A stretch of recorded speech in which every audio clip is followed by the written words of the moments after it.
parts of the planet. Keep it fast, standing. Red alert, red alert, red alert, yeah. Got the dirt on my soul, no grandstanding.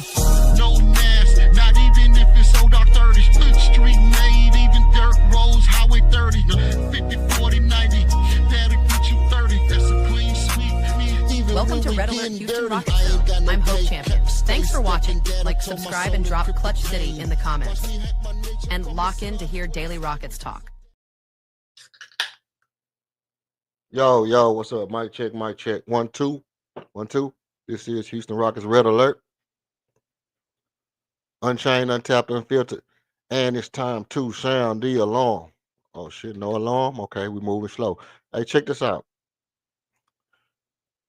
If I'm right, and oftentimes I am, our Houston Rockets are about to face a challenge that's going to be appreciate you.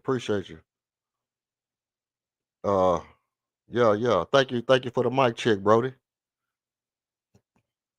Our Houston Rockets are about to face a challenge, a big challenge. Probably to me, the biggest challenge we faced this far. Why do I say that? Now, look, I don't got no flashback play of the game from the last game. I really, to be honest, I really wanted to come off the cuffs today because I think today is going to be a little bit different than usual.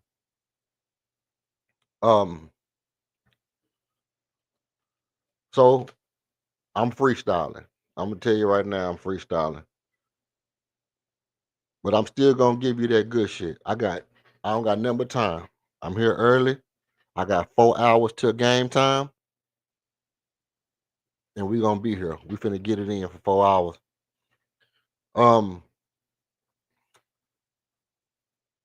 The game against the Cleveland Cavaliers was one of them ones where, it could have got out of control. It could have got out of control. And I mean that in the sense of, they could have came back and took that game from us when we took our foot off the gas. And if that happens in that game, it changes the trajectory of all the shit for the rest of the season. Because now you don't know if we can capitalize on a lead. We become a team that we beat easy teams. If we got a lead, we can sustain it. We're able to get out early and take a run. But if we don't have a sustainable advantage or, a big advantage, that another team could come back and take the game from us. What we did was we showed if it's a close game, we still can win. If it's a close game, we still had the ability to beat you. And to me, that was important. It was important enough to make that kind of a statement against a high tier team. I didn't think it had to be that close, but all things considered, it was, and we pulled it off.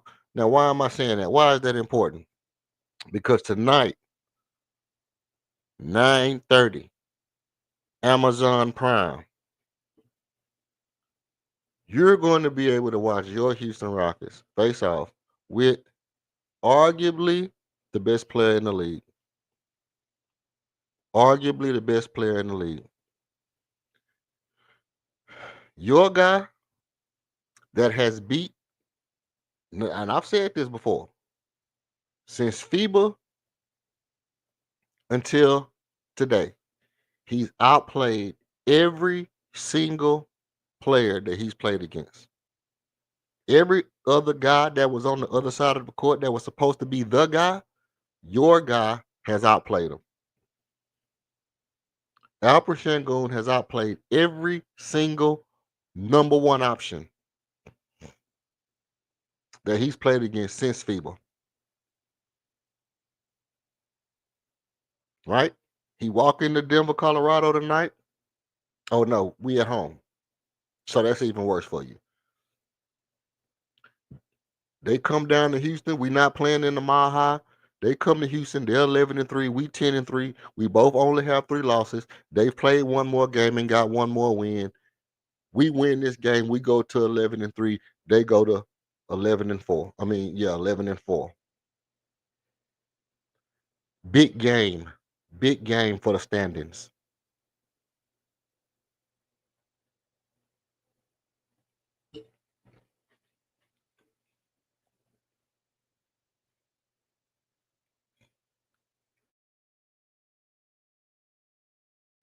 Yeah, you gotta excuse me. I'm just getting off. I ain't ate or nothing. I'm not gonna be just smacking in y'all mouth, but I mean, pause. I'm not gonna be just smacking in y'all face, but I had to put a little something on my. But look, yeah. Plus it's a tournament. Plus, is that right? Is that right, Rob? Raz tax. Is if we get this game tonight, do we go to second place? Did that put us as the 2 seed? If this put us as a 2 seed, if we hit, if the nice game put us at the 2 seed, we got to come out with a swinging. We got to come out of swinging. You know, we can't afford to do no shucking and jiving. We have to come on out. Email's gonna provide us, give us a good opportunity to make this a slugfest. Take them out that game early, but you know we're gonna have to contain that monster. We're gonna have to contain that monster. We're gonna have to watch for Christian Brown. We're gonna have to watch for Christian Brown because young boy sneaky good, sneaky athletic. What they used to say about Reed Shepard, sneaky athletic. He got sneaky athletic. Sneaky athletic ain't gonna get you nowhere tonight, Jack. You either gotta be athletic or not. You either gotta be athletic or not. I don't like. Let me tell you some shit. I'm gonna tell you some stuff I don't like. First of all, um, let me say this. The other night,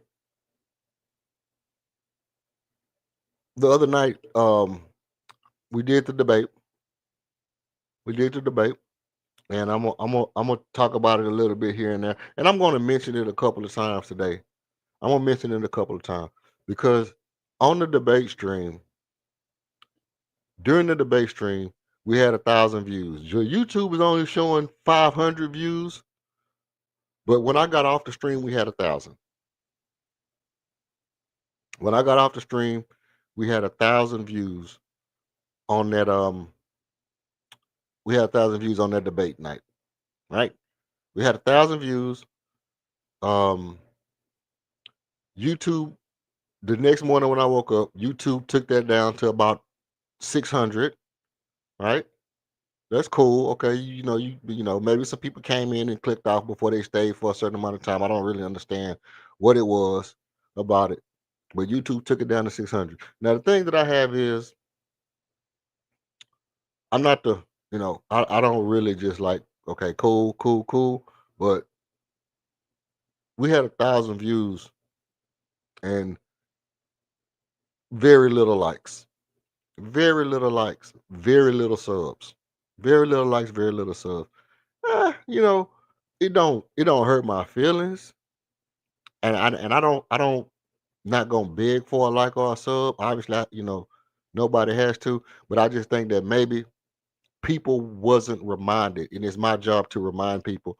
You come in, you listen to good stuff, and you get stuck in that spot listening for a couple of minutes before you realize, hey, I was looking for something else. I was looking for something else, and then I found this. I'll listen to it for a little while, and then you flip and scroll to go back to what you was looking for. I get it. I get that. I do it all the time. And then you forget to hit the like or the subscription.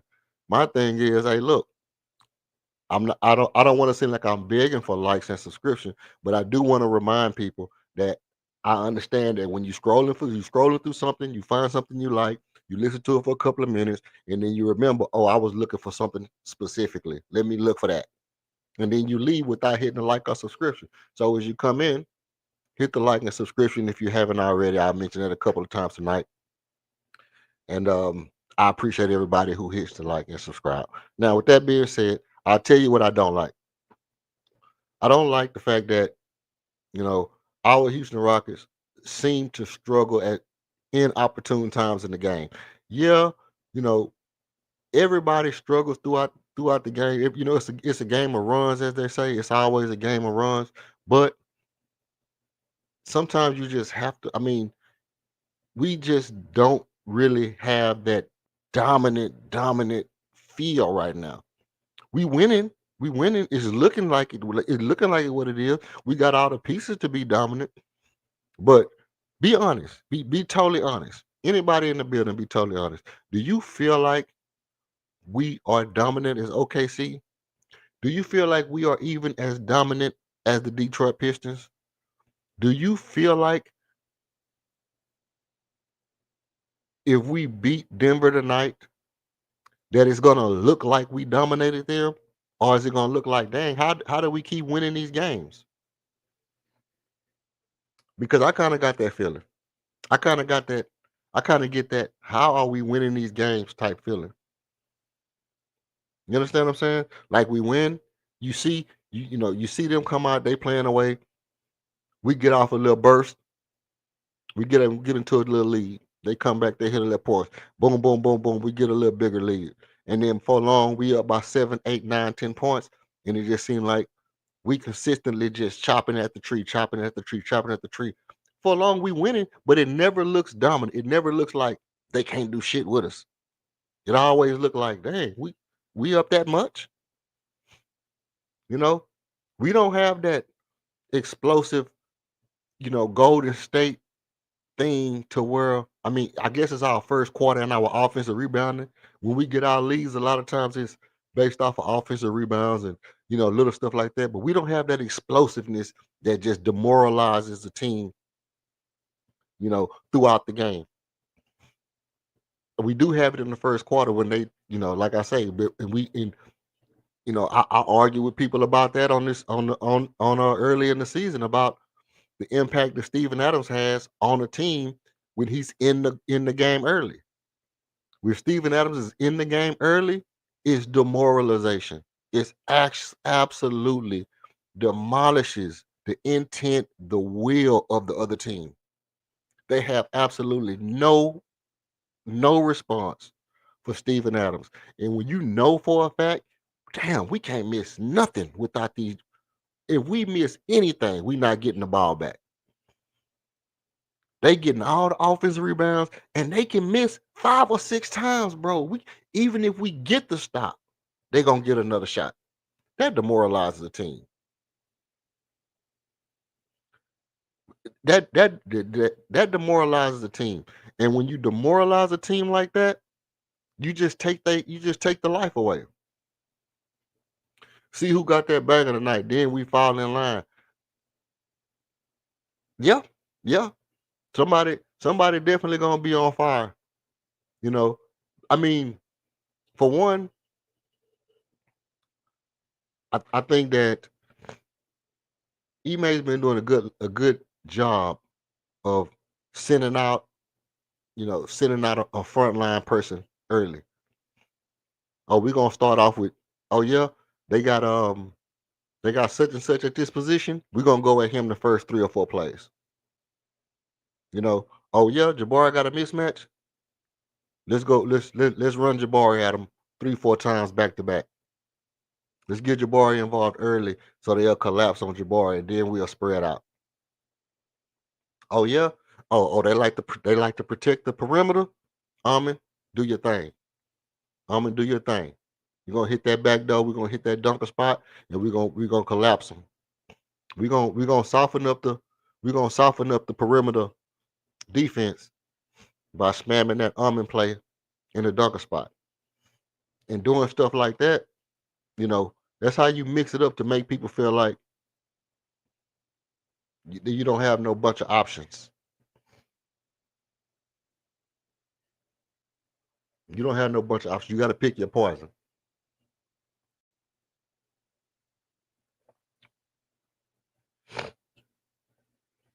Let's see.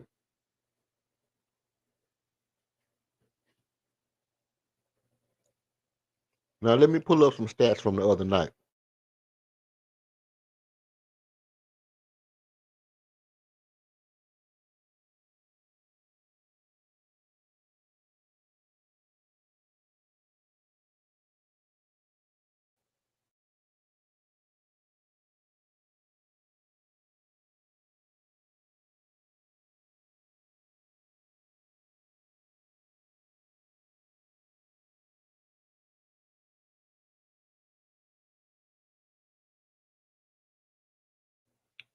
All right,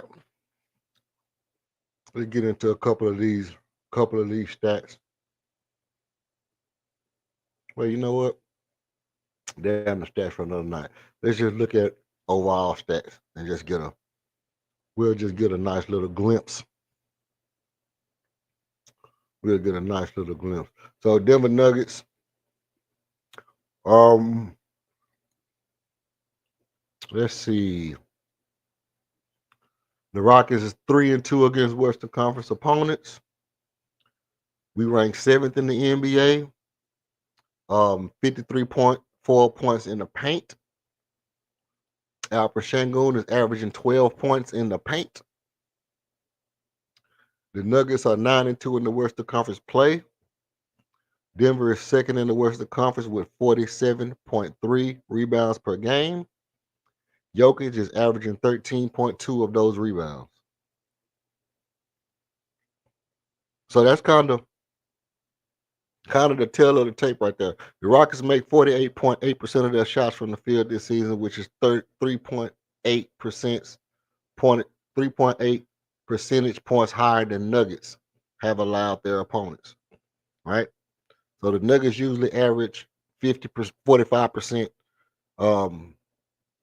45% shooting percentage from their opponents. Houston a little bit over that, damn near 50. The Nuggets also average a little over 12 3-pointers a game.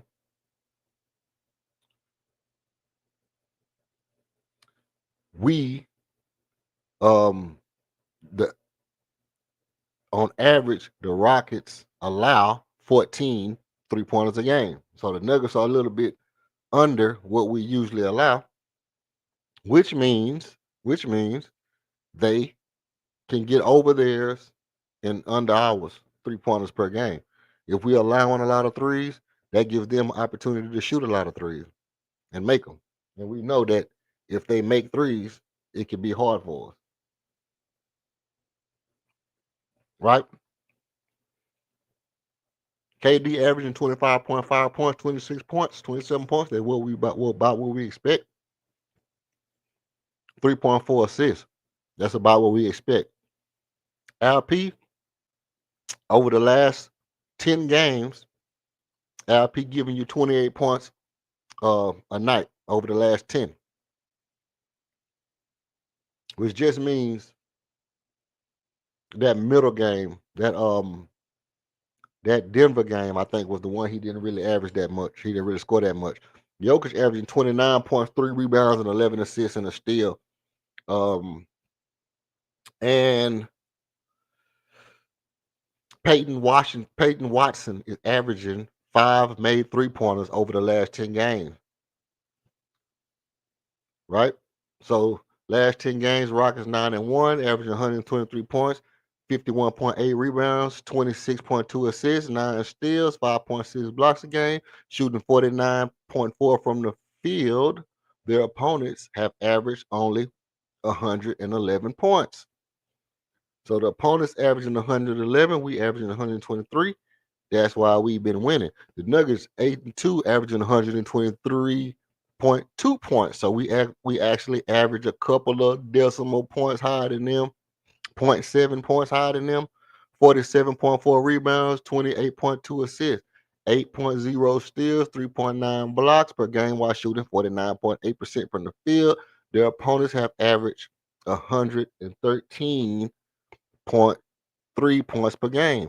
So listen, what do all that mean? What that mean is we're a little better offensively than them, not by much, only by 0.7, and we're a little better defensively than them by 2 points. So if just looking at it, that's about a 3-point spread. That's about a 3-point spread. We're supposed to beat them by at least 3. Right? You understand what I'm saying? That's just off the top. At least 3 points we're supposed to beat them by. Fred VanVleet out for the season. Dorian Finney-Smith still out. It's the 21st. He should be out until the 24th. And Tyree Eason out with an oblique. He out with his oblique out of whack. All right. So now, Anybody got anything? Anybody got anything? Okay. Well, let me take off.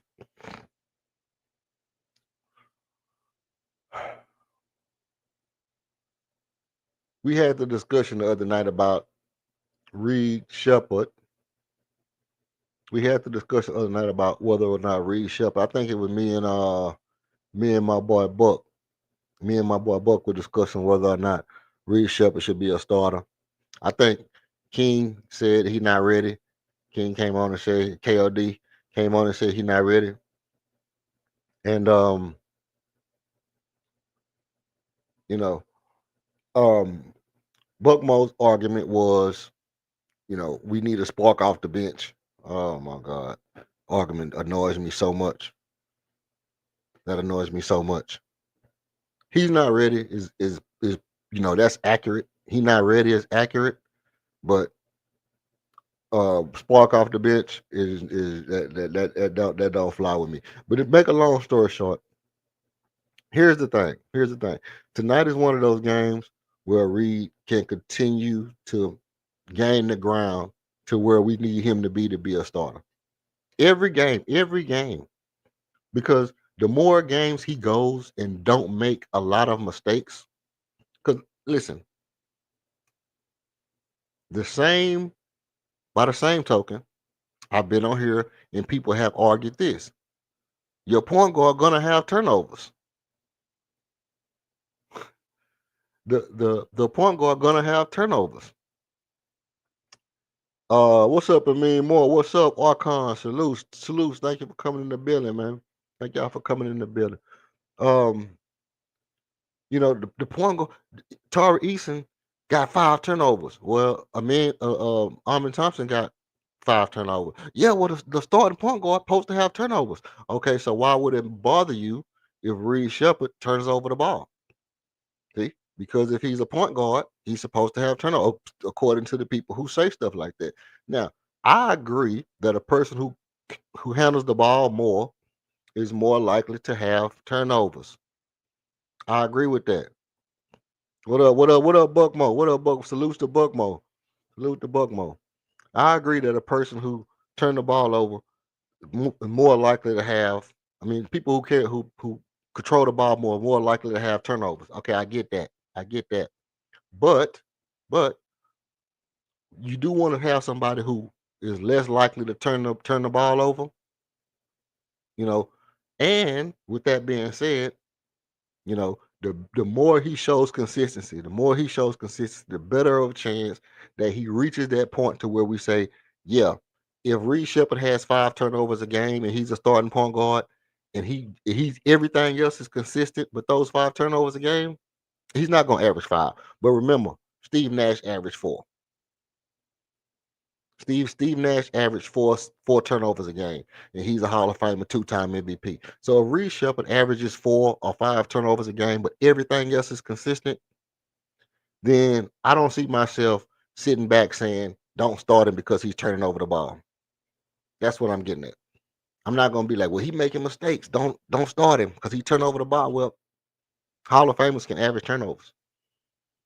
Hall of Famers can not only average turnovers, they can be, you know, predominantly known for turning over the ball and still be very good at what they do. You know, and I'm not willing to sacrifice the opportunity to be more explosive, to be a game breaker, to be a game changer, to be innovative, to do all the things it takes to be elite. Because I'm not the kind of person that I believe I have to follow what everybody else does in order to be great. I don't. I feel like being innovative makes you great. Being a game changer makes you great. Stepping outside the box make you great. Doing something the average person wouldn't do, but still doing it successfully makes you great. Following trends, very, very, very, very, very, very, very, very, very good, don't make you great. It don't make you great. I I'm one of the people like this. I tell you how I feel. Let's say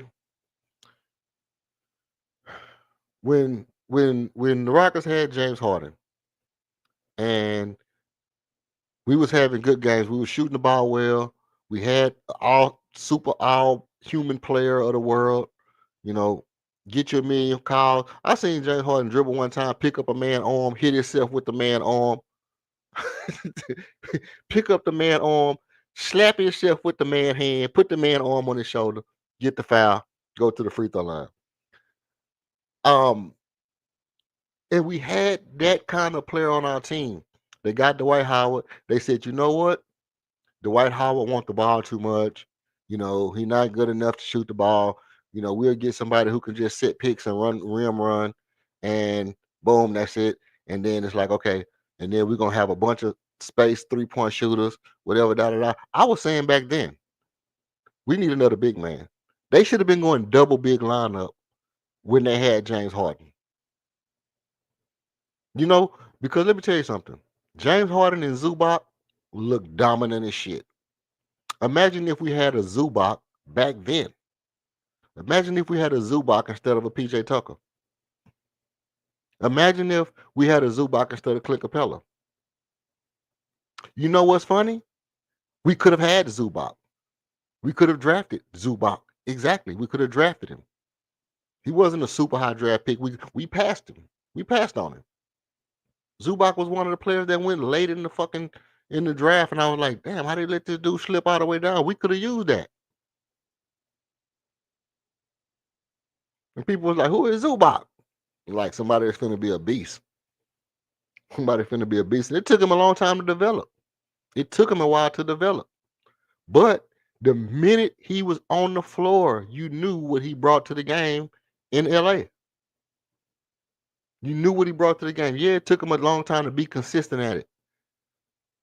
But when you saw him play, you was like, man, if this ever comes to his full potential, if this ever gets to his full potential, it's gonna be a problem.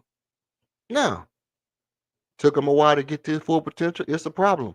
Hell, Elijah One didn't win a championship his first year, second year, third year, fourth year. Jordan didn't win his first year, second year, third year, fourth year, fifth year.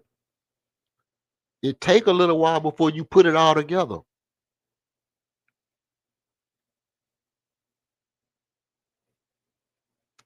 They did go to semi. They did go semi. Semi. They never went to the Western Conference Finals. Never been. They went to Western Conference Finals, but they never been to the final. So, you know, so I've always been like, you'll hear me say this. You'll hear me say this over and over and over again. Now, everybody, it's a lot of a decent amount of people in the building. I gotta say it again. Y'all don't forget to hit the like. I know. We get stuck, it get good, and people forget to hit the like. So y'all don't forget to do that for your boy, and I appreciate that. You know what I'm saying? For all my day ones, man. But look, it's you'll hear me say this over and over and over and over and over again. You have to be game breakers. In order to really, really, really be good in the NBA, you have to be a game breaker. You don't want to just come in and just, oh, this is what you have to do to win. Well, how do you know? Because that's what everybody is doing. And if we can just do it a little bit better than everybody else, get the fuck out of here with that. Get out of here with that nonsense. You're going to do me better than me. You're going to do what I do, but just do it better. You're not gonna make no changes. You're not gonna do nothing original with it. You're not gonna do nothing. You're just gonna do the same thing the exact same way, but just more of it. It's not gonna work, bro. It's not gonna work. I mean, it can work because, and I'll show you how. I'll show you why I say that.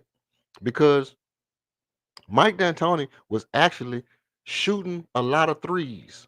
Actually, okay, let me scale it back. Daryl Morey was really the guy that came in and was like, you know what? Analytics say, analytics say, analytics say. Right? Threes, layups, free throws. And Daryl Morey started to orchestrate that. The Golden State Warriors said, you know what? Great idea. Let me show you how to do it. Right? And then they brought in some people and they said, damn, They took our idea and did it better. Well, let's try to do it back better than them. Let's try to go back and shoot.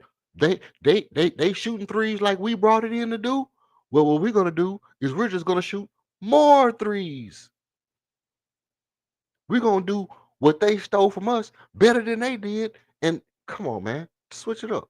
Once you realize, because exactly what happened, got to the game, missed 23 3-pointers.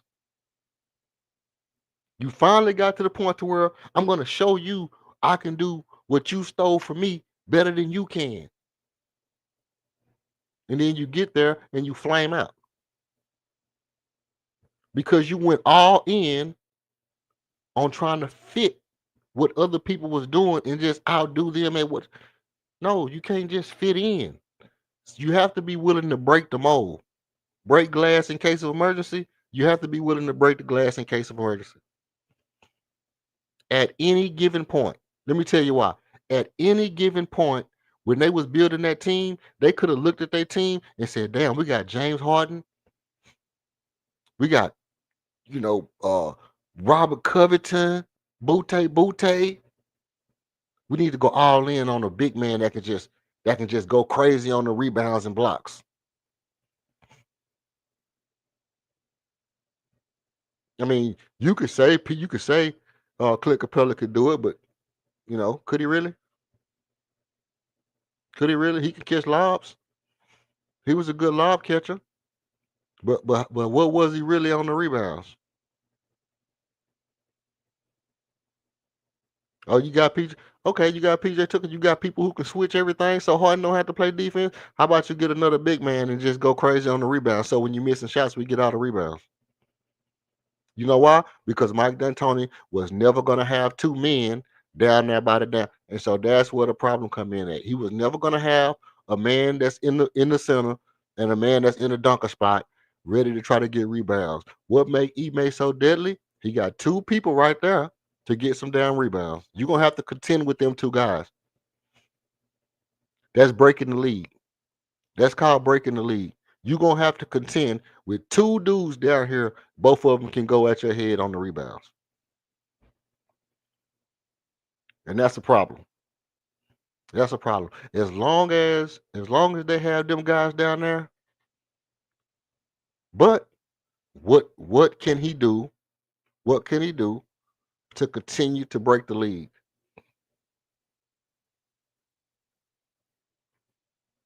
Let me tell you what he can do.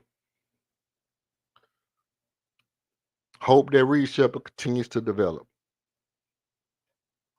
Continue to develop Reed. Make sure he get to the level he need to be at, and be ready when he does.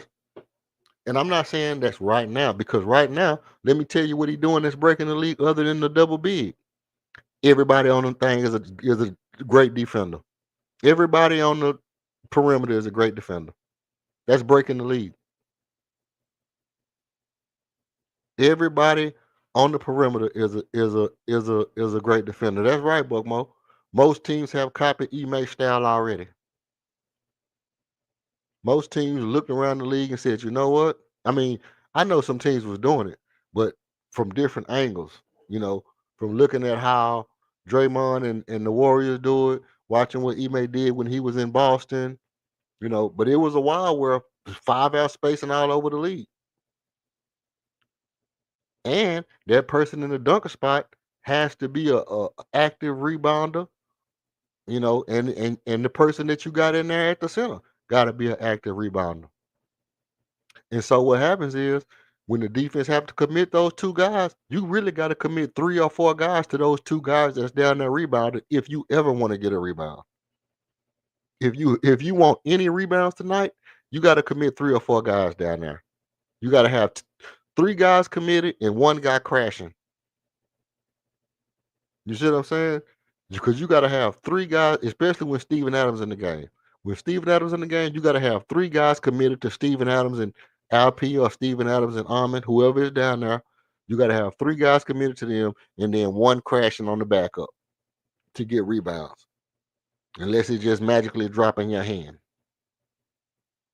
And yeah, that's going to be a problem all night long tonight, but They got a big back, gorilla looking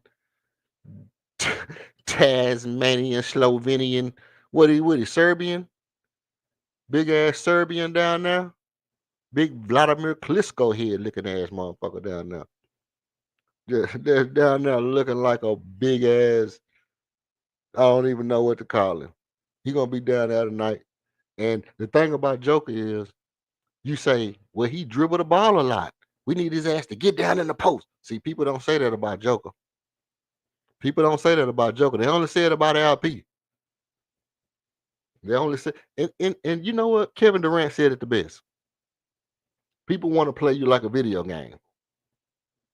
People want to play, you know, tell people where they need to be and whatever, like it's a video game.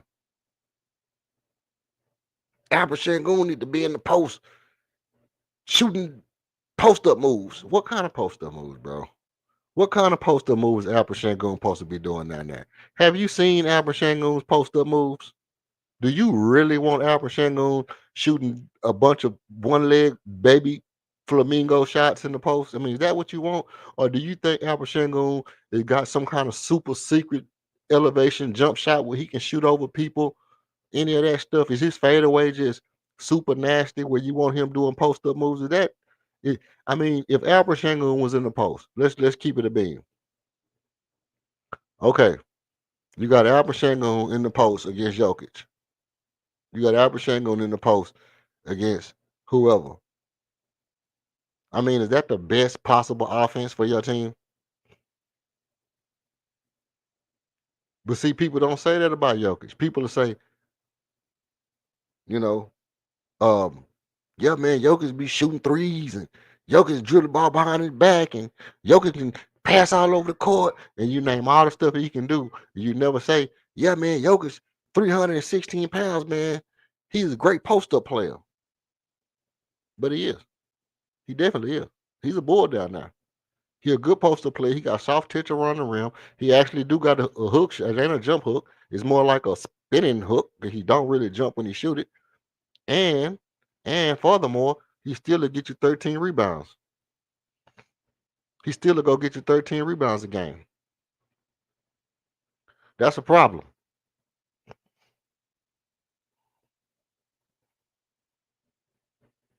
Let me see something right quick. Oh, they're going crazy.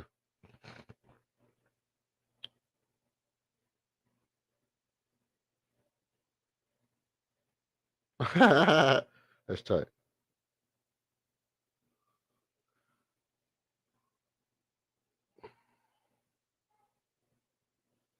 Um, right. So look, you got that problem with Jokic that you have to deal with because you don't really think of Jokic as a traditional big that's a bully and dominant and because if you think about Jokic, the first thing you're not gonna think of dominance. You're not gonna think of dominance when you think of Jokic. You're gonna think of skill. You're gonna think of IQ. You're gonna think of all that stuff. You're not gonna sit there and go like dominance. But then you think about it, 30 points, 13 rebounds. If you don't add the assist to that, if you just say, man, dude had 30 points and 13 rebounds, then you realize that's dominance. It ain't until you say, oh, he had 11 assists, then you be like, oh shit, skill. See, the skill part don't come in until you add that other skill position number. You add the other skill position stat to it, then you automatically pop up and you be like, dang, this dude got some shit with some shit. Right? He got some shit with this shit. Then you can put it together. But if you just say 13 rebounds, man, hey, they center had 30 points and 13 rebounds. Then you'll be like, damn, that's a dominant center. And so you can't forget that Jokic is dominant. Right? By the same token, if you look at our guy and you say, damn, this guy's averaging 28 and 13, 28 and 12, 28 and 11. You be like, yeah, 28 and 11 is good. And in real life, it's damn good, right? Right? Real life, 28 and 11 is damn good. But then you say, you know, it's Alperen Sengun. And you be like, yeah, it's okay. It's okay. 28 and 11 is okay. It's cool. It's cool. He not like Victor Wembanyama. But if you say, man, Victor Wembanyama is averaging 28 and 11. See? Now all of a sudden it sounds better. It sounds better when you say Victor Wembanyama averaging 28 and 11 than when Alperen Sengun averaging 28 and 11. Well, we know that's not his average, but over the last 10 games, LP is averaging 28. Yeah. Um on the season alone, let's look at this season. It was like 22 a game. On the season alone, we know he's not averaging 28. But over the last 10 games, LP is averaging 28 points a game. All right. Don't don't get me misconstrued. I'm not saying LP just going stupid. You know what I mean? I'm not saying LP just going stupid all game, all season long. But over these last 10, he been getting active. Um Shit, boy, Jokic all in the daggone thing. He leading the league in rebounds. Jokic is leading the league in rebounds and leading the league in assists. That's the first thing you have to look at. Jokic is leading the league in rebounds and leading the league in assists. Okay. And let me pull up uh offensive leaders. The Denver Nuggets are the number one offensive team in points now. They leading the league in points. They leading the league in field, or they second in the league in field goal percentage. And we second in points, but we lead the league in rebounds, and we fifth in points allowed, and we third in points differential, where Denver is second in points differential. So none of us in blocks. None of us in blocks. Let's see. Hmm. Yes, but what does it mean? Yes, but what does it mean? Well, what it means is, oh, cheese and rice. Okay. Um, Kevin Durant is 25 points a game. Shinguini up to 23 points a game. Shinguini, man. Shinguini? Your boy Shinguini? Hold on, let's see.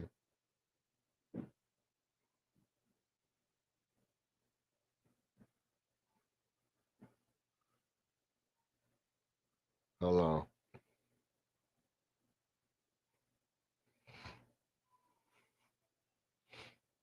Your boy Shinguini got 23, almost at 24 points a game. He 3 rebounds, 3 offensive rebounds, 7.3 defensive rebounds. So he 10, he already okay. Let's keep it a bean. 10.4 rebounds a game. He had 7.4. He almost had 8 assists a game. Alperen Sengun, you know what LP need? Let me tell you what LP need. LP need a couple of, you know, 13, 14 assist games. He need a couple of 13, 14 assist games where he just go crazy on assists and everybody making shots. Every time he passed the ball, they make a shot. And people is really conscious of the fact that, hey man, we got a guy who can average a triple double. He only 2.5 points away from a triple double. 2.5 assists, away from a triple double. We need Gwynny to get that triple double area. You know, man, go ahead and be in that second best center in the league. If you get that triple double, they can't say shit to you. Armin Thompson is averaging 17 points a game, 3 offensive rebounds, 4 defensive rebounds, for a total of 6 offensive rebounds, 7 offensive rebounds, 5.2 assists, 1.5 steals, a half a block a game. He way down from last year. 2.4 assist turnover ratio. His turnovers is down. He had 2.2 where he was up a little bit. He was up around 3.4 earlier, but now he's down a lot. Um, Jabari Smith with 14.4 points a game. That's good. That's good for Barry. That's good for Barry. You know why that's good for Barry? Because at the end of the day, Jabari Smith is shooting 38.5% from 3-point land. He's so close to 40% from three, it's crazy. He's so close to 40% from three, it's crazy.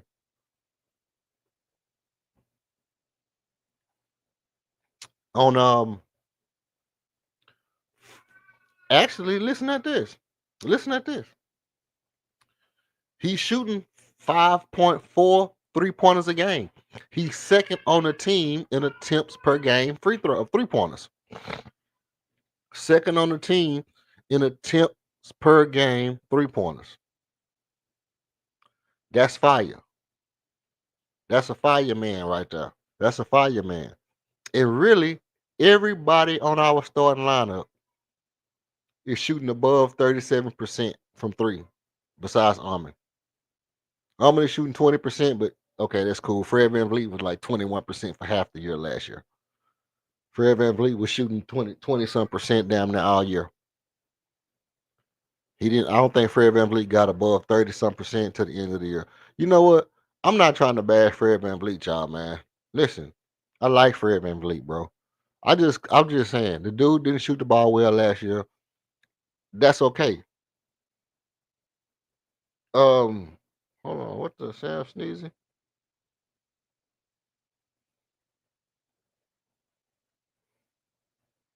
Oh,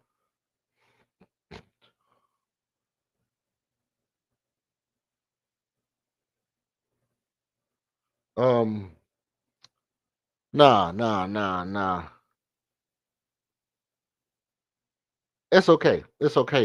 I'm cool with Fred VanVleet and the way he played, and I don't have nothing against Fred VanVleet. I like Fred VanVleet as a player. I just don't think Fred VanVleet coming back makes us better. I don't think it makes us better. If it does, like for example, let's say we, you know, let's say we um a 2 seed this year. Fred VanVleet come back, we a 2 seed next year. You see what I'm saying? If we was a 2 seed last year with him, we're a 2 seed this year without him. He come back next year, we'll still be a 2 seed. He's not gonna get us to all of a sudden we're a 1 seed. We head over, shoulders, head and shoulders above Denver, and only competition is the OKC Thunder.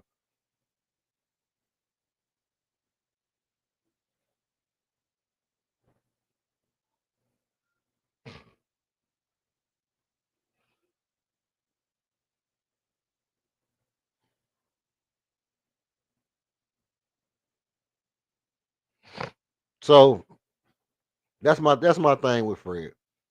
And then again, like I say, man, if the dude shot bad last year, he shot bad last year. It don't mean I don't think he hit big shots. And I don't, I don't take him as a bad shooter. I don't think he's a bad shooter. I just think had a bad year last year. He had a bad he was doing some jacking. He was doing some jacking, you know, times where he felt like, okay, I gotta take this shot regardless because I don't, I need to make a big shot. I need to, get this team where it need to be, take a big shot. And sometimes some of them shots was Jackie Jonah Cursor. That dog me Jackie Global, goddamn. Jackie Walters, goddamn me. Uh salutes to you. Rob Cortez stepped in the building. LP ain't there yet, but he's already better defender and drives to the basket better. Absolutely. Let's see. Let's see. Listen. T dot. T dot. You are 100% right, Brody. You are 100% right. I hope the refs call this game fair and square. Call it down the middle, man. If you look out there and you see Scott Foster, just, you know, whatever you do to calm down, whatever you need to do to calm down. If you see anybody name that sound like, that, sound like Australian beer or whatever it is, Look, you're gonna need it tonight. You're gonna need it tonight. And this is one of those games where you see those big name referees that be like, oh, I don't know about this guy. I don't know about this guy. And well, Lord knows when Sky Fox is on the court, I just don't feel comfortable. We've handled the Nuggets the last couple of years. The big loss we took to them last year was with Joker out. Absolutely. Hey, that's a good point, Rob. That's a thou wow stack right there. Hopefully tonight it goes the same. I think we're a better team. Just need KD to be efficient. Not only KD be efficient, man, but I like when KD be aggressive early. Would he be trying to get his points so we can get that lead so he can possibly sit down? I love that. I love that. And making big shots down the stretch and knowing that when it's a big shot, it's my time to be KD. Hey, let me tell y'all something. What time is it? 5:51, man. Listen. I have to keep saying this because I realize that, you watching it, came in, you watch it, you see something you want to hear, you listen to it, okay, boom, then you forget. Hey, I can hit the like and I can help out the stream. I can hit the subscribe so next time it come on, I don't miss it. If that's you, if you haven't hit the subscribe, you don't want to miss it. Make sure that you hit the subscribe so that it'll be on your feed whenever I go live. And you hit the like just because, help a brother out. You know what I mean? Then I if you don't want to hit the like, don't hit the like. I get that. But if you just didn't hit it because you forgot that you can hit it and help me out, then that's the reminder. So with that being said, let me tell you something about KD. The thing about KD is this. Can I be honest with y'all, man? Cause y'all my peoples. Y'all my peoples. Y'all my peoples. I'm gonna be honest with you. I'm just giving. I want everybody to get situated before I say this, because I don't know. I don't know where y'all stand on this, and y'all can let me know. Man, are y'all starting to feel like KD of like one of the realest niggas that ever been on the Houston Rockets? Like, I'm a Vernon Maxwell fan. Vernon is the real one. He a real cat, just like a real dude. Like, you get real Maxwell, he ain't faking, he ain't doing no shaking. He a real one. He a real one. Y'all get that same vibe from KD like I do? KD give me that I'm a real one vibe. Like, you know, like he he just a real one. I don't know how to say it without being too, what I'm saying, without being too street with it. But if y'all know what I'm talking about, man, just put a one in the comment if y'all feel like KD a real one. When KD say it should have H time on the shirt, H time. No, we've never had. I mean, like, we've had people here that was good. They would say H time, you know, but very seldom do you have people that be like H time, put H time on the shirt. Then y'all seen when he was with Michigan OT? Here with Michigan OT, and Michigan OT was like, man, you think about getting you a grill? He said, I got 3 of them on the way right now. 3? He got 3 grills on the way right now? That's embracing the culture, bro. That means he went to Johnny Dang. He went to Johnny Dang and blessed Johnny Dang game. He went to Johnny Dang and blessed Johnny Dang. And you can't beat that, man. You can't beat that. Not only KD is about the team, KD is a Texas dude, man. KD grew up in Texas. KD grew up in Texas, man. He had some of the best years of his life was at UT. Some of the best years of his life was at UT. Some of his biggest memories was at UT. But I started feeling this early, man, when he said when he put the jersey on and no girl was like, you look good in your little Rockets red. How she talked to him. She was talking to him like she was kind of halfway, she was kind of halfway trying to raise him up. You know what I mean? I don't know what he gonna do for the slab, bro. But all I know is on Juneteenth, if I see KD riding through South Park in a slab, bro, it's gonna be up. It's gonna be up and stuck, bro. If I see KD riding there MLK on Elm Sunday in a slab, bro. On Elm Sunday, if I see KD riding down riding down the slab on MLK, it's gonna be up and it's stuck, bro. But old girl was trying to reason. She was like, I seen you in your little Rockets red, look good on you. And how you feel in your little Rockets red? And he was like, I feel like this the color I was supposed to been wearing. Like, what? That's so hood. That's so gangster. That's so gangster. I should have been in this red. Played myself. Played myself for about 7, 8 years. I could have been in H-Town, in the realest city in the best city in the world.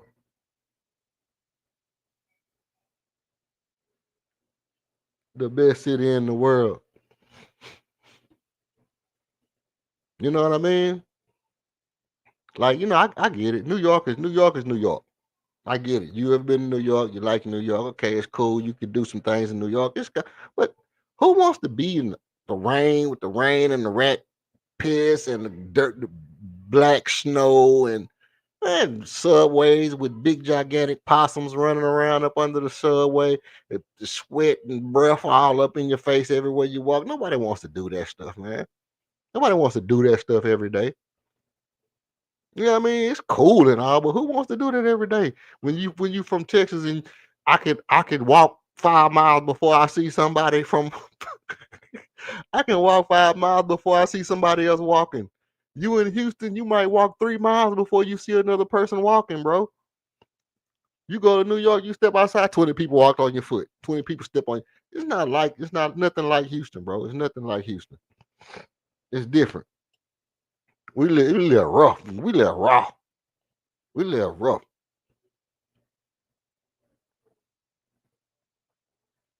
But I just wanted to get that shout out. We get a little shout out to KD, man, because real spill. That boy embracing the Houston culture, and he's fastly becoming one of my favorite Rockets ever. Quickly becoming one of my favorite Rockets ever. Quickly. I mean, he'll never pass Mad Max, like I said, because I have personal experience with Mad Max.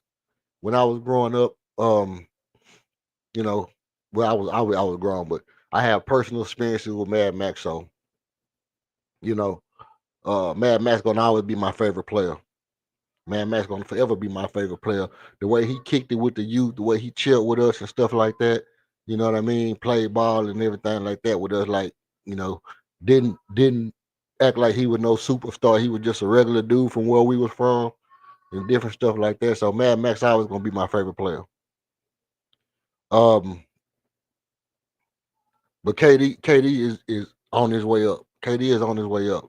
If I ever see KD in the hood hooping with some kids or driving down Martin Luther King in the slab on a holiday or something like that, I'm gonna be very pleased with KD. Wish it could have been sooner, brother. Wish it could have been sooner. If you wouldn't have frauded on James Harden when James Harden was down here playing with James, I'm gonna bring it up one more time. I gotta bring it. I might bring it up a few more times this year, but I'm getting over it. I'm doing therapy. This is like therapy for me. This is therapy for the time that KD didn't come to Houston and went to Brooklyn. I gotta bring it up. I said I wasn't gonna do this. I said I wasn't gonna let my tears cry in the middle of the night. But at the same time, I gotta say it. I'm getting over it little by little. What do the Rockets do tonight as far as starting double bigs? That's a good question, Brody. That's a good question. That's a good question. And you know what? I'm gonna tell you right now what they need to do. Well, not right now.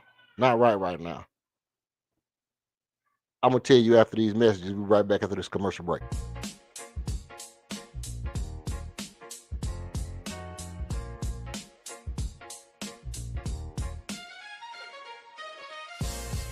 Every show needs a spark. Ours, you. Step into the spotlight for a one-on-one fire debate. Call out a take, defend your own or a beat and teach masterclass. Winners earn bragging rights and rewards. Email redalert.rocketzone@gmail.com to lock your spot or choose a topic from our board. Thanks for supporting the movement. Tap subscribe, drop a like, and if you want to buy us a coffee, Cash App, $26KG1. Every show needs a spark, and you are ours. Salute to you.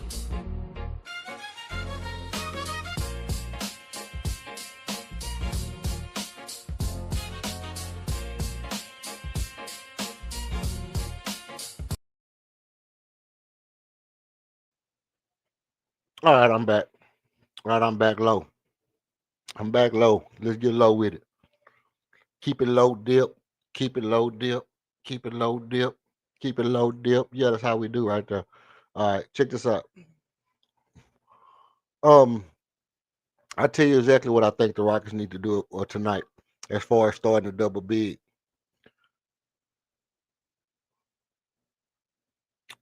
Um, I would say, I would say no. I would say no. I would say no. And the reason I would say no is because, for one, it's just like I said the other night. I don't know if I would want to tip my hand against a Western Conference opponent. I don't know if I would want to tip my hand against the Western Conference opponent tonight. And also, you never know when that advantage could be, when that advantage could mean the most. You know, how you want to deploy it in this game could set up, could change the balance of how the game go. I think ultimately, if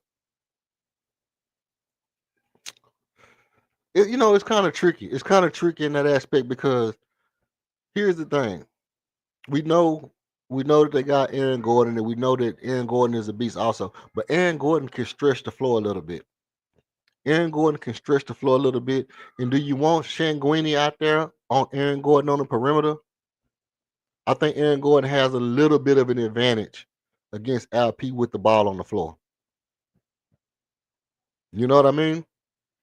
I think with the ball on the floor on the perimeter, if LP has to hold Aaron Gordon on the perimeter, it gives them a little bit of an advantage on LP. Cause then that really almost forces us into some zone shit. But I think overall,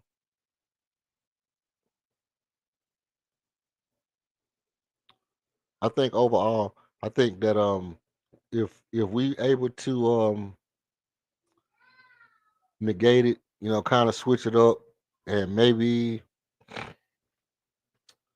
you know.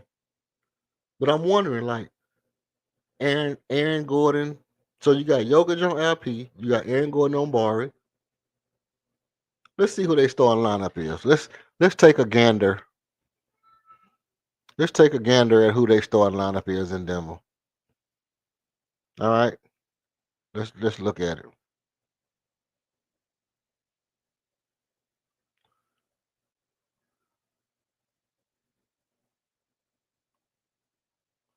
Let's see who the starting lineup. What the Sam Sneezy? Extra, extra, extra, extra, extra, extra. Let's see how to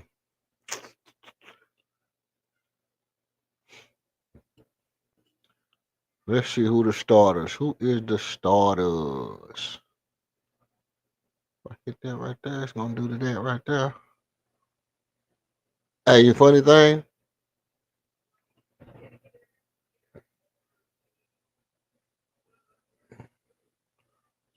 Let's see. Prime Video tonight is gonna be up and it's stuck. It's up and it's stuck. Okay, okay. Do y'all know who the starters is for the night game? I'm looking right now, try to see if I can take a gander for the night's game. Game odds right there. Full injury report, team stats right there. Last 5 full standings over there. Let's see. Okay, let's click on this right here. And let's just looky. Nah. Who is they started, bro? Who started for these niggas, yo? We know who's starting for our team. Who has scored the most points in a single game? I mean, duh. Who don't know the answer to that? Unless they're talking about women's basketball game.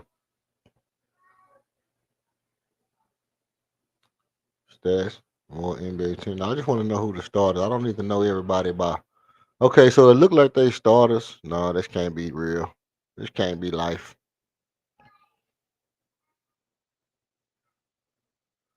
Jesus Christ, people. Depth chart. Let's go to the depth chart. All right, here go they start lineup. Jamal Murray, Cameron Johnson, Peyton Washington,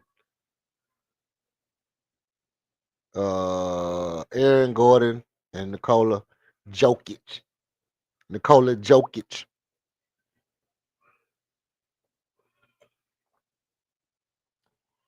You know these mugs got four, five centers.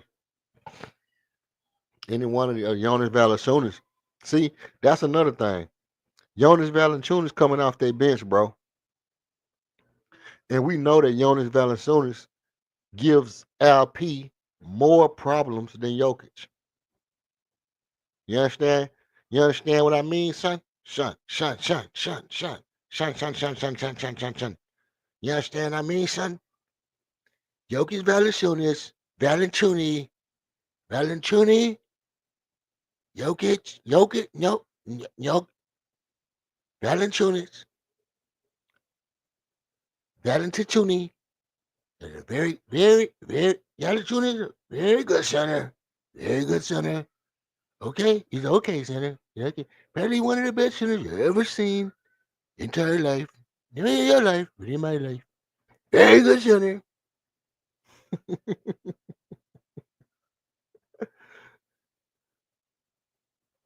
Hey, look, Jokic going for 40. Jokic going for 40 tonight. Come on, bro. Shout out to you, Tehran. You a Denver fan? You a Denver fan?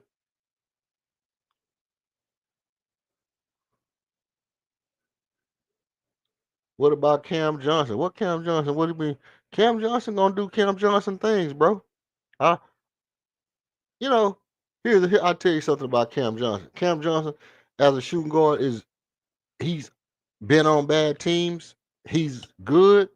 I think he might be slightly, you know, slightly overhyped. And I say stuff like that, and then he might come out and be the one that hit us for 30. So let me not shit on Cam Johnson. Excuse me. Let me not poop. Let me not poop on Cam Johnson. You know what I mean, son. But I you know, when I get into my keys of the game and stuff like that, I'll give you more insight on all that stuff. Right now, I'm just kind of freestyling because I'm here early. The game don't start till another what? 3 hours? Come on, man. Come on, man. The hardest working man in show business. Y'all get the likes up for your boy, man. The hardest working man out here. You know what I mean? You might get a little echo for a second while I'm trying to handling my tech stuff on the back end over here. So if you get a little echo, don't pay me no mind. Don't pay me no mind. I'm just trying to get my stuff together on the fly. Okay? Cool. That's cool. Oh yeah. Cam Johnson. I ain't gonna poop on you. All right. You know I gotta have my soundboard up and kicking. Yeah, Cam starting tonight. Cam starting tonight. You a Hawks fan? Tara and Taran. Oh yeah, you the one that talking about you want to trade us. That was you the other time talking about you want to trade us Trey Young for Armin Thompson, huh? You still want to make that trade? You still want to make that trade, Trey Young for Armin Thompson? Cause look, I put in a call. I could put in a call, and I might not get you Armin Thompson, but I can get you a cool Tari Eason and Fred VanVleet. I can, I can get you a smooth Tari Eason and Fred VanVleet trade. And Tari is like he's something like a pimp. You know what I mean? He's something like a player. He's something like a pimp. You know what I mean? He ain't quite all the way Armin, but he right there. He's a better shooter than Armin. You know what I mean? No, Fred is just a tradable contract. So it's really gonna be like Tari is the main piece. Fred is just a person that you get the contract, boom, it's over next year, boom, now you're clear of money. And then y'all could go sign some more stuff. See, that's how you do that. So whenever you on the home network, whenever you on the home network listening to them, whoever they is, Locked on Hawks or whoever it is you listen to out there, you let them know, you know what I mean, that the hottest channel in H-Town sports said I can put sure, but That's some dysfunctional shit. I can put in a call. Look, so I can put in the word and let them know that the fans in Atlanta would take a smooth Tari Eason right now for Trae Young. Because look, Tari Eason shooting 47% from three. I'm just letting you know. The boy's shooting 47% from three. And he got the almond-like defense. You get the defensive package and you get the three. It's like almond with threes, right? It's like Amin Thompson, but with threes, not without them. You see what I'm saying?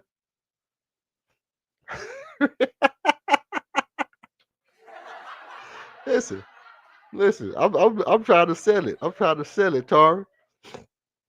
Oh, you let them know, man. You let them know that hey, we can swap it. We can swap it out. Kyrie to Houston, man. Listen, man. I'm gonna tell you something about that. I'm gonna keep it. I'm gonna keep it a whole stack with you, bro. I'm gonna keep it a whole entire stack. Whatever they talking about for Kyrie, I'm not buying. Unless it's Fred VanVleet and Tari Eason, I'm not buying. I'll give you Fred. I'll give you Tari. For like, if you want anything off our team, it's gonna have to involve Fred VanVleet.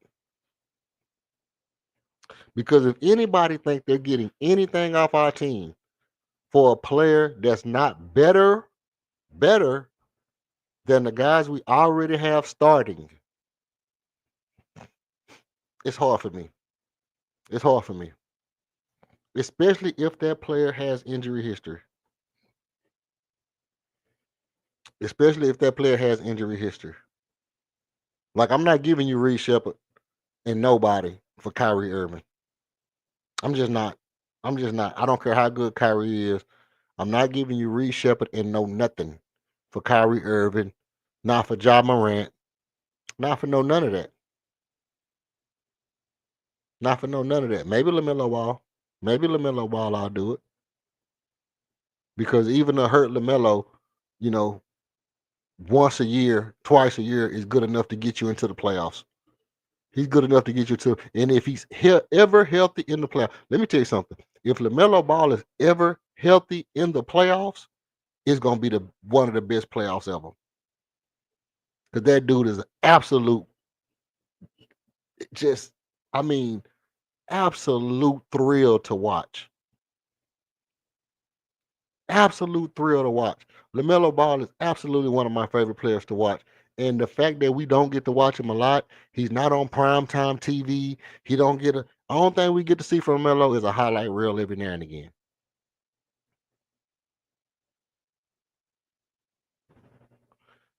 The thing is, I tell you about James Harden. I said this, I said it this year, and people, you know, first of all, I say stuff all the time. If y'all know me, I say stuff all the time, and people shoot it down immediately because I'm not with the consensus. I'm not with the group. I don't walk in the pack. You know what I'm saying? I don't walk in the pack. I like to stand out a little bit when I say stuff.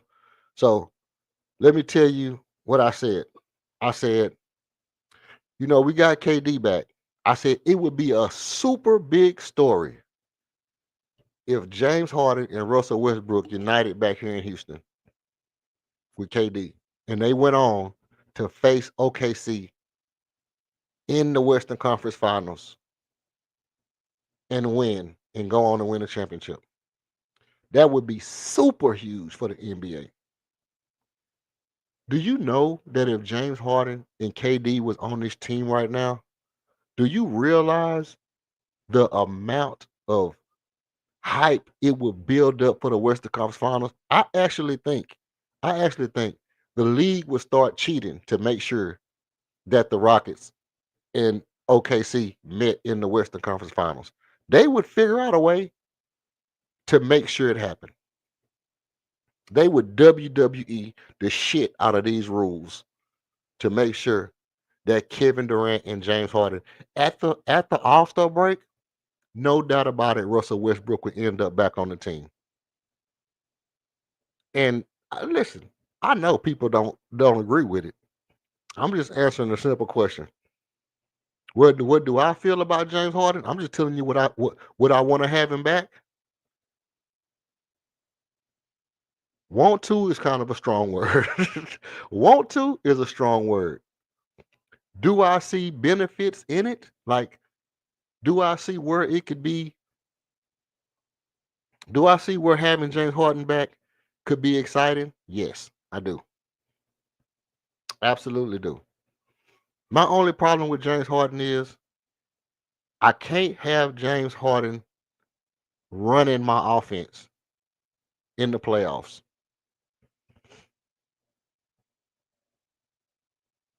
That's just it. You can't have control over the outcome of the game in the playoffs, bro. And here's the thing. If I'm Ime Udoka, I'm Raphael Stone, I tell you that to your face. I tell you to your face. I say, look, you done threw too many damn games, bro. You done threw too many damn games, bro. I don't know if you're doing it on purpose. Look, either you in on it or you stupid. Either you stupid or you in on it. Either way, get your shit, get your ass, and get out of my casino. No, listen. I tell you to your face. I say, look, bro. Look like you done threw too many damn games for me. You can come back and play, but you are playing the shooting guard, and Amin is running our team. Amin is our point guard. He is the leader on the floor. The offense runs through Alperen Şengün and Kevin Durant. If you want to come and be our shooting guard and buy in on the defensive end and make big shots when we need big shots, oh, he ain't gonna do that. He ain't gonna do that. Well, if he want to come here, he's gonna at least accept it to his face that that's what I need him to do. And people always say, well, somebody will and won't do what they will and won't do. What I'm saying is, if I'm the Houston Rockets, I'm gonna tell you to your face what I think about it. I'm gonna tell you how you're gonna fit in. And if you come here and don't do it, you still have to admit that I told you to your face this is what I want. Yeah, you can ask the question. You want to come up and ask that question, or you want to ask it from the chat? Does Josh eat hoagies, bro? Josh eat hoagies, man.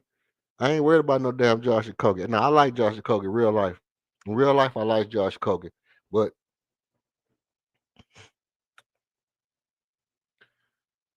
it's hard pressed for me to say. Well, let me just be let me be blunt. Let me be blunt. I'm finna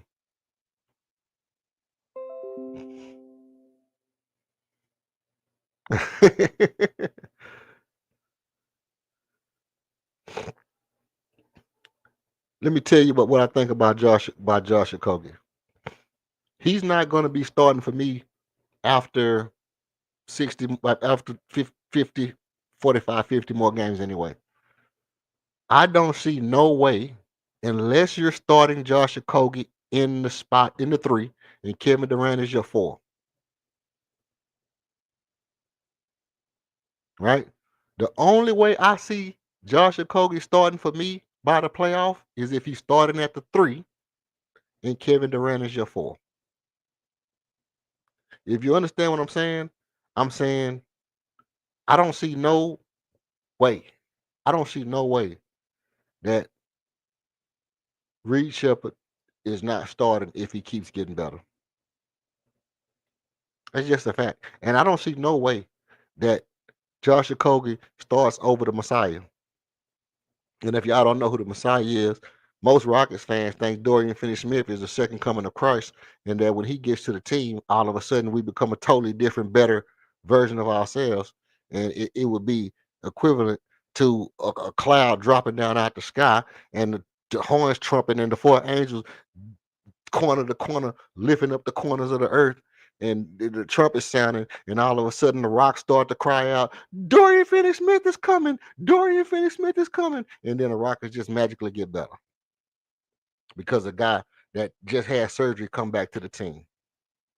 I'm just telling you what people telling me. I'm just telling you what everybody telling me gonna happen. Do I think so? Do I think Dorian finished? Well, I've seen Dorian Smith in the league before, and a lot of times, to be honest, it's only one game or two games that I even remember Dorian Finney-Smith playing in. Nigga been in the league 13 years. I barely remember seeing him. But if you ask Rockets fans, Yeshua. Yeah. Yeshua ben Yosef. Yeshua ben Yosef coming in 3 days. The rapture. Sell your cars. Give all your money to your Uber driver. Yeshua ben Yosef coming in 3 days.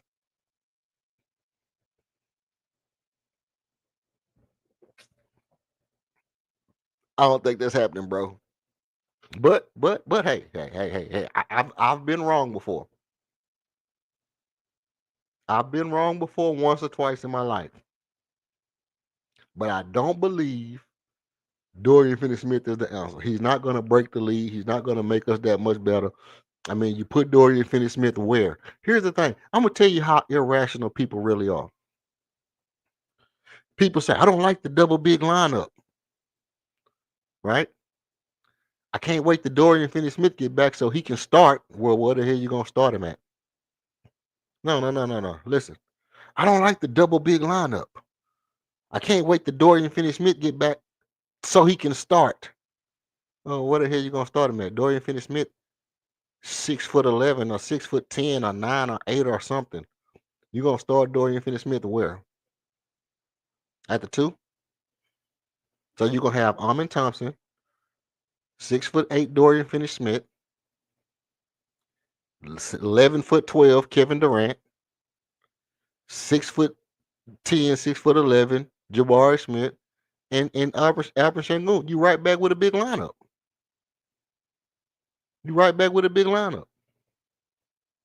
So how in the hell you gonna say you don't like the double big lineup, but you want Dorian Finney-Smith to start? You see what I'm saying? It's insane. How the hell you gonna say you don't like a double big lineup when you want Dorian Finney-Smith to start? You can't want Dorian Finney-Smith to start if you don't like big lineups.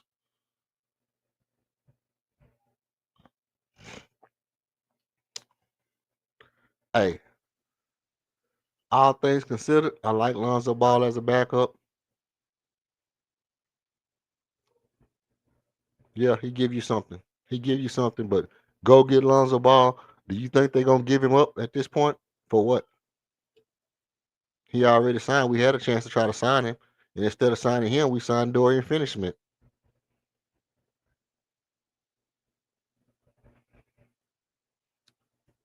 Instead of signing Lonzo Ball, we signed Dorian Finney-Smith.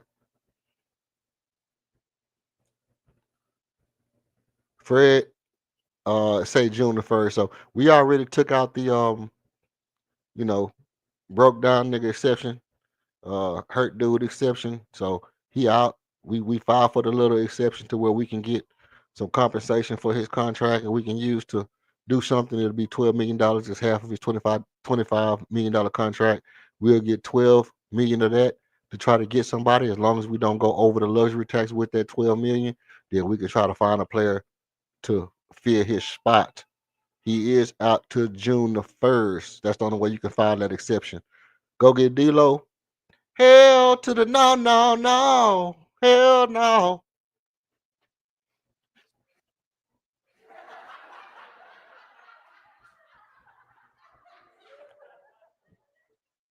Ain't no way. Ain't no way.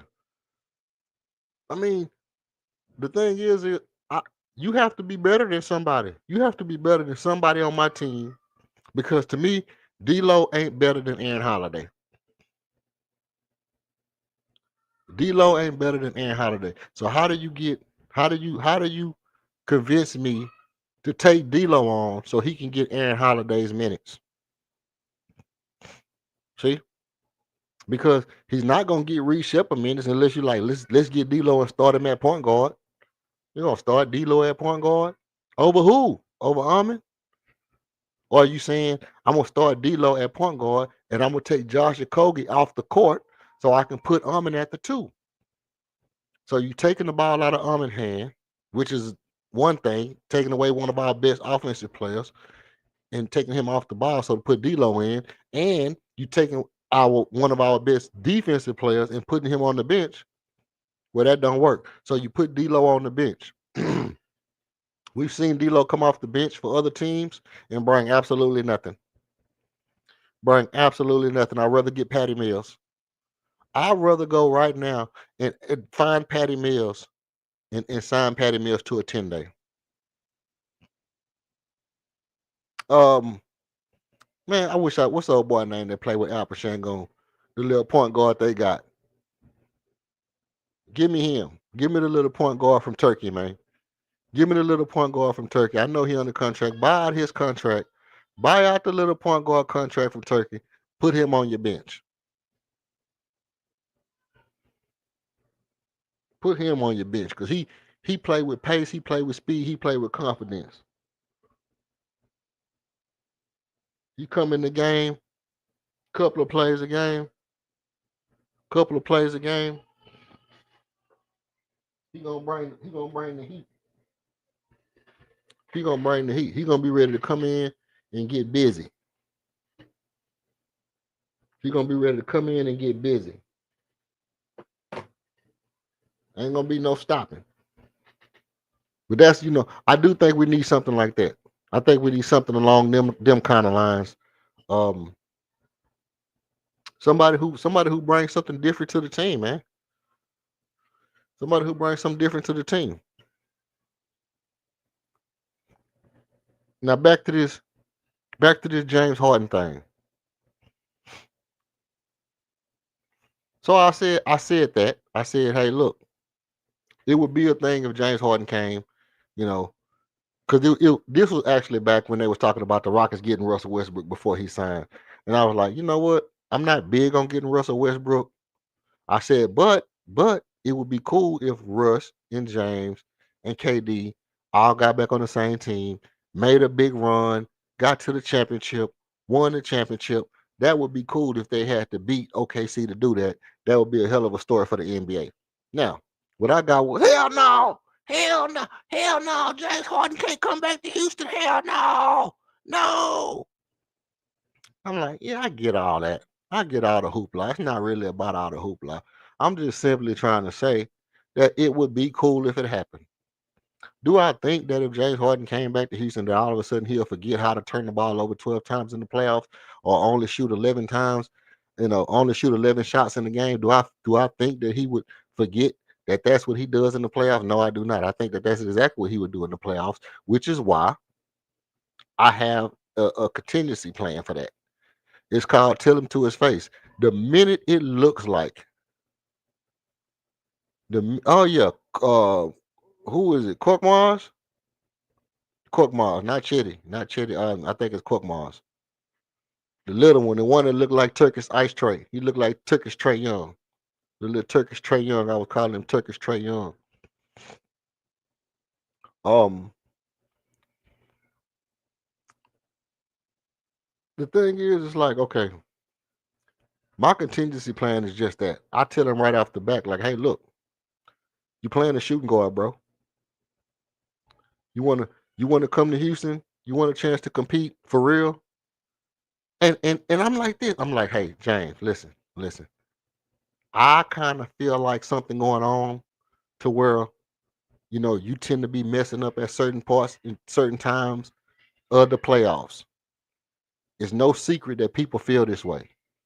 I'm gonna keep it a thou with you, bro. I want you to come play for us, but I'm gonna sit your ass in game 5s and 6. You're not gonna get on the court in game 5s and game 6s. So we're gonna be trying to get a big effing lead, game 1s and game 2s. And if I see you if you 2 turnovers, the minute you have 2 turnovers, you go into the bench. You will never get 6 turnovers in a game in the playoffs playing for me. If I'm Ime, I tell him straight to his face. I'm a little suspect. I'm a little suspect about what I think you're gonna do in game 5 and game 6. So any two which ways I see it look like you finna have a bad game, you come sit next to me, buddy. You come sit next to me. Now, if you think you can handle that, if you think you can handle that, boom, you can come back and compete for this championship. If you don't think that you understand what I'm saying, because I know you understand what I'm saying about the way you play in certain games. You've heard it before. Now, I can save you from having to deal with that by sitting your ass on the bench in them games. If you think that you can handle that, then you can come on back to Houston. But if you think for 1 second, I'm going to put you on ball and let you throw the game, stay in LA. Stay in LA with broke leg ass Kawhi, getting paid under the table for whatever the hell y'all doing, and never win. You are the opposite of LeVar Ball. LeVar Ball never lost, you never win.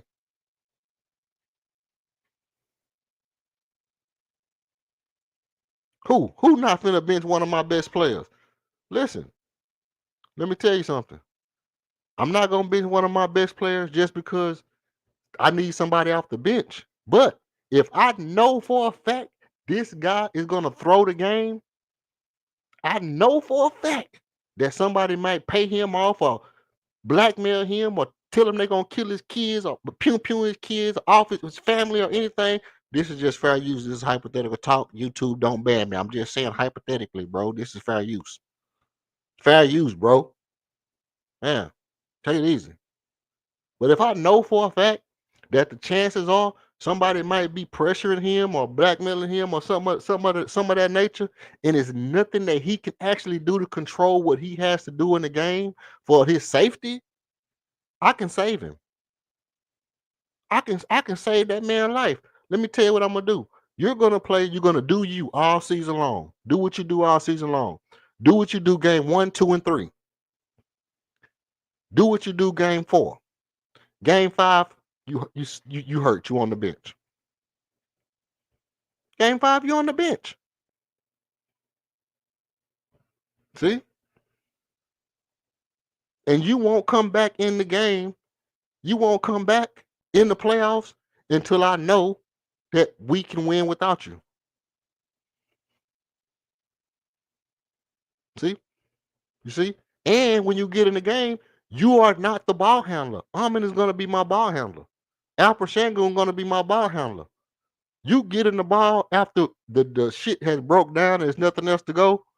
We Alper didn't try to get the ball. He didn't try to do the backdoor dunker spot play. He didn't kick the ball to KD, and everything that fell apart. And the ball rotates to you. Now you got the ball. Guess what? If you throw that shit away, then so be it. If you turn the ball over at that point, so be it. We done went through our whole damn offense. If you turn the ball over after we do all that, fine. We tried. We couldn't do it. You threw the ball away. Fine.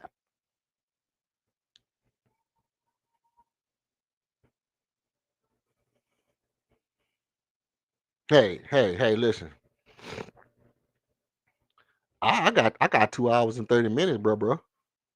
I got 2 hours and 30 minutes to talk about Harden, to talk about Ja Morant if I want to. I got 2 hours and 30 minutes. Nothing doing except for this game tonight. Nothing doing except for this game tonight on a Friday night.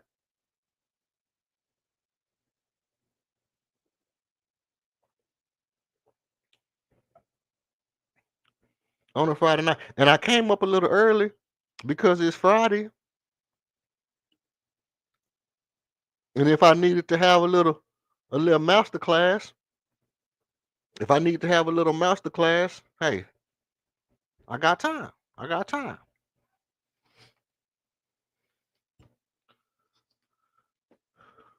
But I do honestly think, no, this is my whole point about the Harden thing. My whole point about the Harden thing is he probably can't be controlled.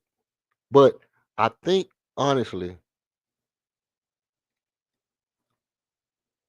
well, no, he can be controlled because something is some reason why he's turning the ball over the exact amount of times, the exact number of times. In all the games where people say he flamed out, the turnover number is exactly 12. So he can be controlled.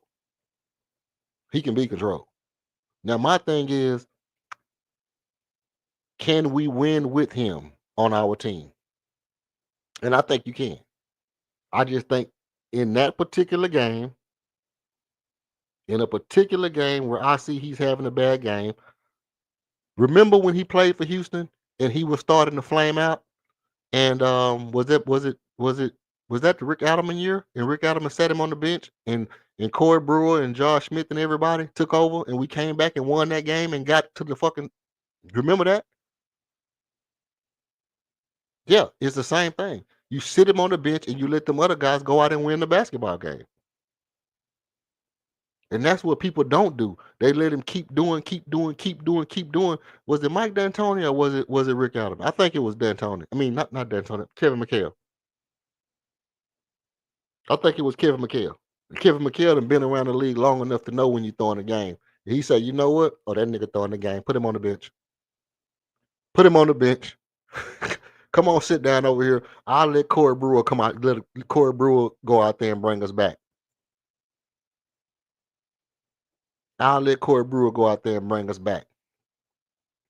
And Corey Brewer go out there and beat the Clippers. Him and Jay Smooth. Corey Brewer and Jay Smooth. And what's his name? James White and Montgomery. Like we had White and Montgomery out there, and Jay Smooth and Corey Brewer. Yeah, I put these guys out there and let them go play with full energy and bring us back. And that's why when people be like, "No, we shouldn't get Harden," I'm like, I don't care if we get Harden or not. I know how to put him on the bench if he start throwing the ball away.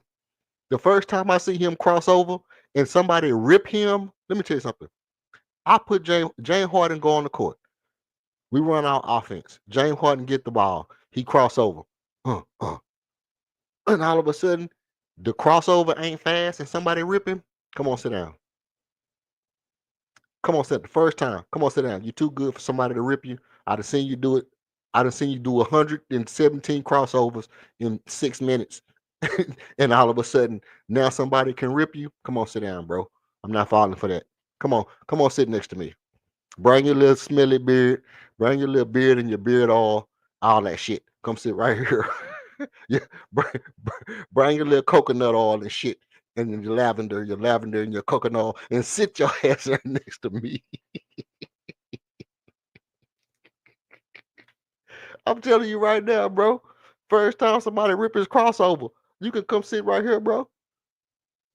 In the playoffs, yeah. In the season, okay, get your money.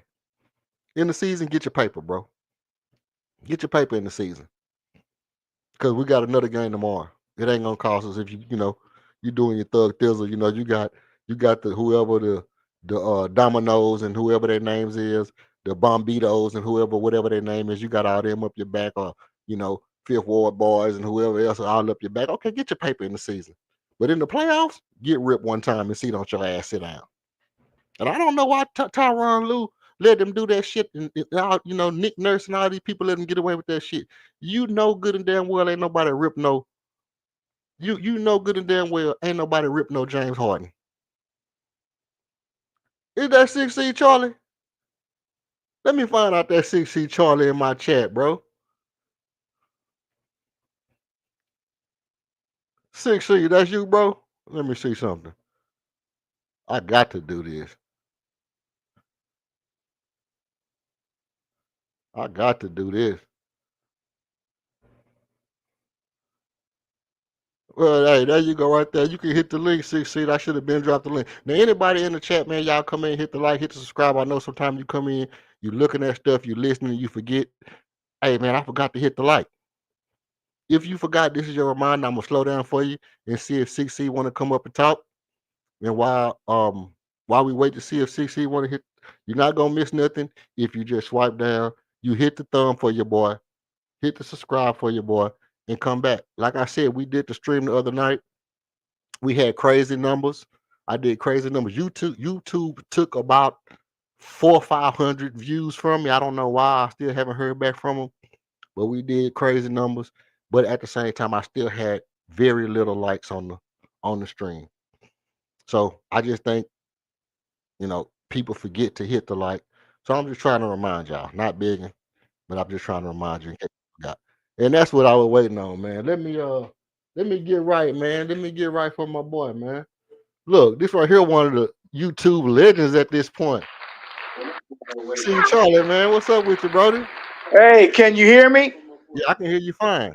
Hey, I'm gonna tell you something. I'm glad you got a podcast over there. I'm gonna subscribe to you. Yeah, And I'm gonna tell you something. You own to something. You the yeah. first one that says something about getting James Harden that I think, like you say, will work.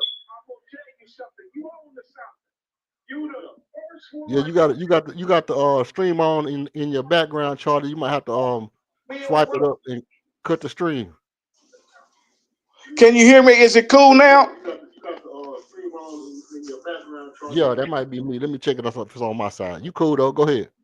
Yeah, see, you the only one that I turned around here and heard somebody say something that would work. Yeah, it was Kevin McHale that was the one that took him out of there the way that he did, and Smith and Corey Brewer was the one that sit back and helped us come back and win. And I was one of the ones, I'm gonna tell you, EF, that was on the no, don't get us hard, no, no, no. But after listening to you today, I'll shut the hell up. You got a point. If he's willing to turn around and do like you say, whenever he getting ready to act stupid, and they take him out, and you turn around and you get somebody else in there that's willing to want to play, I'll be with that 100%. But I'm gonna tell you something. I just want to hear what you have to say because I love the way you talking. You know who I think would be nice if we can go and get that can help us right now? That Who is won't that? cost a lot. Who that Go is? over there and get Dennis Schroeder. He can bring the ball up. What you Yeah. think about that? I'm cool with Dennis Schroeder. I don't really have no problem with him. I just wonder how much did he actually contribute to winning. You know what I mean? He's Uh been huh. on maybe like one or two teams that's done good. But my thing about Dennis Schroeder is how much better is Dennis Schroeder than Aaron Holiday? Okay, I'm with you. You got a fact again on there. You know what I'm saying? I like that Reed Shepard is doing pretty good. I do. Don't get me wrong, but I'm not confident that he's going to be one of the ones doing what he's doing when the playoffs or when they start to put the pressure up. Because Kevin Durant, I know you notice he be sitting around there, coughing the ball up, which was Right. something I didn't know because I only watch the Rockets, and if I see him, you got to be playing against the Rockets. I'm a diehard Rocket fan like you are. But to be perfectly honest with you, I just would love an insurance card. One thing that when it comes down to like the game tonight, because I'm tired of everybody jumping up and don't want to give us credit. Always is something else or whatever. This game means something to me, and I sure in the hell want to see them win. Yeah, no, you right, Charlie, man. You 100% right. This game is a big game for us tonight. It's one of them ones where I think out of all the games we played since the OKC game, this is the one that I feel like we need to win the most. I would have liked to win the San Antonio game to beat Victor Wembanyama. I think he's like one of our arch rivals. But this game, it's because it's a contender. It's like OKC, Denver, then us. Them the top 3 teams in the West. We gotta beat one of them. Right. And see, let me ask you something. Are you going to keep this podcast going every time? Yeah, I'm pregame shows, Charlie. Unless I'm sick or unless something major come up, I'm on in the pregame, and usually the day after the game I come back on. I'm going to subscribe to you, man. I like your style. I like what you talking about. I like who you are. So, like I said, I'm going to subscribe because I'm going to be able to come over here and be able to talk to you and stuff like that.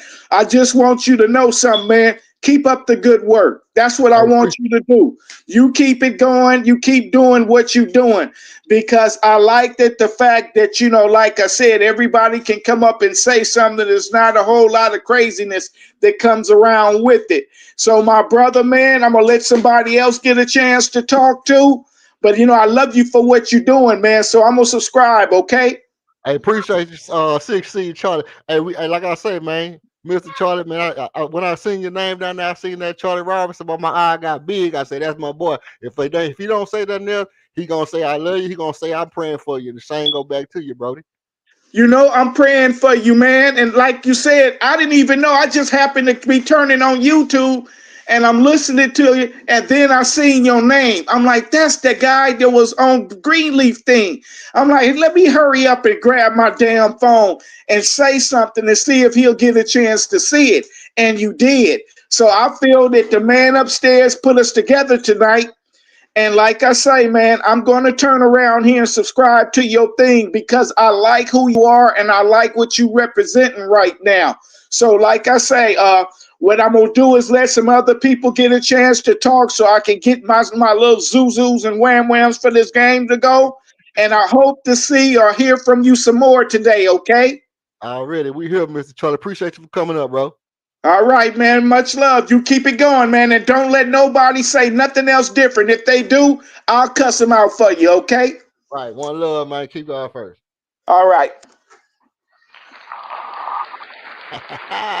My guy. My God, man, Mr. Charlie stepped in the building, man. That was epic, bro. Good to see Mr. Charlie here. He always come in with the good vibe, positive vibes and whatnot, man. That's something that's always appreciated. Because obviously that every show needed a spark, man. And right now, right there, Mr. Charlie was it, bro. That's exactly what we needed. Now, yeah, like I say, he agree with me because he understand my point. It just take a little difference of it take being direct, it take having vision, being creative, and just knowing what your limits is. Because obviously, if you can win without James Harden, you can win with him. And if people realize that, hey, we can't control him because the person who can't control him just not gonna put him in the game at that time, then it makes a difference. Then they might get off his back. You might be the one that make people if and I'm just a conspiracy theorist talking. I'm just a conspiracy theorist talking. If by some stretch of the imagination, it's a reason why he be flaming out in those games, and they realize that, damn, in those big games, he's going to be sitting on the bench, then they realize they don't have no power. They might just leave him alone and let him play basketball. You know what I mean? The people who feel like, oh, well, every game, 5 game, 6, he gonna do this and that. Well, he won't do it here because he won't even get to play that much if he try it. And then maybe people will stop. Maybe that phenomena, maybe that flame out phenomena won't occur, right? And then you can kind of change the narrative around it. And even more so than all that, to be honest, I would like for James Harden to retire a Rocket, you know, for no other reason than if you want to be known as the second best Rocket of all time, you can't retire being away from Houston longer than you was in Houston. That's ridiculous. The 16 year freaking what's it called? And the most time you've spent has been away from the Rockets. Like, I would like for you to retire as a Rocket. It would be cool. Come back to Houston, have some kind of a run and retire as a Rocket, retire your jersey. We understand it's a business, but you know, it's always cool to go back home. Nothing like returning home. Salute, Mr. Charlie. You know. Now, he brought up something that's kind of important to me too. Not as important, but something that we talked about before. The the Dennis Schroeder thing. You know, that Dennis Schroeder situation to where it's like just getting a guy who's known, who we know can be consistent at what we don't have, the things that we missing. Well, here's my take on that. Um, where I agree with Charlie on this point. Reed Shepard has had problems, and KD have turned the ball over. But go back to what I was saying. Is the person that we get, are they better than anybody on the team? You know, and whose minutes are they going to take, and how valuable is that person's minutes to the team? So it will go like this: you get it in the shoulder. He coming off the bench. Okay, well, he coming off the bench. Is he getting Reed Shepard's minutes? You know, so now you taking our best 3-point shooter and reducing his minutes, or like how does it work? Well, we're gonna start him. So you start Dennis Schroeder. Now you taking a minutes from a Kogi, right? If you start Dennis Schroeder, then Armin goes to your 2, then you taking minutes from a Kogi. So whoever that person will come in, it's the same thing I said about Malcolm Brogdon. I'm so glad Malcolm Brogdon retiring. Let me tell you something. Let me tell you something. Let me tell you something. I'm gonna tell you one thing. If I don't never tell you nothing else in your life, I'm gonna tell you this right now. I'm so damn glad Malcolm Brogdon retired. I will never be so happy than the not here Rockets fans say, go get Malcolm Brogdon. Go get Time Lord. Go get Time Lord and Malcolm Brogdon. Come on, bro. Come on, bro. These dudes have been in the league so damn long. How do you think they make you better when they ain't done shit the whole time they was in the league, bro? They been in the league this whole time and they ain't been able to do nothing? Nothing? And you want to go get them? Nothing?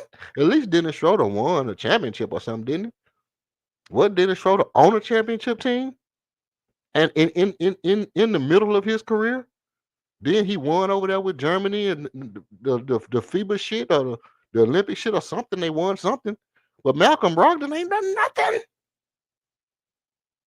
But people love Malcolm Brogdon. Malcolm Brogdon ain't been good since he was in that dog meat. What?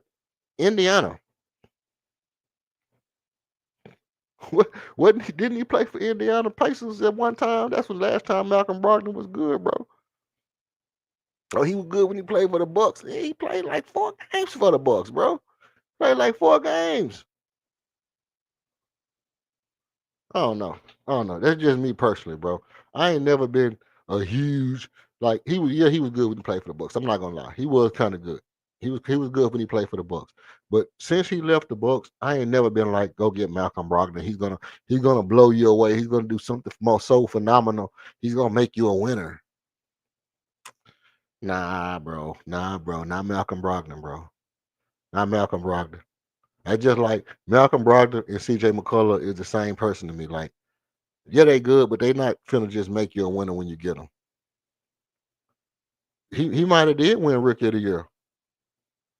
That's like what's it called? Like what's it called? Say, man, I bust your ass when I was in high school. That's the problem. You still a high school basketball player. It's like that type of shit. Like Malcolm Brogdon won Rookie of the Year. Yeah, that nigga still play like a rookie, man. That nigga still a rookie right now, bro. He's still a rookie right now. He still do the exact same shit as he did when he was a rookie. Got no smarter. Um, but no. I think if like I say, it's players out there that I think make you better. It's players out there I think can bolster your depth, and obviously Dennis Schroeder could give you a little extra depth. You know, James Harden just makes you a better team. James Harden makes you a better team, but it goes into the idea of, like Charlie was saying, is he willing to play, and when he stopped playing, what's your contingency plan? Well, James Harden, you playing like ass, guess what? Boom, Steven Adams back in the game. We back to our Steven Adams double big lineup, and James Harden's on the bench. You know what I mean? James Harden playing like ass. Okay, we don't need you in there. Reed Shepard, and boom, you back in there. You coming off the bench instead of James Harden is our shooting guard. You already off the ball. It's little things like that I feel like you can do. Same with LaMelo Ball. Same thing with LaMelo Ball. If you get a player like LaMelo, and you like, yeah, but he might get hurt. Yeah, he might get hurt. But what if he's healthy in the playoff? We've never seen like the shit that Halliburton was doing last year in the playoffs. The shit that Tyrese Halliburton was doing in the playoff last year would not hold a candle to the shit LaMelo Ball would do in the playoffs.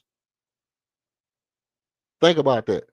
The hype that they had Tyrese Halliburton under last year or this year in the playoffs, all that shit.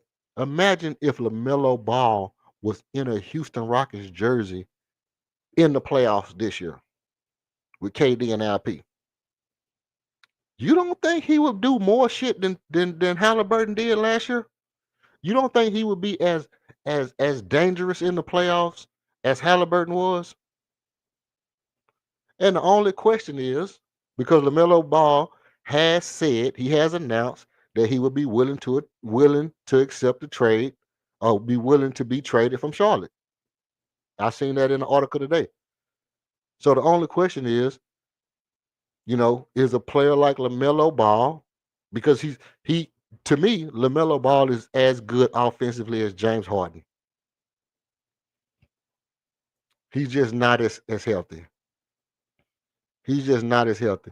The question is, if you invest in LaMelo Ball, you get his medical records and you say, hey, is this something that can't be fixed through strength and conditioning? Is this injury that he's been having, what was it, his toe, his ankle, or some stuff like that? Hey, Steph, is it a way that we can, you got your ankles under control? What did you do? Was it strength? Yeah, it was strength and balance and conditioning. Okay, can we get with your doctor and see if we can get LaMelo Ball ankle fixed up so where he don't be having so many injuries or whatever? And I'm pretty sure they know how to get in touch with his people. Too expensive, point blank. Too expensive, point blank. So let's look at the numbers. You know why I can look at the numbers? Time is on my side. Yes, it is. Let's see. Yes, it is.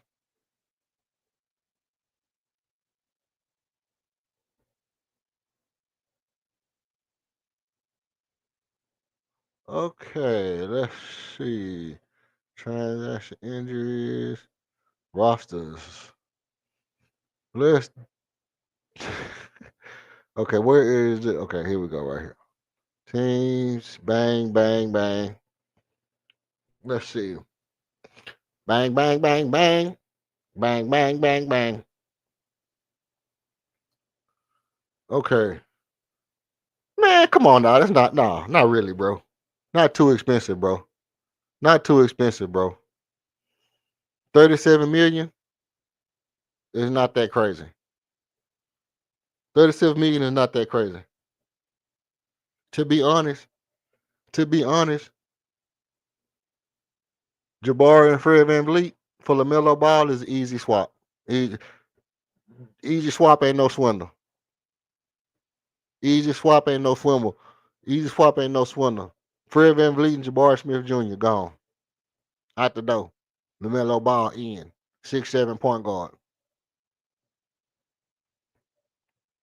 And then, like I said, to be at age 24, let me tell you something.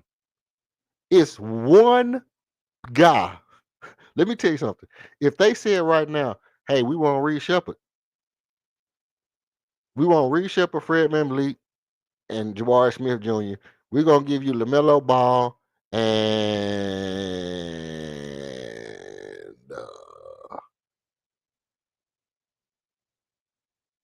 to John A. Saloon. No, that's too much. To John A. Saloon gets paid too much chips. We'll take Miles Plumlee. We'll take Ryan Colliburner. We'll take Sion James. Nah, we don't really need him. They definitely not finna give up Musa. They definitely ain't finna give up Mansa Musa. That boy Mansa Musa, 6'10" forward. So let's say they was gonna give up Mansa Musa, and they wanted Jabari, Reed, and they were gonna take Fred VanVleet.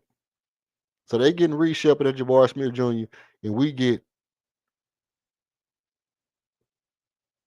we taking 40 million, we sending out 43, 44, 45 million. We clear up space, we get Melo and Musa diabetes. Too expensive, period. Nah, bro. Not too expensive. Not too expensive. He wants a max and they don't want Fred. How you know they don't want Fred, bro? They didn't tell you that personally, bro. People act like people know personally that somebody won't take Fred VanVleet. He come back next year, he can help establish the culture of your team like he helped establish the culture of our team. He a veteran.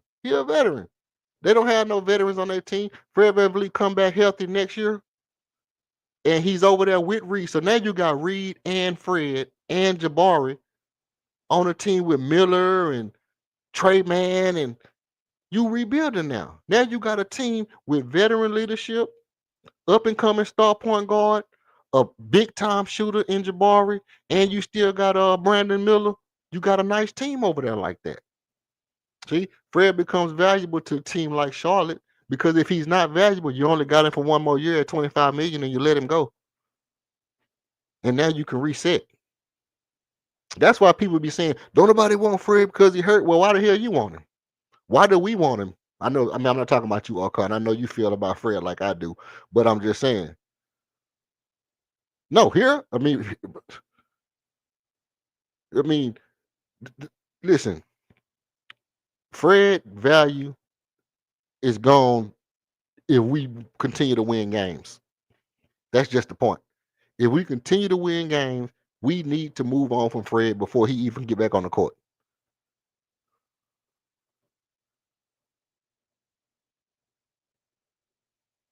Reed, Jabari, and Clint for James Harden. Reed, Jabari, and Clint for James Harden. No, because that money don't add up. That money don't add up for nobody. What for James Harden? Because Jabari get 20 million a year, and Reed Shepard is like at what 6, so that's like 26, and Clint get like 2, so that's like 27, 28. You know, not enough for James Harden. For Ball, well, no, Ball get 37 million, and I guess we could do it because we get the exception, but then we'd be over the cap. So we have to. The thing is, Jabari has to be in there. They would want Reed if they're giving up. LaMelo,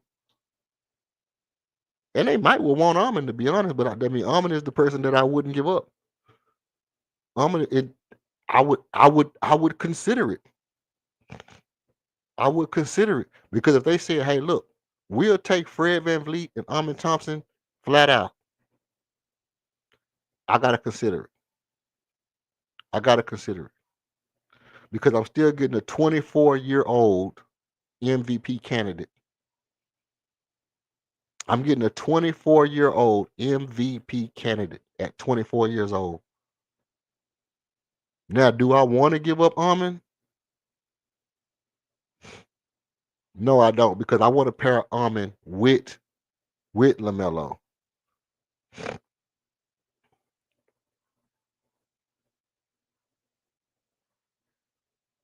million more. You just jumped in the. Hold on. Was you even over here, bro? Oh yeah, you was here. You was here.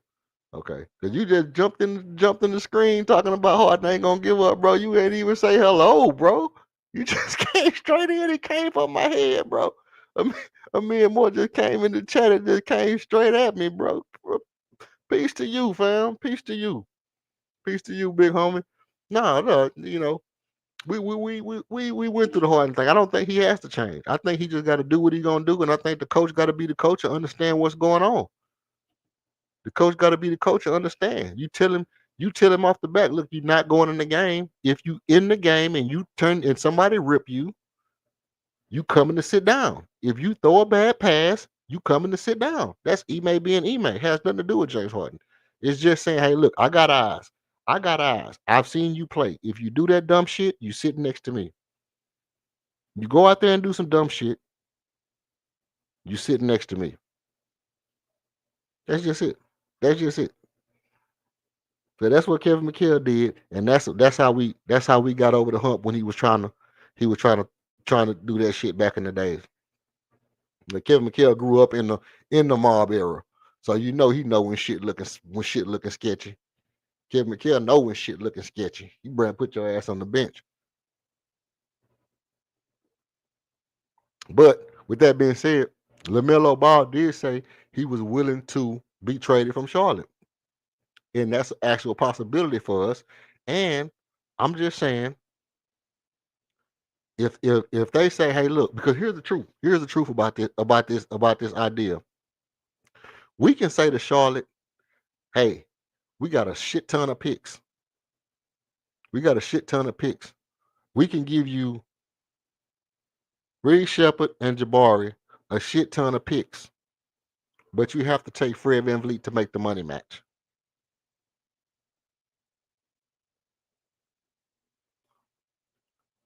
Yeah, you giving up your two best 3-point shooters.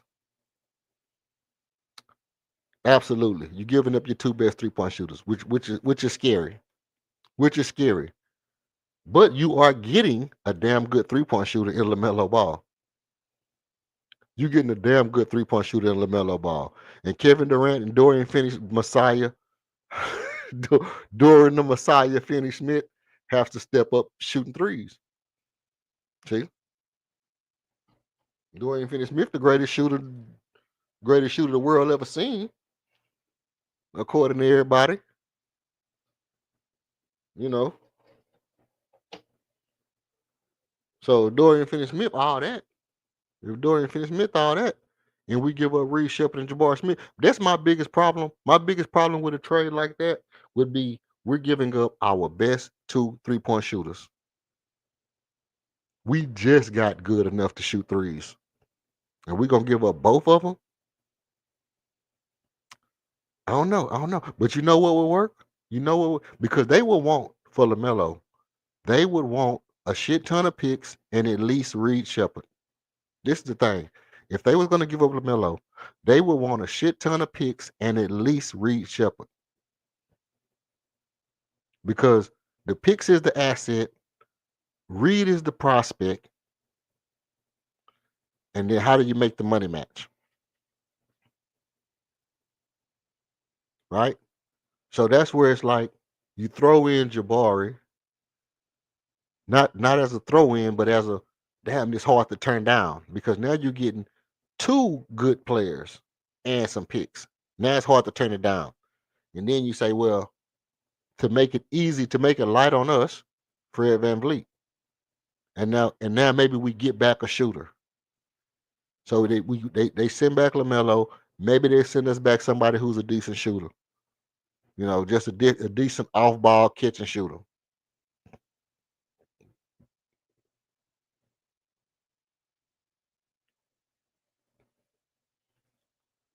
Is LaMelo undisciplined or something?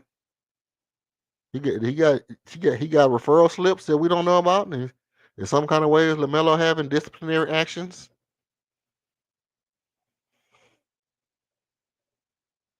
Oh, I mean, he's definitely probably not as disciplined as Jabari and Reed. I give you that. I give you that. Jabari Reed is going to be way more disciplined than LaMelo, but you still got LP, you still got Armin, you still got KD, and now you just added in LaMelo, who is a pass first point guard who don't have to score 30, don't have to score 40, but if you get to slipping, he'll bust your ass for 40. And he'll get you 40 and 13, 40 and 15, 40 and 16. He'll get you 40 points and 15 assists. All flair, all grace, all fade away from threes, pull up from half court. Any shot on the court, he can make it. Any shot on the court, he can make it. Any pass from 93 feet, he can make it. Any pass from 93 feet, he can make it. Any shot from 45 feet, he can make it. Like let me tell you something. I'm gonna tell y'all something right now. Anybody who come in this building, first of all, hit the like button first. If you haven't hit the like, hit the like. No, you might have forgot it. Okay, cool. Let me keep going. Hit the subscribe too. Hit the subscribe too, because I am gonna tell you right now. I ain't gonna take this shit. I'm gonna tell you something right now, Archon. Let me tell you something. It's Friday. It's Beat and Teach Friday. It is a Beat and Teach Friday. I'm gonna tell you something right now. If you try to sit here and tell me on a Friday night that there is any reason not to take LaMelo Ball, we got smoke. You got smoke, bro. We got smoke. I'm telling you right now. Where my joints at?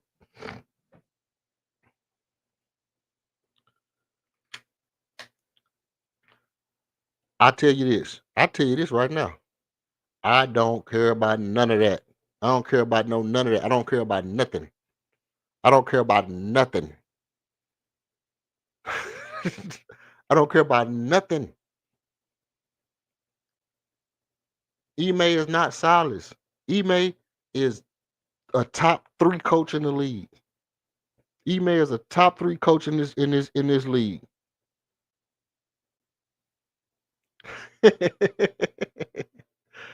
Hey, Ime is a top 3 coach in this league. And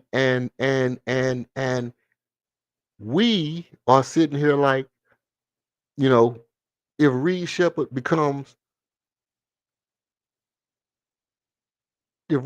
develops into what he needs to develop into, should he be a starter? And there's people that's telling me, well, even if Reed Shepard is a top 5 point guard in the league, he still can't come off. He still got to come off the bench. Reed Shepard will never be a top 5 point guard in the league. You don't know what the hell the man gonna be. I'm saying that if Reed Shepard is shooting 47% and turning the ball over 2 times a game, if he turning the ball over 2 times a game, he's shooting 47% from 3. He getting you a steal and 2 steals and a block a game. You're gonna continue to leave him on the bench. And people are like, yeah. You gonna leave him on the game? Yeah. You gonna do it? Yeah. Can you dig it? Yeah. I don't mean to be rude. I had so many questions. I got so many questions. No. It wasn't the Silas that was in JG. It was Josh Christopher.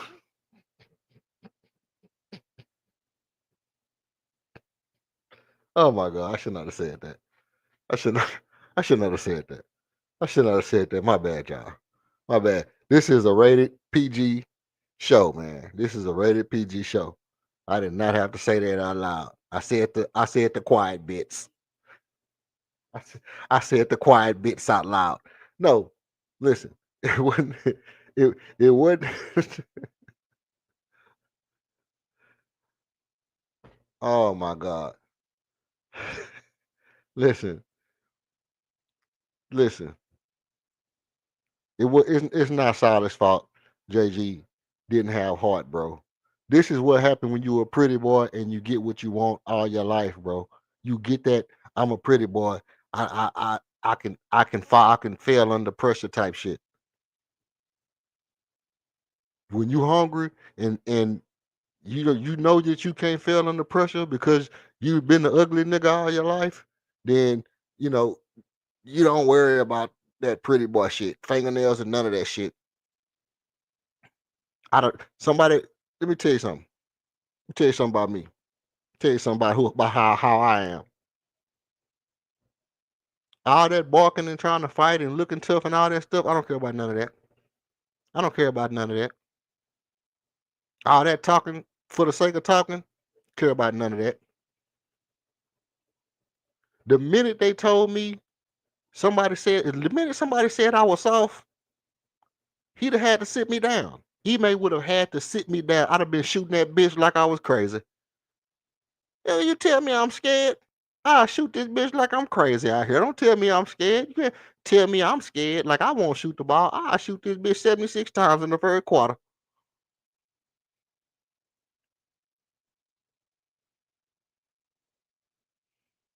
I'll shoot this bitch 76 times in the first quarter. You tell me I'm scared of Draymond Green again. I'll shoot us out the there. I'll kamikaze this whole damn team. I'll kamikaze this whole damn team. You try to tell me I'm scared of somebody. You think I won't? You think I won't shoot this bitch? Okay, y'all. Guess what? I'm gonna go in here every time and try to make somebody foul me. LP, you never touch the ball. Let this nigga tell me I'm scared again. I'm finna drive this shit every time. Bulldoze two, 3 people. He gonna be like, nah, man, you ain't scared, bro. Don't shoot no more. don't, don't don't shoot the ball no more, bro. We know you ain't scared, man. We know you ain't scared. They might still would have traded me, but it wouldn't because somebody thought I was soft. They said this nigga crazy. This nigga's insane. This boy don't got this boy mine ain't worth $5 in Chinese money. Get the, get this fool off my team, man. Get this fool off my team. This boy mine ain't worth a bag of chips, man. I'd have been shooting that shit so much, they'd have thought I lost it.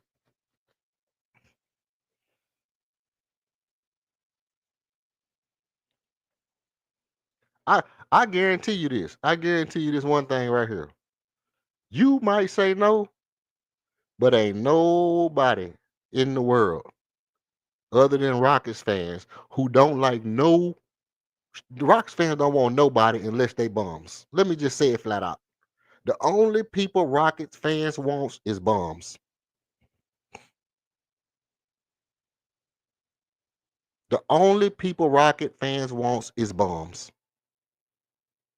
Name me one superstar. Name me one good person that you want on the team. I'll wait. Matter of fact, I'm gonna mute up until somebody puts somebody in the chat. Everybody hit the like button because we're gonna be here for a minute. They never gonna name somebody good.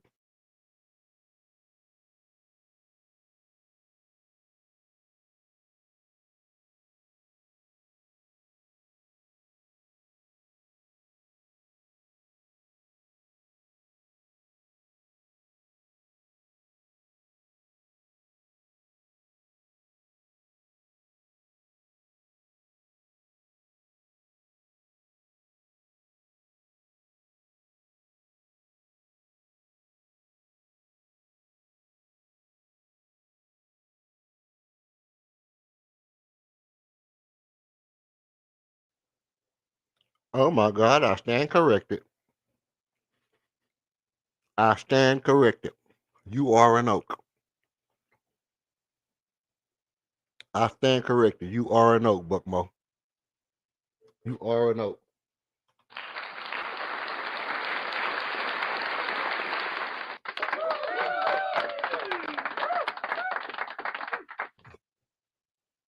Now, now for Giannis, what would you be willing to give up for Giannis?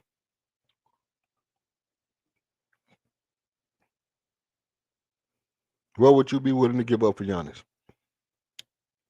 It'll have to be something like the same thing. It'll have to be something because if you're getting Giannis, Jabari's gone automatically. If you're getting Giannis, Jabari's automatically gone.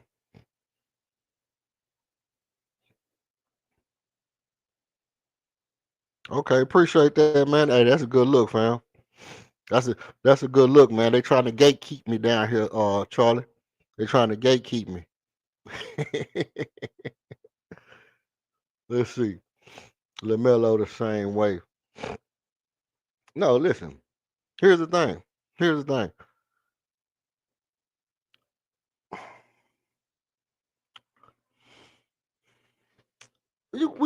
I mean, you could say you could say like maybe we would lose too much because Jabari is a significant. He does have a significant role on this team. But remember, the Messiah. You forgot about the Messiah? Ain't the Messiah coming to play for us in 3 days? Come on now, Archon. Ain't your Messiah coming in 3 days?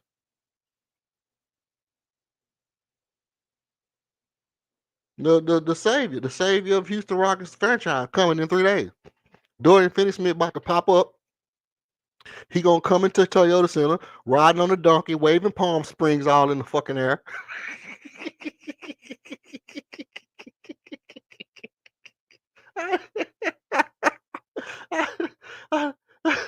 No, no.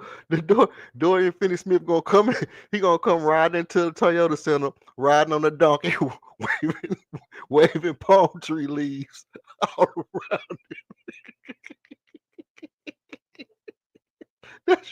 That's your Messiah, bro. that's that's that's your Messiah, bro.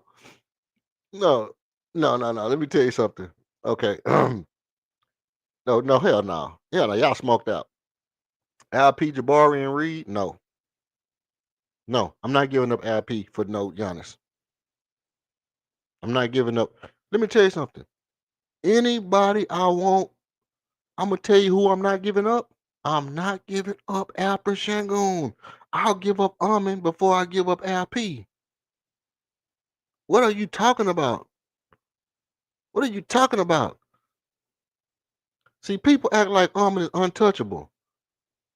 I'll give up Amin before I give up LP. Ask you right now, who would you rather have, Amin or Asur? Who better, Amin or Asur right now? See, you can't really say. You will say Amin. You will say Amin. But deep down in your mind, you know, like, man, they're about even. They're about even in real life.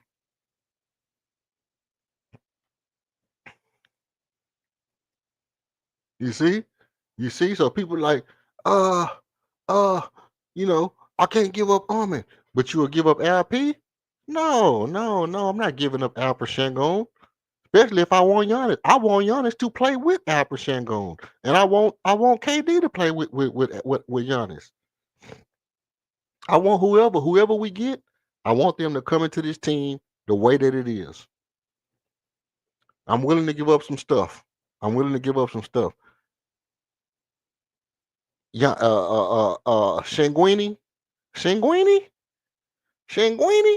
he not one of them, bro.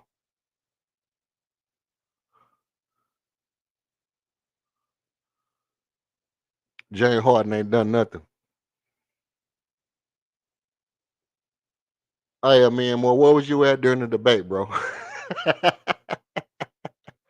Where was you at during the debate, man? More you talking about James Harden ain't done nothing? Nobody would listen. Hey, hey.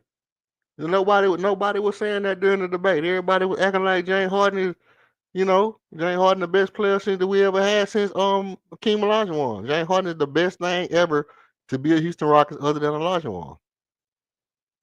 He ain't had no flaws in his game. He was a top 5 defender, according to King.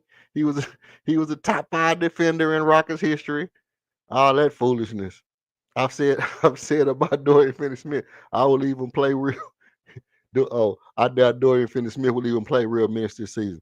Well, listen, he might be good. And listen, I don't doubt that he can be good. I've watched film. I watched some highlights of Dorian Finney-Smith a couple of times since me and King talked about it on here. And King actually was one of the people that convinced me that Dorian Finney-Smith would be good enough to play some significant roles on the wing, playing some shooting guard if we needed him to start in the shooting guard instead of Tari, because I was convinced that, hey, Tari is a better shooting guard than anybody else we had at the time, other than KD. So I was like, I wouldn't want Amin to start at my shooting guard. I'd rather start Tari at the shooting guard. And we had this whole discussion, and everybody was like, "Yeah, but Tari can't shoot. Tari can't play no shooting guard, bro. He can't play no shooting guard. He ain't this. He ain't that. Man, Tari ain't make it good." And then King, me and King on the stream, we went through the highlight reels. I showed King why I thought Tari was very Kobe, Michael Jordan esque, being able to get to his fadeaway and be able to knock that fadeaway down consistently and being able to space and shoot threes, walk into his threes with crossover, create a little bit off the dribble a little bit, be able to catch and shoot. Tari is a decent shooting guard. He showed me Dorian Finney-Smith running off screens on the back door, catching, shooting, moving without the ball, you know, spacing out, doing different stuff that Dorian Finney-Smith can do. And I said, okay, Dorian Finney-Smith would be a good shooting guard as well. Do I think he'll be a better shooting guard than Tari? I still have yet to say go that far. I've yet to go that far. I still think Tari can be a good shooting guard alongside Amin. But, you know, that's neither here nor there. I said you would have to sign to give up Şengün to get Giannis. I don't want Giannis, but ain't taking nothing but your best for Giannis, meaning you lose the whole team except Goon or you lose Goon. Hey, look, here's the thing. Here's the thing. I tell you just like listen, tell you just like I tell anybody else. If Giannis say, man, look, I really want to go to Houston, but if y'all can't get me to Houston, get me the best place you can get me. Now, with that being said, San Antonio has the best pieces to offer that they would be willing to give up for Giannis. San Antonio has the best pieces that they would be willing to offer to give up for Giannis. And they would be a championship team the minute they got Giannis. That's just it. That's just let me just keep it factual with you. I'm gonna just keep it 100% factual. If Giannis was willing to come to Texas, he would go to San Antonio, and everybody else can just go home and go to sleep. Nobody will win because you're not going to be the team with Giannis Antetokounmpo and Victor Wembanyama on it together. I mean, we could just stop watching basketball. I would just come up here and just talk about the Rockets of old. I wouldn't even talk about the shit that's going on this year. If Giannis joined San Antonio, I just would talk about. I would bring up Mr. Charlie. I would call LC on the phone, and I would tell LC, you know what? We doing a tribute to only old Rockets shit. we not even talking about the modern Rockets no more. I wouldn't even talk about. I wouldn't even talk about secular basketball, uh, current basketball events. I would literally we only talking about historical Rocket shit. Let's talk. Remember when we was in San Diego and we had that nice green and gold jersey? That's one of my favorite jerseys, man. That green and gold jersey was the bomb.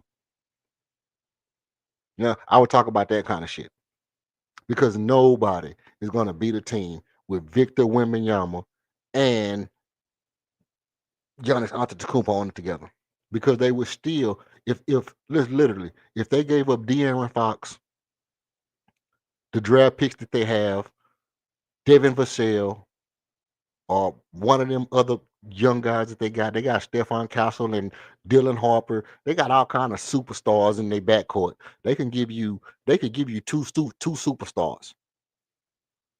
They could give you Dylan Harper, De'Aaron Fox right now, and a shit ton of picks, and Jeremy Sohan and a big man. It's like no way you can match. There's no way you could really match what San Antonio could give up to get Giannis.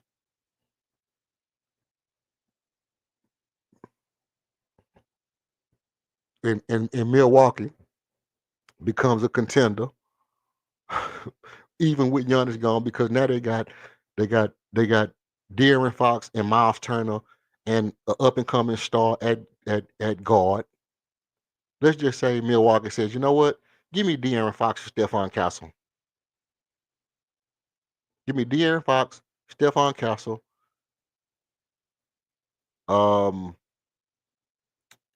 whoever their big man is, Ottoman, whatever his name is. Give me them, and give me a bunch of picks. Boom, they do it. Giannis comes here. They still got Devin Vassell. They still got Sohan. They still got Dylan Harper, and they still got Victor Wembanyama, and they still got players on the bench, right? The dude that was killing us, I ain't even mention his name. What's his name? The dude that was busting our ass all night? Not Matt Barnes, but the other dude. Um, Cameron was his name. Cameron, that was the name. Anyway, what I'm saying is they still would have a whole team that just busts our ass, and Stephon Castle would be gone, but then they would just slide Dylan Harper right into the position and let him play with Devin Vassell and Dylan Harper. Let's say, well, look, take Dylan Harper and De'Aaron Fox and Soto or whatever his name is, and these picks, and we'll throw in the big man to replace Giannis, and then boom, it's an unbeatable team. Giannis and Victor Wembanyama is an unbeatable team. Just forget about it. Just forget about it. There's no way you're going to beat that team. So it would be no reason to even watch best. That would be like the year that Golden State got Kevin Durant to me. Now, by the same token, if we got Giannis, we would just probably be good enough to beat OKC.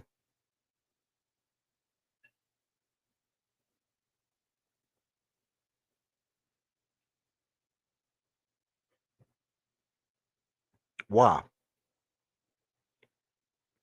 Because for one, the league is already ready to crown Victor Wembanyama the Prince, Captain, Chief of the world.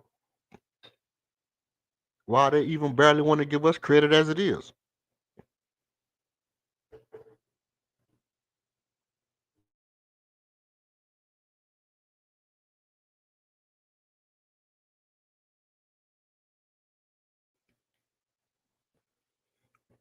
There's nothing stopping the league from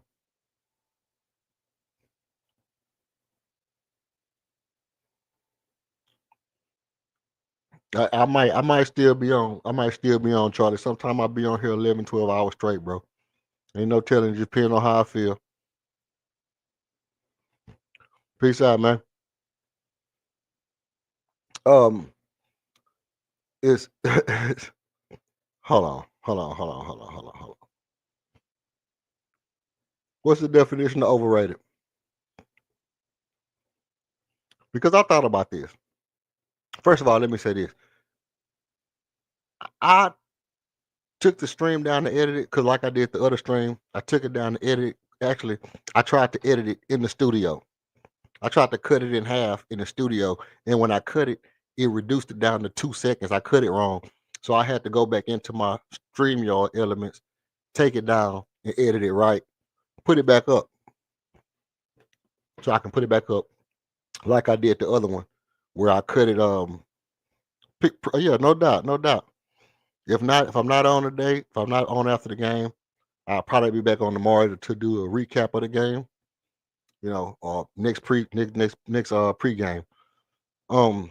Yeah, so I took it down, edit it. I tried to leave it up and edit it, but I don't really know how to work the studio. I'm still kind of new to the YouTube studio shit. So I cut it.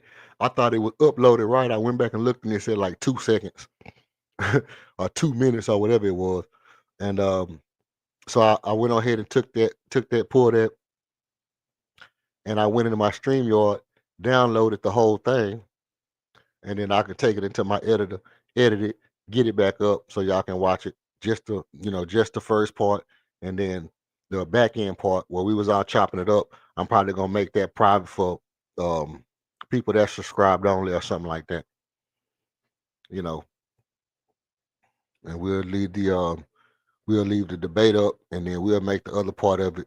Because if we was on that going different, we was talking about different stuff on there at the end of the night, and there was a lot of different stuff going on. But it is gonna be back up. It is gonna be back up, and what's the definition of overrated? Because I thought about it. I thought about overrated overall. I thought about overrated overall. I was like, you know what? I think some people think overrated and they think, the first initial thing they think of is this person ain't as good as people say he is. I think about it a little bit differently. I kind of think this person is rated higher than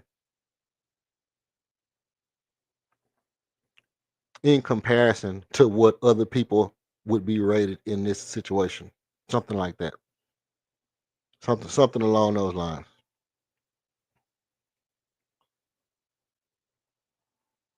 Oh, okay, okay, okay.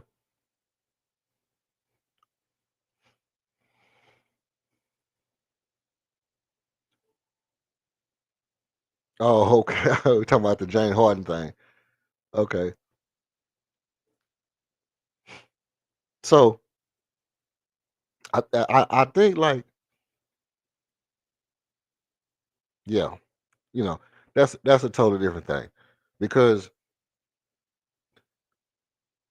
still in my own mind. In my own mind, I'm like, if I said and it is what it is. It is anyway. Anyway, it is what it is. Like,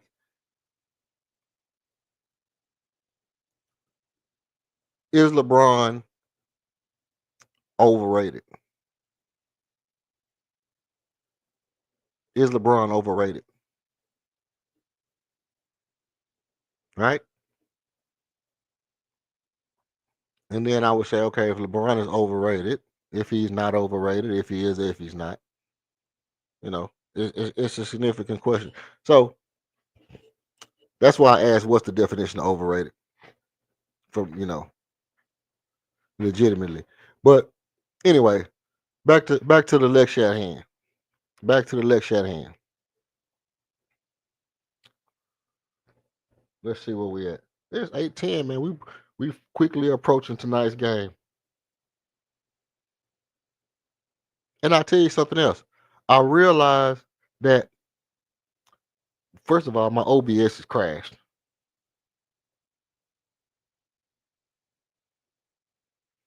Um, my OBS crashed. That's why my overlays and stuff not on my screen. You know, and that's why everything that's usually up there is not up there. So yeah, the screen look a little naked. You don't see no feed, no Rockets feed, nobody popping up on the screen. My little players flashing and all that stuff. My OBS and I have since the other day when I shut my computer down. I haven't shut it down since because I got so much stuff open that I don't want to close out, and I don't want to close it all out and lose my spot where I'm working at. Because I can lose my spot, then my OCD will take over, and I'll never get it all back up in time to do everything I need to do, and I kind of need to go through it all piece by piece and knock it all out. So that's why my overlays and stuff is not up. Um, what else? What else? What else? What else we touching on? What else we touching on? I tell you what, everybody that's here, look.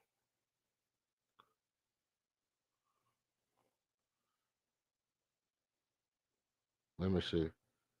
I got that. Okay. Um, Giannis. Here's the thing about it. I love Giannis. I love Giannis. And my thing, the reason I say San Antonio would be unbeatable is because the defense between Giannis and Victor Wembanyama would be stupid. Like how would you ever score with a guy that can block your shot from the free throw line? If you at the 3-point line, he can still block your shot.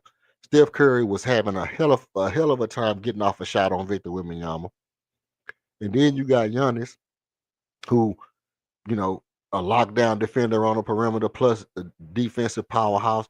It would be very hard to score against that team. Very hard to score against that team. You literally would have to just have a Shaq on your team, which we kind of do. Alperen Sengun is kind of like a Shaq in the vein. The reason I said that, let me explain. Let me explain. In the aspect of what he does is not conventional enough for you to predict it. That's just what I mean. That's all I'm saying. The way Shaq played was so unconventional that it's hard for you to predict exactly where he was going to spin or where he was going to move to before he bumped you out the way and dunk on you. Alperen Sengun is kind of like that.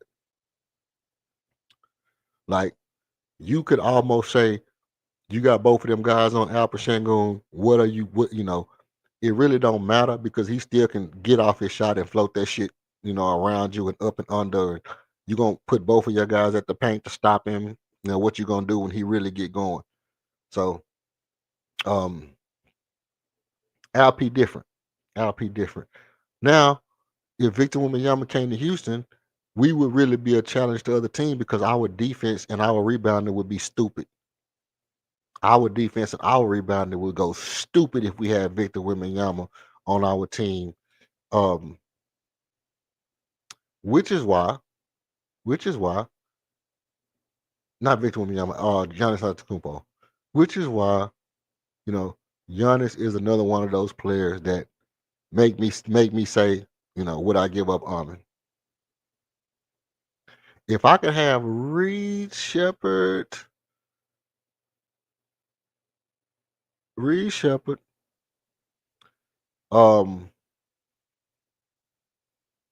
man, but then who do you got as your shooting guard?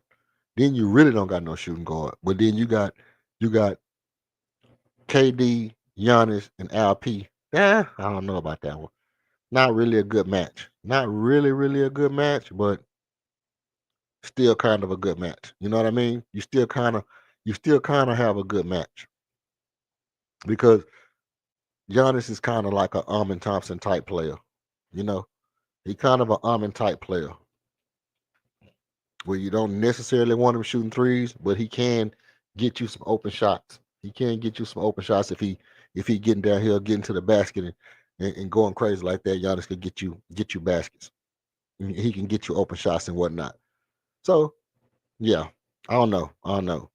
I still feel like overall our draft picks, people don't realize how good our draft picks actually are, and that's why Phoenix is trying their hardest to be very, very, very good because they want to minimize the value of our draft picks. Let's just be honest. They want to play so good that our draft picks don't have no value. And when we gave them Dylan Brooks, we kind of helped them. We kind of helped them do that. It was kind of it was kind of a bad move to keep them draft picks because I kind of feel like you could have looked around the league and maybe moved some of them draft picks for other people's picks who were still set to be bad. Or maybe we could have drafted 10th and gave up two of the other picks that would have been, which is what I was saying. I was saying, hey, draft Kamal Molly and give up two of the other picks instead of giving them the pick this year. Yeah, no, I could. I absolutely could. I had nightmares about that. Like I think it was like last year. I actually had a nightmare. I had a nightmare that I had went back to the Jabari Smith draft night and they drafted Jabari and we drafted Paulo Banchero, and then somebody asked me, man, only if we could have got Cade instead of Jalen, and I just woke up sweating. I would just woke up sweating. I had sweat dripping all in my eyeballs and everything. It was salty sweat dripping all in my eyeball, and I just couldn't even go back to sleep. You ever wake up in a sweat and you can't get back to sleep? That's how I woke up. Just as soon as somebody asked me, like we drafted Paulo, and then somebody was like, man, but Paulo and Jalen, both need the ball. What if we could have got Cade? And then I just Woke up. Oh no! Woke up sweating, screaming. People looking like, oh, what's going on with you? Bad dream, bad dream. Nobody never asked me that again. Nobody never asked me again. If we could have got no, listen. If we could have got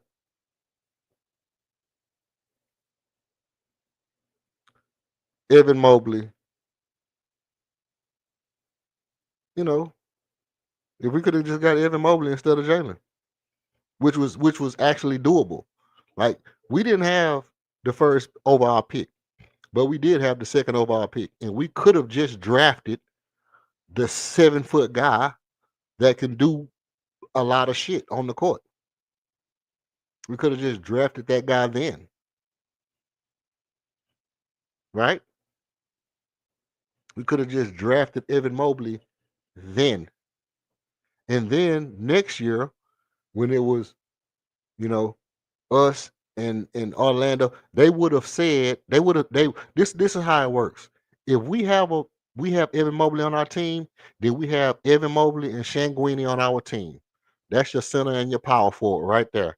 Then the next year, when when it comes time to draft, they would have boosted somebody else up in the standings. Mel Kipe and them, they would have been hyping somebody else up to say, oh, this person is probably going third to Houston Rockets.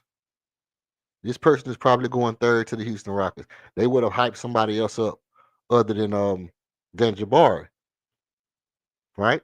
And so whoever that third person was that got drafted, they probably would have hyped them up to come to us, and we would have had the choice of taking that third person, which I don't remember who was third in the draft. What year was that we drafted Jabari? Let's see. Jabari Smith Jr. draft. Shoo, shoo, shoo, shoo, shoo. Let me see. 6'11". He was drafted in the Mr. Passion. What? Yeah, he was 2023. Okay. Let's see who was in 2023 draft. 2023 draft.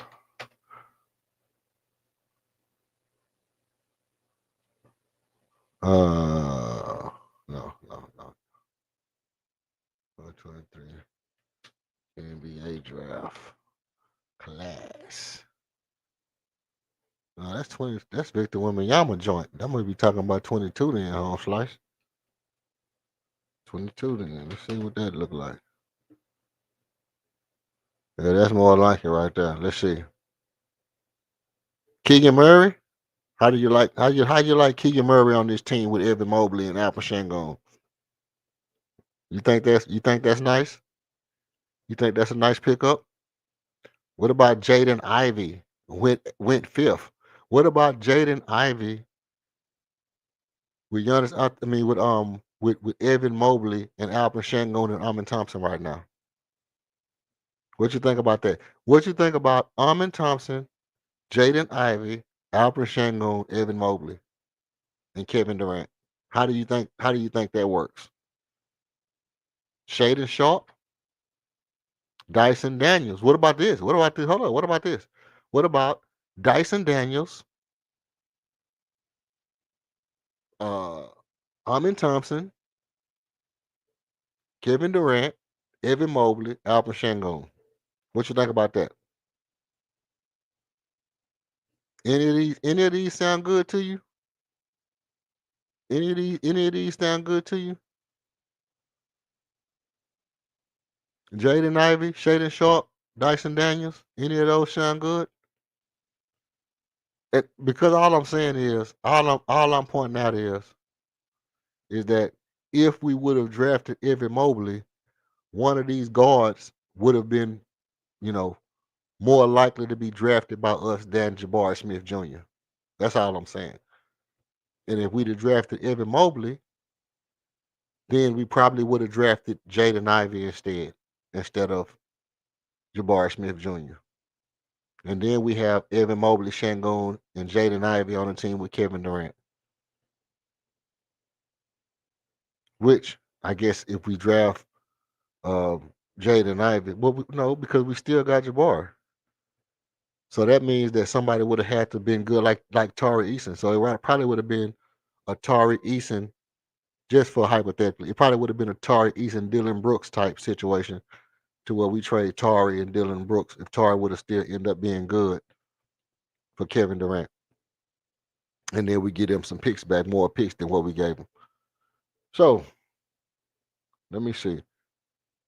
We kicking at 8:30. It's 8:30. What I'm gonna do, I'm finna hit this commercial, let it run a couple times, and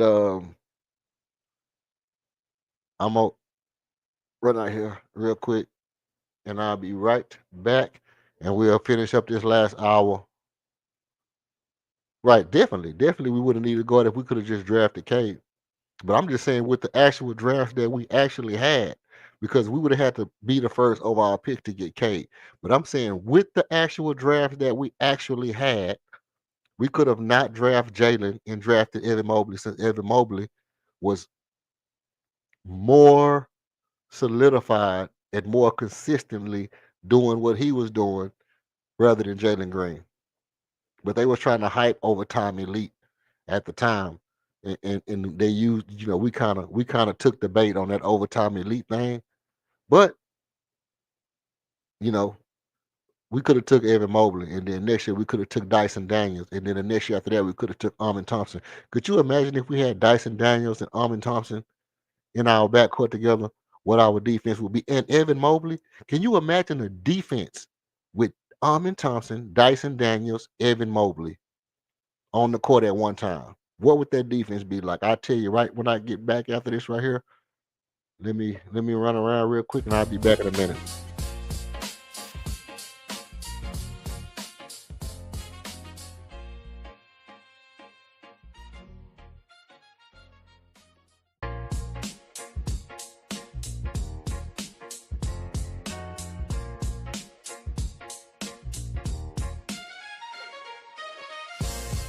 Every show needs a spark. Ours, you. Step into the spotlight for a one-on-one fire debate. Call out a take, defend your own, or a beat and teach masterclass. Winners earn bragging rights and rewards. Email redalert.rocketzone@gmail.com to lock your spot or choose a topic from our board. Thanks for supporting the movement. Tap subscribe, drop a like, and if you want to buy us a coffee, Cash App, $26KG1. Every show needs a spark, and you are ours. Salute to you.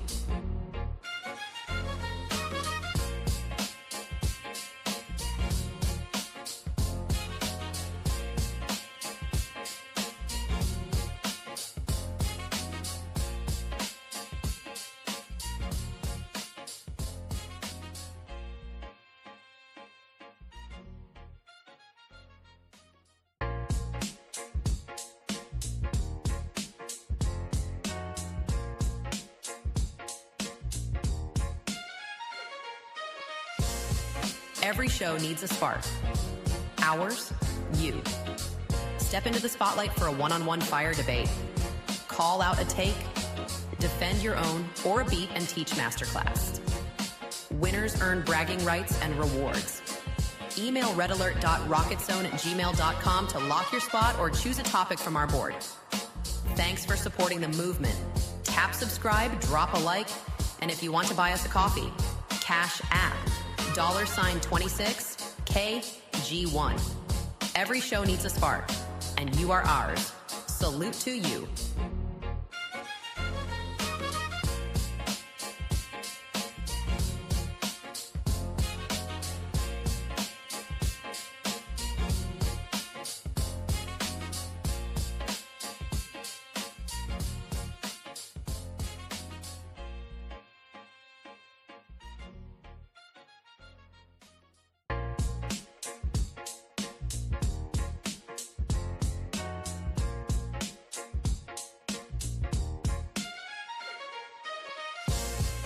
Every show needs a spark. Ours, you. Step into the spotlight for a one-on-one fire debate. Call out a take, defend your own, or a beat and teach masterclass. Winners earn bragging rights and rewards. Email redalert.rocketzone@gmail.com to lock your spot or choose a topic from our board. Thanks for supporting the movement. Tap subscribe, drop a like, and if you want to buy us a coffee, Cash App, $26KG1. Every show needs a spark, and you are ours. Salute to you.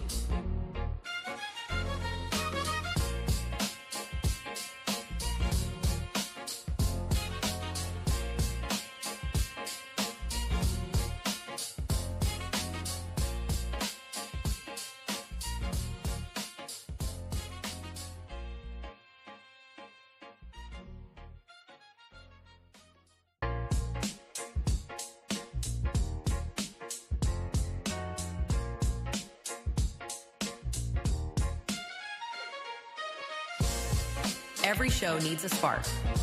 Ours, you. Step into the spotlight for a one-on-one fire debate. Call out a take, defend your own, or a beat and teach masterclass. Winners earn bragging rights and rewards. Email redalert.rocketzone@gmail.com to lock your spot or choose a topic from our board. Thanks for supporting the movement.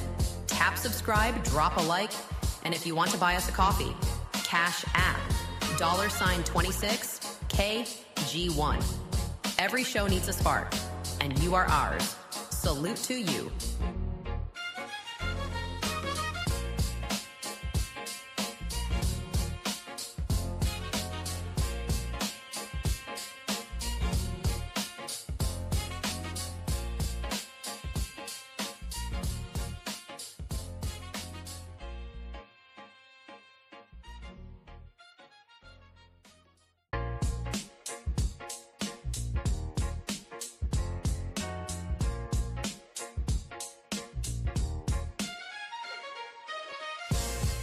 Every show needs a spark. Ours, you. Step into the spotlight for a one-on-one fire debate. Call out a take, defend your own, or a beat and teach masterclass. Winners earn bragging rights and rewards. Email redalert.rocketzone@gmail.com to lock your spot or choose a topic from our board. Thanks for supporting the movement. Tap subscribe, drop a like, and if you want to buy us a coffee, Cash App, $26KG1. Every show needs a spark, and you are ours. Salute to you.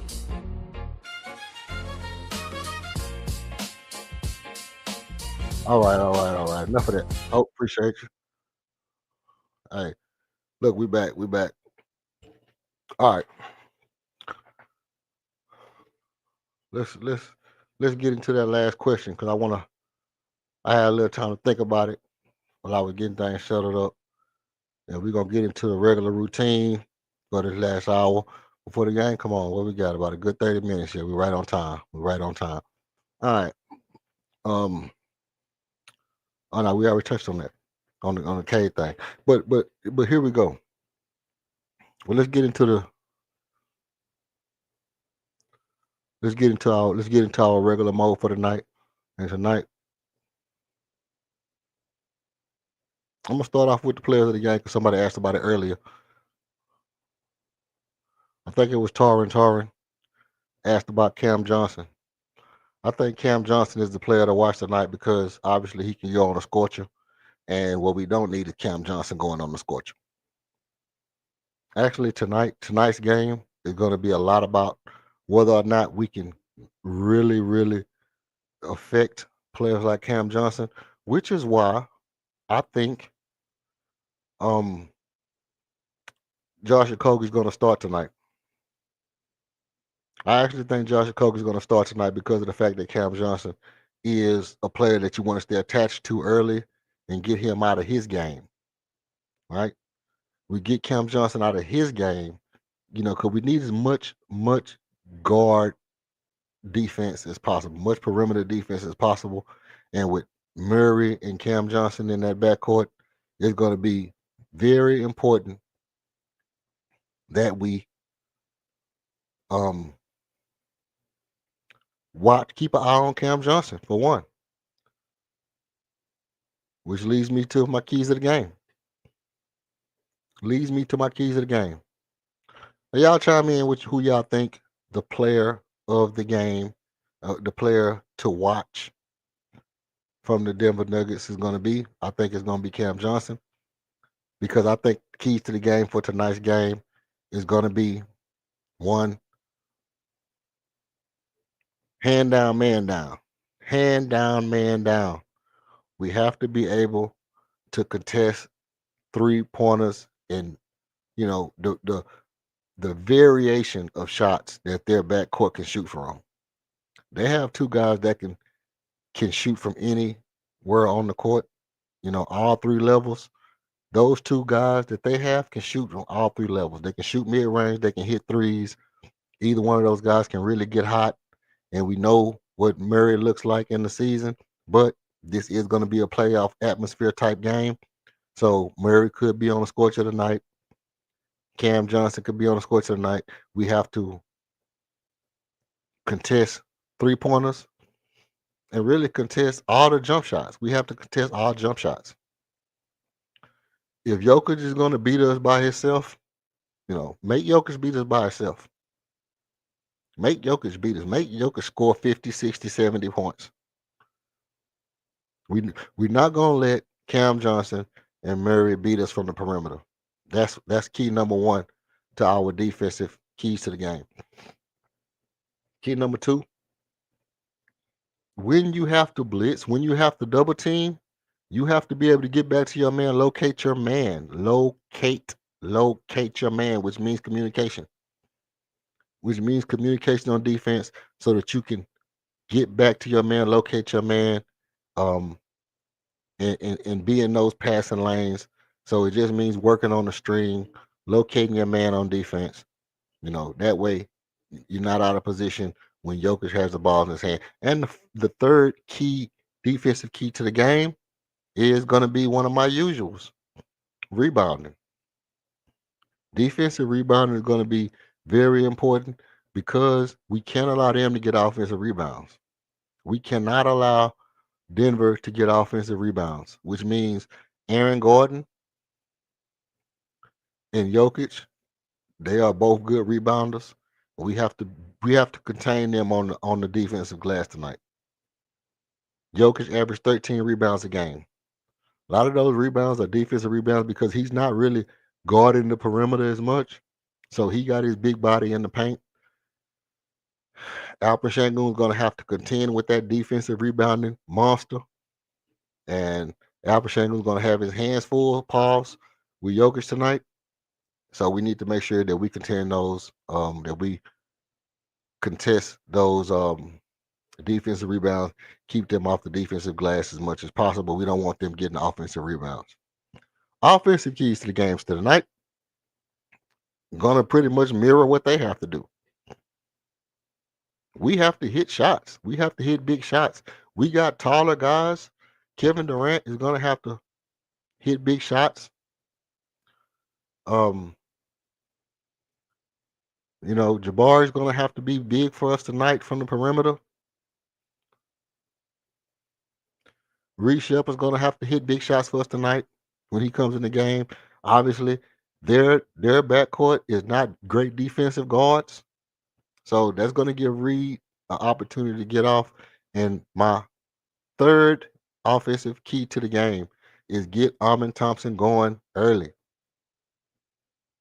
What am I talking about? I'm talking about shots at the basket. I'm talking about Amen making shots at the basket is going to be a big key to the game for us. We want to put pressure on the rim.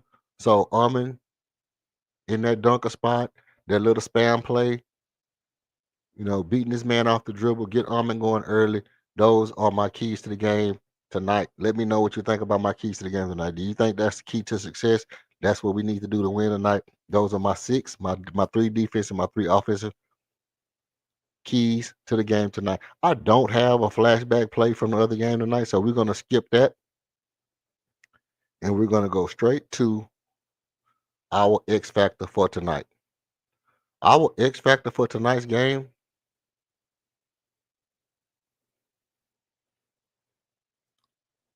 Jayshawn Tate. Jayshawn Tate is. Oh my God. Oh my God. Jayshawn Tate. I don't mean the original Jayshawn Tate. I mean the other Jayshawn Tate. The other one. the other the other version of Jayshawn Tate, the better version of Jayshawn Tate that we have. Josh Okogie is our X factor tonight. Josh Okogie has to hit some threes tonight. He can't be, he can't get a triple single. And I mean triple single. He can't be out there with one, and one and play good defense. Josh Okogie can't give us that. You can't give us 1 point, 1 rebound, 1 assist, one steal. You can't do that tonight. You have to give us a little bit more than 1 point. Josh Okogie is going to be important because Tari Eason is not there with his oblique injury. We know what Reed's going to do. Reed's going to get you about 12 points, maybe more. He's on an upslide. But I think Josh Okogie can be the X factor for tonight's game if he can get some open looks from 3 and he can knock them down like he was knocking them down pretty consistently earlier in the season when we went on that big stretch where we was winning a lot of games. So Josh Okogie is our X factor tonight. I'm just sorry. He got to do more than give us a triple single, quintuple single, whatever he be giving us. All them 1, 1, 1, and 1. All right. So Josh Okogie is my X factor for the game. Tell me what you think about the X factor for the game. Being Josh Okogie, do you feel like Josh Okogie could be a contribution to the game offensively? And if Josh Okogie is an offensive contribution to our game tonight, how much more likely does that? How much of a opportunity does that give us to win the game? I think that's the part where Josh Okogie can really be a factor for us tonight.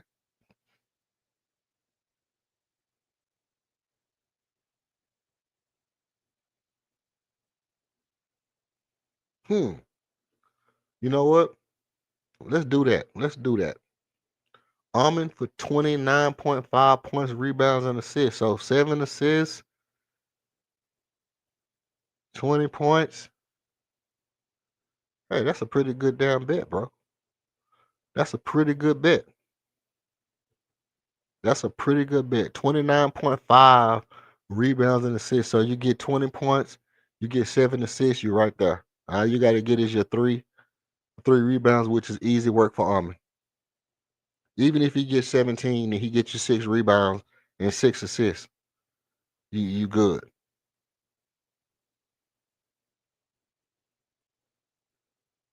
Right? So he get you 17 points, 6 rebounds, and 6 assists. That's 13. So that's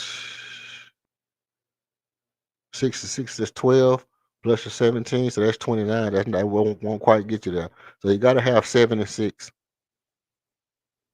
Yeah, you gotta have 7 assists, 6 rebounds, or 6 rebounds and 7 rebounds, 7 assists, 7 rebounds, 6 assists, and 17 points. That'll get you to 30. And that's a good bet. I mean, either way it go, I think it's a good bet. It's hard to say Almond not gonna get 17 points. Almond good for 17 points. He good for 6 or 7 assists. He good for 6 or 7 rebounds. If he gets you 7 and 7 and 20, it's easy money for you. Easy money on that bet. That's a good bet, Buckmo. We might have to start taking some of your bets early because whenever you put your bet in this chat, you've been hitting it pretty regularly.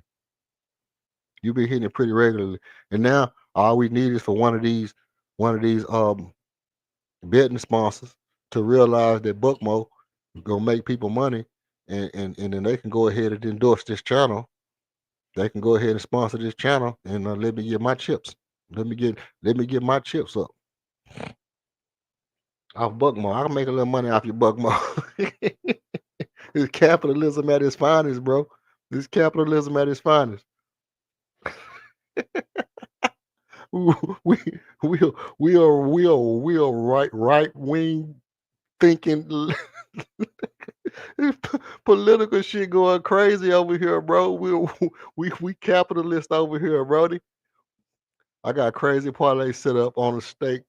Hey, let me know what your parlay is. We'll go ahead and we'll put that up in here so our fans, man, anybody who's listening can get a chance to make some money tonight. I might even mix y'all two shits together.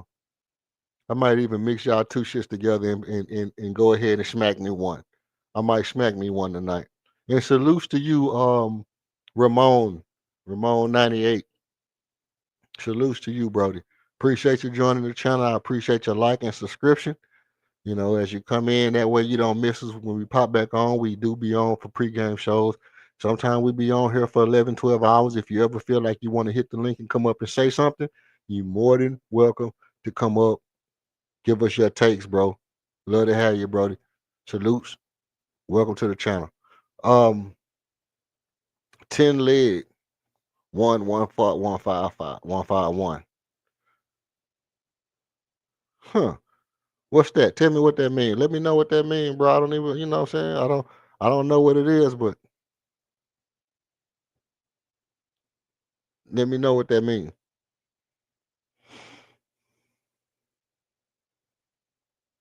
Sanguini, 17.5 assists and rebounds. Hey, this looking good, bro. Sanguini. So 7 assists, 10 rebounds, 11 rebounds, and 7 assists. 11 rebounds and 7 assists. Sounds like it could be something, bro. For Sanguini, 11 rebounds and 7 assists could be something for Sanguini. That could be something, bro. That sounds like another good one.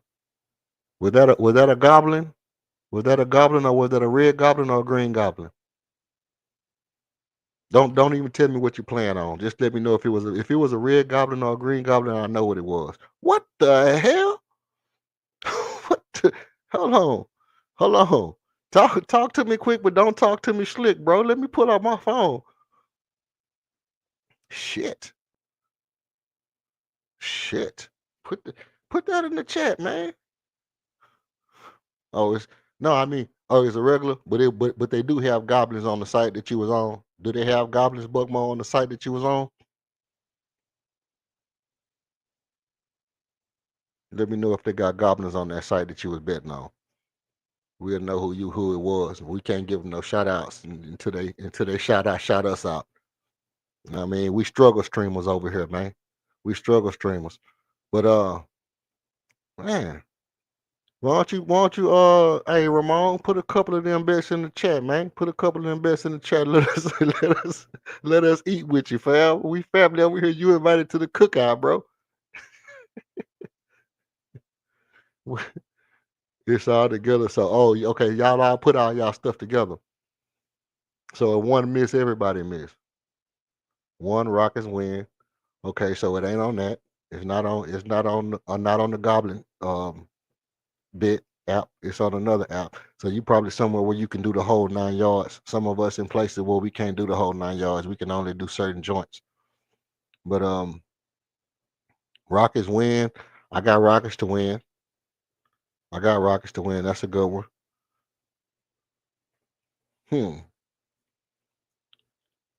KD for 2 threes. KD for 2 threes is a great bet. KD for 2 threes is a great bet. Yeah, I know you on the Goblin now, Buckmo. You know what I'm saying? If you in the city, man, if you in the city or you in one of them places that don't let you get any kind of thing, you probably on that Goblin. I'm thinking about that Jake Paul joint too. That Jake Paul joint look like it'll let anybody get in. And they got some good perks to join it. Thompson, 22.5 points and assists. Sheesh, that sounds like a easy bet. That's an easy bet. That's an easy bet.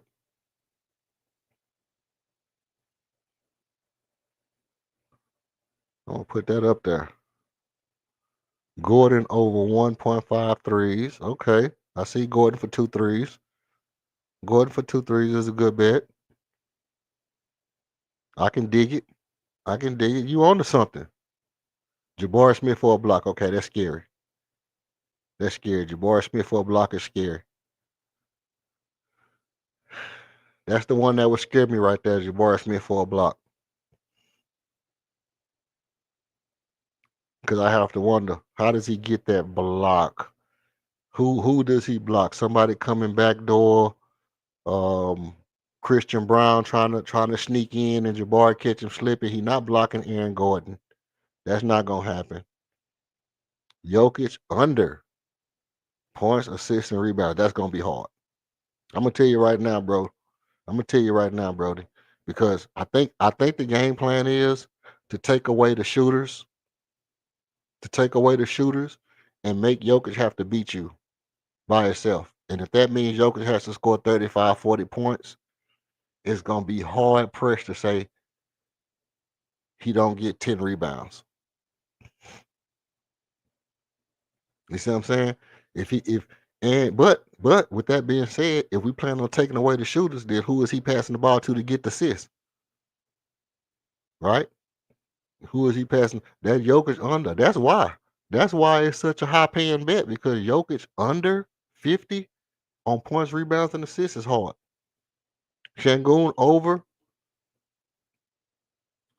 So Şengün for 39 points, rebounds, and assists that's doable. That's doable. At 24 points a game. He averaged 23.5 points a game. He averaged 7.5 assists a game. So that's 30, 31 right there off the rip. And he averages 11, like 10. He averaged 10.5 rebounds a game. So the Şengün is doable. KD over 26.5 points. Something of a reach, but I tell you, it's only 8 legs. It's not bad though. It's not bad. It's not bad. If you say y'all been hitting, bro, I can see why. I can see why a lot. Those are all good picks. I would guarantee you that Jabari Smith and that Jokic under and Jabari Smith for one block is the scary two. The rest of those, I know Jokic is a tough one. The Jokic is a tough one, but that's the one that you're making your money on, really. That's the one that push you up, push your numbers all the way up. That's the one that push the bag up for you. But if you hit that, I mean, it's what it is. It's a gamble for a reason. But if you hit that, it's definitely gonna pay off. Because even the Jabari for a block, I didn't get your number 6. I didn't see your number 6. Your number 6 didn't have nothing with it. But yes, your number 6 didn't have nothing with it. But the yeah, the Jabari Smith Jr. for a block is doable, because Jabari Smith is a dog, and he is playing good. He's playing good defense.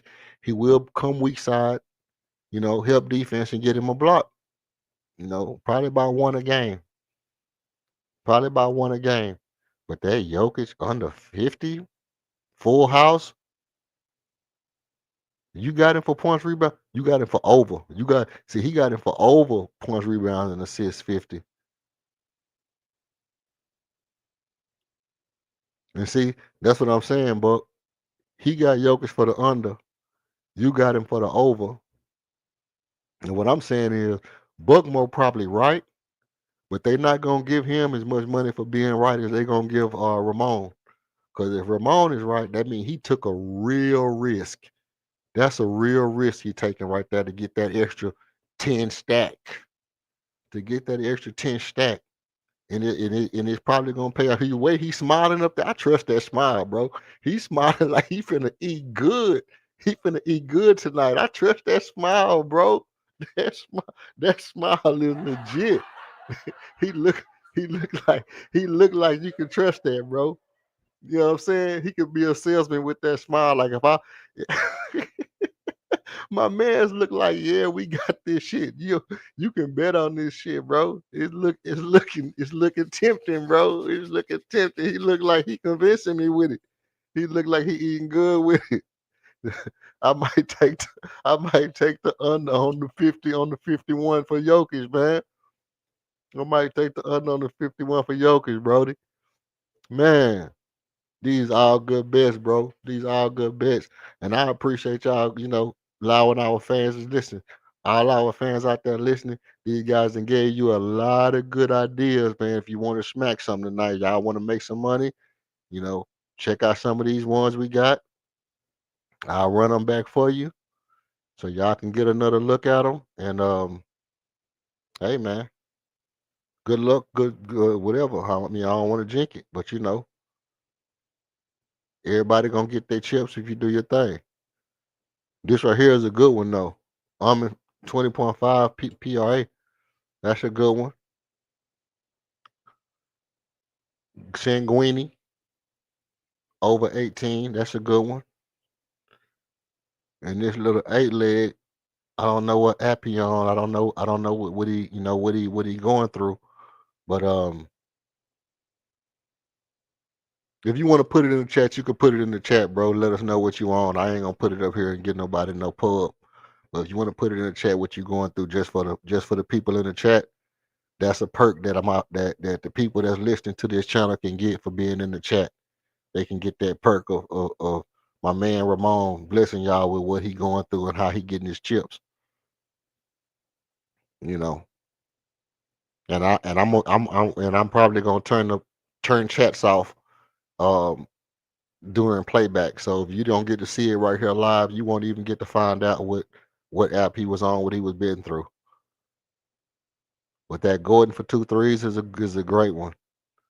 He had Thompson 22.5 points and assists. That's a good one. Jabari Smith one block. That's a scary one, but I think it's doable. Under 50.5. That's 51 PRA for Jokic. The Rockets gonna have to have a great defensive game plan. But here's the thing. Let's just say, well, here's the thing. This is where it gets sketchy at. I'm gonna tell you like this. Tell me what you think about this, Ramon. Um, if Jokic goes under those particular numbers, does that indicate that the other guys around him is shooting the ball well? And if the other guys around him is shooting the ball well without him, like if he's not assisting out to other people and they just getting their own money, they getting their own money off the bounce or whatever. Let's say Cam Johnson and Jamal Murray just start getting off without Jokic's help. Does that kind of lean towards the Rockets losing this game tonight? That would be a little contrast in what expectations for me. That would kind of concern me. That's kind of what it is about this particular one. I think that bothers me is that it's double sided. It's like a double edged sword. Either it's hard to say he's not going to get this, but if he doesn't get these numbers, does that mean somebody else is going off on their own merit? Is Jamal Murray just going crazy on his own merit? And if they go crazy on their own merit, can the Rockets win this game tonight? Which was your first actual bet, which it's a little hard. It's a little hard for me right there. Now, we at 9 o'clock, pushing 9 o'clock. Hey, you a Rockets fan, Ramon? You a Rockets fan, Denver fan, or just basketball fan in general? Let me know. Let me know. And I appreciate everybody for pulling up and chopping it up with me. Now, what we want to do is we want to let anybody know if anybody want to pull up, anybody want to get off some takes for this last 30 minutes. I'm gonna drop the call in, and you more than free, more than welcome to call in, get off your takes before we get ready for the game tonight. Um, and I'm probably gonna shut it down for tonight when the game come on, and probably not gonna be on here 12 hours like I usually do. That's gonna, that's gonna allow me to come back tomorrow and come back with some shit. But I kind of want to stay on and kind of call this game for some reason. I kind of want to call this game. I think it's gonna be an exciting game tonight. You know what I mean? I kind of gonna want to talk a little shit about this game, especially if the refs get to doing silly shit. If the refs get to doing silly shit like um, who was that? Who was that said that? Let me go back up here and see. It was either um Tarin or Mr. Charlie that said, I hope the refs call a fair game tonight. Who was that said that?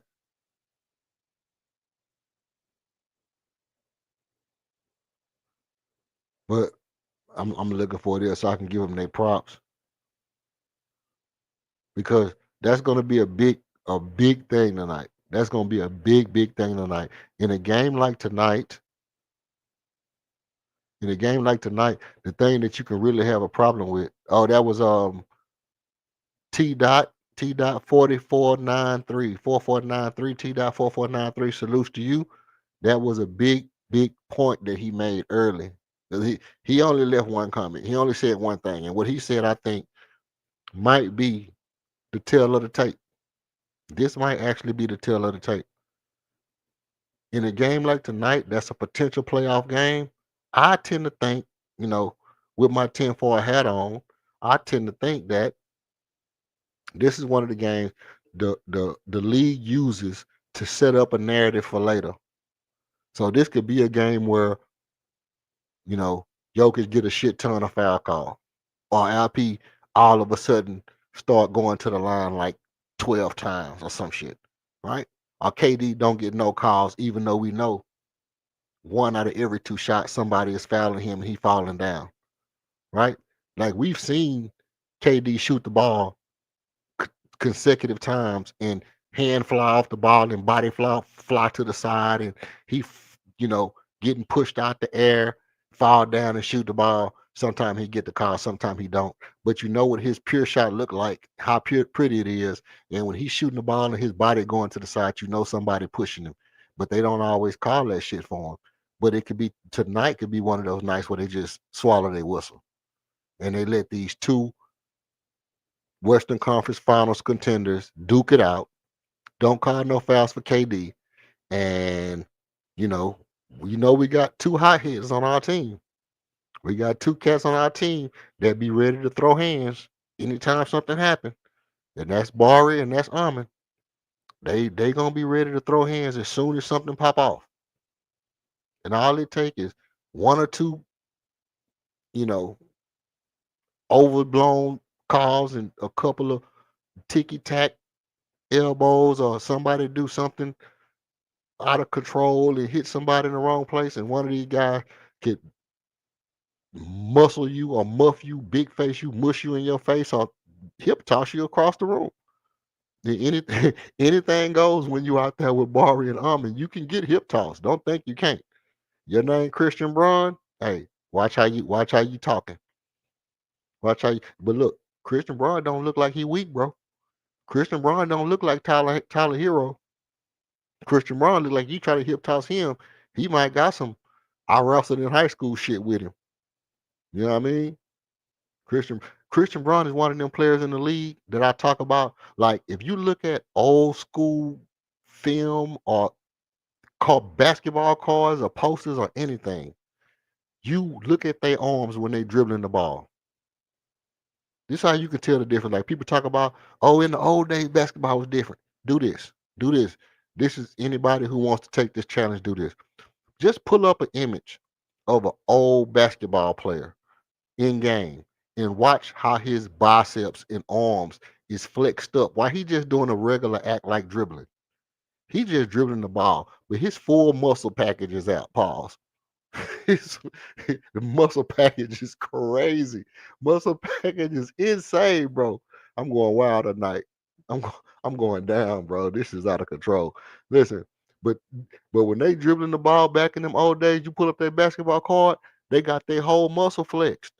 They got their whole muscle flexed. And you look at these players now when they dribbling, it's all relaxed dribbling.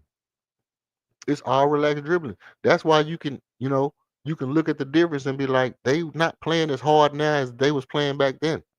But Christian Brown is one of those guys who always look like he dribbling the ball hard, always flexing, or either he a workout warrior or something, because that dude look like he's cut up. He look like baby Bruce Lee when he out there dribbling. He out there looking like baby Bruce Lee for real. You understand me? Yo. Shout out to everybody, man, in the chat. Tonight's been a good night, bro. Tonight's been a good night. And then, like I said, KOD, salutes to you, brody. Salutes to you, brody. Salute to the chat. Yeah, salute to the chat. You headed into the highs, man. I know you headed into the highs. Hey, you see, I had I had the what's it call it down, man. I say, man, damn this damn debate, man. Take this shit down, man. Take this shit down. No, that's not what happened, bro.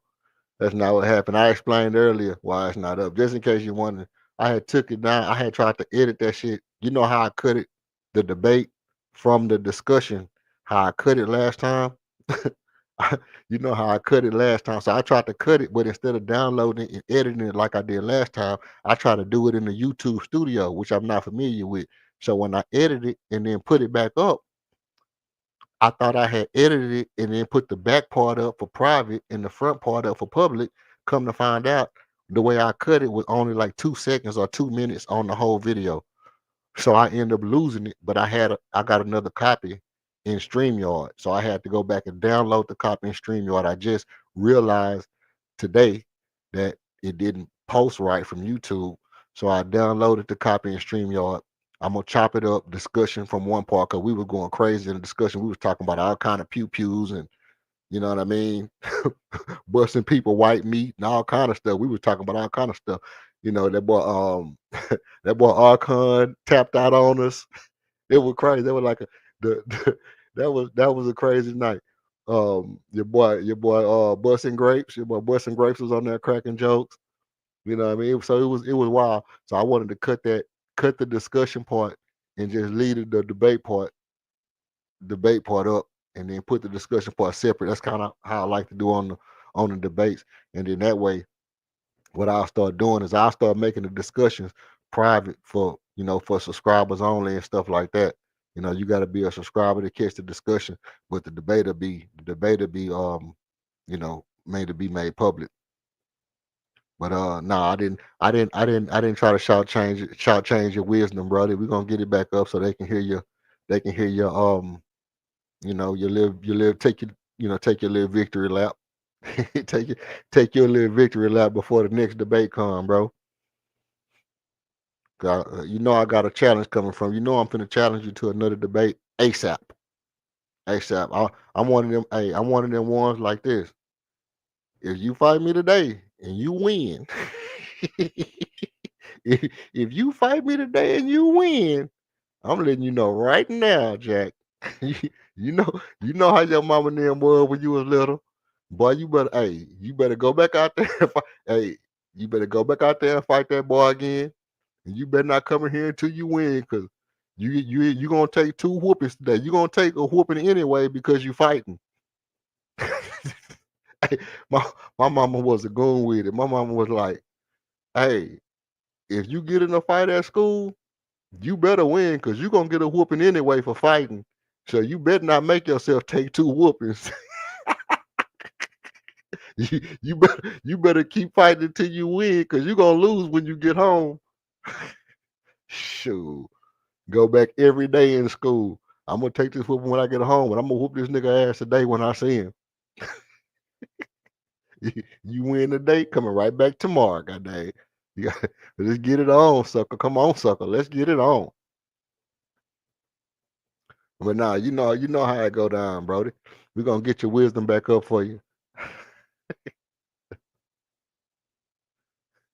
Ah, there you go. There you go. You know what? Let me tell you what I'm gonna do to this comment. Watch this. Boop.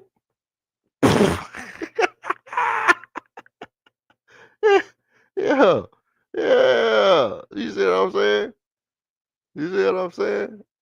That's how easy that is. You know what I'm saying? We ain't gonna let you flip the narrative, Brody. We 1-1, man. We 1-1. We gonna have a tiebreaker. We're gonna have a tiebreaker. And I even thought about it. I said, you know what? I could just make it I could just make it super interesting and just bring back the same exact debate. Let's bring back the Tracy McGrady versus Jay Harden debate and let's replay it. But I said, you know what? Yeah, I could say, you know what? Let's just bring back the same debate because I know he should take the same debate again. You know, no reason not to.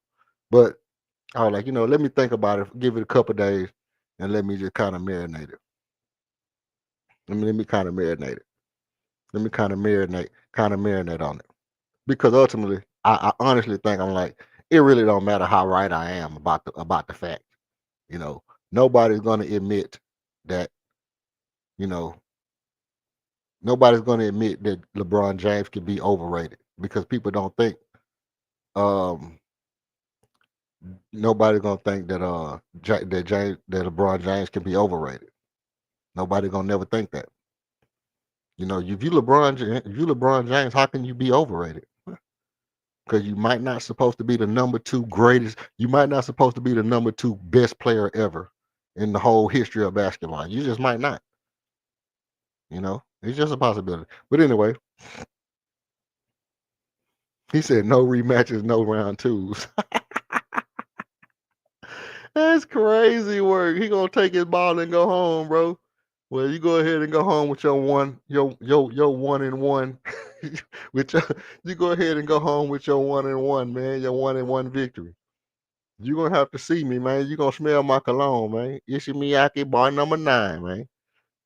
you gonna you gonna smell my cologne. Hey, did you hear my X factor for the nice game? X factor for the nice game, Jay Sean Tate.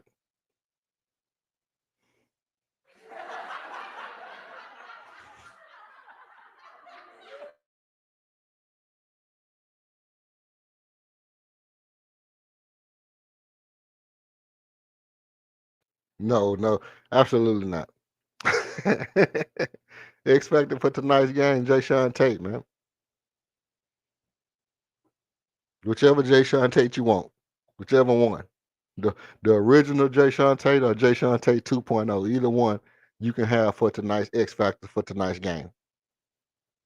Hey, guess who pulled up on me, King? You'll never guess who pulled up on me today. Look up in the chat. Can you see it?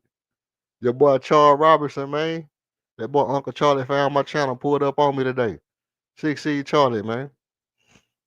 6C Charlie pulled up on me. Bless my game. I was like, man, that boy 6C Charlie pulled up. I love when 6C Charlie, because 6C Charlie he gonna automatically come in and give you some, I'm praying for you, I love you, man, and all that, all the positive vibes and all that stuff like that. Come on, bless the channel, Uncle Charlie, man. Appreciate that.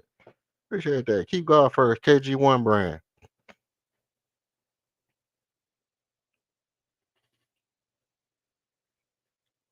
No, but for real, I did say Jay Sean Tate, the new version, not the regular, not the original, not the original Jay Sean Tate, the new version Jay Sean Tate. He the X factor for tonight's game. We actually need Jay Sean Tate 2.0 to play good defense on the perimeter and hit a couple of threes tonight. That was my X factor. But I said, that's big for us. Oh, you were listening in the background, singing in the background.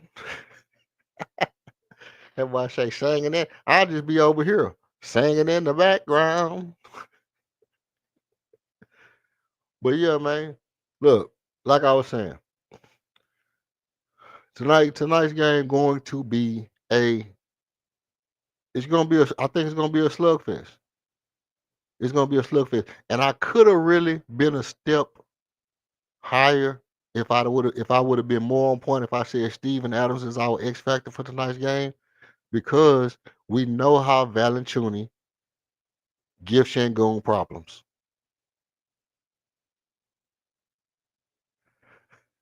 We know that Valanciunas give your boy Şengün, he give your boy Şengün problems. And Steven Adams coming in off that bench, which I think Okogie gonna start tonight to help keep them guards from getting loose. We switching early, switching Armin and Okogie around the perimeter. Keeping Cam Johnson and Jamal Murray from going crazy early, and then we get into our bag, and we got a Valanciunas coming the game, and he want to try to get rough with Şengün. We got something for you, ass Valanciunas. I know how you like to try to bully Şengün. I know how you like to try to bully Şengün. And Valanciunas will shoot that ball. He'll shoot that ball. So what we got for you, Valachunas, we're gonna give you a big helping heap of Aquaman. Steve-O, mate. We'll give you a big helping heap of Steve-O, mate. Strongest nigga in the league right now. Best offensive rebounder in about the past 5 or 6 years, bro. When he healthy. When he healthy, you got a problem on your hand. And Steven Adams gonna be ready to do it tonight. Hey, if we get a lead, no, we probably ain't gonna get that kind of lead that we've been getting on other teams. I doubt that. But no, Koga, Jay Sean Tate, same thing. The Koga, Jay Sean Tate is the same thing. And ain't no one, ain't no two. They the same person. It's the Spider Man meme. It's just the Spider Man meme, bro.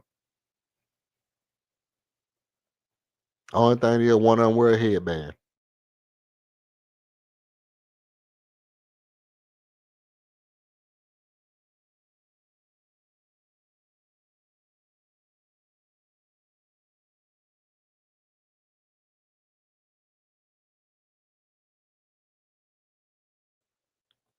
And oh yeah, speaking of that, for anybody who went to the U2K, anybody who went to the website, I just found out that something was broken on my website, so it wouldn't let people check out.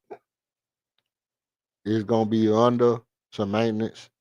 Um, it's gonna be under some maintenance, and then we'll get it up and get it fixed. Sorry about the hang up on the website.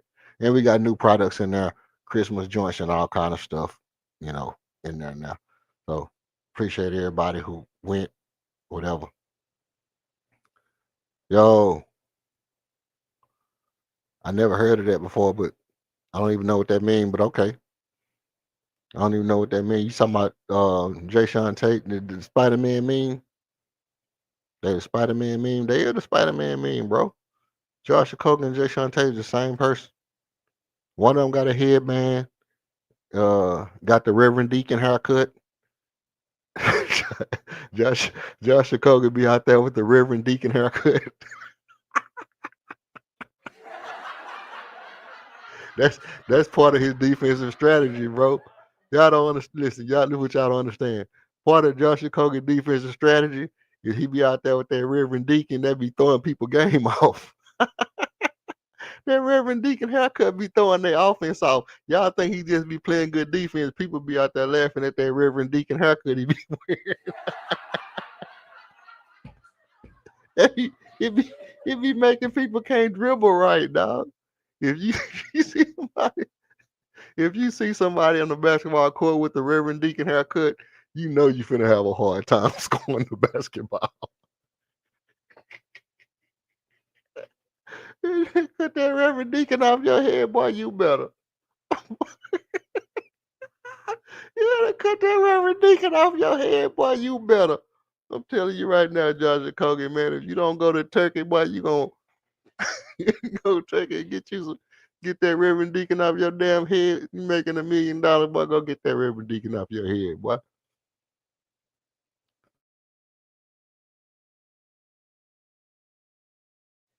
Boy, you better go to Turkey and get you a BBL hair. You better go to Turkey and get you a BBL hair, Josh Kogan. You and Jalen Brown could buddy pass up on a flight and go to Turkey and get y'all some BBL hair, man.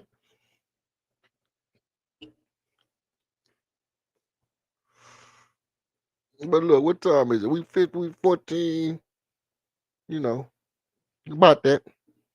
About that. 13 minutes away from the game. Let me know who y'all got for tonight's game. Who y'all think gonna win? Everybody in the chat right now, put who you think gonna win. But no, King, let me tell you something, Brody. Let me tell you something. The other night, bro, tell you what we did the other night, bro. We did over 1,000 views on that stream the other night, bro. We did over 1,000 views on that stream the other night, bro. I appreciate that, man. That was a good look. You, Archon, Lero, everybody who pulled up, Your boy Grapeseed, what was his name? Gavin the Grape. Your boy Gavin the Grape pulled up. Everybody, everybody who came through. Broken Berlin. Broken Berlin came through. You know what I mean? Shout out to Broken Berlin, came through last minute. He was up in the morning early too. He was saying he was finna get ready to do a show. He was up early in the morning getting ready to do a show. And I was like, sheesh, we finna get ready to shut it down. I've been on this mode for 12, 13 hours. I've been 13 hours on this thing. Look, I'm going on 4 hours right now. Only person really been up here tonight, Uncle Charlie pulled up, chopped it up with me for a little while. But tell me who y'all think. Tell me who y'all think is gonna win the next game. Obviously I got the Rockets by 3, just based off of the numbers. Like I said earlier, we average 123.9. They average 123 point. What was it? 1 or 2 or something like that. We was 0.7 better than them. Yeah, 123.2. They allow 111. No, they allow 113 points. We allow 111 points. So just by that alone, that gives us a 3-point advantage. I'll say the Rockets by 3 is about good, which means again we're going to be heavily relying upon KD down the stretch. Get your popcorn ready. We're going to find out exactly what it's like to have that guy on the team again. That guy who can hit buckets down the stretch in big games consistently. Been a long time. I shouldn't have left you without a 7-footer who can step through, step through.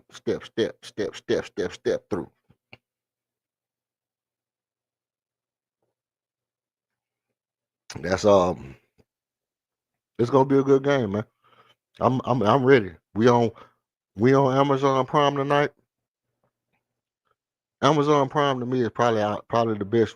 Probably one of the best ones I like. I like the Amazon Prime when the games come on there. Probably one of my best ones. Um, Only thing about Amazon Prime is, you know, obviously I like the halftime show when we got Kevin Murphy. Kevin Murphy always, you know, I like when Murph. I like when Murph talk because Murph be bringing that old school mentality. He's still talking about stopping and popping, knowing we ain't gonna stop and pop, bro. You still out here talking about stop and pop? You know ain't nobody finna stop and pop, bro. Ain't nobody did that shit since John Barry. Ain't nobody did that shit since John Barry. Yeah, man. Speaking of that, we were talking about the other teams the other night, and I was sitting there like, man, I cannot get in here and tell these niggas that these dudes up here tripping, talking about the Rockets. Man, Tracy McGrady's out there with Bob Sura. Tracy McGrady literally, when Tracy McGrady came to the team, he literally had Bob Sura, David Wesley in the starting lineup, bro. Bob Sura and David Wesley was in the starting lineup with Tracy McGrady, bro. Don't act like Bob Sura and David Wesley wasn't in the starting lineup. Come on now. And Juwan Howard. Man. Bob Sura, David Wesley, and Juwan Howard, bro. What kind of what kind of team is that? First of all, you got David Wesley playing shooting guard, posting up. It can't even jump and you trying to do fadeaways. What are you doing? You 5'6", bro. You trying to post up somebody? You not no Mark Jackson. That was the best thing we did when we got Mark Jackson. It wasn't until we got like Skip to Malou and stuff like that to where the team was good. And then once we had a good team, it started getting exciting again. But I used to hate David Wesley and Bob Sura on the floor together. Jeff Barry. Remember we had Jeff Barry? Jeff Barry, bro. We had Jeff Barry. At one time, we had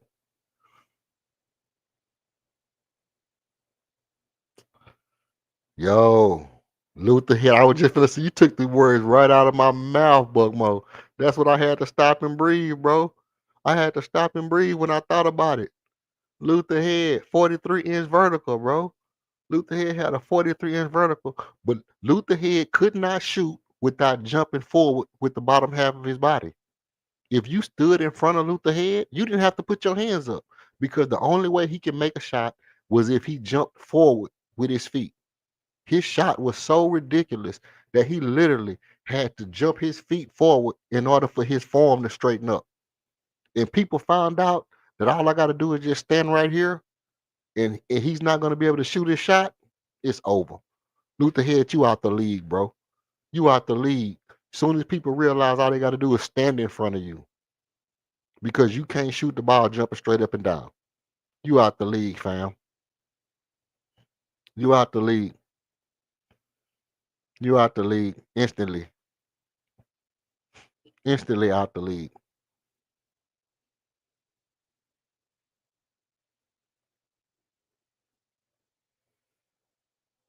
Crazy work. Crazy work, bro. Bob Sura. and Aaron Brooks and Luther Head is in your backcourt. Aaron Brooks and Luther freaking Head, bro. First of all, your name Luther in the 21st century. Your name Luther in the 20th century, man. Like you wasn't born in the 70s, your name Luther?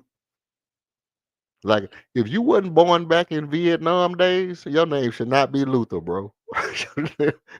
if, if you if you didn't have to dodge the Vietnam draft, your name your name better not be Luther. You better not Ray Ray. Your ass better not be in that trunk, Ray Ray. That's all I know. Your name better not be Luther, man. Oh, Luther head ass nigga. Oh, Luther head ass nigga, man.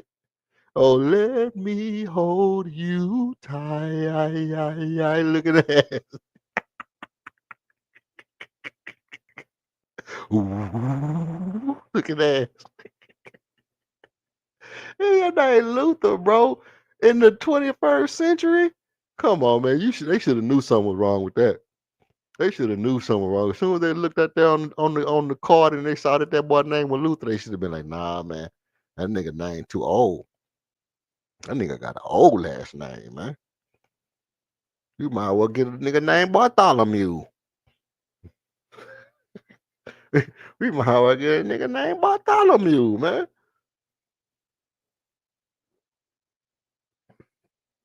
Bobby Sura, man. Bobby Sura was he was an explosive dude, man. He was an explosive dude. Oh, you know hey, who used to have that's is that high nah, who is your boy that be having Sam Decker? That be having Sam Decker getting with the ball getting hit in the face. They used to pull up. I forgot your boy name. They be having Sam. Sam Decker was one of them ones. But you know who used to be fire? Hey, your boy used to be fire.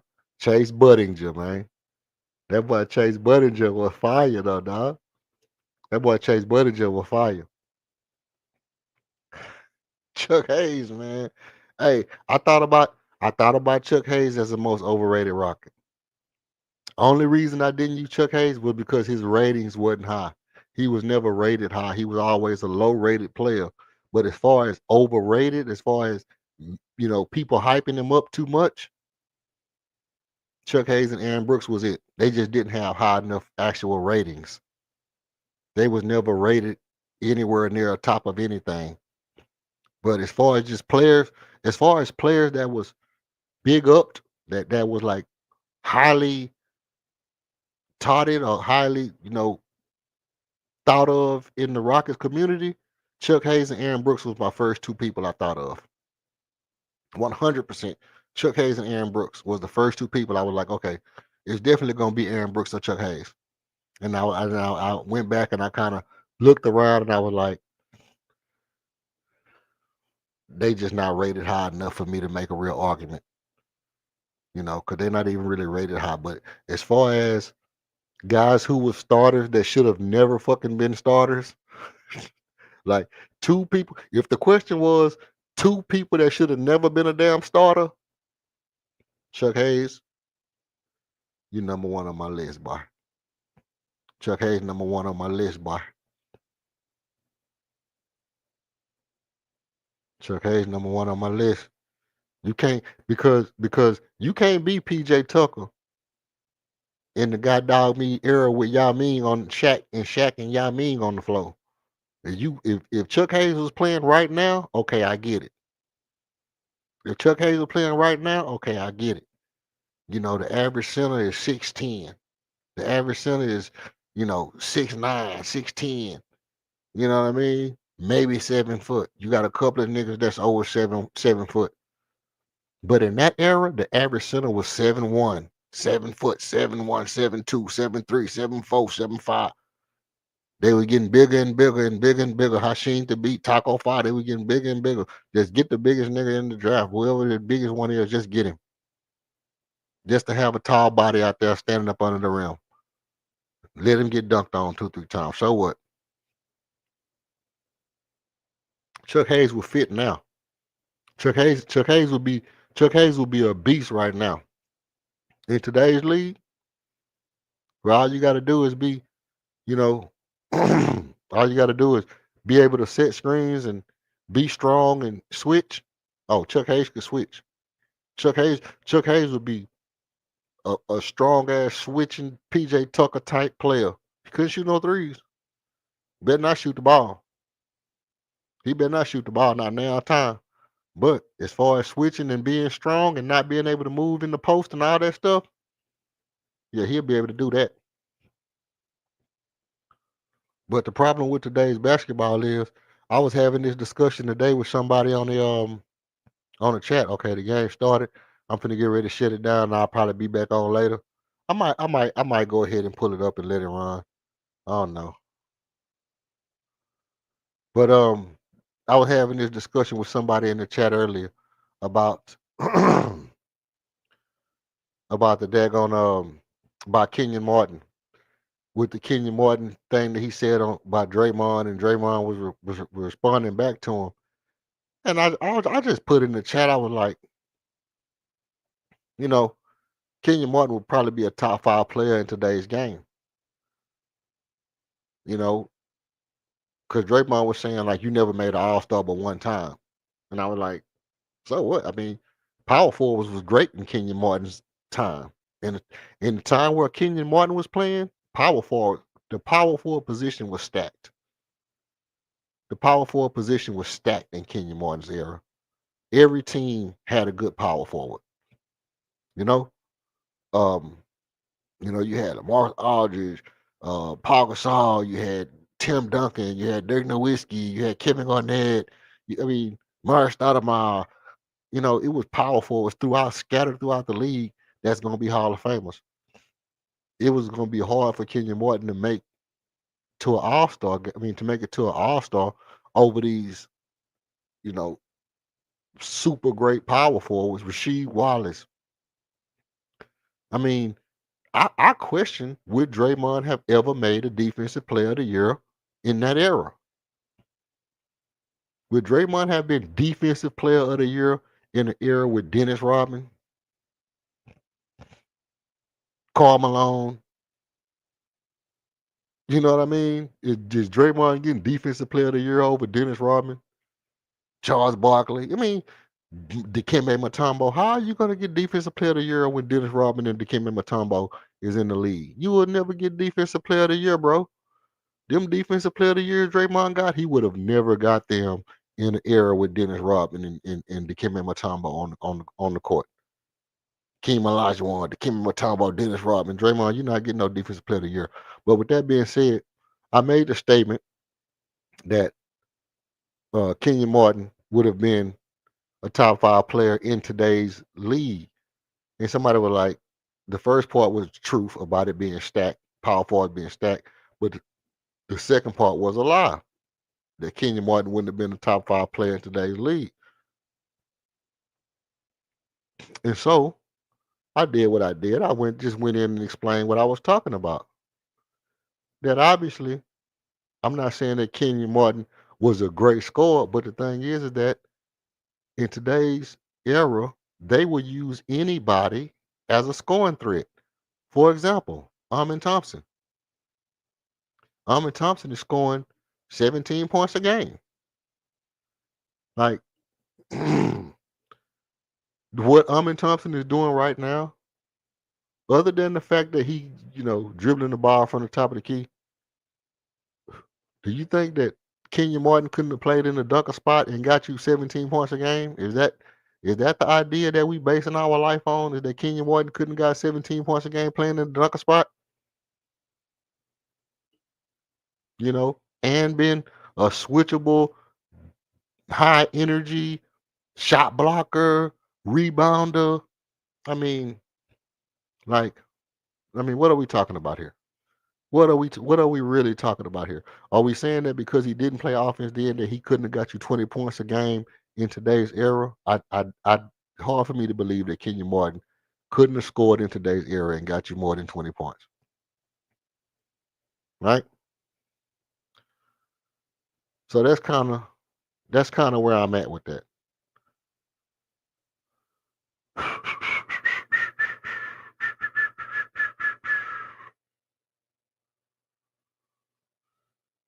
Let's see.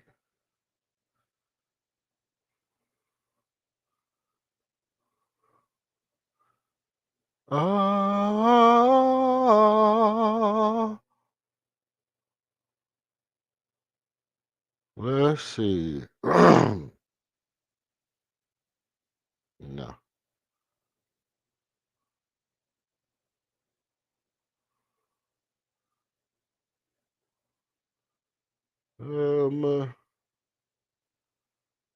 So the game ain't started yet, is it?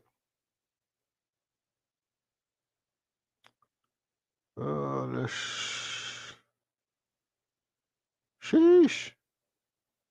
Sheesh. We in this thing, man.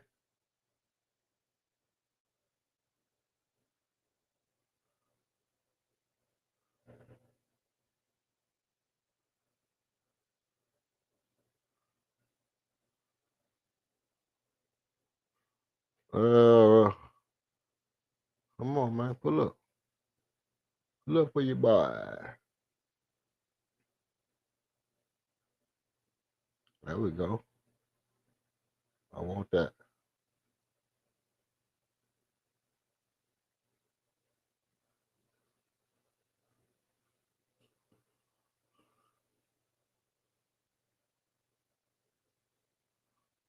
Man, they going crazy already.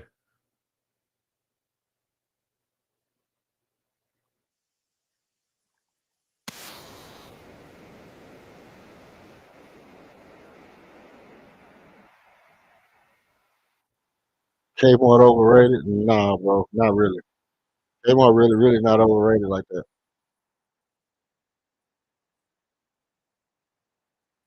There's no way you can tell me Kmart overrated. Kmart was a good damn defender, man. And enforcer. And enforcer.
Let's see.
Mm-hmm.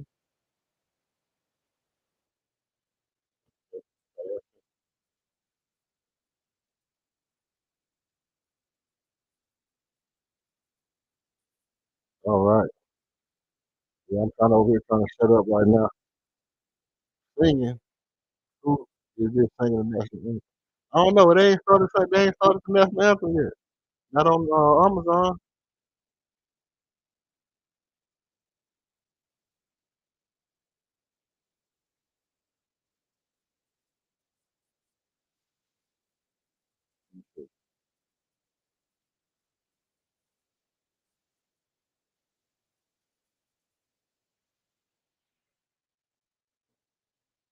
Oh my God.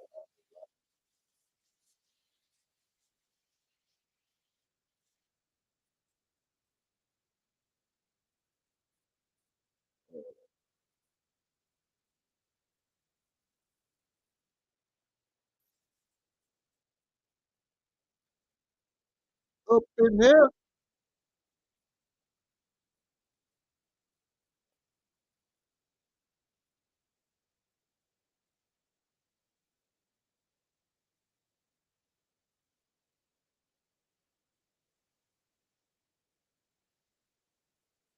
Give me your shot. Give me your shot. Give me your shot.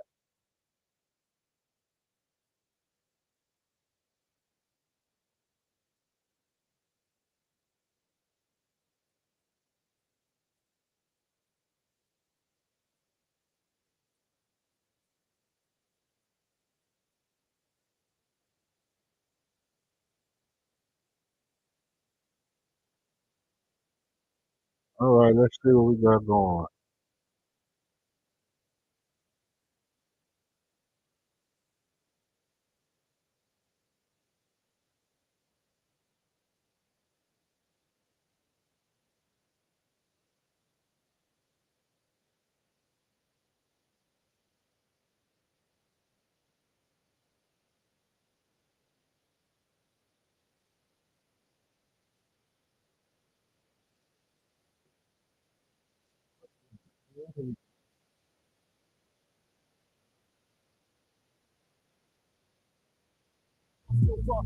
Came up, they wanna be high level. Good for the front of the weakness. Host wax it, close no beers. This bill.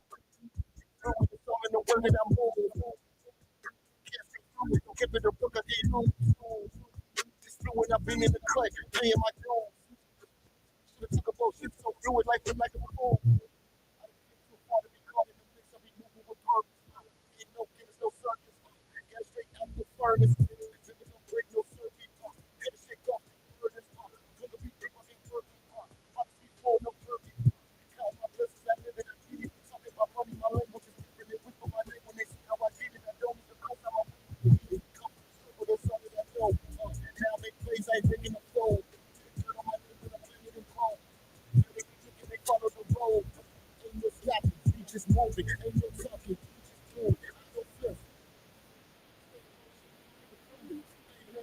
No breaks, no ones, never fade. I'm Chris, big snakes, yeah, you hate.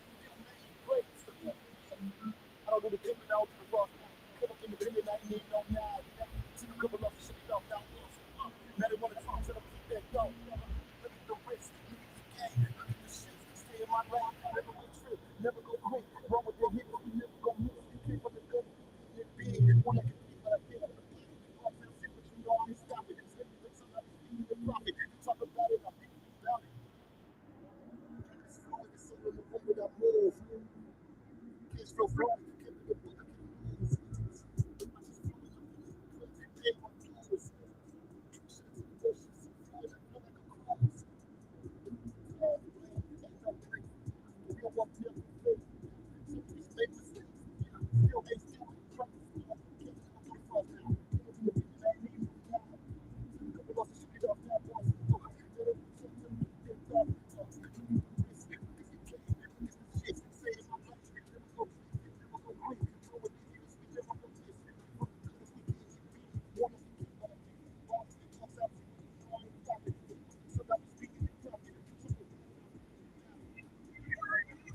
Gotta ask, I know what it is. You ain't gotta trip. I know how to live.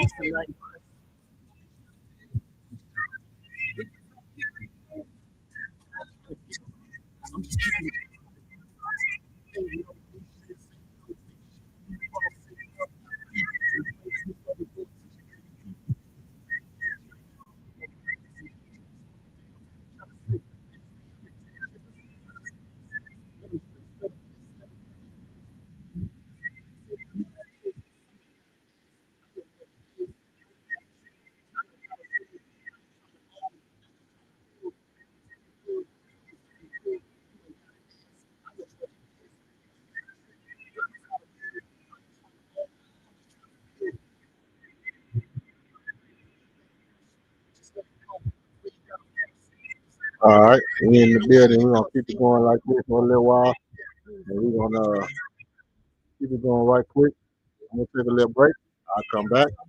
We'll talk about the game, man. I'm gonna drop the link if anybody wanna come up and talk about it with me in a minute, and just keep it going like that.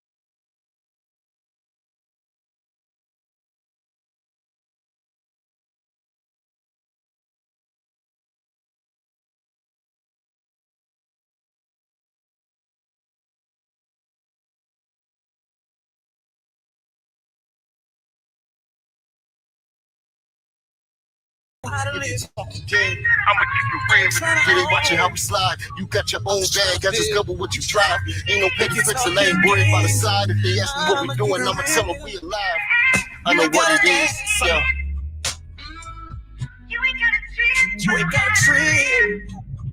I know how to live. I ain't trying to own. I'm just trying to live. If you're talking game, I'ma keep it real. You ain't got an ass. Klaus was shit. Total fucking war. I'm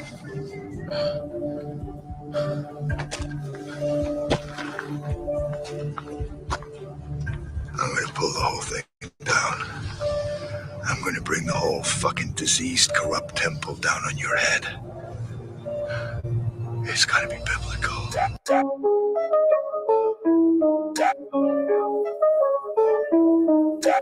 1 million, 1 billion, 1 trillion, 1 zillion. Today's price, not yesterday's price. Today's life, not yesterday's life. Today's price, not for yesterday's price. You can try to be out there, it's all cap stupid. Niggas say we hot, she signed a little rap stupid. Nigga be a slave, whether you free or not stupid. Call you fool what it is if you can see the fly stupid. Mass manipulation and anticipation, yeah. Infiltration, churches, whole curvature, bro. You ain't Haitian, nigga, you just hating, bro. Way surface, serving like a waiter, you just waiting, bro. Pizza, this is cold pizza when we wake up. Place release us a fetus. Peace, we just want peace. We just want a piece of that power without that peace. I say I pull up with that chauffeur. It's not a driver, it's a horn. Listen for, yeah, I know this is for. And if I got them chickens built, not a bird, it's a form. Free that chicks, some black men, this is y'all. I'll keep my head up, and you will end this. I'm just getting warmed up. 1 million, 1 billion, 1 trillion, 1 zillion. Today's price, not yesterday's price. Today's life, not yesterday's life. Today's price, not for yesterday's power. Seeing how looking with your looking ass, dummy. Should be out here looking for more than some cash, dummy. Books don't tell you never what could go in class, dummy. And when you out of school, you can be another crash. Dummy, turn a page, turn away to your early days. Sit up in your conscious phase, I hit burn a sage, yeah. Niggas stalking rising chakras, and not so rising chakras. If you get shot while getting stuck, and shit said shooting chakras. Ain't chasing that I'ma catch a shell, someone catch it on a cell. You just wanna suck it, don't care, you better sell. Silly, feel me? Really? I was 6 souls, yeah, 46 billion, yeah. Today's price, that's today's life. Today's life, not for yesterday's price. Really? Really? Yesterday's milli, tomorrow that's a trilly. 1 milli, 1 billy, 1 trilly, 1 silly. Today's price, not yesterday's price. Today's life, not yesterday's life. Today's price, not for yesterday's price. New world or the whole earth goofy. Order out the gas, do your own search goofy. Trading shit for shit that ain't got no worth goofy. Birth a nigga mind, get your soul church goofy. Go but one, it ain't gon' camera trip. It's a red alert. Real book, you can book it, bet you'll hit a hurt. I'm way more cool, I go to work. This is full of twerk. I'm in the flow like I'm berserk. You don't know the turk. Come from the soil, hand in the dirt. Yeah, we got it out the mud. Can't see us in you wait. We ain't even got the mud. You can write it out the plug. We ain't even about to budge like a tug on your cord. We don't even need a plug.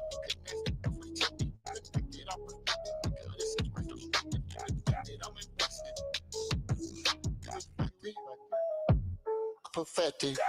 1 milli, 1 billy, 1 trilly, 1 silly. Today's price, not yesterday's price. Today's life, not yesterday's life. Today's price, not yesterday's shot.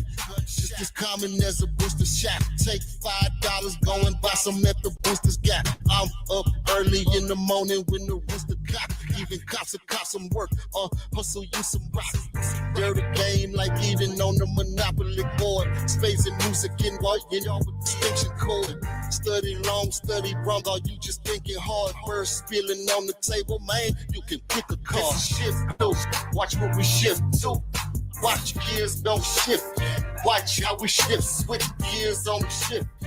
I'm on my shift. Watch gears don't shift. We went from standing in the block like what's the business? We don't run the streets no more. We run business. Run the game till it's too big. It ain't business. Try to finesse these young gunners. Get finished. They say pull yourself up by your bootstraps. Almost impossible. Bend it down alone. You stay down. That's just logical. If I had to make my next move, my best bet is methodical. If I had to make my best move, my next gets a shot for this shift too. Watch what we shift to. Watch gears don't shift, yeah. Watch how we shift, switch gears on the shift, yeah. I'm on my shift, watch gears don't shift. Riding with the windows cracked, that's just ventilation. Put the vibes in your head, that's just penetration. Bruh, you ain't real, you in a simulation. NPC, non-playable situation. This is shift too. Watch what we shift to.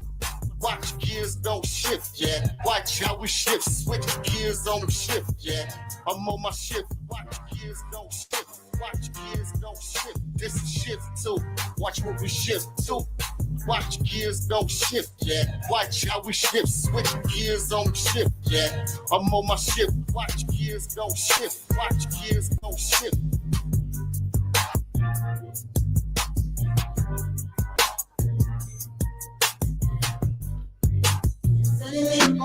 We can be the key to the mystery on how to make it last. So let's rewrite history. And we gon' put our heads together, hearts together. Let's walk together. And we gon' do it all together. And we gon' do it all together. Ain't nothing like me and you. Ain't nothing like me and you. Ain't nothing like me and you. So many trips in and out of luck. I would just visit. I never really found a home for this heart. And no matter where I look, I couldn't believe it's like everybody else was falling apart. Now suddenly we can be the key to the mystery on how to make it last. So let's rewrite history. And we gon' put our heads together, hearts together, hearts together. Let's walk together. And we gon' do it all together. And we gon' do it all together. Ain't nothing like me and you. Ain't nothing like me and you. Ain't nothing like me and you. It's like all was started. All hope was lost when no one understood. And be the face of real love.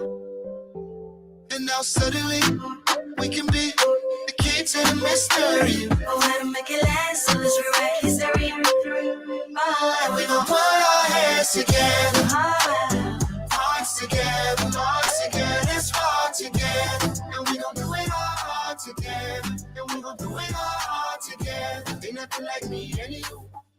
Ain't nothing like me and you. They nothing like me and you.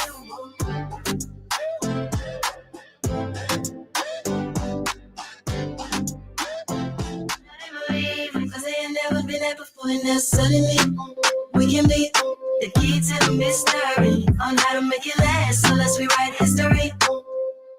And we gon' put our heads together, hearts together, let's walk together. And we gon' do it all together. And we gon' do it all together. Ain't nothing like me and you. Ain't nothing like me and you.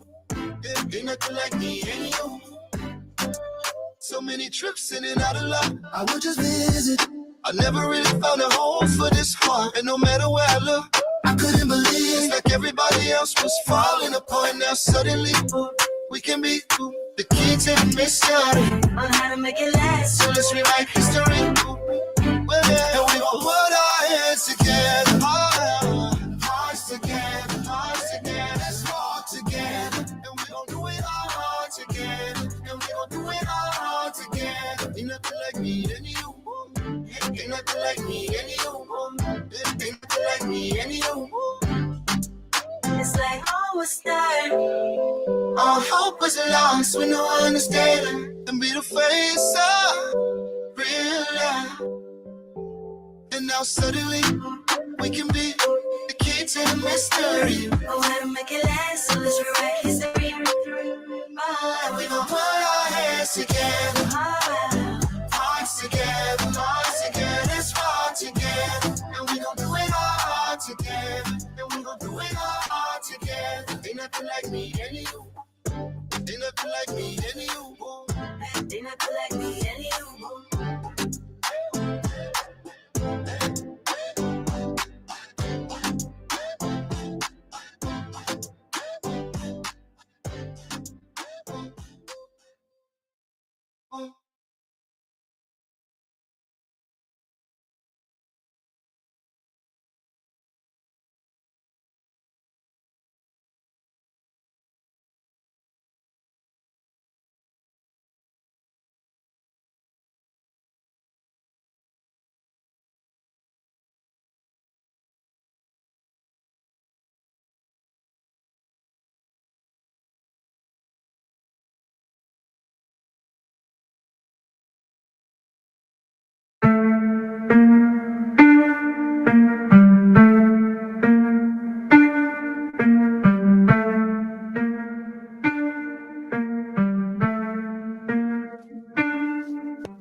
Go past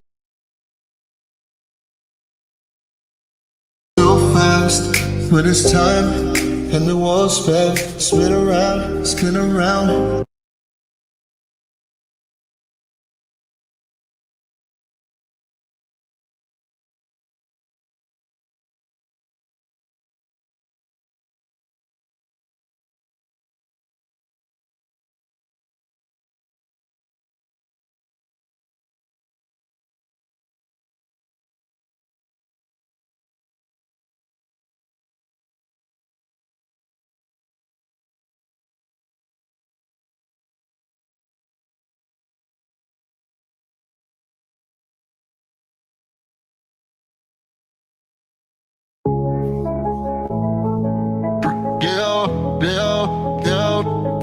This ain't a dream, ain't a dream. It's a grind, it's gutter. This ain't a dream, ain't a dream.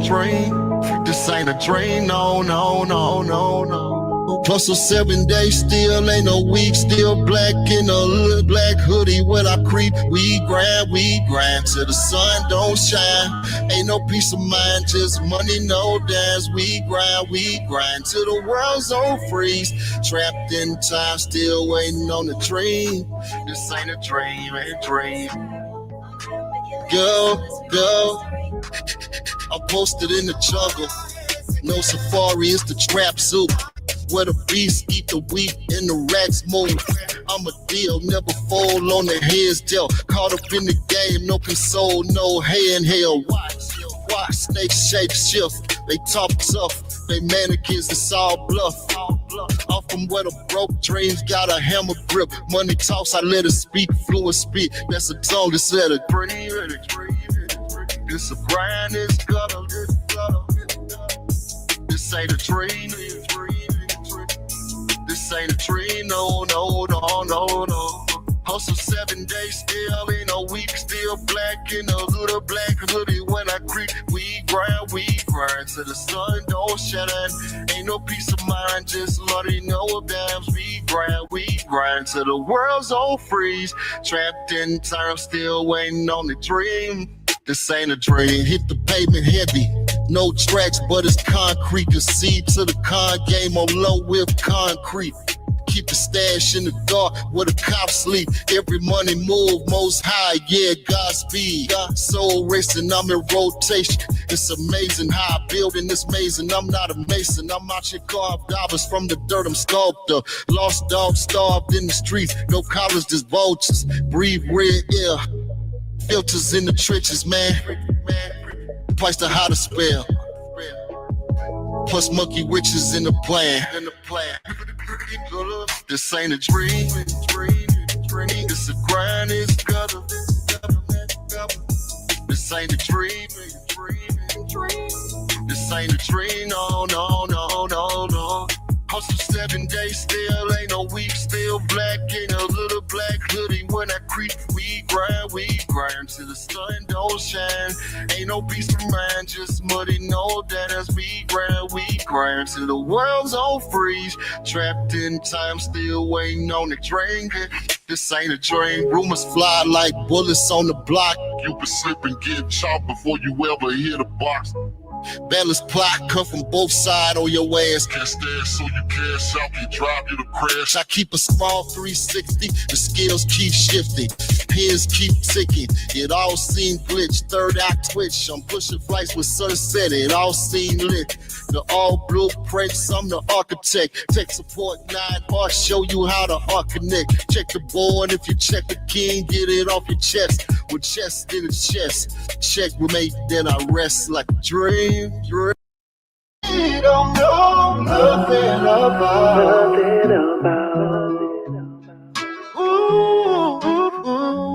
And I've been stargazing too long, and I'm way too high.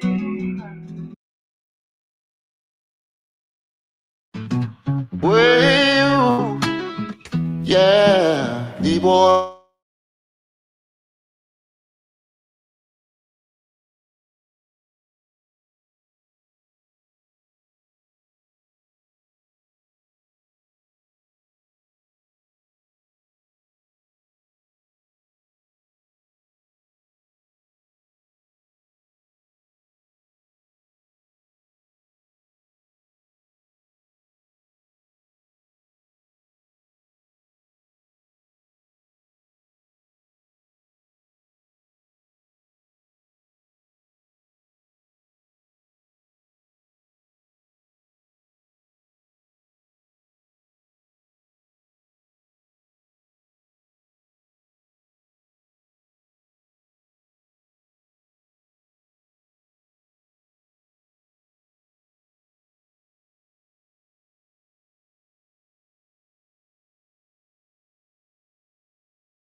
got the wrong one, baby. Cause they just ain't me. Yeah. And I know your reputation. Don't need the candles, put them out. We don't need the music, let's be loud. Ain't no pressure, put pressure on you. Ain't no pressure, put pressure on me. Ain't no pressure, put pressure on you. Ain't no pressure, put pressure on me. Lay next to me, next to me. You get the best of me, best of me. Let me stay you up. Can I stay in love? Who can be tough? Don't fight so fast. When it's done, when the war's spent, spin around. We don't need the candles, put them out. We don't need the music, let's be loud. Ain't no pressure, no pressure on you. Ain't no pressure, pressure on me. Ain't no pressure, no pressure on you. Ain't no pressure, no pressure on me.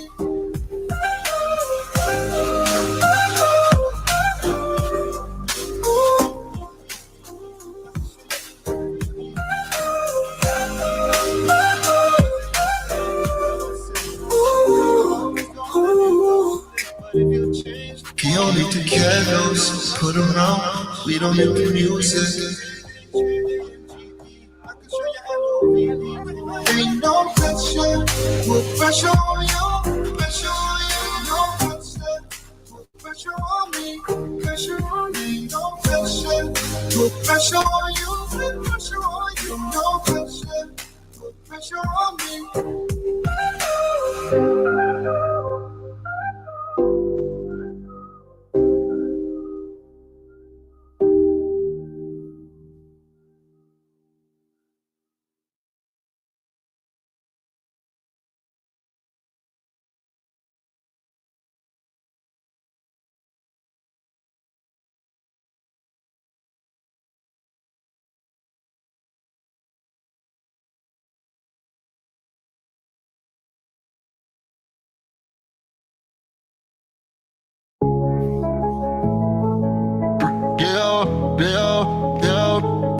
This ain't a dream, ain't a dream. I learn to breathe with life. Even how much younger had was hard. It seemed like it was gonna be a sprint, but I'm still running, we're still running. Lost a lot of friends and loved ones at the past, and the only way I felt the love was learn how to let them. And the time goes by, it all seems so fast, so fast. Why do we see things this way? Never smile down on us. Wait, heavy weight down on us. And the rain seems like it's going around us. We've always seen the fight away. Walking a path that I think was a chosen with the rest. Didn't have all the talent, but I still did my best. And it seemed like this road was too long to make it to the other end.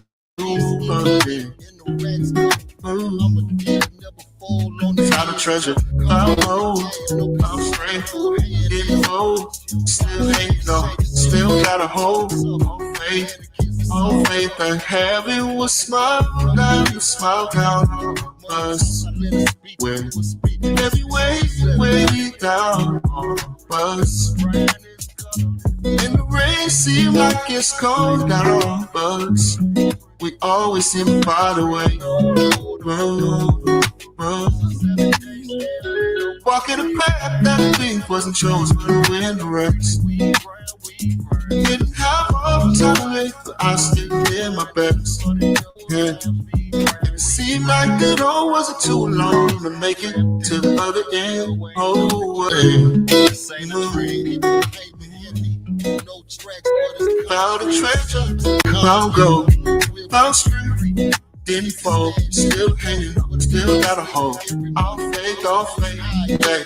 Heaven will smile down on us. Every way down on us. And the rain seems like it's gone down on us. We always seem to find a way. And it never was a dream to be the one with this story. All the glory, all to the glory. If I ever knew how good it felt to overcome the struggle of being the one for you saw. Heaven will smile down on us. Every way down on us. And the rain seems like it's cold down on us. We always seem to find a way.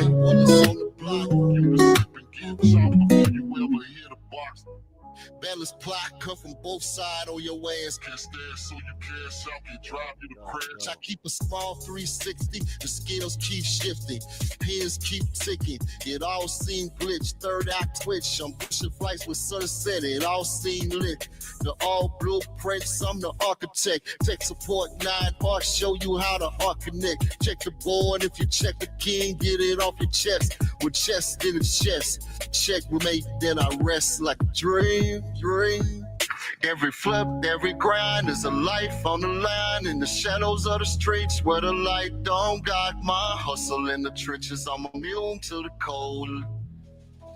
Yeah, this ain't a dream. This a grind, this gutter. This ain't a dream. This ain't a dream, no. Raising loved ones at the best. And the only way I fuck the love was learn how to let. And the time goes by, it all seems so fast. Why do we see things this way? Let me smile down on us. Wait, heavy way down on us. And the rain seems like it's come around us. We always seem to find a way. Walking a path that I think was a chosen girl in the rest. Didn't have all the talent, but I still did my best. And it seemed like this road wasn't too long to make it to the other end. Found a treasure, found gold, found strength, didn't fold, still hanging on, still got a hold on faith that heaven will smile down on us. Where every way down on us. And the rain seems like it's cold down on us. We always seem to find a way. Walking a path that I think wasn't chosen for the wind to rest. Didn't have all the time, but I still did my best. Yeah. It seemed like it all wasn't too long to make it to the other end, other end. Found a treasure, found gold, found strength, didn't fold, still hanging on, still got a hold. All faith, that heaven will smile down on us. Every way down on us. And the rain seems like it's gone down on us. We always seem to find a way. And it never was a dream to be the one with this story. All the glory, all to the glory. If I ever knew how good it felt to overcome the struggle of being the one who saw. Heaven will smile down on us. Every way down on us. And the rain seems like it's cold down on us. We always seem to find a way. Oh, Mike, give me a mic 1, 2. Put a 1 in the chat if you can hear me.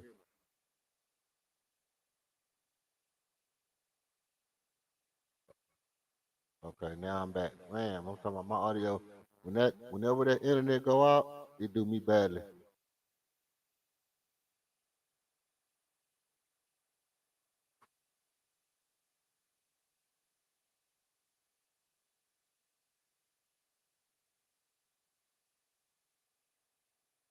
Like, if it ain't one thing, it's another around this camp.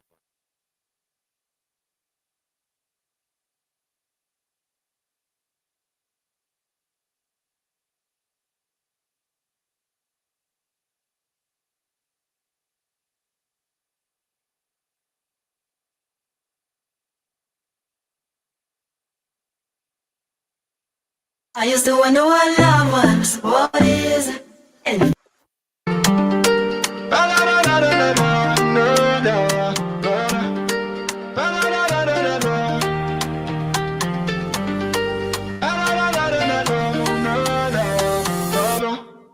Thought I would tell you, but you got my heart, and I will follow you to wherever you are.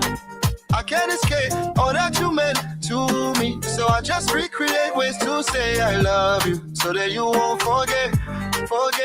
I know you know, but this is just a reminder. I'm sure you know, but I had to remind you. Maybe I should tell you just how you make me feel. See, I adore your kiss, your touch, I'm so in love. Promise I'm gonna stay right here. I can't pretend that you are not my everything, so I just remix it and find many ways to say it. I know you know, this is just a reminder. I'm sure you know, but I had to remind. I know you know, but this is just a reminder. I'm sure you know, but I had to remind you. If I only told you a million times out of my love, then I need to take this time and tell you 1,000,001. I love you. I love you, love, love, I love you, love, love, love. I love you, love, love, love.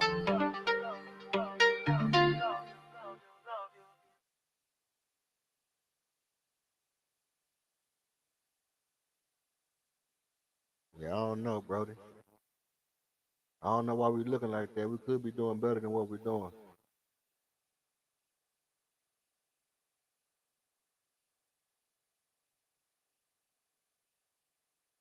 My echo on?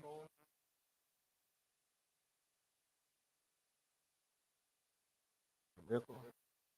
Yep. I got echo because I'm coming out of two mic.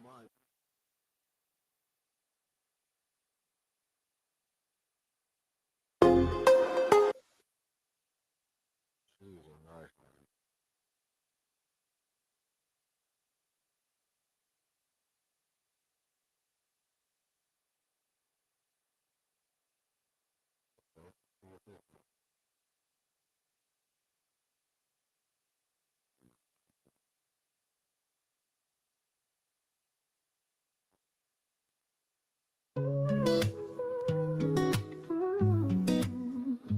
Running there with doors of life, I learned to breathe with life. Even how much younger, hair was hard, and it seemed like it was gonna be a script. But I'm still running, we're still running. Lost a lot of friends and loved ones at the past, and the only way I felt alive was learn how to let them. And the time goes by, it all seems so fast, so fast. Why do we see things this way? Never smile down on us. Wait. Heavy way down on us, and the rain seemed like it's gonna drown us. We've always seemed to find a way. Walking a path that I think wasn't chosen in a race. Didn't have all the talent, but I still did my best. And it seemed like this road wasn't too long to make it to the other end. Oh, again. Oh. Found a treasure, found gold, found strength, getting full, still hanging on, still got a hold on faith that heaven will smile down on us. When every way down on us, and the rain seems like it's cold down on us. We always seem to find a way. Walking a path that I think wasn't chosen to win the rest. Didn't have all the time, but I still did my best. Yeah.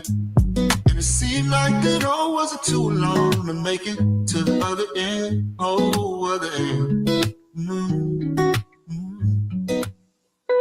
Found a treasure, found gold, found strength, didn't fall, still hanging on, still got a hold. All faith, that heaven will smile down on us. Yeah. Every way down on us. it's gone down on us.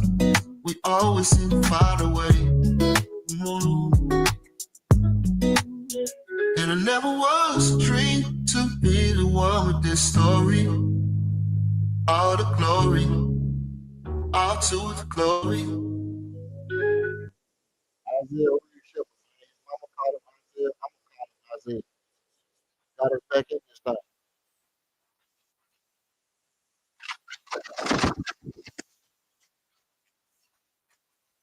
With every way down on us. In the rain, see like it's cold down on us. We always seem to find a way. Say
something tough.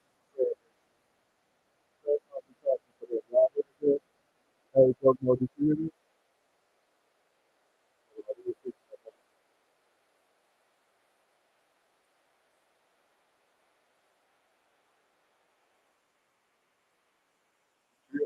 you get that $4 money?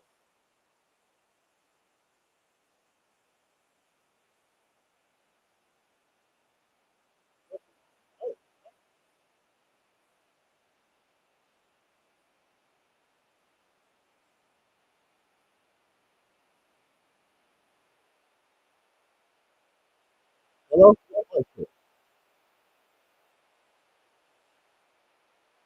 Mark check, Mark check. Mark check right there, right there. Okay, Mark check right here, right here, right here. Mark check right there. Wait a minute.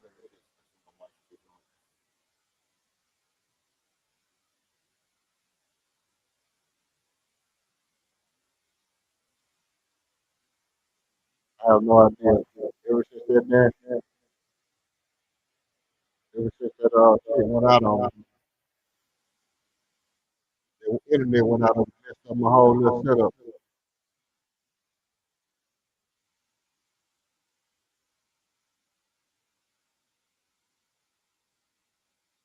It got me messed up.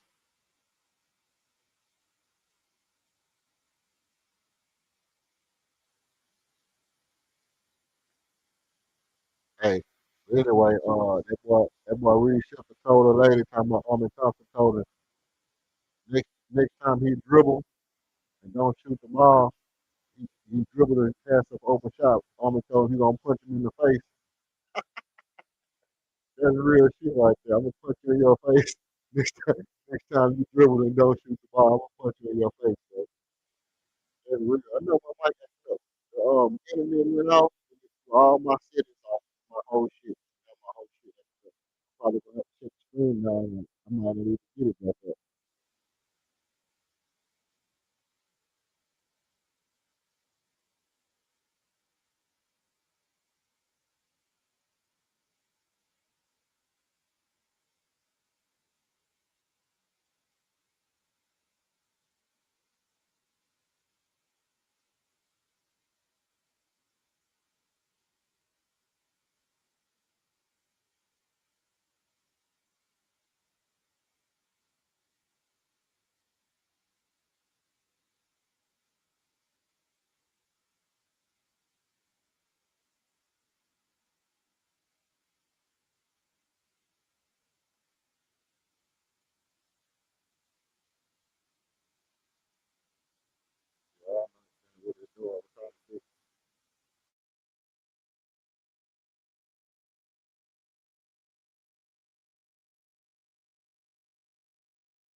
All right, let's see how my mic sound now.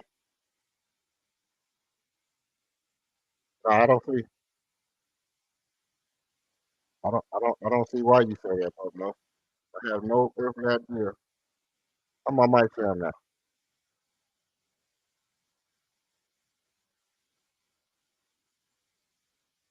It's crazy.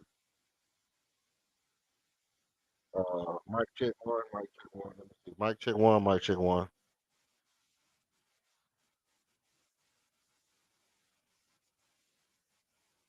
Okay, it's a little better.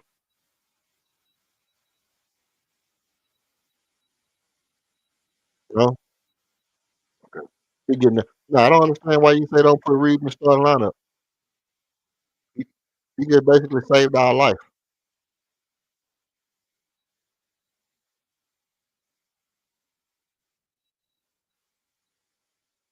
He just basically saved our life.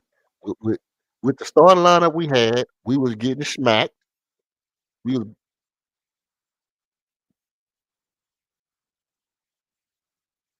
Yeah, we were basically getting our cheeks handed to us on a plate, and Reed Shepherd came in and saved our life.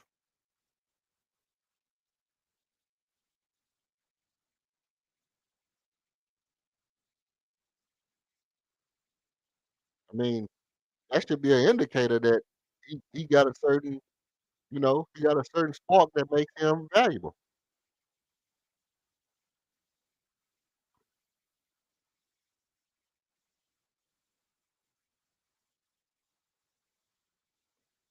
But it was looking scary at first. I ain't gonna lie, it was looking scary at first. Reed came in the game, turned the game around for us. Now I don't think ain't no turning back. 'Cause they don't know how to. They don't really got no answer for Jabari and Reed, both of them. They can only really deal with one of them at a time.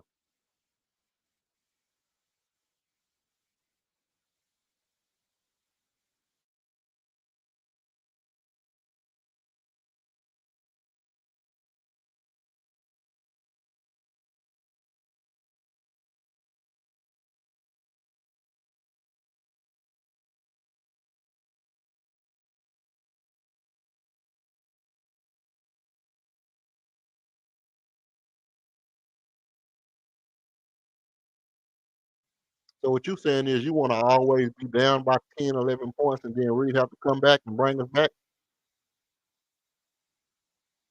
So you like,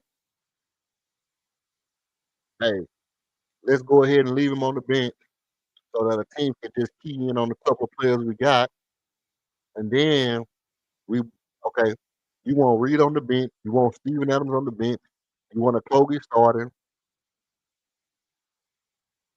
Crazy, man. Crazy work.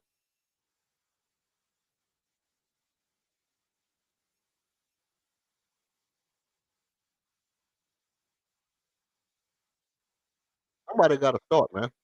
Somebody gotta play. Y'all wanna roll out there with just 4 players. Y'all wanna have 4 players, bro. And I bet I bet if I said, "Hey, you know, would y'all rather start Clint Capella and bring LP off the bench?" Some of y'all would be like, "Yeah."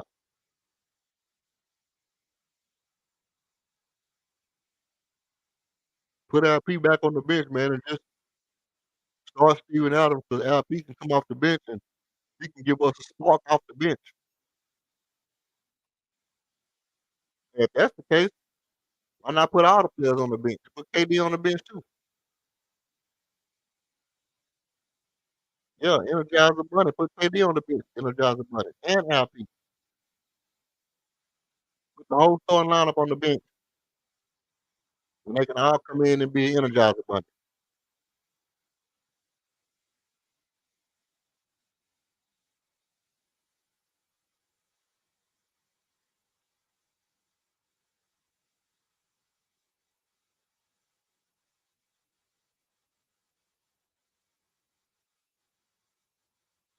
What you think about that? What about KD? What about putting KD on the bench as the energizer bunny? He old. He the one that don't need to play a lot of minutes. And to be honest, for what you saying, it make more sense for KD to be on the bench than it do for Reece Shepard.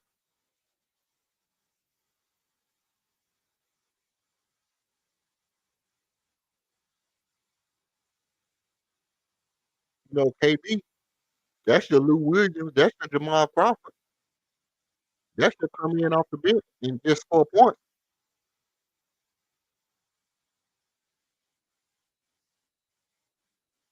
Nah, put KD on the bench because because that way you can have everybody. You can have Reece Shepard. You can have Josh. You can put Amin Thompson, Josh Okogie, Messiah Finney-Smith, Jabbar Smith Jr., and Alpha Shangoon on the floor, and then bring KD off the bench and Reece Shepard, and they can come be energizer bunnies off the bench. What about that?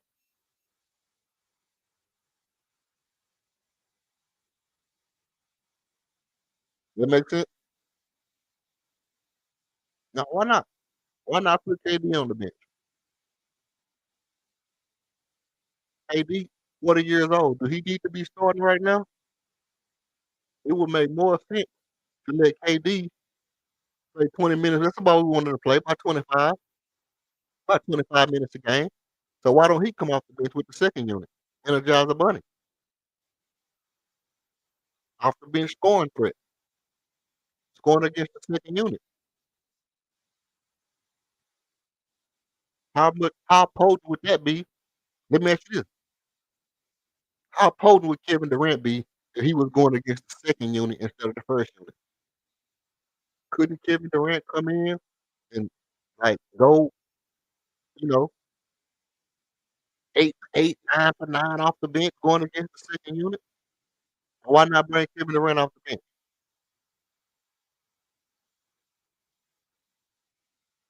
You know what I'm asking? Why not bring Kevin Durant off the bench and he can go against the second unit? Don't that make sense too? Why do you not bring Kevin Durant off the bench? There ain't but one else. It makes more sense to bring Kevin Durant off the bench than to do Reece Shepard. I mean, right now, yeah, Reece Shepard ain't ready. He's supposed to come off the bench. He's supposed to come off the bench right now because he ain't ready. Yeah, you're right about that. Because he ain't ready. But you can't give me the rationality of why not Kevin Durant. If if Reece Shepard to start and play just like he's playing when he come off the bench. And we don't know that because we haven't seen him playing against the first unit, start playing, 36 minutes because obviously to stay focused and keep your win. We saw how he got tired in the summer league. We know that he got tired and he can flame out in this and the third. So we don't know that he can do this for 36 minutes a game. We don't know that. So I agree with you on that part.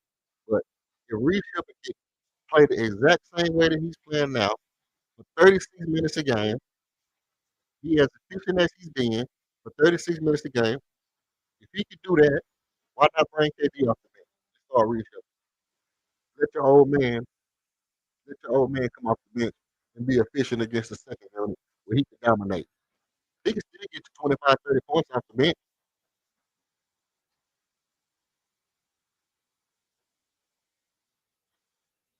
What you think about that?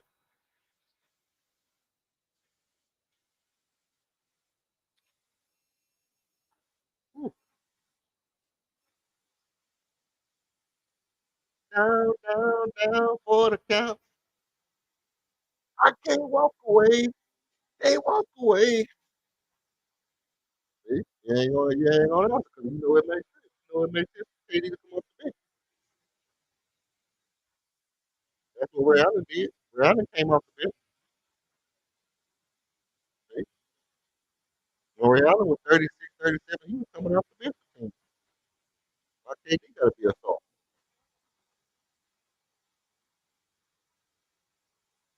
Well, right now he not ready. Right now he's not ready. That's what I'm saying. He's not ready right now. I know that, but I'm saying when he get ready, start him. That's all I'm saying. You want to make it seem like I'm saying start him right now. No, I know he's not ready right now. But then you predicting in the future, he even if he is ready, you still wouldn't start him because he just has to be on the bench for some magical reason. That's what I don't agree with. I I agree that he's not ready right now. I just don't agree that when he's ready, if he's good enough, he just got to come off the bench because you just need him to be a we need him to be a bench player. We need him to be a bench player. No, put Kevin Durant on the bench. Let Kevin Durant come off the bench. He said he'd be glad to come off the bench.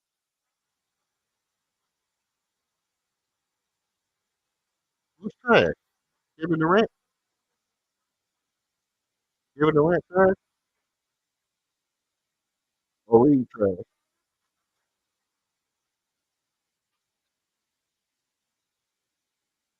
No, KD said he'd be glad to come off the bench on the team. He can come in and show how good he can be as a bench player.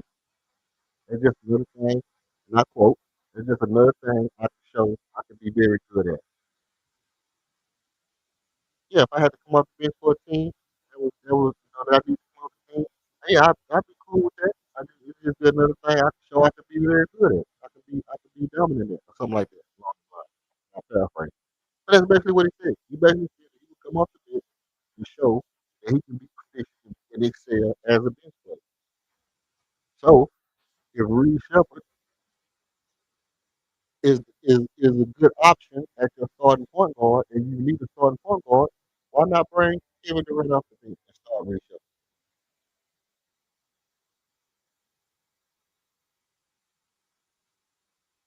Yeah,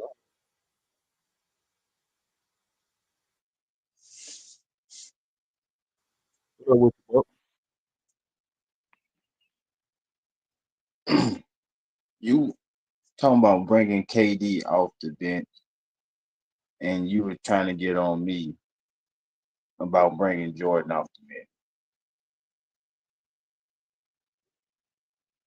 What kind of message the double talk, ain't it? well, there's a difference, ain't it? The difference is, well, no, it's a difference because the difference is that Jordan I'm talking about Jordan when he was a rookie, and you look on your bench and just say, I'm gonna leave him on the bench because I need a spark. And KD is older. And KD is at the part of his age in his life to where he don't really need to play. He don't really need to play a bunch of minutes anyway because he's older. Jordan was young when I was talking about, he a rookie or whatever, bringing him off the bench. I can see that. That's one thing. But if you're looking at it and saying, hey, um, you know, Reed Shepard's coming to his own. He our best option at point guard. We still got Josh Okogie. Everybody want to play Josh Okogie. Josh Okogie needs to start. Dorian Finney-Smith needs to start. Well, they all role players, and they all shooters, defenders, great defenders, and great 3-and-D guys that everybody want to be starting. Everybody want Josh Okogie to start. Everybody want Reed Shepard to start. Everybody want Forrest Smith Jr. Everybody want Dorian Finney-Smith to start. Everybody want everybody to start, right? Everybody needs to start. Dorian Finney-Smith needs to start. Josh Hogan needs to start. Forrest Smith Jr. needs to start. If all three of them players need to start, and Armin Thompson needs to start, well, Armin gonna start. Al gonna start. You know, George, Josh Okogie is, that's the greatest starter we ever had, and Dorian Finney-Smith is the Messiah. So somebody can start. And then I'm saying that if Reed Shepard is our best point guard, y'all argue me down. You were smooth about how important it is to have a point guard on the floor. That was smooth. Argue me down about how important it is to have a point guard on the floor. If Reed Shepard is our best point guard on the floor, then why not put KD on the bench? Let Dorian Finney-Smith and Armin Thompson and Josh Okogie or whoever start and bring KD off the bench as the scorer. He's the best scorer. You need scoring off the bench. Bring your best scorer off the bench.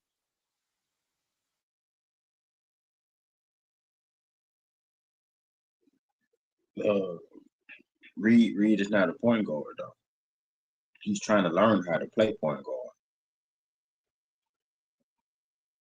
That's the only flaw in your argument.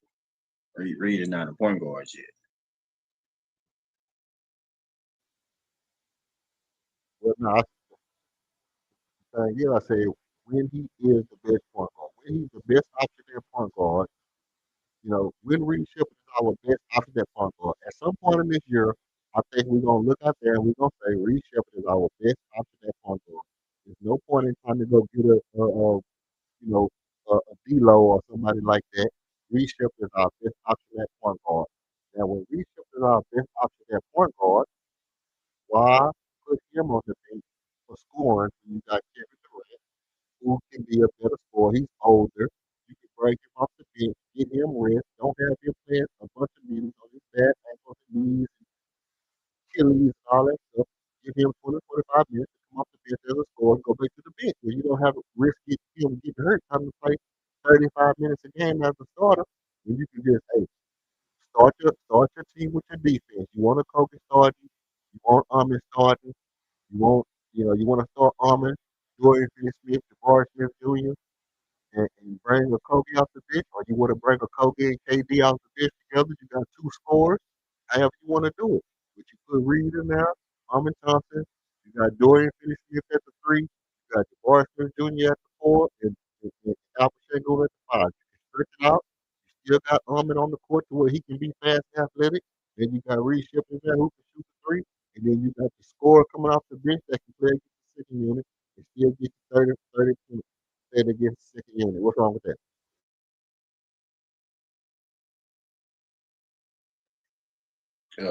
Everything is wrong with that. Everything you said was wrong with that. You know you're not even gonna come out to the starting lineup with any of them players you just said. You talking about building a team, or you just talking about putting a Y'all 2K want to roster start. together? Y'all want to start. Y'all want to start Finney-Smith. Yes, we want to start Finney Smith because he probably fits the system. He fits the offensive system that MA is trying to run.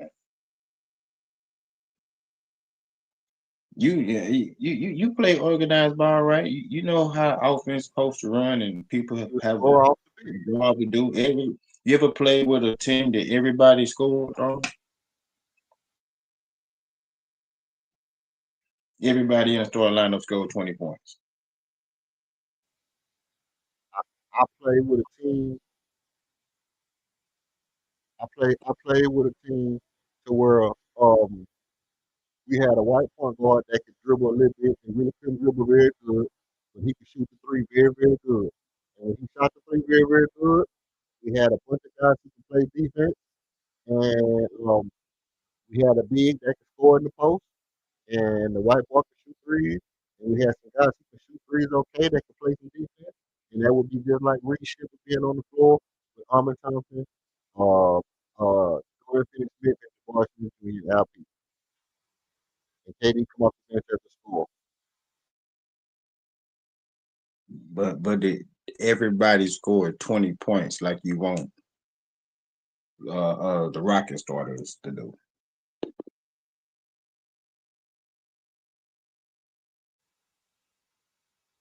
I mean, would I like for everybody to score 20? Yeah, I would. But if KD's on the bench, then I don't think everybody's going to score 20. If I don't think Dorian Finney-Smith going to score 20 if he's starting. I think Dorian Finney-Smith might score. DeMar score like 15. Dorian Finney-Smith score like, you know, 12, 13 points. Reed Shepard score like 15. Armin Thompson score like 17. LP score like 25. KD come in and get 27, 28 off the bench. But isn't this formula working with Reed coming off the bench? Isn't it working? And you see, he started the third quarter. They set Steven Adams down.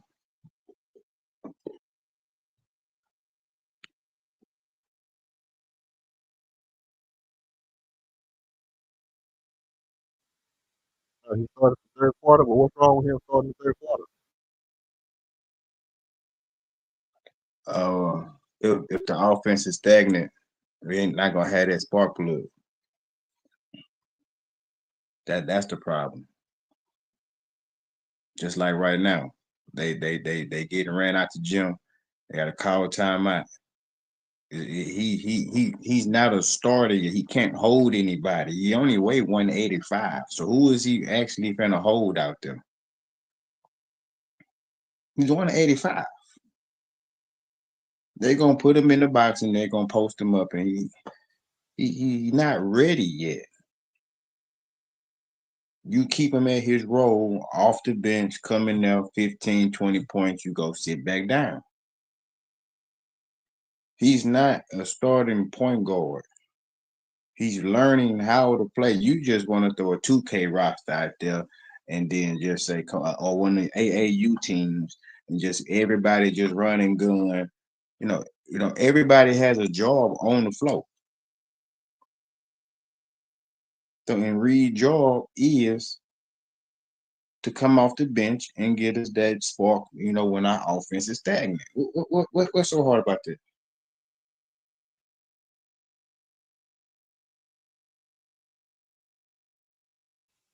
Ain't nothing hard about it because right now he's not ready to be a starting point guard. But he got to be close because he started the second half. So that must mean that he may recognize this play and he may rewarded him. He may rewarded him for the way he played in the first half by letting him start in the second half. Now this is what I'm saying about a good coach and a mid coach. If I see that the dude is playing up to par, he's playing up to snuff, I'm gonna reward him by putting him in the position to be the best he can be. I'm not gonna hinder him by saying, okay, yeah, go back to the bench because I need a spark off the bench. I'm gonna reward him. So Ime looked out there. He said, you know what?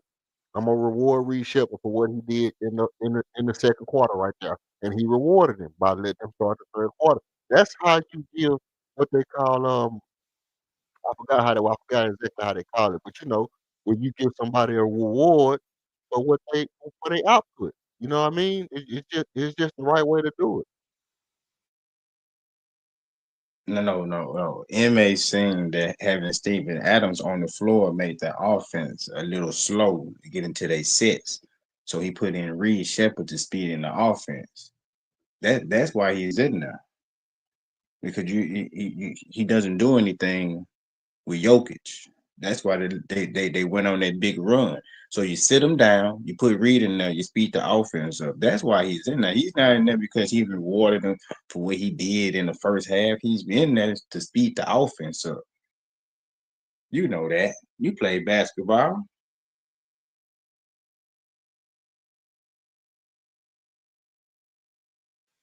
But here's the thing: the question is, if he wasn't doing good in the second quarter, would you have even risked putting him in there to speed the offense up? No, you wouldn't.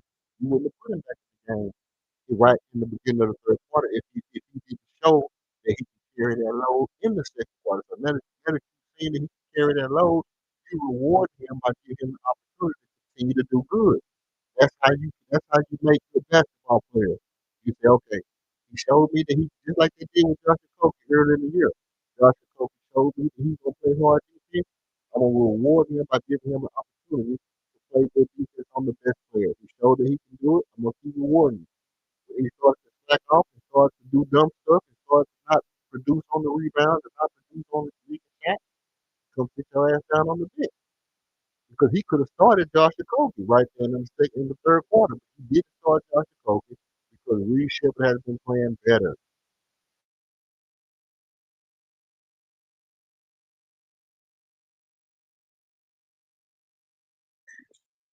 No, Josh Okogie should have started the game anyway instead of that double big. I tell you, you can't start off with the double big. It's cool if you want to implement it in certain situations, but to me, starting off, offense is too slow.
Oh man, I'm over here talking away.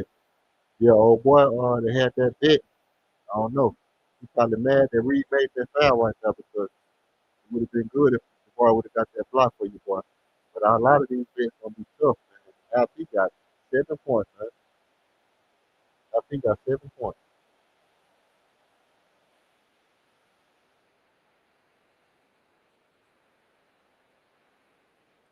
Boy, 1 for 9 of the field. And you see right now with Reed Shepard with his starting five, can't get Huh? his shot off. You see with Reed Shepard with his starting five, can't get his shot off. He's just standing in the corner. See, we don't need you to do that. We don't need you to get the ball and just stand in the corner. We need you to come in there and be that spark plug. You come in and get the threes. Right now, you're not effective. You just standing in the corner. You come down, hand the ball, go stand in Cam the corner. Johnson. Now we need you Cam to be Johnson not you. to play. He holding Cam Johnson, keeping Cam Johnson not to play. And he another threat. Look, they got to keep their eyes on him. They got to Yeah, keep but their eyes on him. Look how you, they hold him. yeah, but you had 20 points. Now you finna have 0. Yeah, Well, look he ain't how they gonna have. hold him. He's gonna have 20. Look how they holding him, I'm and we down by 7. Yeah, Huh? look how they holding him, and we down by 7. Yeah, Because he's because look, ineffective. He's in no, the corner. Army can't shoot the three because he got in a wide open shot and Army can't shoot the three. That's the real No, problem. no, The no, real no. Why? problem is Why? that Why? Army can't shoot the three. He finna come down, do his thing, pass the ball, and go stand in the corner. We don't need you to Yeah. do that. Why? Because Army can't shoot. No, So because because we Army need can't we shoot, need Reed don't Reed. We get need started. Reed to attack. We need Because Reed you to need Army attack. to be What he? able to hit a shot. You No, need no. Army We to be need able to hit an Reed. open shot. How about that? We need. No, we Instead need of blaming Reed Reed to because attack. Army can't shoot, instead We of need blaming Reed Reed because to Army be can't shoot, Reed. you just have to admit that Army can't shoot, bro. You have to admit that Army can't shoot. Reed passed the ball to Yeah, Army 3 times. we know Armin can't shoot. That Yeah, but that why in the he hell? Why is yes, he mad at Reed so because Army but can't shoot? but how did Reed get that 20 points? Did he just went over there and just stand in the corner and wait, or did he come in and be effective? He He was like Reed. this. He was He's able being to be effective right himself. now. No, He's he's being not. effective right now. No, he's not. Reed Shepard just made a 3. He's not effective. He's standing in the corner. Did he just hit a 3? Yes, but that's his first 3 in what, the 5 minutes, It's, 8 minutes. it's only 5 minutes, bro. He don't gotta score every minute. You Nah, don't gotta score every minute. He still got gravity, bro. Listen, he just passed the ball to 2 times and couldn't hit a shot, bro. And nah. yes, got a steal and got him a dunk. But you can't be mad at Reed because can't shoot and say because can't shoot, we need Reed on the And bench. All this logic don't make no sense, bro. Y'all got to be smarter than that. I and get it. they Ahmed don't. is a good defender. Okay. But if you pass him the ball and he can't shoot the ball, is it Reed fault that Ahmed can't shoot? No, it isn't. Is Reed fault that Ahmed can't shoot? No, Who fault is it that Ahmed can't shoot the ball? it's Armin's fault. Okay. Well then why Yeah, why but is it that Reed gotta be on the bench because Ahmed can't shoot? because that's where I can utilize him and he can be him. Look at Reed, man. Reed balling out of control, bro. He's setting up the offense. He's doing everything a point guard's supposed to do. He's doing everything a point guard's supposed to do, man. Look at Yeah, that. but when he's coming off the bench, what does he do?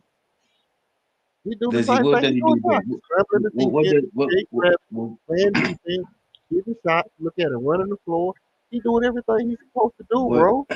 what It does ain't he his do fault that best? What does he do best? Set the offense up or come in and score? hey, What's his look, best attribute? look, I'm gonna tell you what he do best. Play basketball best. Do what the coach tell him to do. Everything the What do coach he tell do him to do, best? bro. Do he set Do up the everything the coach offense tell or him to do do. he come in and score? What do he do best?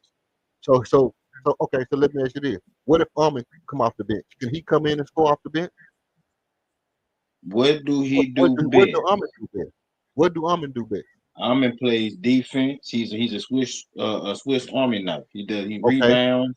okay. Yeah, yeah, What's more yeah. important to come off the bench? No, hold on. Let me ask you as a coach. What's more important to come off the bench? A Swiss Army knife or a point guard? A Swiss Army knife. So why come Armin on the bench? Because you don't have a point guard. Well, Reed could be your point guard, and you put Armin on the Reed is bench. not a point Is he guard. a Reed Swiss is not Army a knife? point guard. You Who? saying he can be? That means he not No, yet. Reed is a point guard. He's running the point guard right now, No, and we no, just no. came back. No. He's not We running the put point Armin guard. on the bench. Reed running the point guard, bro. Reed is running the point guard. Armin is on the bench, and we came back with a Kobe in the game plan. Who do more, Reed or Armin? Now we ain't talking about who do more. We talking Yeah, we about are. no. Okay, we talking about who do more. Yeah, who bring more to the table right now? Right Armin. now. Armin. Okay, so that's why Reed is on the bench. No, Reed not on the bench. Armin on the bench. No, Reed is on the bench because Armin do more. He Okay, can block. okay, He can rebound. He can steal. He can play defense. He does okay. more. So who do more, Josh Jacoby or Tari Eason? They're about the same. Come on, bro. You They're, cap. they're about the That's cap same. on tap right there, bro. That's cap on tap. Tari Eason do way more than Josh Jacoby, bro. They're about the same. The only thing he probably do better is shoot. Well, that's more. That's more. That's what more means. One plus one means more. One extra thing is more. But what am I gonna get out of Tory that I don't get out of Koga if I start? Threes. You ain't gonna get those threes. You get those threes off the bench. No, you know what I'm saying? That's a myth, bro. You get No, threes when you get open shots that a Kobe's not gonna hit, that Tari's gonna hit. Offensive rebound that a Kobe's not gonna get, that Tari's gonna get. There's two things that Tari brings that a Kobe don't bring: offensive rebounds and threes. So So Tari does more than a Kobe. So why yeah, come but Tory why come you does. don't want a Kobe to start over Tari, but you don't want Reed to start over Arnold? Just tell me flat out why come But Armin don't Tory is known to go off script why come Armin don't come off the bench? because he does more than Reed. He's more ready to play than Reed. But Tari does more than a Kobe.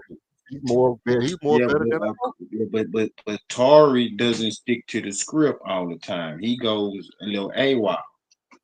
Armin don't stick to the script all the time. Sometimes when he catch the ball at the 3-point line, he don't shoot that shit. And the script say Yeah, shoot that ball.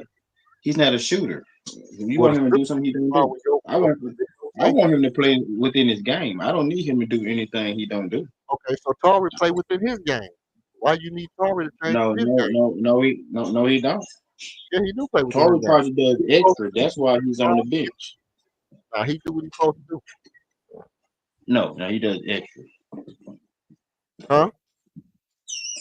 Tory does extra. That's why he's on the bench. He do what he's supposed to do. No, he tries to make a play when it's not there. He tries to force the issue. No, he's not there yet. I don't know about all that. All I know is that he do more than a Kobe.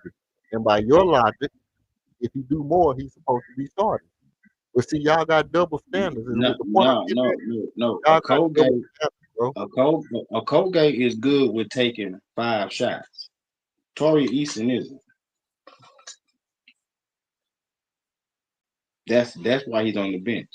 Hey, Because but what about Colgate this? is good with them What little about corner, what about them little Armin? 3 shots. See, some Armin games is the better Colgate off. take 3 shots a game. You Armin is think better Tory off. Eason gonna be cool with that?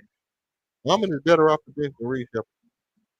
Do you Armin is think? a better player than Reed Shepard. Do you think Tory Eason, as a starter, would be cool with getting those 3 shots like a Colgate did? I believe that if Tari Eason was in the starting lineup and he was in the starting lineup instead of a Kobe, I think it wouldn't matter if he got a bunch of shots or not. I think he'll still be better than the Kobe. Now, also, what I think is, I think Armin Thompson would be better off the bench than Reed Shepard. No, you don't. Yeah, I do. I do. And, I and, think and, I why, think and why Armin you believe Thompson that? is better off the bench than Reed Shepard. So you got Reed Shepard and who else started? Who your 2 guard? I got Reed Shepard. I got a Kobe starting. I got KD starting. I got Jabari Smith Jr. and what's the call? Why you ain't got Easton starting? I don't need Easton starting. You say he do more than the Colgate, right? Yeah, but I got So Josh you Coach. want your, That way y'all can complain. don't you want your best player on the floor? I ain't worried about that. I'm worried about y'all don't have to complain. So I'm gonna put a Kobe in there starting. That way can't nobody cry. And then I'm gonna have Reed Shepard out there. And then boom. Now what?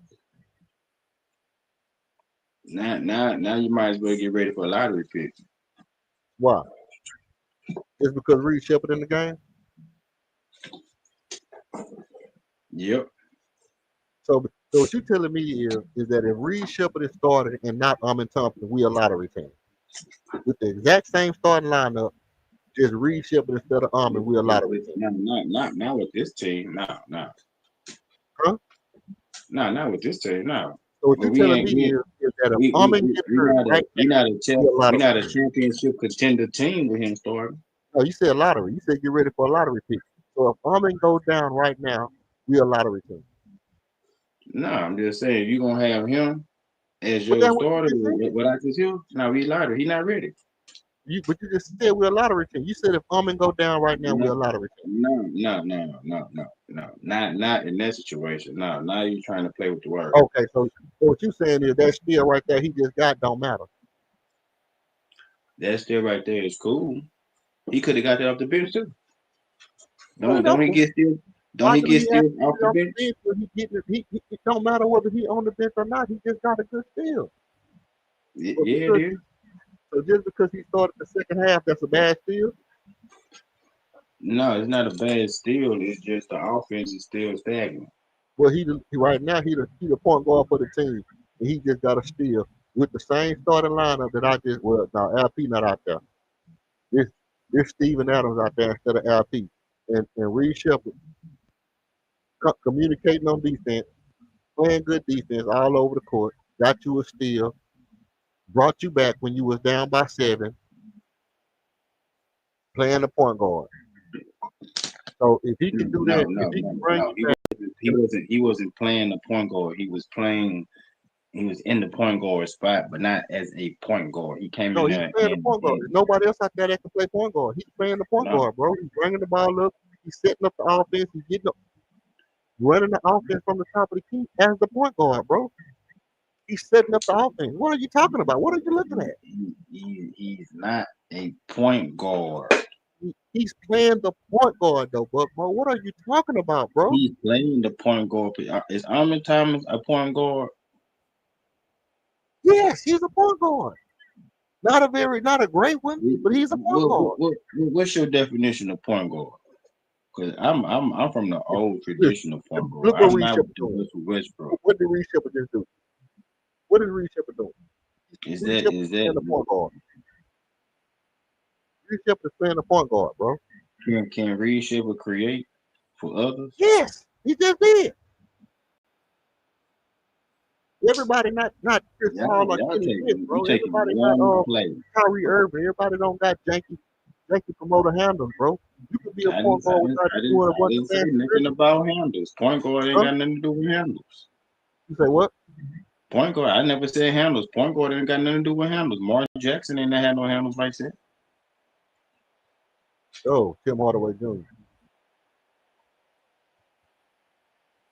Reed Shepard is a point guard, bro. I'm gonna tell you right now, Reed Shepard is a point guard. Reed Shepard. And let me tell you something. Before 50 games, he's gonna be our starting point guard if we don't get another one. I'm just sorry to tell you, bro. I'm sorry to tell you, bro. No, he'll be your starting point guard in a couple of years, probably. All right, whatever. Hey, look, listen. You just stay a regular to the channel, bro, because everybody who's telling me I'm wrong, hey, hey, y'all gonna have to hear from me. Everything that I done told y'all, bro, everything that I done told y'all act like I don't be knowing what I'm talking about. Y'all just like, y'all just like to say stuff just to be saying stuff, and I be telling y'all, bro, I know what I'm talking about, bro. I know what I be talking about. Now, until they get a scoring somebody off the bench who can score, Reed come off that bench. Yeah, Armin Thompson gonna be on the bench if he keeps shooting the ball like that. No, Thompson not going back to the bench. Why? Why? That's your corner. You're not gonna put one of your cornerstones, face of the franchise on the Exactly. bench. Thank Your you. Reed Shepard is not a franchise cornerstone player.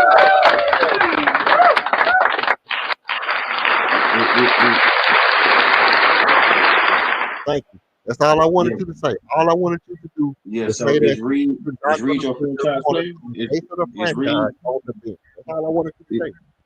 is Reed gonna be the face of the franchise? You said it. You said it. You're not going to put your cornerstone on the bench. That's what I've been trying to tell you for the past 2 weeks, bro.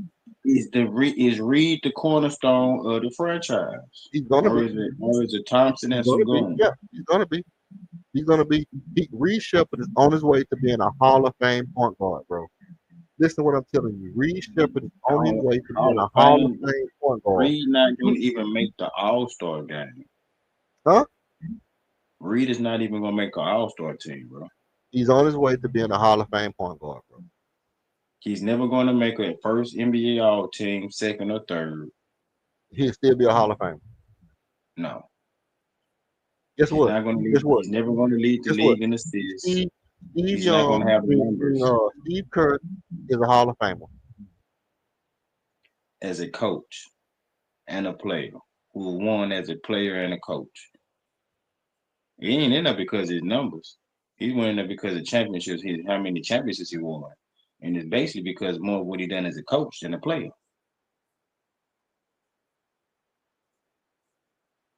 Reed Shepard is never gonna make an All-Star team. Hmm? Over what guard in the West? What about it? Who is he going over?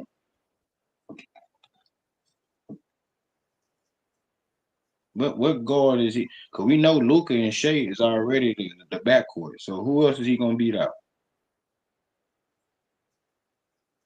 First of all, Reed Shepard is 19 years old. You know how old K. Gilgis and Luca is? 26, Luke, 27? Luke, Luke, Luka like 23, 24. Shea probably No, about like 20, 27. 25, 26 years old, bro. No, Luka, no, Luka's about 24.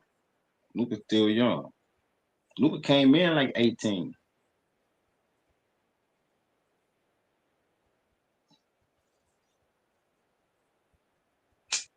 Let's see. Let's see how old Luca is, man. Remember, he just got his contract. Huh?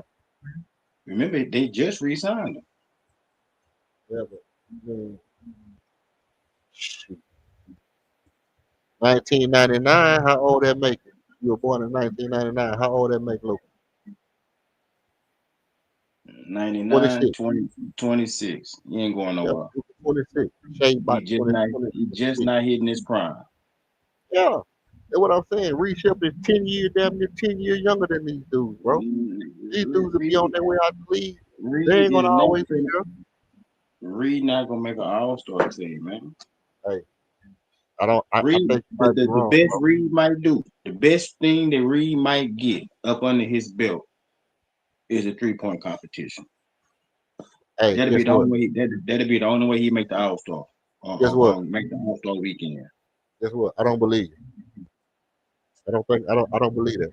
I believe Reed Shepard is gonna be one of them ones, bro. Reed Shepard gonna be one of them ones, man. I'm I'm I'm looking at the dude play and I'm saying, you was here, bro. You was this what I don't understand about you, bro. Well, you know, a lot of y'all, I ain't gonna lie. Y'all come here and y'all listen to me talk this basketball and y'all probably be saying, man, this nigga just be saying anything. But what I'm telling y'all game for game, what I'm saying. I'm telling y'all game for game. Oh no, he's not ready. No, he's not ready. Now I need Reed Shepard got to come out of. I've been saying this since summertime. Reed Shepard got to come out of being aggressive. If he's not being aggressive by game 5, I'll be ready to trade him. Oh no. Okay, he's looking like he was aggressive, but he had a bad game. Okay, yeah, he was aggressive, but he had a bad game. But he's still I'm glad he's being aggressive. Oh, you know what? When Reed Shepard play with speed, if he keep playing with speed, he's gonna get better. Okay, he's playing with speed now, but he's turning the ball, he's turning his back and letting people steal the ball from him. Oh yeah, he need to stop turning. If he keep turning his back and doing If he got to turn his back every time to do a crossover, that's not going to be good. Oh, he stopped turning his back. Oh, yeah, he'll stop turning his back now.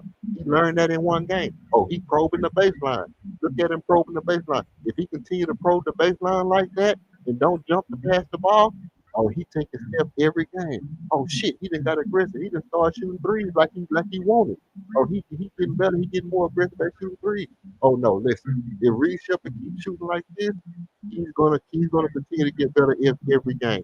And I say, look, Reed Shepard is on his way to being an all-time great shooter. When he hit that Dallas Mavericks game, and he came out and he was being aggressive, and he really found out how to shoot his shot in game, and the game slowed down for him. I say Reed Shepard is on his way to be an all-time great shooter, and I don't see no turning back for Reed Shepard. I said, well, look, Reed Shepard ain't gonna turn back no more. Then we turn around, and I'm saying, hey, let me tell you something about Reed Shepard. Reed Shepard is gonna be what the hell? I say Reed Shepard is gonna be a starting point guard in about 50 in no more than 50 games. 50 games, Reed Shepard is gonna be a starting point guard, bro. And then you saying, yeah, but he needs to come up to this. I'm saying, hey, he might do need to. But I'm telling you that I think he's gonna be a starting point guard in 50 games if he keeps getting better as fast as he gets better. And just from what I see, the way he's growing, by the time All Star break over, he's probably gonna be our best point guard, bro. Real talk.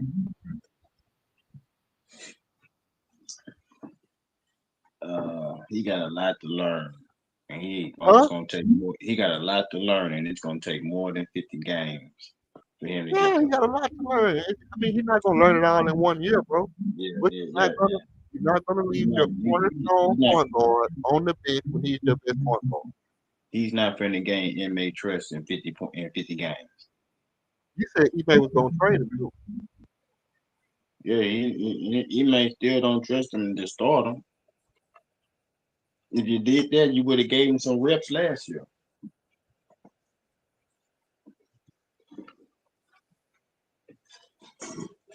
You didn't give him no reps.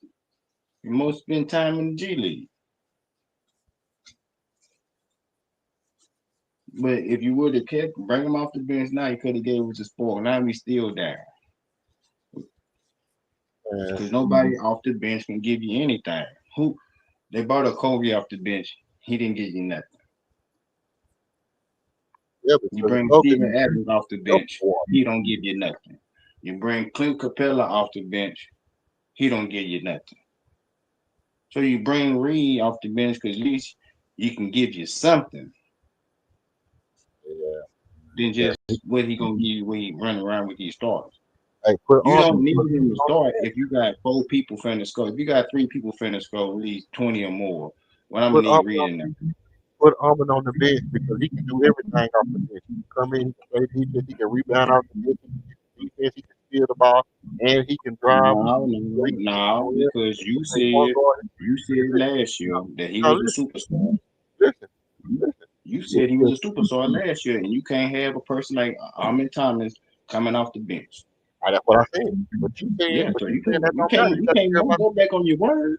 Well, no, I can't because you said it's all about the team. And what I'm saying is, if all that matters is what your team needs, then if you have somebody who can do everything on the bench, that means if Reed Shepard needs to come out the game, you put Armin in. If KD needs to come out the game, you put Armin in. If a Kobe needs to come out the game, you put Armin in. If Jabbar needs to come out the game, you put Armin in. Whoever not Well, playing good, put Armin in. if it's all about the team, then Reed Shepard, you still come off the bench. No, What's the no, problem no. if it's See, all that's about what the team? not admitting what I'm saying is right, bro. And you know what I'm saying is right. If it's all about the team and it don't matter about having your best players on the court. If it don't matter about having your best players on the court, then you put Armin on the bench, and that way anybody who's not playing good, I need a mismatch. I can put Armin in KD spot. I can put Armin in the Kobe spot. I can put Armin in Jabbar spot. I can put Armin in RP spot. I can put Armin in Reed Shepard spot. That way I'm bringing Armin off the bench. I can put it wherever I need to put it. See? That's smarter than just having the person all he can do is shoot, come off the bench. Well, Tell me I'm wrong. if you ever coach a team Tell me I'm and wrong. I coach against you, We gonna run circles around your team with that line. How you gonna run circles around my team? Because you don't have a team. You got an You AAU not gonna got team. a team. You got a team full of people who just gonna run up and down the floor, don't play defense. You just want people to go out there and shoot Where are threes. you getting that from? That's what you said. Your best player. Your best player not all the time gonna be your best defender. He might just be your best scorer. What does that Not have the to do best with person on the anything? team. Not the best person on the team, but you're the best scorer. You're the best scorer. That's a Yeah, different what that mean? category. What does that got to do with anything? Look, see, right there. Come off the bench and do that. See what he just did? He came off the bench, got a rebound. Look what he's playing. Small forward. No, he came off the bench because he took a breather. Oh, he hurt. That's not what he did. That's not what he do. Murray tried to hurt him. So you just want a Murray tried team to out hurt him. there. Murray tried to fall on his leg and break his damn leg. What that was You just there? want a team out there who just gonna run, score, and Who just said that? I've whoop never de whoop. said nothing like that. You don't even That's believe what you that said. You said you yourself, want bro. your best player on the floor. Huh? See, I'm sometimes. What about your smartest player? You don't want him on the floor? Yeah. I mean, if he can play, I don't want a damn coach on the floor. But like Fred VanVleet, I'm not gonna just put Fred VanVleet up there on the floor if he's not good enough to play. So you Right you now they you got put three somebody guards out out there. there. So who Big shot Maury. Big who shot would you rather Maury. take? Who would you rather take? Chris Paul or Russell Westbrook? Huh? As your as your starting point guard, who you want, Chris Paul or Russell Westbrook? Chris Paul or who? Westbrook. Russell Westbrook. Chris Paul. Yeah. I But mean, Russell to be Westbrook honest, do probably more. Russell Westbrook or Chris Paul gonna say his hamstring hurt right when we have a big game. So probably Russ because Russell Westbrook ain't never Nah, faked like he was hurt when I know he wasn't hurt. But Chris you Paul, building anytime Chris Paul will you say he hurt when he's not hurt and make you lose the game. So I probably no. maybe Nah, maybe take away maybe the hurt, maybe take away. maybe Nah, now you trying to throw in move the goalpost with the hamstring. I'm just saying, starting no, point guard. I'm You got saying they both rookies. They both rookies. okay. They both Now on the board, as 1 and 2. as a rookie, I'm taking Chris Paul as a point guard. But what's Westbrook do more? I don't care about that. That's what you say. You say you're taking the best player, so the best player would have Yeah, been Chris Paul a Westbrook. better player. No, Chris Westbrook is Paul a a better better player player. than Russell Westbrook. Chris Paul ain't never averaged a triple double. That don't fuck a triple double. I don't give a damn about no damn triple double. Yeah, you do, cause you say you want the best player. Triple you don't double want a don't mean point best guard. player to me, You bro. want the Triple point double guard who's don't mean gonna best player score. to me. Triple double don't mean best player to me. But don't he do more than Chris Paul? No, So he he don't don't do more than Chris rebound. Paul. He don't rebound better than Chris Paul. Yeah, he rebound better than Chris Paul. That don't mean he do better. He don't do more. That don't mean Nah, he do more than that he what do you rebound. no, because I said Reed Shepard shoot better. You said well that he do no Torrey Eason shoot better, but he do more. So that means Russell Westbrook do more. No, because Chris Paul rebound too. At 10 rebounds a clip. No, not at 10 or 12, but he'll get you 5 or he get you 5 or 6 But when he needs to. so if Chris Paul gets 6 and Russell Westbrook get 10, which one is more? It don't listen. That don't matter, bro. That don't Yeah, matter. he give you more. It don't matter. You just Give you said you more want what? the best player who do more out there. So hold on. So Russell Westbrook is a better player than Chris Paul to you? No, by So your logic, why you trying to by make your Russell logic, Westbrook into a I'm better talking player about than how I Chris build Paul? my team. If I build my team, I No, would take a well, Chris hold on. Paul. You asked me who I'd rather have, and I told you that Chris Paul was a better point guard than Russell Westbrook. He's a better Yeah, player and a better point guard then than Russell Westbrook. you're going back on your own logic. No, I'm not. You mistaking my logic for something that is not. Not because you just said put Armin on the bench because he do more. Yeah, because I wanted you to admit that Armin is not your best point guard. He's your best And, player. He's and not your neither best is point Reed. guard. He's your best player. Yeah, and neither is Reed. Reed is neither the best point guard or the best player. But Alfred Şengün is the best point guard. to be honest. And that's who's gonna handle the ball the most. You're right. Alfred is your best point guard. But other than Yeah, so I Alfred, don't need. Reed Shepard is a better point guard than well, not now. He's not right now. But Reed Shepard is on his way to being a better point guard than Ahmed Thompson. Before this year is over with, Reed will be a better point No, guard than Ahmed Thompson. And what I'm saying is, when Reed Shepard is a better point guard than Ahmed, when he gets up to the speed of the game, when he learns how to function, and he really learn how to run an offense, he's gonna be a better point guard than Ahmed. I'm not gonna leave him on the bench because of some imaginary need that people say we need to have Reed Shepard come off the bench when he's the better point guard, he's the better option at point guard. It's just crazy. what happened when Ben Gordon went to go try to start in who was it, Gordon Charlotte? dump the water.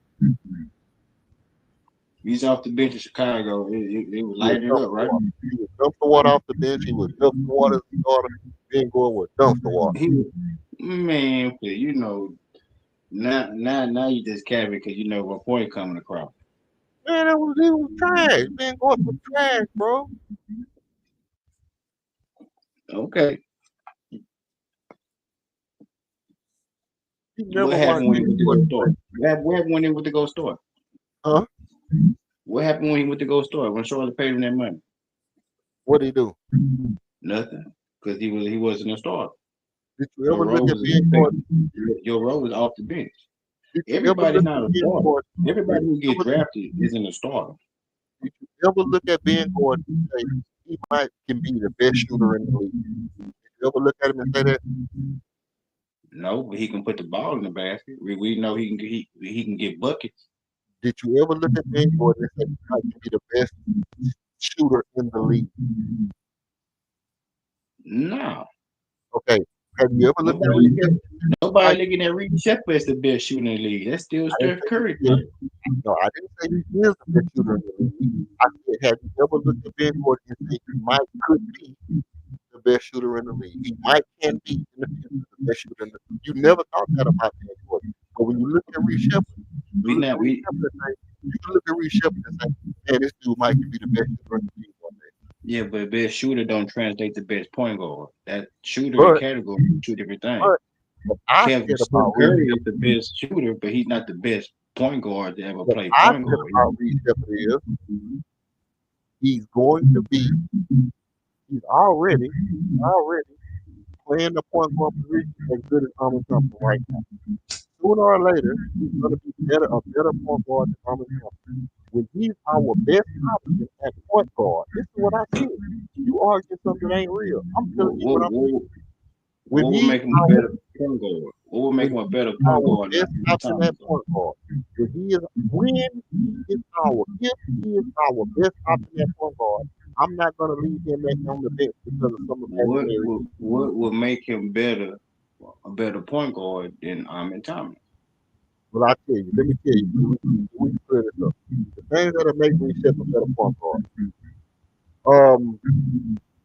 When he learned how to take command of the team, if he shows that he's a leader on the floor, he communicates better, he shows that he got the fire, the team trusts him, the team wants him to be a leader, and they want to follow him in the battle. They trust that he's gonna do what he's supposed to do in the times of need in the trenches, and they believe, and the team believe in him.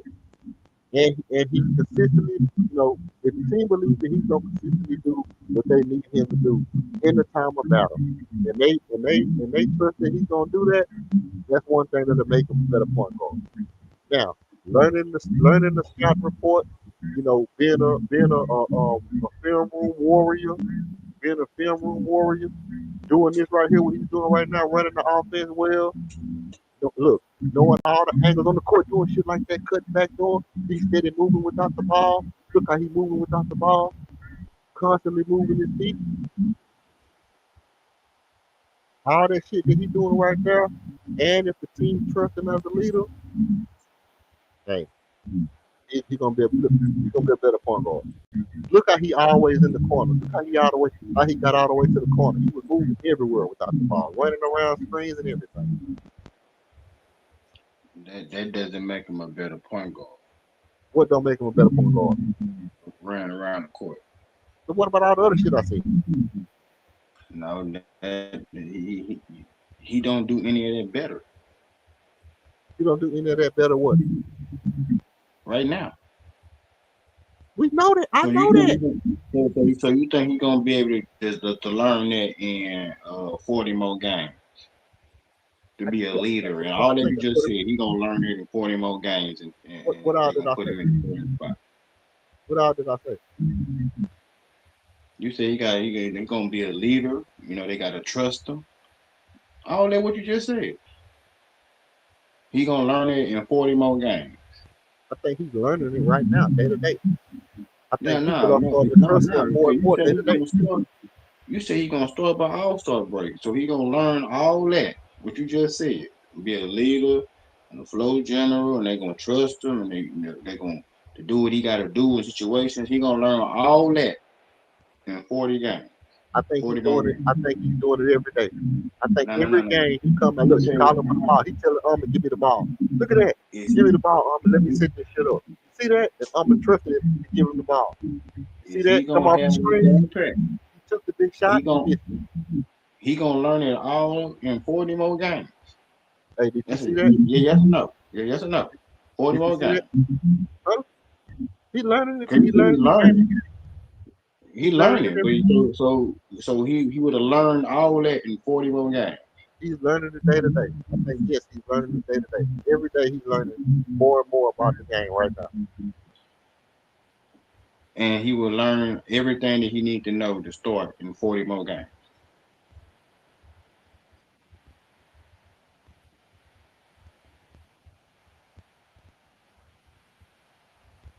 Hey, I don't see why not. Yes, you don't even believe that. See, I told you, but I got you on the I don't camera. see why You he don't can't. even believe it. You don't even believe he gonna learn all that in 40 more games to start. Nah, I was trying to fix my mic. That's why I did that right there. But yeah, I believe it. I believe he's Reed learning every probably day. start. Reed might start next year. Might. It depending on what they do with Van Fleet, because they still want to see how this team gonna look with Van Fleet.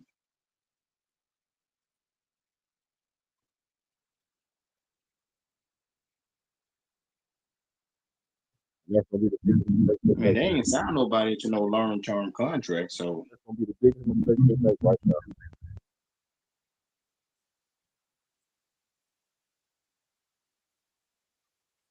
do you think this team have a better chance to win a championship with Reed at the point guard with the same team or Van Fleet?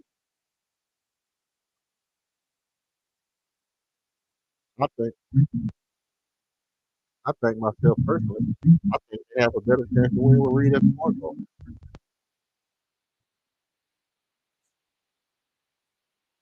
With Reed starting with this same lineup?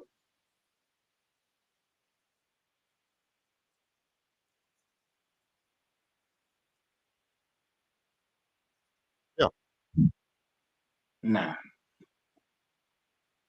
100%. Reed coming off the bench, yeah. Reed starting? Nah, I don't see it. Hey, if you ever coach a team against, Not right now. if I'm you ever talking about coach, if you ever, Reed if you right ever coach now. a team against, Reed right now versus a Van Fleet right now. So Reed right now, Reed was starting point guard right now. You think we can go win the chip with him at the well, that's point what guard? I'm saying. Well, okay, right now, Reed, Reed, because Reed, Reed, Reed, Reed right now? Reed, because because Van Vliet can't even walk. We're not gonna win it with Reed right now. We're gonna win it with Reed doing what he's doing off the bench. You remember you gotta have a bench that's gonna get you at least 25 to Van maybe Vliet 30 points. in the That's a X. good bench. If your bench can get you 40, you win the championship. But if your bench gonna come in, if you got one of them bench and you get 16, 17 points, nah.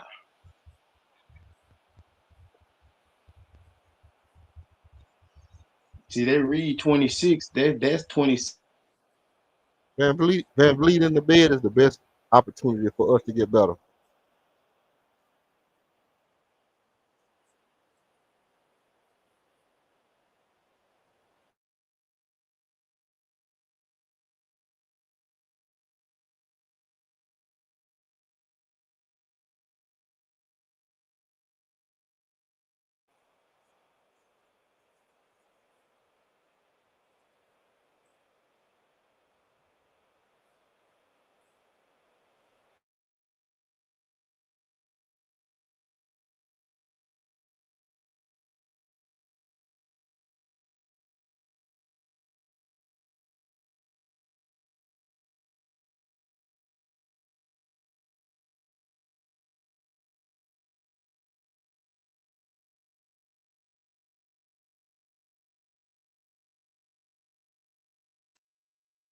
Damn, Sagoon only got 12 points.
I had my guns cocked and loaded if we would have hit that shot.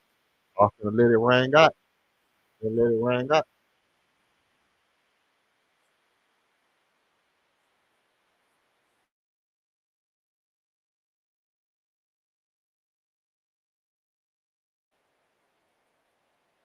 So Reed Shepard going to the line. Let's see. Reed Shepard going to the line. 99-97. 3 minutes and 40 seconds left in the game. As the Rockets look to overcome a small deficit by a championship caliber team, going to shoot three, fouled on the play. Steven Adams comes in for the offensive rebounds just in case of emergency. Alfred Shangoon, your workhorse, is battling, not shooting and not having a good scoring game. But Reed missing free throws, bro. Reed missing free throws is crazy. You can't be the white boy missing free throws on the team. That just can't be it. That's the one thing you don't supposed to do if you white. It's hard. It's hard. You're a white boy. You cannot miss free. Look, Steven Adams, get on it, Steve. Come on, man. You can't do nothing with that shot. You gotta make him do something. You're gonna just cook Steve. You're gonna cook Steve.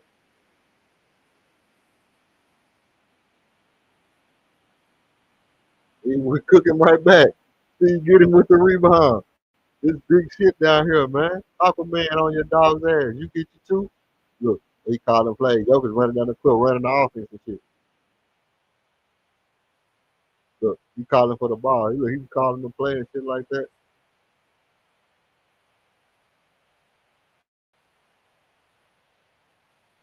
And the defense, the defense, the defense. Oh, great defense, great defense. Just good ball movement for Denver.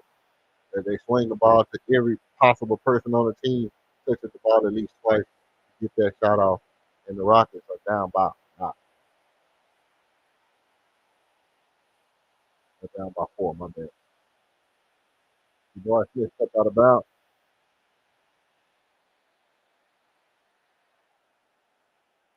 Time out for the Rockets. The boy Smith strong on with the ball.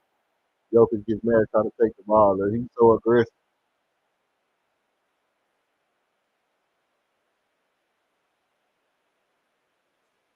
Man, that looks like a maniac. From a maniac, maniac.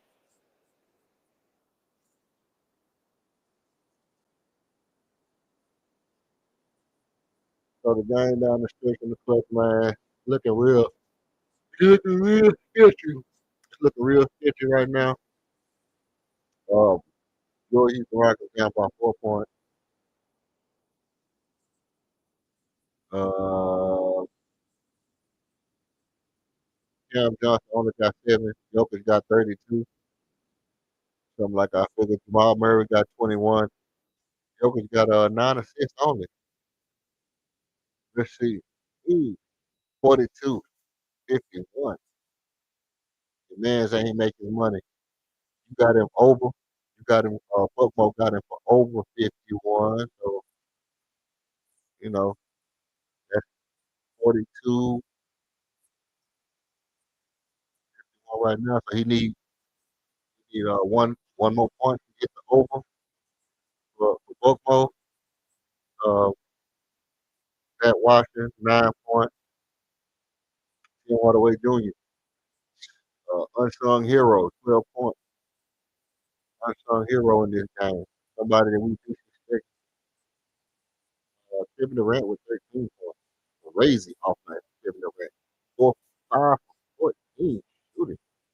Crazy. 1 for 5, 6 rebounds, 2. Uh, I mean, I hate to tell you this. Forrest Smith Jr. got 18 points, 6 for 18 shooting, 4 for 9 from 3. Steven Adams, 2 for 2, got 5 points for you. He got 8 rebounds, bro. Forrest Smith also has 11 rebounds tonight. Alvin Thompson got you 17 points. Reed Shepard got you 27. See, this is what I'm saying. KD, if KD was coming off the bench, hey, KD was coming off the bench, he might would have got you more points, man. He might would have got you more points coming off the bench. Reed Shepard got you a mean ass 30 piece. I'm just saying, bro. If Reed Shepard gonna be scoring 20, 30 points tonight, it's insane. But let me tell you something. I'm gonna tell you right now, Buckmo, don't hey, if Reed Shepard gonna be scoring 20, or if Reed Shepard is scoring over 20 points, I'm gonna start muting your ass and come over here and talk about Reed Shepard don't need to come in the game. I ain't big on muting nobody, but if you start coming up here and this dude scoring 30 points and you talking about he need to come off the bench, he's getting better and better and better and better and better. He have a couple of 30-point games, he got a couple of 25. He gets to the point to where he averages 21, 22 points a game and ain't turning the ball over and he got you 4 assists and he got you 2 steals and he shooting 5 for 8 from 3. I'm telling you right now, bro. I'm gonna start muting your ass, bro. That's crazy. That's crazy. Talking about he just needs to come off the bench just because. There's more people that can come off the bench other than Reed Shepard. Steve Adams, Josh Covers, come off the bench. Put Reed Shepard in the game. Good shot. Good shot. Good shot.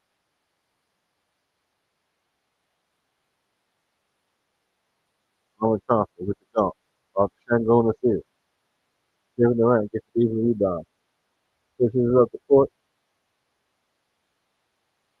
Kevin Durant pushes the ball up the court.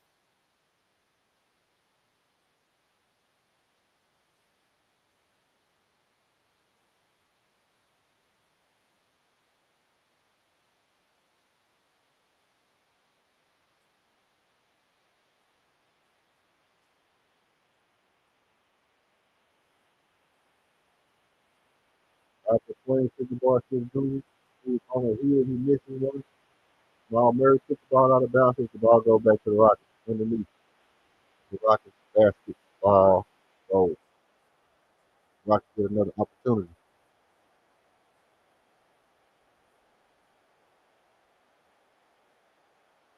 KD, telling KD he wants KD to take the ball out, get the ball to your best passer. KD off the screen. They chase. After try to set him the screen. After try to set him the screen. They get good pass. That's how they knew the play was coming. Jamal Murray was sitting back there like a linebacker waiting on that play. They knew this spam was coming. They have prepared for the spam play. They were waiting on it. See, that's what I'm saying. That's what you don't, they haven't ran it a lot tonight, but when they ran it when they needed it, was already fixed. They knew the play call. They picked the play like Tickle Bowl. They picked the play Jamal Murray with the steal, gets the other side, gets the basket, rewards your point guard for making the play. I'm in talking with the ball roll. He picks it up, pushes it up court, and he gives it to their set. After 10 moves going crazy. Whirly to the goal. Block from behind. Block from behind. Three ship, just push on the ball. Pressing all over the foot, pressing all over the foot. They just trying to rattle them up. They want to speed them up a little bit. Keep in there. Call a foul. They got a foul to give.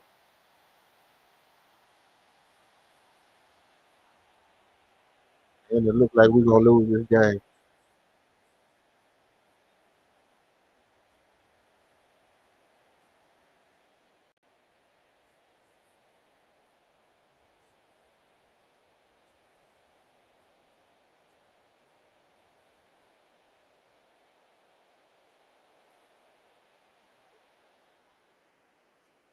That was just smart defensive play by Jamal Murray to read that play.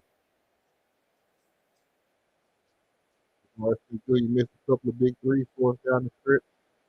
He is now 2 of 6 in the game. I'm not sure.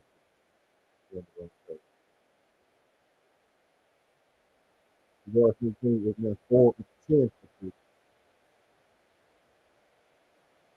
40% for the Bar Smith Jones. And it seemed bad. It seemed bad because we got 10, but he's still 40%, which is a good number for the Bar. We just got to make this big one that we're going to need right here. We're going to need a big shot from the Bar or KD or somebody. This is one of those opportunities for us to have Tracy McGrady type moment. It wouldn't hurt. It wouldn't hurt to have a Tracy McGrady type experience right now. Somebody just come and go crazy. Uh, yeah, man. It's looking Grim Reaper out here. Looking like the Grim Reaper out here.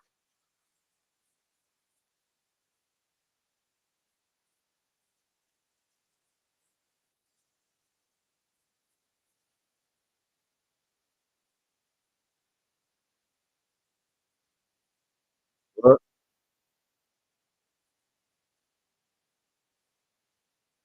yeah, it's crazy. Crazy work. Crazy work. So the Rockets look to, I mean, basically, you got to foul. You got to get a three. You got to foul.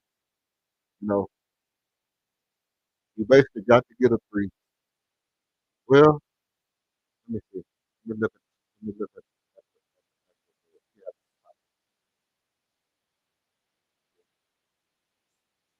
okay. In the bonus, both teams in the bonus, two fouls, two fouls.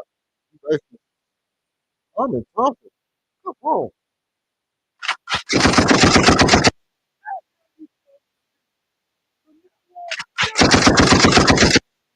how you supposed to shoot.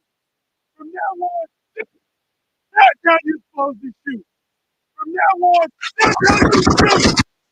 I'm in Thompson for three, man. What a big shot. Um, way to have ultimate gall and jumping, bro. That's a huge shot by Armin Thompson, bro. Major, major shot from your star guard. That's just, that's just, you know, that's just courage, bro. That's just dog. That's just doggedness right there. You're not, not the best shooter, but yet it's still, you got the courage to take that big shot in the big moment. I practiced it. I believe in myself. I know we need it. I'm gonna take it. Knock it down. They take the foul. Cameron Johnson goes, makes 2 out of 2 from the free throw line. I'm gonna pass the ball up court advantage after Shampoo makes it jump. It's a 3-point ball game. Now we just need to stop.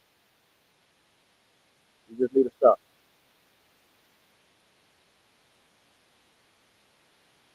10.3 seconds and we need to stop. They fouled him. Jamal Murray goes to the line. You just need a miss. You just need a miss.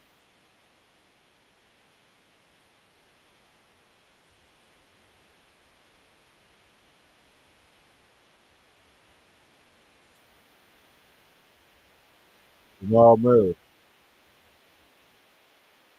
looking like a smurf. Yes. Yes. He in this thing.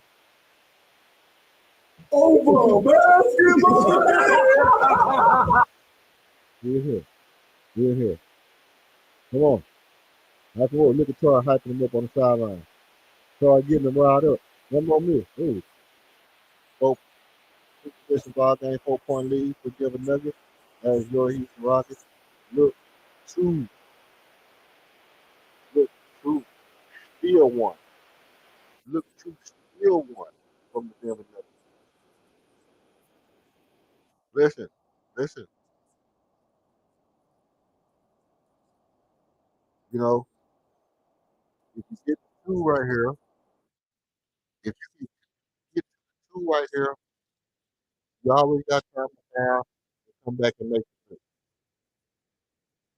You know, um, I don't know. I mean, I guess you kind of got to take the first, but if you get two down by two, they go in and they miss one, make one, you know, and you come down and you try to make the first close out. So you want to get the first shot. You don't necessarily have to take the two right here. You- If you if you don't take the three right here, then they need to miss a shot. If you take the three right here, then they can make both of them. If you make a three right here, then you can make both shots. You still got a chance to win. You only really got two, two more two more positions. They're not gonna let you foul every single. Sooner or later the game gonna be over. You only got about boom, good shot, good shot, good shot,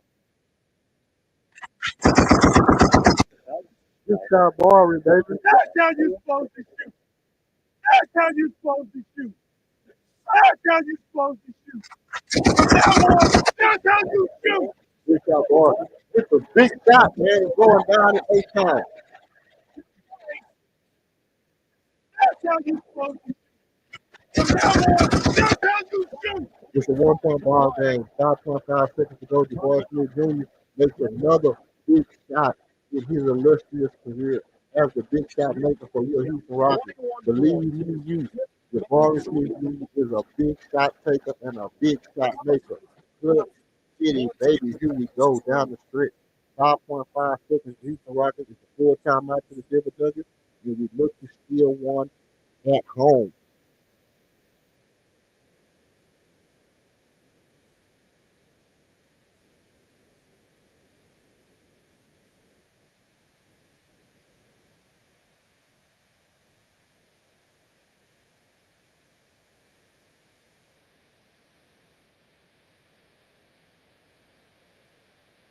Man, it's a good ball game, man.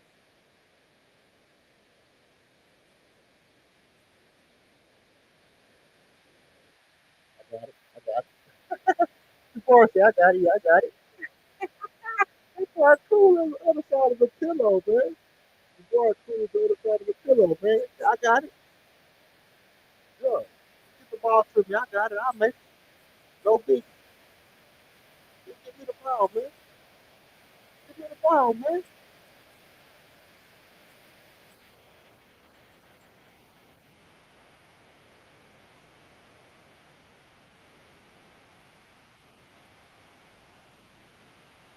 Look. That's how they got Judge Cody out there on it. My ring starting to freeze up and all kind of shit. There you go. Good steal.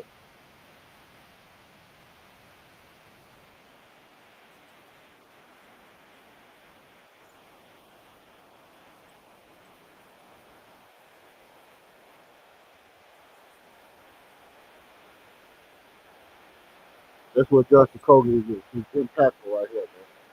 Judge Cody's impactful right here on this switch. I'm strong enough to kind of be a Jokic a little bit, but I'm also good enough for this switch. He gets no action. Travel. All ball. Let's go. Let's go. No, that's a fight. Oh, he called travel. No, the ref called travel. No, the ref called travel, bro. Oh, okay. So I thought he called travel.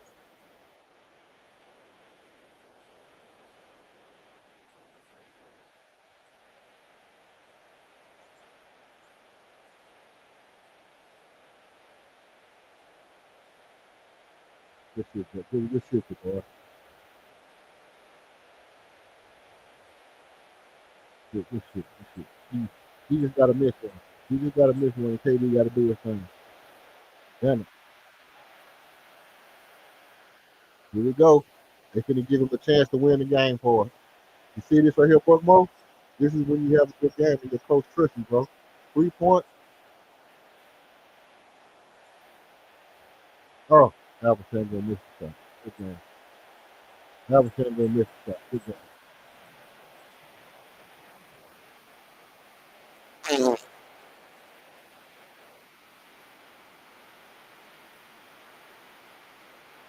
Yeah, we couldn't get the ball to Reed Shepard.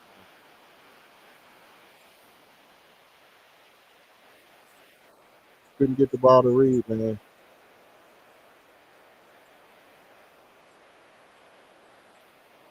Look at KD like, damn, y'all didn't give me the ball. I'm Kevin Durant. Y'all didn't give me the ball.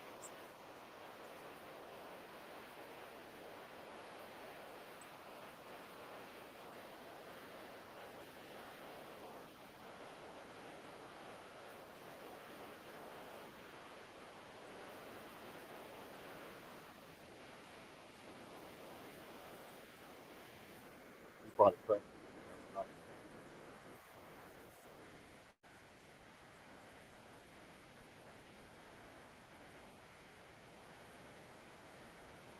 But Reed went to the locker room immediately.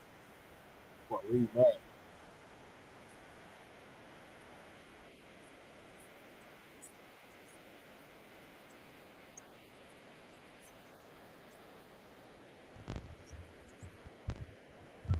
Good ball 3-point game. lead. Yeah, good ball game.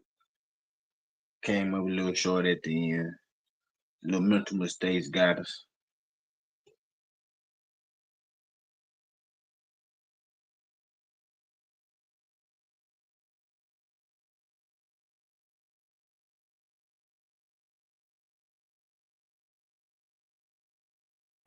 Yeah, man. It was a crazy game down the stretch.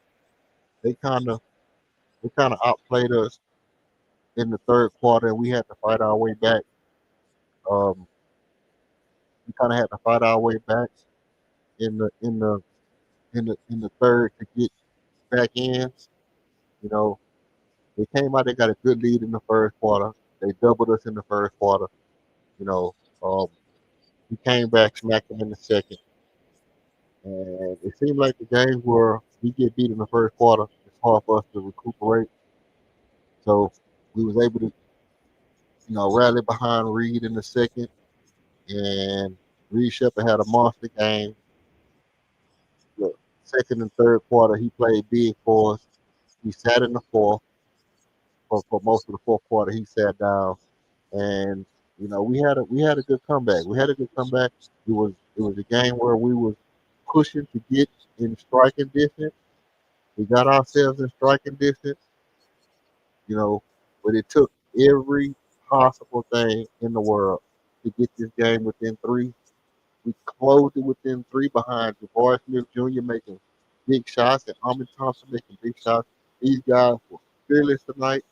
They, know, overall, they just never let up, man. They showed that thing that we saw in them last year where they don't give up, you know. They just never stop fighting. They always feel like they in a game. They down by 20, they down by two. It don't matter. They're gonna fight all the way to the very end. They're gonna always feel like they can win. They're gonna always feel like they can pull something out to get a victory. And that's really what it takes to make a champion.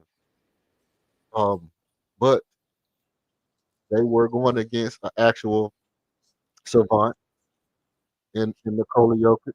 And um, I think the actual play that won them that game, to be honest, was when we try to hit the spam play. We try to hit the spam, the Armin Thompson backdoor, KD, at KD LP, little give and go, dribble handoff, give and go play. And LP get the ball in the middle of the court and then hurry up and dump it down to Armin. We ran that play and LP just turned and fired it in there. And Jamal Murray was just sitting back there like Sean Taylor or somebody. He was just back there looking like Merton Hanks. You know what I mean? He was literally back there like Troy Polamalu. He was just sitting right there, you know, sitting right there in cover two. You know what I mean? Jamal Murray was just right there in cover two, waiting on the ball. And after he turned and threw it, and Jamal Murray shoots off the other way with the steal, pushes it down court, kicks the ball over, swings it, gets the ball back, drives to the goal, And Jamal Murray getting that steal the steal from Alpershon going on the back door play to Thompson, I think was a play that really got them this win. If we get that play to Thompson on the backdoor play, the the play I call the spam play. If we get that pass to Thompson, we probably win this game. But obviously they read the scout report and they knew the play call. And I don't know if LP was aware that people can, know your plays sometimes, but they just knew the play.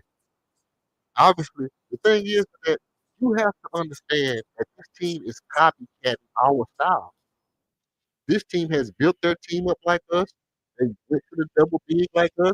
They run some of the same damn sets. They got people in the dark spot. They really running our playbook. They running our playbook on defense and offense. So we basically play like a mirror version of ourselves. We play the same game. They play the same game as we play. This coach has rebuilt this team to do the exact same. Like it's like what's the movie The Water Boy? Like The Water Boy is like they actually got Ime Udoka's folder, went back to the lab in the off season and implemented every damn thing that Ime Udoka did last year into their team this year because this coach he didn't know what to do. He really didn't know what to do. I think he just said, you know what? We're gonna build our team up like the Houston Rockets. We're gonna run some double big, and we're gonna be a powerhouse like the Houston Rockets because we got an Al Pacino of our own, and that play was I think the play. I think that was the straw that broke the camel back for us, but we still fought through it. I believe we did pass on Thompson. We tie the ball game up, and we get off to the races, and it's a different outcome. But we wasn't able to get it. They flipped it right there, and that was the point. That was the spot where they got off to the races, and we never could overcome it from there. That was our chance to overcome it, and we didn't get it. Um, but let me read some stats. Let me read some stats out to y'all right quick. Um, and then I'll start dropping links or whatever. Obviously, it's only me and Buck up in here right now. If people pull up, we'll chop it up. If people don't pull up, I'll shut it down. I'm slightly frustrated with this one. I'm slightly frustrated. I mean, not really. Not really frustrated like that, but I'll tell you what it is in a minute. Let me cut the volume down on the game.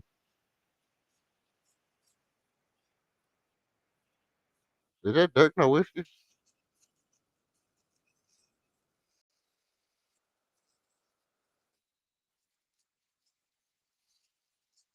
All right, let me read the stats to y'all right quick. Um,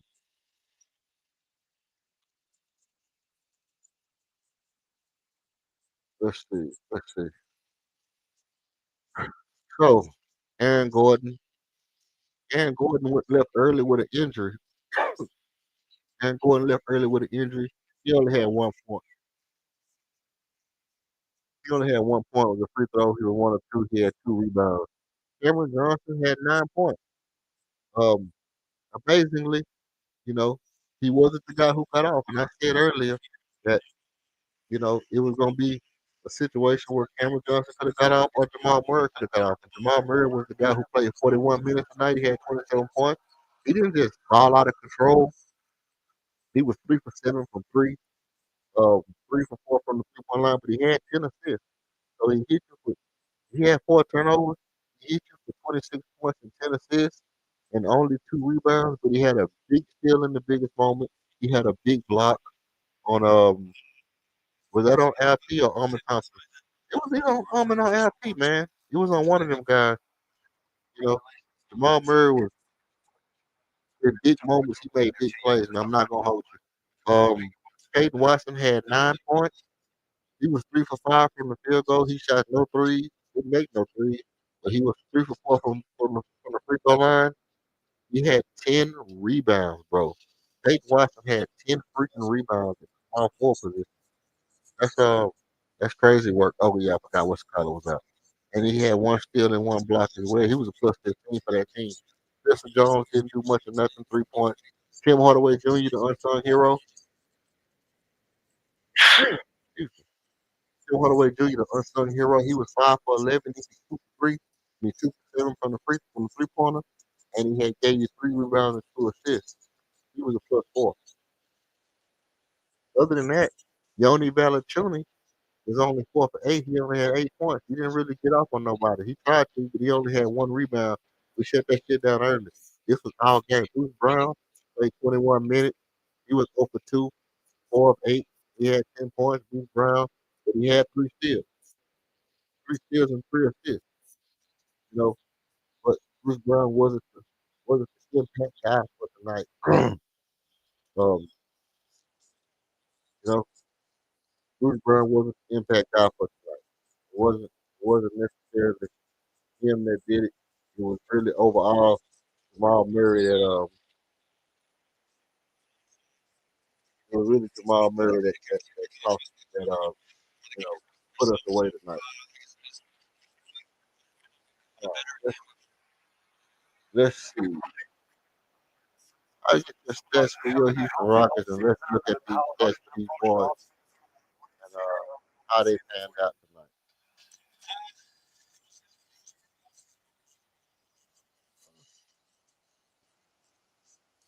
Take me to another place. Take me to another land. Make me forget all the hate, man. Let me understand your plan.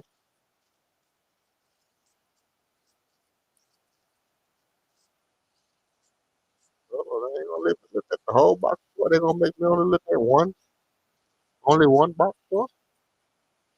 It's supposed to be at the bottom, bro. They can't just make me look at only at the end. Not cheap there. Box score.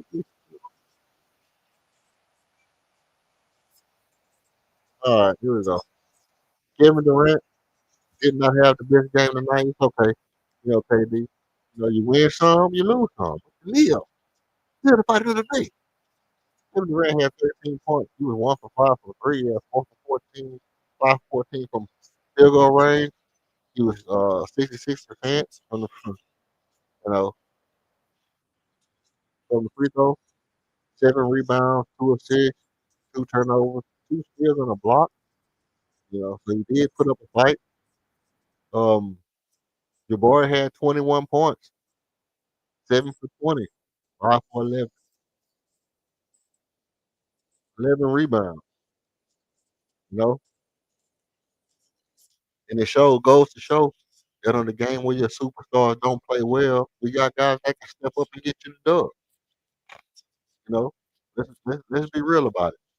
Let's be real about it. We got guys who can step up and get you a win if our superstars don't play well. The boy had 4 assists. He got your block for your man's and them, but the Rockets did not get the win. That 15,000, that 15,000 would have looked good in your boy pocket. Um, Here it is. 5 points for Steven Adams, 2 from the field goal range, 8 rebounds, a little bit under his norm, but he had 2 assists. He only had 1 turnover. He had 5 offensive rebounds and 3 defensive rebounds. Steven Adams was a plus 14. When he was on the floor, we simply were better. Period. Period. Period. Period. When Steven Adams was on the floor, we simply were better. Let me tell you what else. Armin Thompson had 22 points. He was 10 of 18. Very efficient night for Armin Thompson. Very big 3 pointer for Armin Thompson. I can't tip my hat enough to Armin Thompson. Knocking down the big three in the clutch when we needed a three, just down by what was it? We were down by 5 points, down by 6 points. Armin Thompson hit the big three to get us within three. Um, 1 for 1 from the free throw, 7 rebounds, 2 assists, only 3 turnovers. So he's under 4 turnovers tonight. Just a good, great game by Armin Thompson. Very great game by Armin Thompson. But unfortunately, he only had the 7 rebounds, and we were really a -10 with Armin on the floor. I think it was because they were able to get off to that early start and Armin was starting. So I don't think it was because he had a bad game. I think it was just because we started out slow and they had a little bit of a game plan for how they wanted to play us to begin the game. And they just got out to a better start. We didn't come out. We didn't come out punching them in the face like we should have. But played a great game. That -10 and Army and -16 for Shangoon. You know, a lot of that was. I think Army -10. A lot of it was on KB Alpha Shangoon being being shut down by the Denver Nuggets. Now, Clint Capella, 0 for 2, nothing. Aaron Holiday, 0 for 3, nothing. Josh Okogie, yeah, yeah, 2 for 6, 2 for 63. Okay, okay. That's what we needed you to do. We needed your 2 for 6. You did that. That's all we asked. That's all we asked from you. Get your little 2 stanky funky rebounds. Get your little funky assists. And 2 for 6 from 3. Not bad. Not bad. I'm not gonna cry about that. Not gonna cry about that, Josh Ogie. Um, in the man of the hour to play of the game, your up and coming starting point guard for the future has continued to grow game to game, continue to make bounds and leaps. His mama call him Isaiah. I'm gonna call him Isaiah. IRS tax collector. Isaiah Reed Shepherd had 27 points tonight. This is the best game of his career by far. I think this was a game he left the court so fast because he felt like this was a game we could have won. This is a game he did everything he could to win this game tonight, and ultimately kind of let him down. The team kind of let him down a little bit. LP and KD, y'all really, you know, kind of let Reed Shepherd down a little bit tonight. Y'all could have did a little bit more to get him this win. You know, you let down your up and coming phenom. He was 5 of 8 from three. He was 9 for 13 overall shooting, 4 of 6 on the free throw line. He did. You know what? Reed missed those 2 free throws. If Reed don't miss those 2 free throws, it's a different ball game. So he probably a little bit mad at himself. One of those free throws was a free throw, but he had 4 assists. He had 2 steals. He didn't get your normal block. He got your 2 steals. Reed Shepard was a plus 13, bro. Reed Shepard was a plus 13. He got no rebounds for that though. He got no rebounds. Reed Shepard was a plus 13. All in all, all in all, this was a very good ball game tonight, man. It was exciting from beginning to ending. Even when we was getting smacked, you know, it was a good game. Uh,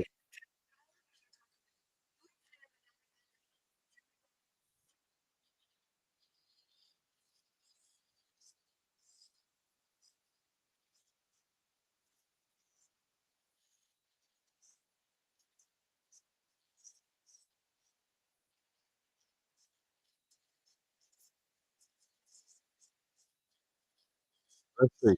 So what?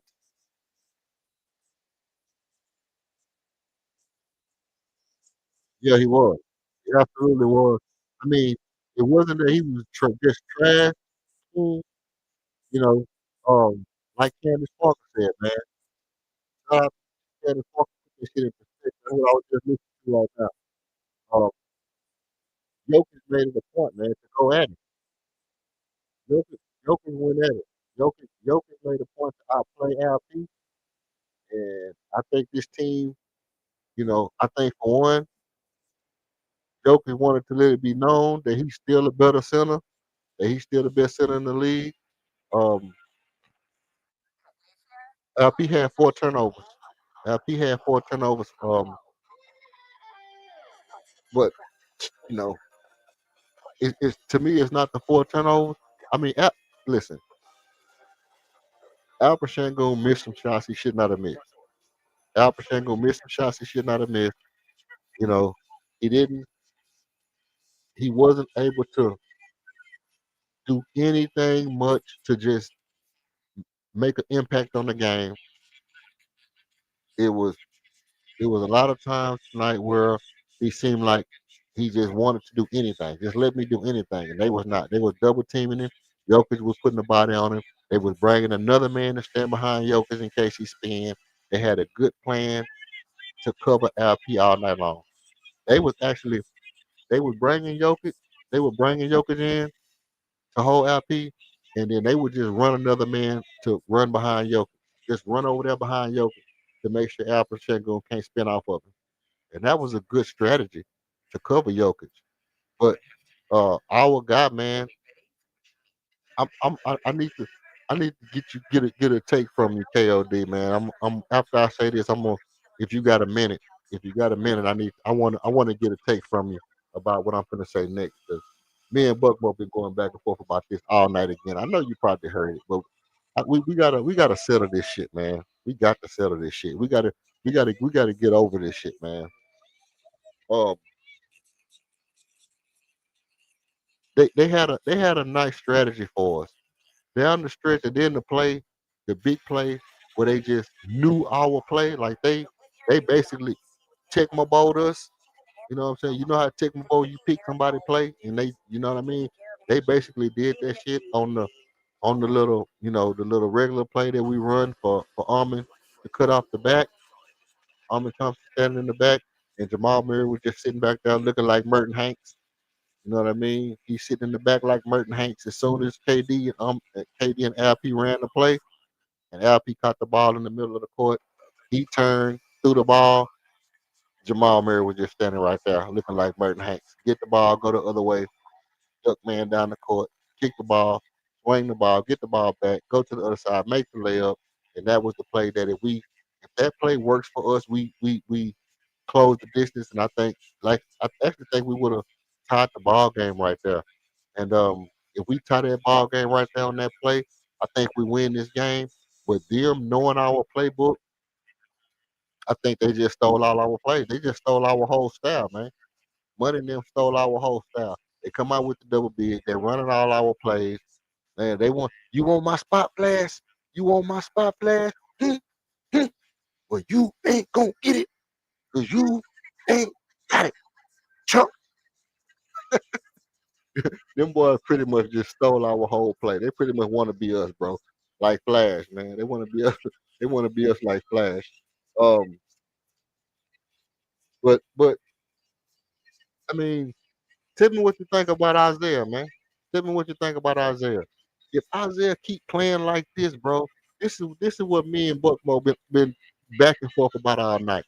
I don't know if y'all been in the chat, if y'all been listening, if anybody been hearing this, but me and Buckmo been back and forth all night about this problem, man. I think it's insane to say that if Isaiah keep playing better and better and better every single game, he does something that blows your mind. Like for the past since Boston, bro, this dude has gotten better every single game, significantly better. Every single game, he's got significantly better. If he keeps getting better, 40 games from now, are you still gonna just say, "Hey, look, no, listen what I just said." He's gotten significantly better every single game. If he keeps improving from day to day, are you still gonna leave him on the bench?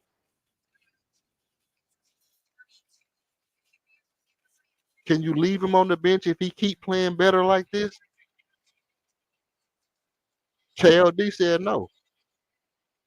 He said no. You can't leave him on the bench if he get better. If he keep getting better like this for 40 more games, and he keeps getting better and better and better and better and better. He keeps looking like this every night. He gets better. If he gets better than what he played tonight, next game. The next game after that, he's better than he was that game. The next game after that, he gets better next game. Yeah, that's true. You have to get a little bit, but he ran it well tonight, bro.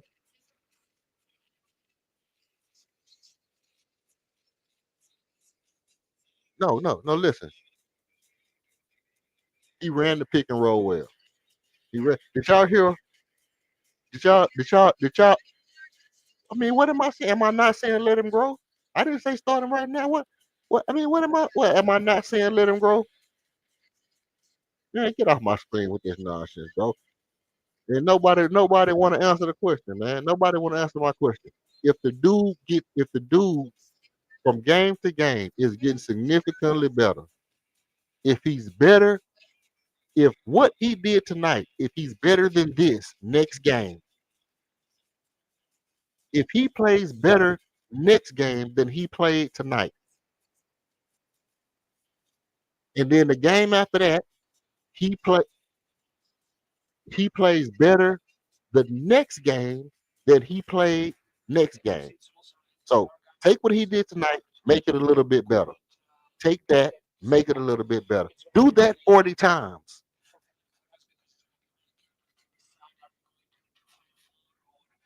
So you mean to tell me if Reed Shepard is basically over the next 40 games scoring 25 points a night, getting you damn near 10 assists a night, and 2 steals, you still gonna say, oh, he need to stay in his role. That's what y'all trying to tell me? Man, look, I'm not putting none of that crap on my daggone screen. Man. Yeah, out of here with that nonsense.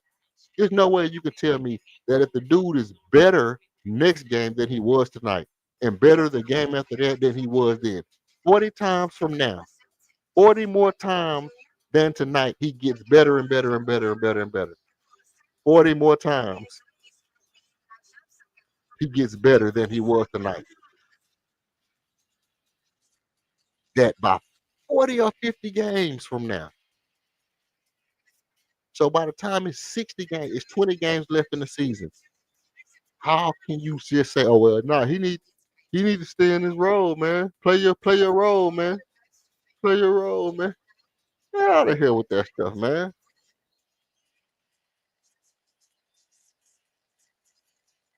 Hey, but here's the thing. Here's the thing about me, King. When he was struggling, I wasn't even talking about whether he was struggling or not. I was watching the improvements. You know what I was saying? You was here. I was watching the improvement. I was saying, hold on, hold on. I saw him take a big step in one aspect of the game. Oh, look, this next thing that he got a problem with, I saw him correct that the very next game. The other thing that he had a problem with, I saw him correct that the very next game. In every single game, I've seen him correct something that was a problem. In every single game, I kept saying, and to the point where I was like, okay, by game 5, I'm like, okay, I'm convinced. I'm convinced that Reed Shepard is him. I'm convinced by game 5, like Reed Shepard is going to be a good player in the league. Now I don't know if he's going to be a star by game 5, but I'm saying by game 5, I'm convinced he's going to be a good player. I saw the confidence, I saw the improvement, I saw him being willing to take big shots. Like I said in Detroit, we down by 3. Reed Shepard dribble up the court real fast in Detroit, take the 3, knowing that we down by 3 and he our best shooter. 20. What was the score? What was the score? The score was 26 to 28.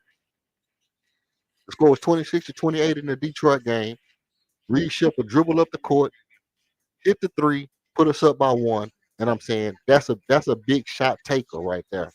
A guy that's confident in his 3, that knows that his role is to be on the floor and make that big shot when we need a 3. And have the confidence to know, hey, I can make this shot. I can make this shot and give us this lead right now. I can make this shot and give us.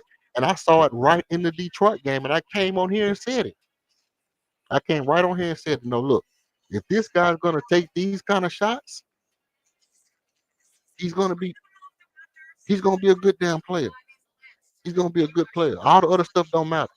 If you're willing to take that shot in Detroit, I'm confident from now on. Then you back though, you see good game after good game. Then he get in Boston and he go on fire. I come on and I say, man, look, the dude is on his way to being an all-time great shooter. He's on his way to being an all-time great shooter, starting right here in Boston. And now we looking at it and we saying, hey, look, the dude plays decent defense. We saw him sit in the chair and get the rip. We saw him constantly getting 2 steals a game, getting a block a game. Now he's passing the ball across court. We talked about him being able to make the skip pass across the court. We talked about him being able to oh well he can't he He's not a point guard. We saw him tonight running the offense.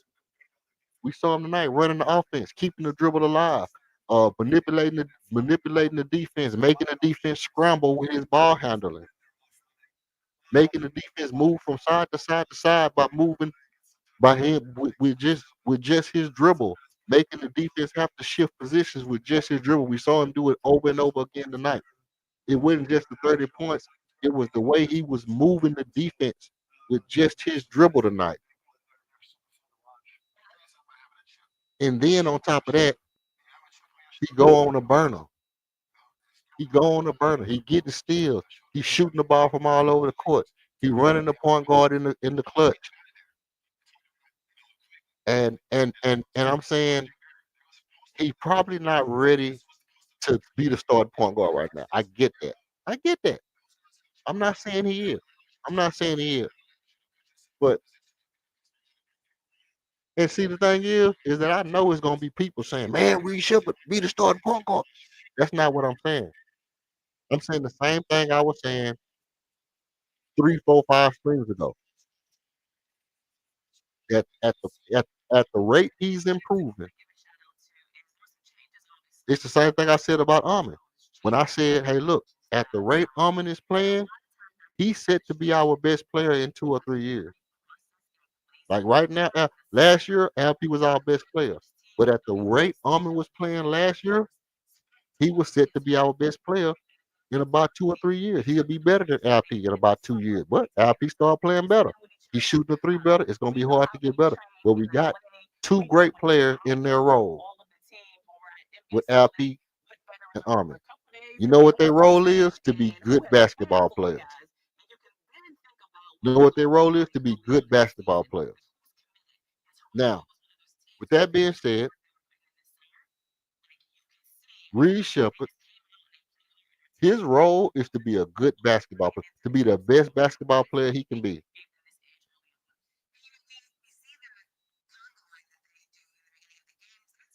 And I saw him do everything that he was supposed to do tonight. I saw him do every single thing he was supposed to do tonight.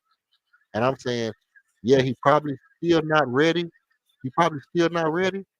But if he does this consistently, if he does this consistently, I'm not gonna be like, yeah, man, leave him on the bench, man, because he a role player. I'm gonna tell y'all right now, we'll still be here. We'll still be here. We'll still be here, and we'll keep it kicking. But if he start, if he start at any time this year, if he ever break the starting lineup, and they say, you know what, I'm not gonna start Josh Okogie, I'm not gonna start Steven Adams, because here's the thing, here's my problem. Nobody wants Steven Adams to start. Everybody, everybody don't like Steven Adams starting. Everybody, Josh Okogie, Dorian Finney-Smith, all these bums to start. All these bums can start. But anytime it's an actual good player, it's a reason why they can't start. Oh, he don't fit the system. Oh, he don't fit the role. Oh, he too good. We need a spark off the bench. It's just a million excuses.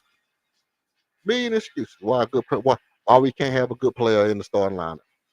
We just got to have a role player in the starting lineup. You got to have a role player in the starting lineup.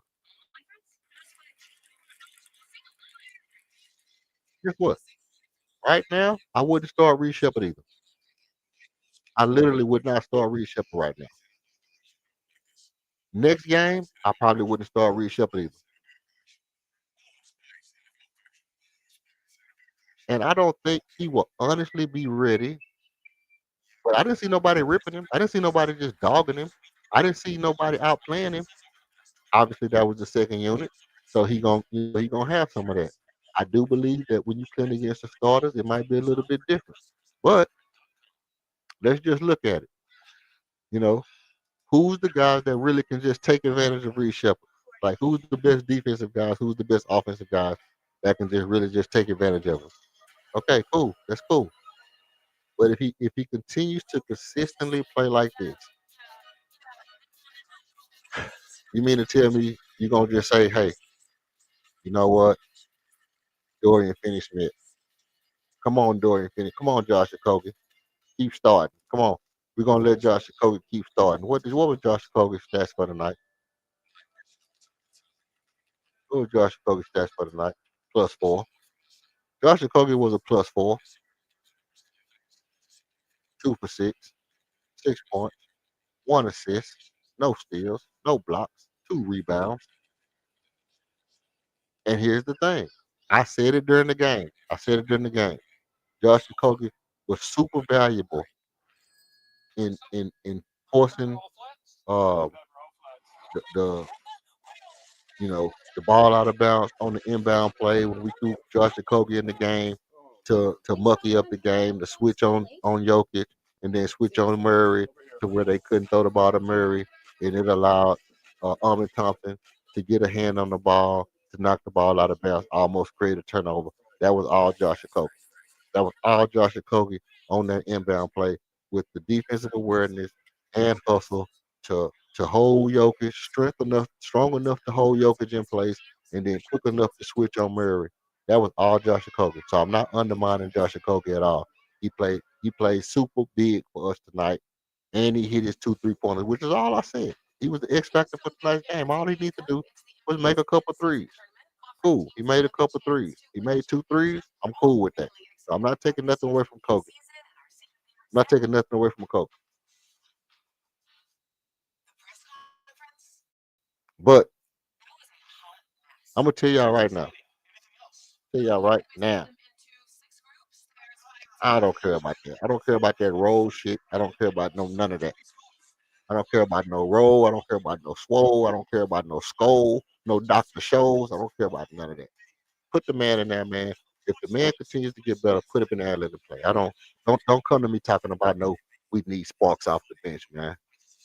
You know, lightnings and sparks begin to fly. This is getting yet.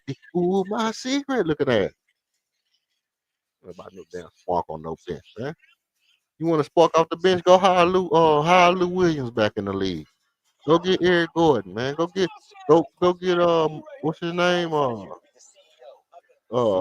Mathurin or somebody, man. Go get you a spark off the bench. Put no damn star point guard on the bench. Because I sit here and I said, if you need somebody off the bench, why not put Armin Thompson on the bench? Why not put KD on the bench? Why not put Armin Thompson on the bench? Why not put KD on the bench? Why? Why? Why? Why? Why? Why is Armin Thompson starting? Why is KD starting if you need a spark off the bench so bad? Wouldn't it make more sense to have Armin Thompson on the bench where he can come in and play 1, 2, 3, 4, 5 for whoever's not playing good? Wouldn't that be just as smart? Wouldn't it be just as smart to have everybody playing and Armin Thompson on your bench? If somebody not playing good, hey, look, Jabari not playing good, put Armin at 4. Uh, KD need a rest, put Armin at 3. Uh, Reed Shepard not playing good, put Armin at the point. Kogan not playing good, put Armin at the 2. Whatever. LP not playing good, put Armin at the 5. Don't that make as much sense? Put Armin on the bench, but why don't you do it? Why don't you put Armin on the bench? Why come KD not coming off the bench? You need a spark off the bench. Wouldn't it make as much sense to have your best possible scorer, who's 37, not playing 45 minutes a game? Put him on the bench. Everybody want to spark off the bench so bad. No, we need a spark off the bench just to come in and shoot. Come in and shoot and do what he do and do his shooting. Put KD on the bench. Put KD on the bench. That way he only has to play 25 minutes a game. Come in. If you're playing good, guess what? You're playing good. You on a heater. You shoot the ball. You go back to the bench. You rest. You know, load manage yourself. Don't blow no Achilles. Go sit on the bench. Why not that? Then you can start a Kogi. You can start Finney Smith. You can start every damn body. And put KD on the bench. What's wrong with that? What's wrong with that? Why don't you put KD or Armin on the bench? It's only one reason. It's only one reason why Armin not on the bench. It's only one reason why KD not on the bench. is because they too damn good. Because they too damn good. That's why. That's why they're not on the bench. That's why LP not on the bench. The reason they not on the bench is because they too good. You don't put good players on the bench.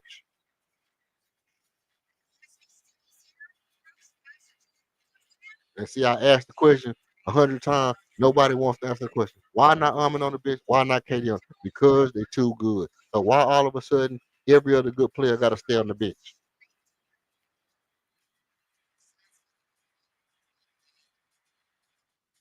What is the reason? What's the reason? Because they're not good enough. Well, when they get good enough, how you gonna leave? Well, they're not gonna be good enough this year. How you know? How you know they're not gonna be good enough this year? If they get good enough this year, do you leave them on the bench? I mean, I say no. Everybody else say yeah. Everybody else say if a player, no matter how good a player is, you leave him on the bench. But then they say, well, no, he's not gonna be that good this year. He's not gonna be that good this year. How do you know? All I'm saying is, according to the ascension, if he keeps getting better, he's gonna be our best point guard this year. Why leave him on the bench? Why leave him on the bench if the way he's playing right now? If he keeps getting better, he's going to be our best point guard this year at some time. Why leave him on the bench? It just don't make no sense to me. Oh, because of the fit. He fit better off the bench. Put KD on the bench. KD will be a great fit off the bench. He'll be a super fit on the bench. Super. Jamal Crawford coming off the bench. Get your buckets all you want. Come off the bench. And he old. And you can save his legs. It's because he's too damn good to put him on the bench. So when Reed Shepard is too good to be on the bench, you're gonna leave him on the bench for what reason? For no reason other than just being ridiculous. Other than just not making no logical sense to nobody. But then again, hold on. Then again, I'm just me. I'm just me. I'm the guy who obviously don't know shit. Because when I said you don't start Jabari over Armin Thompson is gonna be your best player. I don't care about Jabari being a stretch four. I don't care about how good Jabari is. I'm not gonna put Armin back on the bench.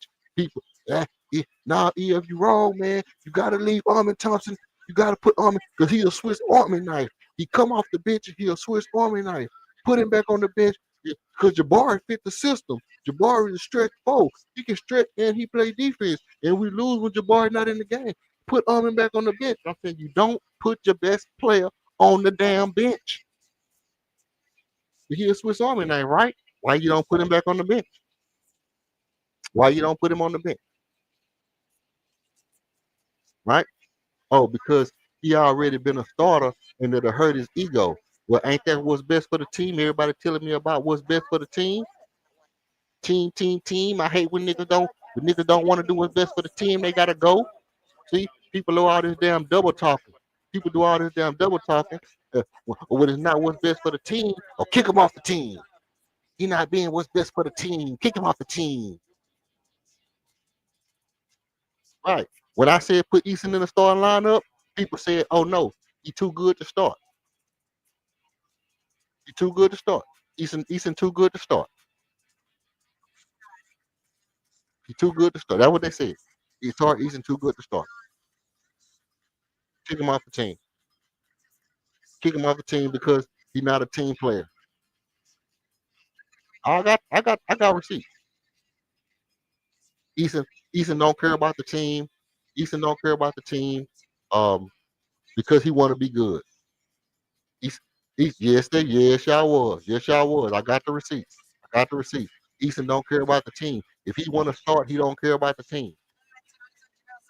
Oh, if anybody want to start, that's because they don't care about the team. You got to be about the team. He want to start. He always want to start. He always want the ball. He always want to shoot. He want to shoot. He's not gonna get no shots. He want to come in and get shots. He want to do his own thing. He want to shoot the ball. He don't care about the team. That's what y'all was saying. That's what y'all was saying. They only got 5. You know what? Here's the thing. Here's the thing. Look, at the end of the day, listen.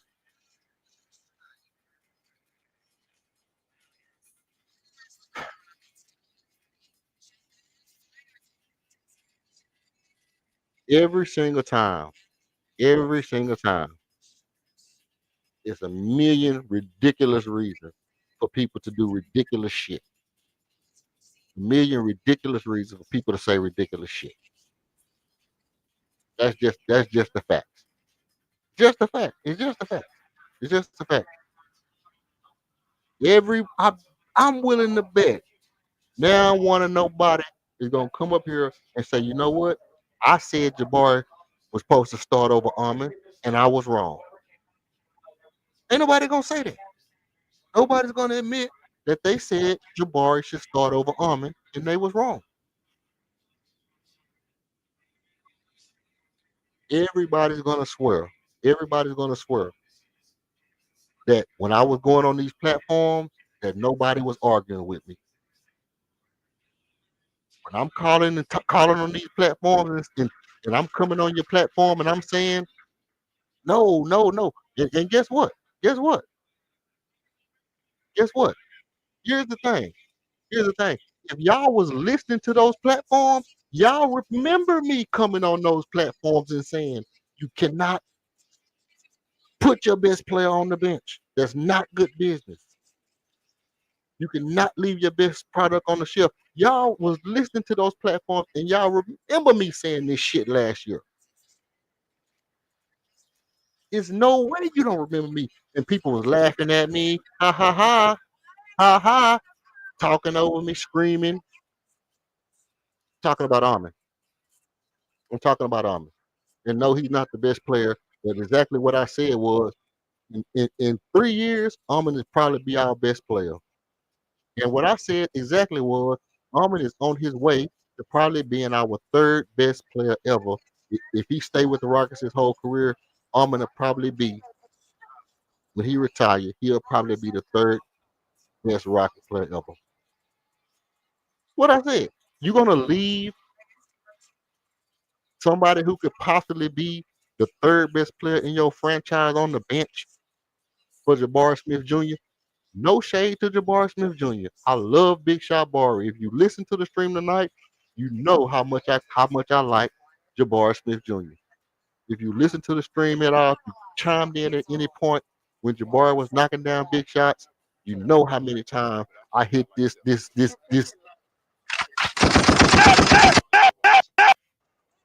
how you supposed to shoot. From now on, that's how you shoot. You know how much I love Jabari Smith Jr. if you listen to the stream. That's not my point. My point is, you know for a fact, if you was listening to streams last year, you heard my voice beating the table on people's streams and getting laughed at because everybody want to argue about the fit, about Swiss Army and I coming off the bench, Jabari being a better fit.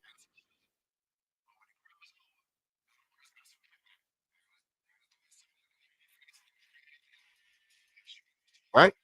Right? Tell me I'm lying. No, you heard me say it. You heard me. You heard me. You heard me. I know you heard me.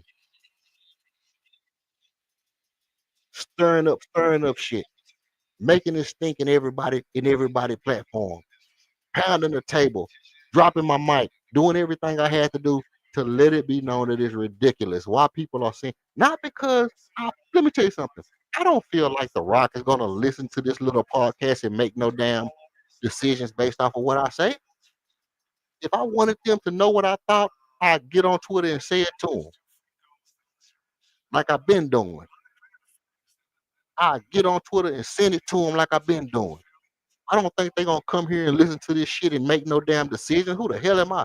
Do I do I think Steven Spielberg gonna watch one of my short films and steal my idea and go make a movie about it? Do I think Quentin Tarantino gonna come on here and hear me say some shit and go take my lines and go use my lines in the script.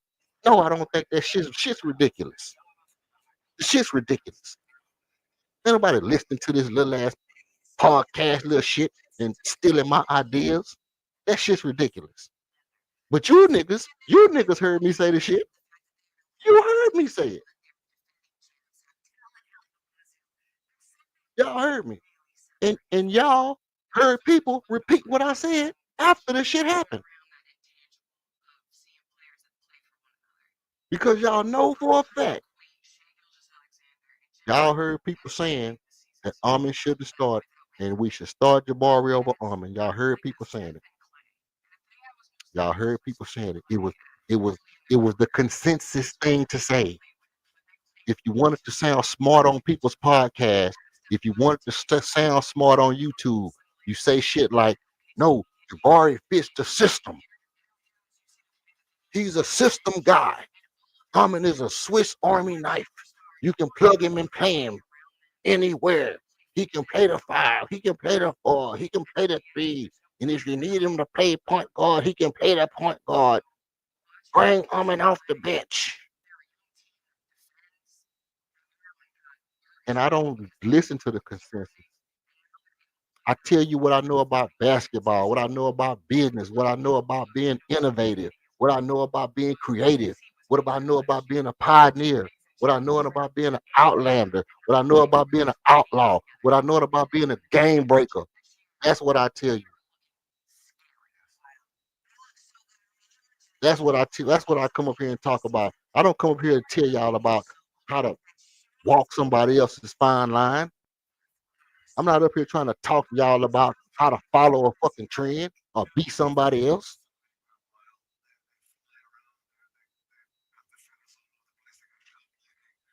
Hell, I take all that shit and put it into one bowl and come out with something brand new.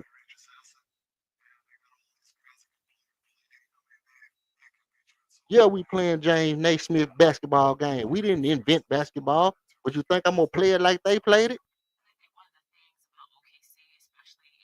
You gotta be kidding me. You gotta be kidding me. So yeah, I hear people when they say stuff like, you know, Josh Okogie fit the system. I'll tell you what you can do with your funk ass 2 for 6. Take that funk ass 2 for 6, turn that something bitch sideways, put that bitch in the oven, sprinkle some honey and some cinnamon on that mug, pull it out the oven.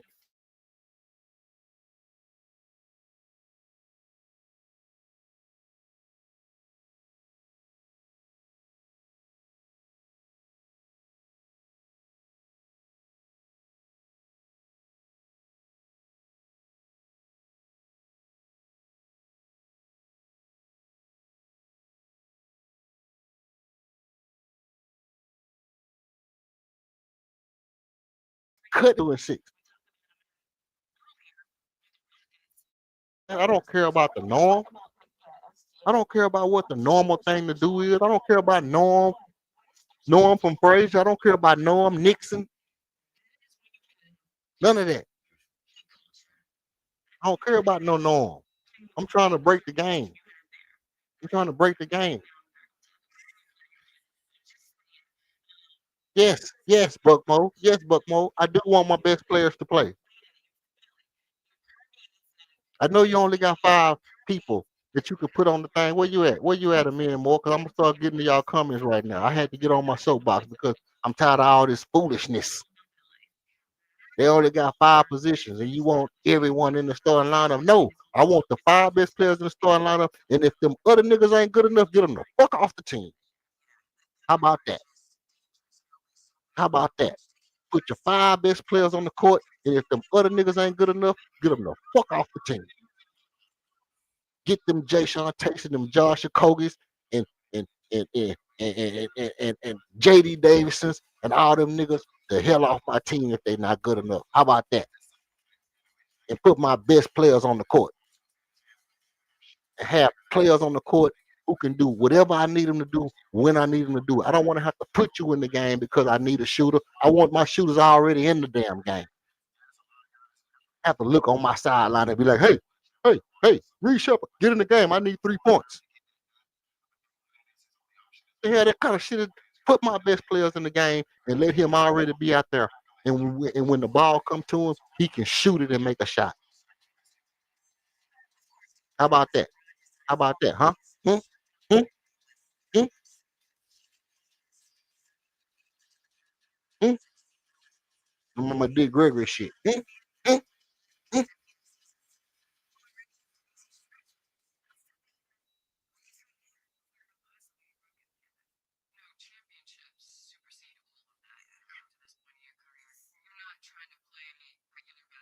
See?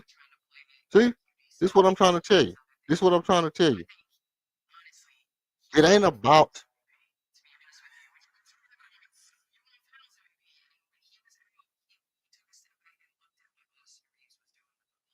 it ain't about listen, you can take all the shots at me you want to. I'm not coming off the bench on this podcast shit. I'm starting this shit. I'm a starter in this podcast shit, bro. Real talk. Real talk. See? Mm, mm. This don't have nothing to do with high school, bro. This don't have nothing to do with high school. This don't have nothing to do with high school. This have to do with common sense. Put my best players on the floor. Y'all talking all this nonsense. All I'm saying is when I'm not saying he's the best player right now, but I'm saying if a guy is the best player, he can do what the job requires. I'm not gonna just put him on the bench because of some imaginary shit.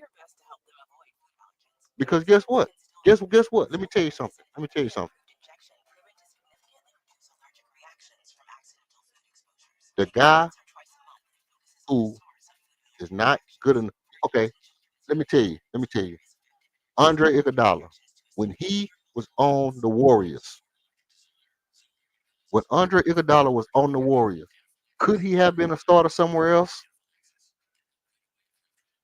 Yes. You know why he wasn't a starter? Because he was old. So KD should be on the bench. Why? Because he old. He can come off the bench and be Andre Iguodala.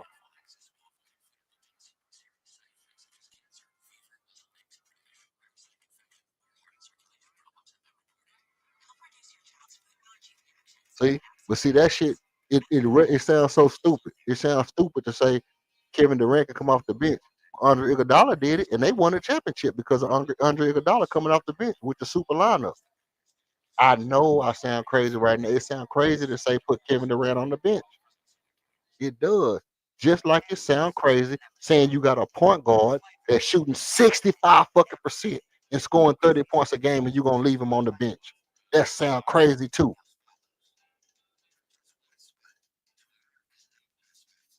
That sound crazy as well. That don't sound crazy. You got a point guard scoring 25 points a game and shooting damn near 60% from three. Oh, but he need to stay on the bench because that's his role. That don't sound crazy. Write that shit down somewhere. Just write it down on a piece. When you get time, write it down on a piece of paper. I have a point guard that's scoring 25 points a game, shooting 60 fucking percent. You got to put fucking percent up in there. Excuse my language. Excuse my language, YouTube. Fair use. Whatever you want to say. It's fine. 4 assists, 27 points a game, 2 steals, plus 13,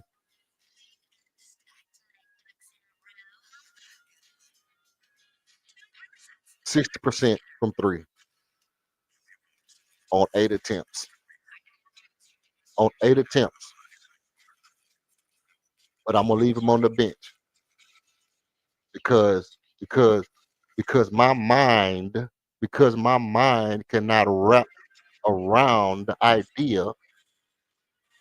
I cannot wrap my mind around the idea of how to make it work. But here's the thing. Here's the thing. Here's the thing.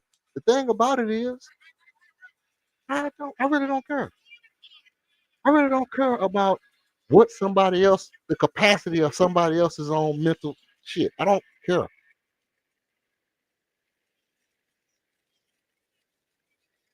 No, let me tell you, I don't act like he been scoring like this since he hit the league. I act like the people who saying shit like that is not listening to what I'm saying.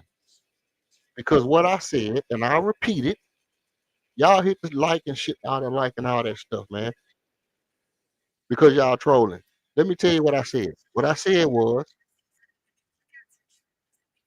if he continues to get better from right now, he continues to get better game after game after game. If what he did tonight, he continues to get better after game after game after game for 40 more games, he continues to grow from here. How can you leave him on the bench? And the answer I got was because that's his role. So what I'm saying is, so what I'm saying is,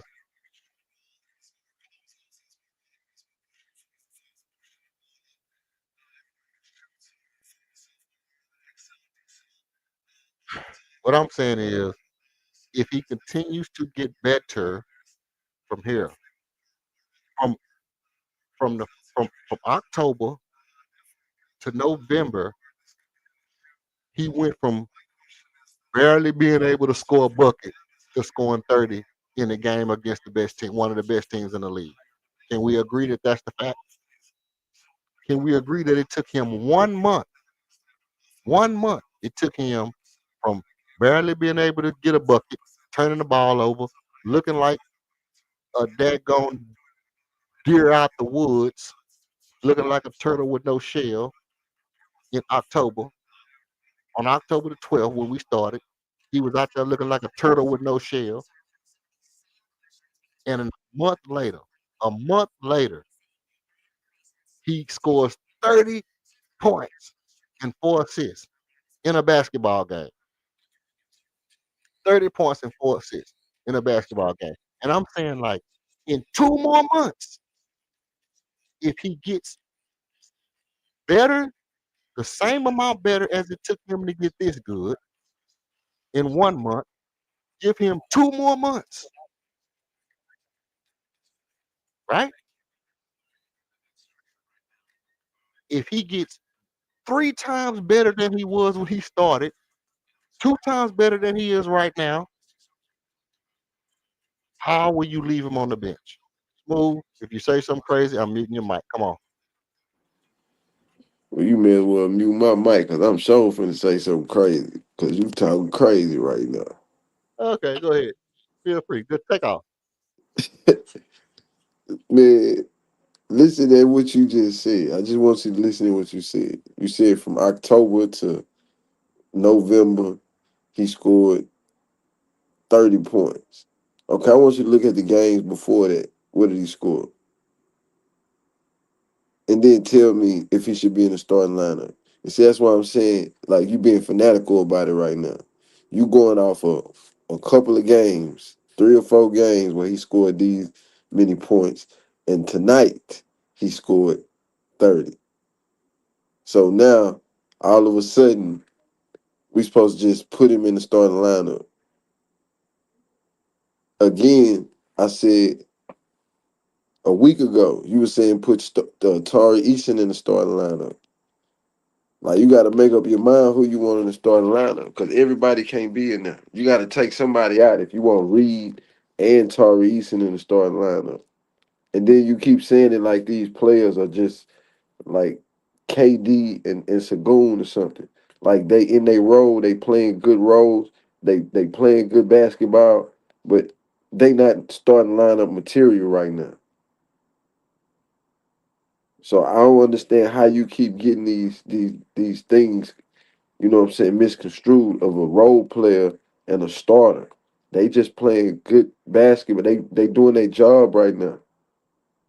And that's it.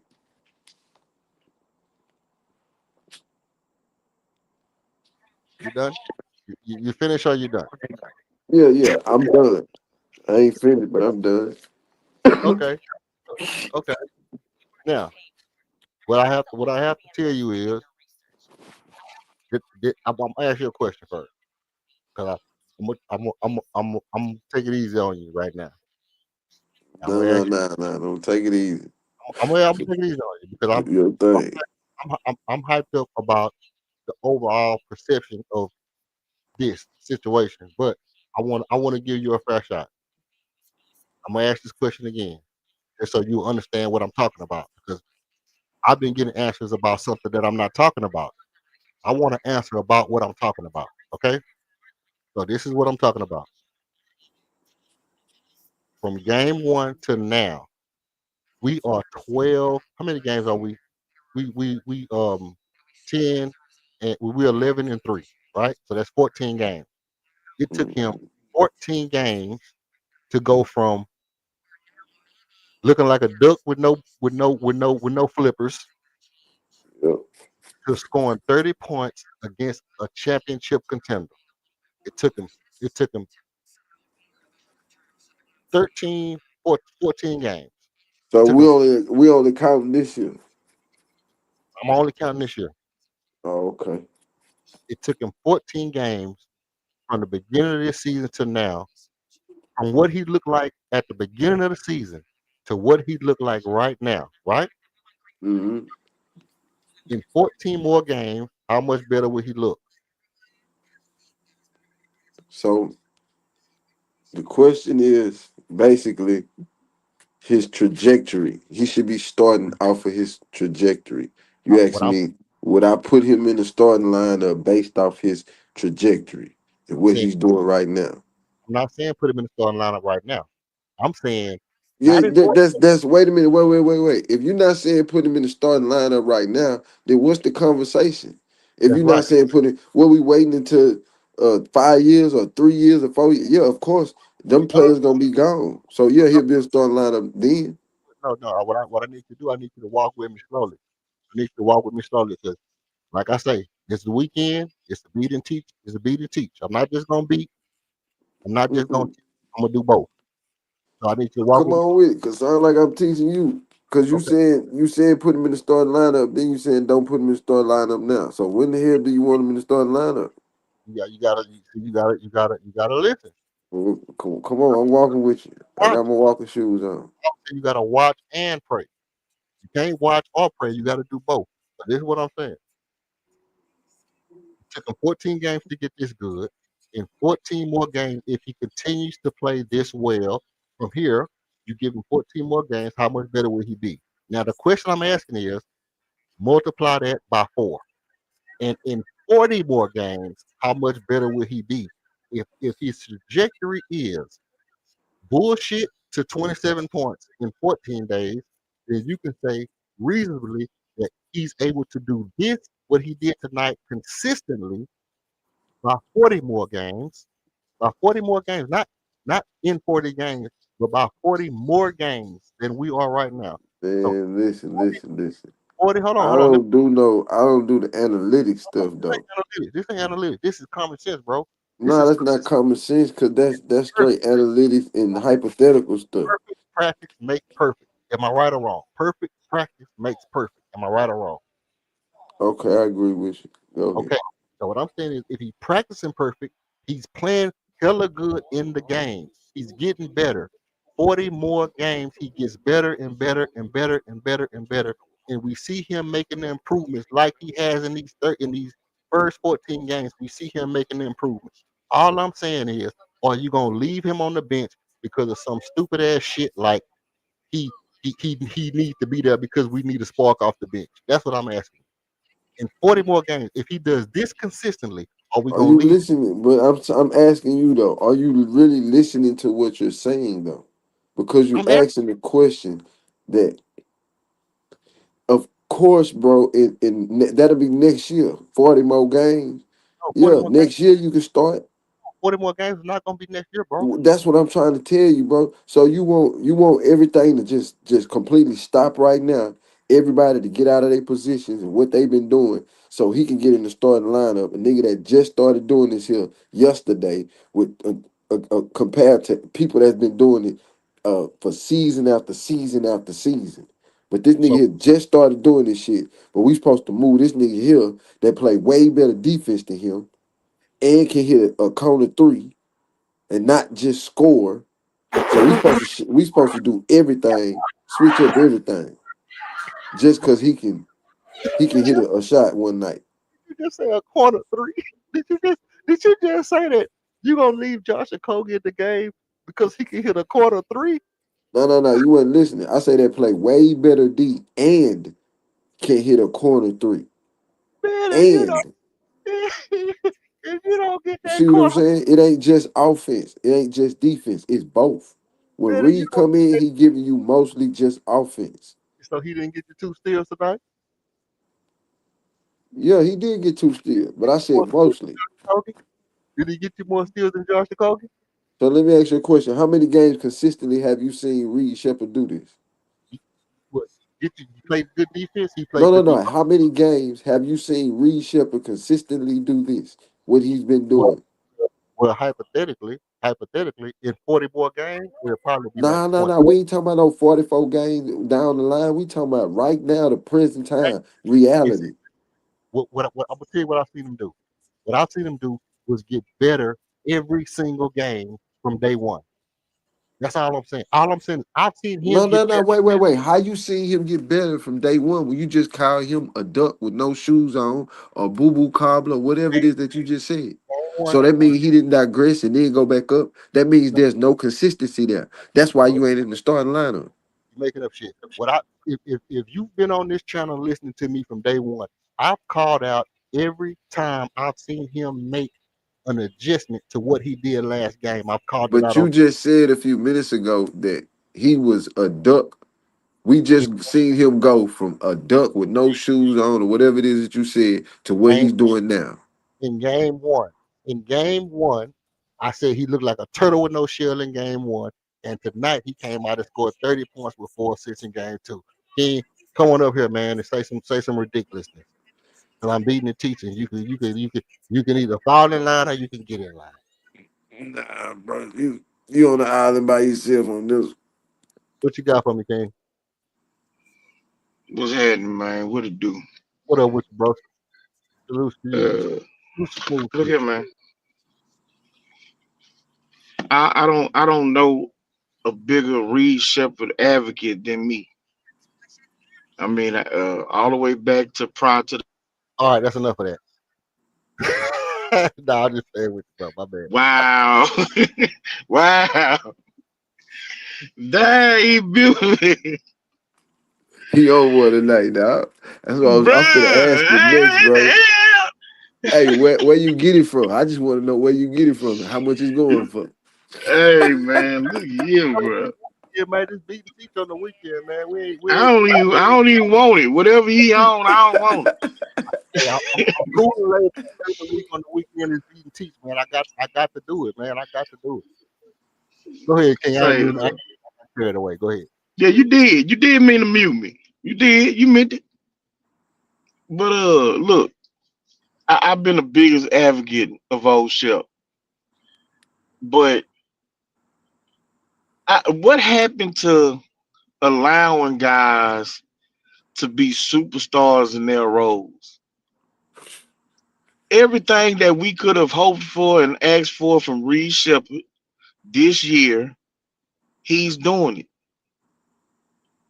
Now, you can get influenced by the 15, 16 point games, 21 points, 27 points, whatever he's doing, like that could skew things for you. And the fact that Van Vliet got injured going into the beginning of this year, but his role this year was to grow, be a part of the rotation, right?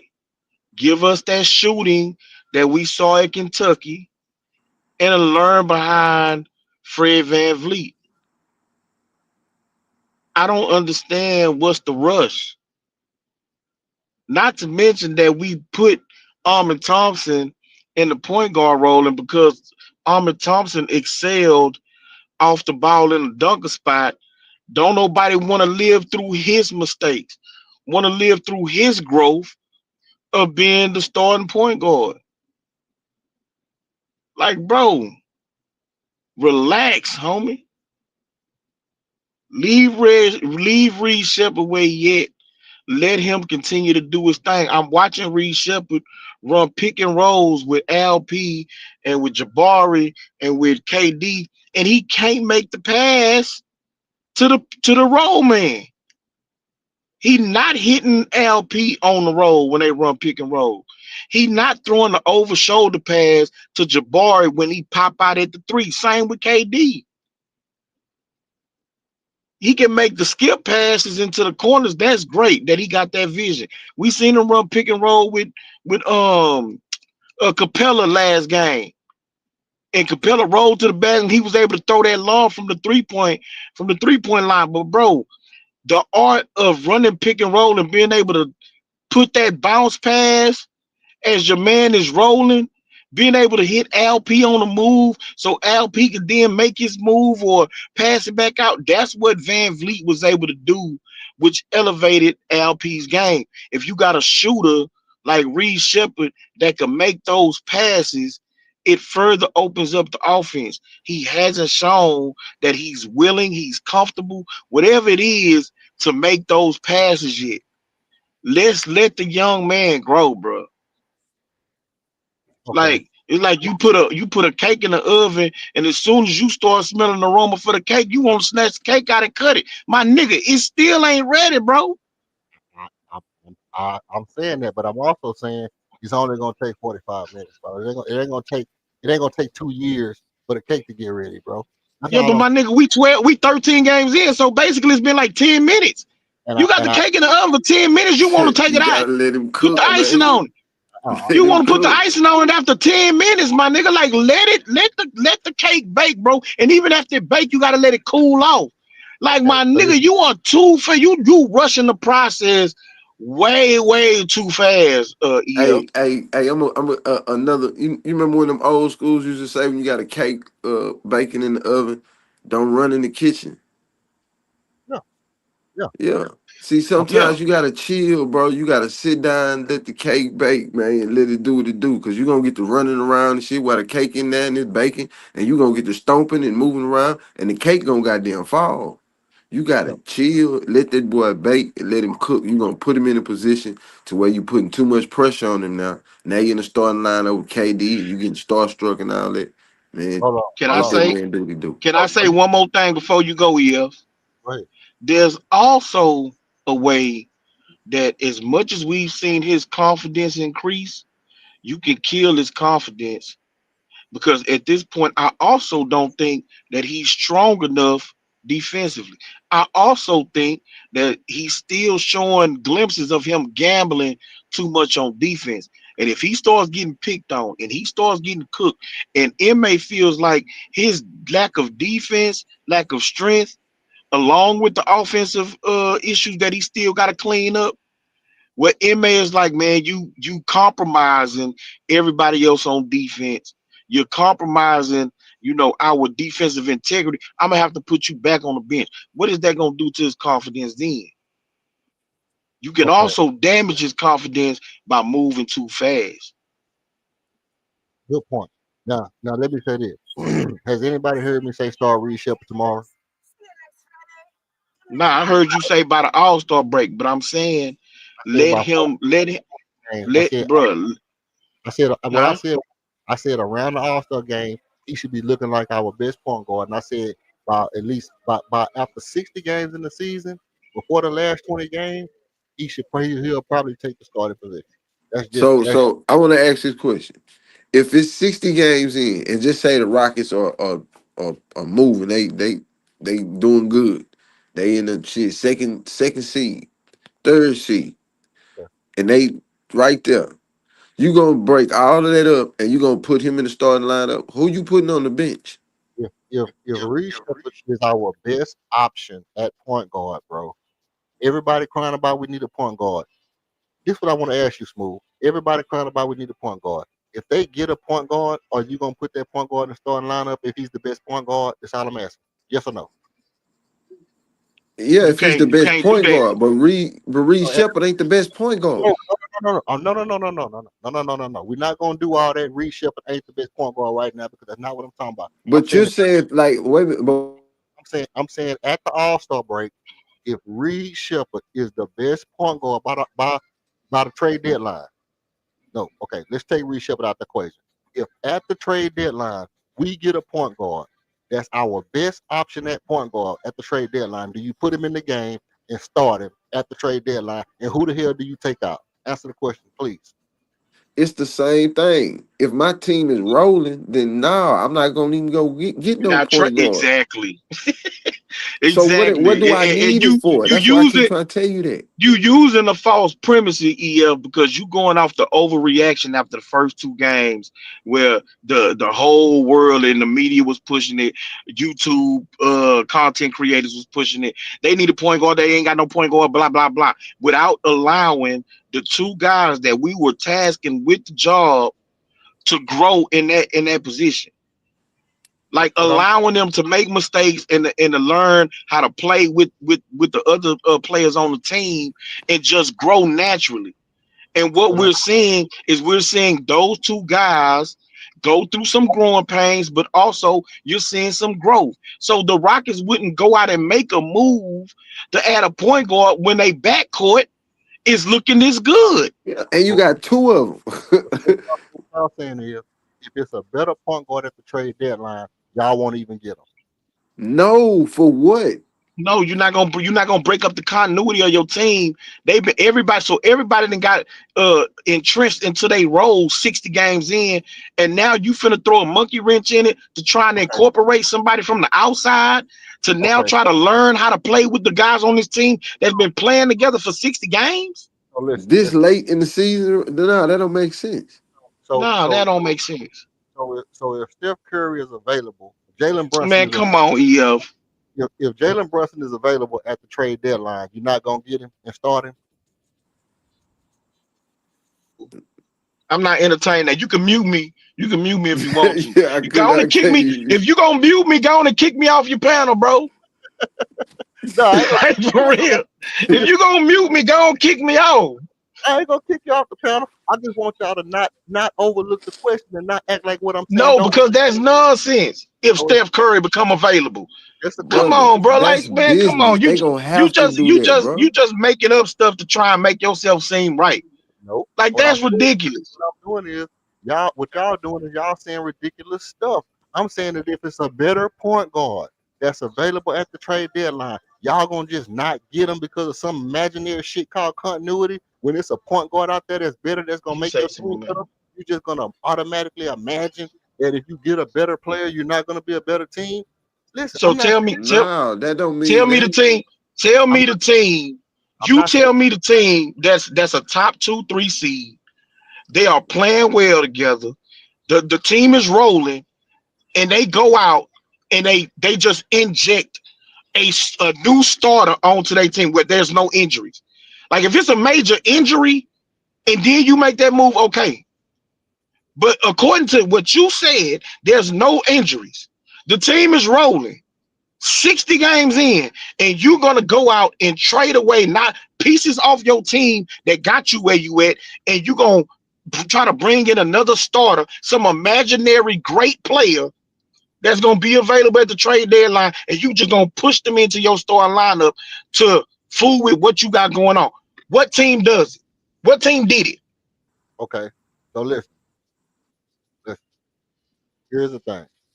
Answer the question, please. I'm thinking. First of all, I'm thinking. I got I'm trying to remember if it was ever a team that done it. Maybe like the Rockets when they got Clyde Drexler. You might can say that when they got Clyde Drexler, they was you gonna be thinking a long time because it ain't been done. No. Not even that. The Rockets was a bottom of the West. Well, hold on. Remember, they made the playoffs as a 6th seed that year with Clyde. But at the same time, you got to look at the fact that we had a good team. We already knew we was gonna turn the corner sooner or later. And Vernon Maxwell was out for a couple of games because of his stuff. We needed a shooting guard, and they end up getting Clyde Drexler for Otis Thorpe and somebody. So we end up with Clyde Drexler and Tracy Murray, and they traded Otis Thorpe and somebody to Portland. Okay, cool. But the point is, they brought in a starting shooting guard when they had a starting shooting guard with continuity. Now, bro. Again, like you just said, Vernon was gonna be out for a number of games at the time, and the Rockets was struggling at the time. They wasn't no top 2 to 3 seed in the West when they It, made that trade for Clyde. it wouldn't have mattered if Vernon was playing or not. They was Now not finna. it would have mattered. They was not If they finna would not. have been a top 2 to 3 seed and It was, Vernon was completely healthy, they don't trade for Clyde. bro. They was not finna. They was not finna not get Clyde Drexler and keep Otis Thorpe, bro. You crazy, Yeah, man. okay. Well, me and you, we agree. Agree to disagree. Yeah, we agree to disagree. They was finna get Clyde That's Drexler. right. They was gonna get Clyde Drexler regardless, bro. There's And no I way. say they wouldn't have. And I'm saying So that what that proves? is hypothetical, but at the end of the day, we both know that it don't make sense to say you got a chance to get an all-star player, you got a chance to get a Hall of Fame player, and you're gonna not get him because of some imaginary shit that's called continuity. And I'm not saying that every time it's a good player, you can throw him in the lineup and automatically your team become better. That's not what I'm saying. What I'm saying is if you look at your team and you say, you know what, we really don't have a guy that can do everything from that position that we really need, and we have the opportunity to get a guy that can do everything from our position that we need, and we think this guy makes our team better. I'm not gonna just be like, hey, I'm not gonna get him because some imaginary shit that people just don't want to accept the fact that a team can be better. My nigga, that's not. But a team that is successful, that's not imaginary. I was bro. just finna say that, bro. Why do you It's think not that that's imaginary. Like imaginary? if they are a good team. As a matter of fact, the Rockets last year was a number 2 seed. What did they do at the trade deadline? Probably nothing. Nothing. Why? Uh, Because they was excelling. well, They because was winning. They was playing well. And MA and the team decided, look, our young guys are showing improvement. We are playing well right now. We are not finna mess this up just to bring in some quote unquote better player. and they want And they if want they are excelling this year and they in the top 2 to 3 seed and they are playing well and the team is getting better and they have jailed as a unit on both ends of the court, they're not gonna break it up to bring in some quote unquote better player. oh look, I seen Archon pop up. Did he drop back out? Yeah, Archon popped up and then dropped out. All right, pop back up, Archon. I can throw you up in here and go ahead and listen to what kind of foolishness you finna say, because I know you coming with some Yeah, foolishness. I'm finna get back in here, man. But bro, Man, you nah, wilding right now, man. I'm not standing by what y'all talking about, King. I'm not I standing by. know it. And that's okay. I'm glad somebody up here to push back on the nonsense. You Oh, know what I'm talking about? Because and I'll say when Jabari got hurt, I said that he shouldn't have lost his job to injury. okay. That when he was healthy, for him to get back into the starting lineup, because how well we was playing defensively, he was another shooter to spread the floor and to create space for Jalen to be able to get downhill without arming. It clogged up the paint. And But MA made the decision to stick with Armin. Cool. We had success that way. can I ask you a But question? our defense did slide with A little bit, Armin in the starting lineup that's a fact, fam. a little Our bit, defense slid. Yes, a it little, did. a little bit. But you got to remember, he has Okay, yeah, but it slid. And he I has, thought that the pairing of Armin and Tari was better coming off the bench than Tari and Jabari. That's before just my opinion. you go, I want to ask you one point. I want to ask you one point before you go. Do you still feel like it would have been a smart move to just, when Jabari came back, to just put him back in the starter and put Armin on the bench? Yeah. Well, get off my panel, go to work, man. I still feel that way. Especially when listen, when MA decided to go with that double big lineup, I Yeah, especially think Jabari should have been back in the starting lineup. salute to you, bro. That's the most ridiculous Salute. thing you ever said in your life, bro. I mean, hey, salute to you, man. If you still popping it, I'll probably pop back up later. All right, appreciate you. Hey, we ain't Salute to always y'all, man. do it. Let's keep it going. What you got for me, Archon? Bring on the ridiculousness. Yeah, I'm not bringing ridiculous. I try to bring common sense and sanity. Um, I think originally how y'all got down this path was about, because I didn't hear everything. I just came in.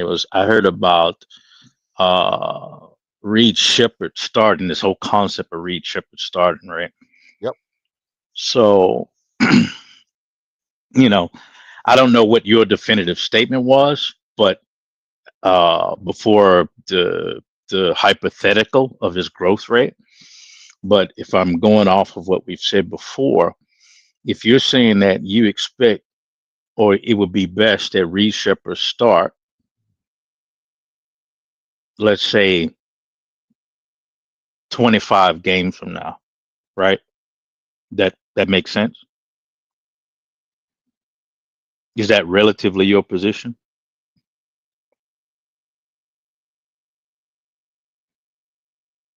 Can't hear you, Yuff. Well, I'll just keep positing that. Let's just say that your position is somewhere that he should be starting somewhere between what is it, the next 25 games. In the next 25 to 30 games he should be starting, and then King's position is that, well, you know, let him develop, let him continue to develop, right? Let the cake continue to cook. It's too early to be talking about, taking it out of the oven. But the thing that you kind of got off on, I don't want to hammer it too much, but the thing you got off on was about uh that, there's like some common sense. I don't want to say common sense, but some expectation, let's say a certain trend, as far as his growth rate would happen, and that would rate him to be in the starting lineup versus, let's say, Josh Okogie. So this comes to the first point, what I want to make, because you were saying that you wouldn't want him to come off the bench if you know that he's developed, let's say from point A to point B. At this point, why would he be coming off the bench? To me, that is pretty easy to answer that. You got to understand, I mean, like, six man, where does that concept come from? What's the purpose of that concept? What does it really mean? So, the Rockets, as far as actual fire off the bench, actual threat off the bench, if I take, not even looking at the starters, just look at the bench, looking at the bench as it stands, who off the bench really inspire you with a lot of confidence that's going to give you, 12 points off the bench, 10 to 12 points off the bench? I'm not seeing that. Okay. So you need to have somebody coming off the bench, or you need to have the bench, producing in concert. But with the injuries we have, basically you got to have somebody come off the bench that's going to be able to continue the pace of the game, and then to give you some meaningful production off the bench. At the moment, Reed Shepherd is doing that. And I would say it'd be reasonable to expect that with time, Reed Shepherd's going to get even better in doing that. We saw he just put up 27 points off the bench, right? So if I know I got a guy that legitimately can get me 16 points, 16 to 20 points off the bench on any given night, and I don't have too much else going for me off the bench for this season, why would I disrupt that? That's a secret pattern, that's a pattern as far as managing the game, managing the flow of the game, which is, like I said, that's the core concept of the whole six man. That's how that was created in the first place, right? So, So, go ahead. first of all, yeah, you did have the idea. You did have my basic idea right. My basic idea is exactly that. Is that Hmm. if he continues to get better as he has from game to game, to the point to where now he's a viable threat. He's playing very good. And as far as King talking about the pick and roll, I mean, are we going to act like it's not a known fact that Alfred Shangoon has not been setting great picks? Everybody knows that. Everybody knows that Alfred Shangoon don't set great picks. That's a known fact. So Reed Shepard not running the pick and roll great to LP. It might have something to do with the way he set picks. I'm not sure because what I saw Reed Shepard do tonight was, like I said before, I watched him manipulate the defense with his ball handling, just moving his body into the open spot and making the defense have to shift to make a good pass. Okay, he didn't turn the ball over. He had 2 daggum turnovers and he scored 20 points. He had three assists tonight. Now with that being 4 assists tonight, yeah, he had 4 assists tonight. So with that being said, I thought the 6 man had something to do with um my best position, my best options at every position is on the floor. I got my best options at No, that's not that. No, that's not the 6 man concept. hold on. I have my best options at every position on the floor. Now, the next best person to come into the game is my 6 man. That's what people think it is. Who came up with the 6 man concept? I mean, I Red Auerbach, Boston I, Celtics. I The assume first 6 man, John Havlicek. And so John Havlicek wasn't no scrub at but all. Joe, but but but that being said, he wasn't better than the other guys that was on the floor all the time either. Are you sure? Yeah, I mean, was he better than Bob Cousy? No, he wasn't better than Bob Cousy. He was just good at what he did. He wasn't better than on the floor. He was just good at what he did. I'm going to say that, like I said, the way people understand 6 man today is not the concept. I'm just going to say that flat out. So, you might want to investigate that for yourself to prove me wrong or not. But I kind of bet the farm on that. I think that's something that's come into being as a result of some coaches having the philosophy of what you're saying. I want my 5 best men on starting on the court. But what I'm saying, like I said, it's a game management technique at the end of the day, because you can't have your best people on the court all the damn time. And you have to, you understand how the matchups work, right? Mhm. Who's in and who's out. So that's where I'm coming from with that. I'm not going to argue about, the picks and all of that. I mean, that's details that is not really that interesting. Mhm. Because I'm not trying to say that Reed Shepard isn't capable, right? I believe Reed Shepard be capable. As you've heard me say, I'm not a fan of Amen Thompson playing the point guard at all, Right. but and in order to get Reed to become what we need, I mean, like an actual point guard, not a shooting guard, an actual point guard, you have to develop that. And let's say, even if it's going to be either Amen or Reed, they have to get reps at that position, right? Mhm. So what I've been seeing, like you said, from game 1, right? And I think Buck, you didn't explain this to Buckmo, but I think that was Buckmo that was talking. I'm not sure that was talking. When y'all were arguing about the ducks out of the water and all that. Oh yeah, that was smooth. A man more. Oh, okay. So Reed Shepard's last year, his first year doesn't count at all, really, because he didn't even get 6 man minutes. Right. He was just like a random piece that was thrown in at certain times, right? And not really expected to do much other than not screw the whole game up, right? Right. So, I mean, I think Reed Shepard got, probably at the most 8 minutes, continuous minutes at a time on the court out of the 50 some games that he played. So it was literally a rookie season without continuous minutes, and he didn't really have a role, because it was like, what are we going to do with him? Are we going to see, is he going to shoot? Is he going to handle the ball, or is he going to, shoot off? What's he going to do? Right. So he really wasn't like gelled with the team. He wasn't really even integrated with the team, to tell the truth. So if you look at, the deer in the headlights phase, there was a lot of that last year, right? A lot of, being lost, running around, don't know what to do. Then we look at game one, as you said, game one, still wobbly, right? You go from wobbly to this. Yeah, common sense tell you that the guy is not going to be, inconsistent down, because he's consistently improving. We see that.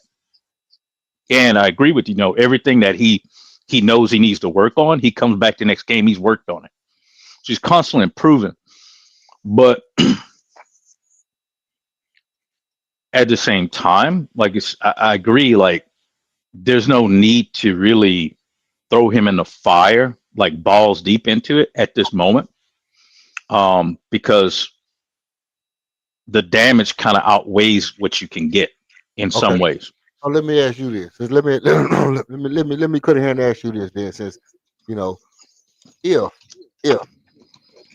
if there's a better option at point guard at the trade deadline, do you pull the trigger? Do you get that better point guard? Yes or no? Okay. So this is the next point. Okay. So you understand my first point, right? My first point is I agree with, Reed's development and all that. Yeah. I want to make that position very clear. Okay.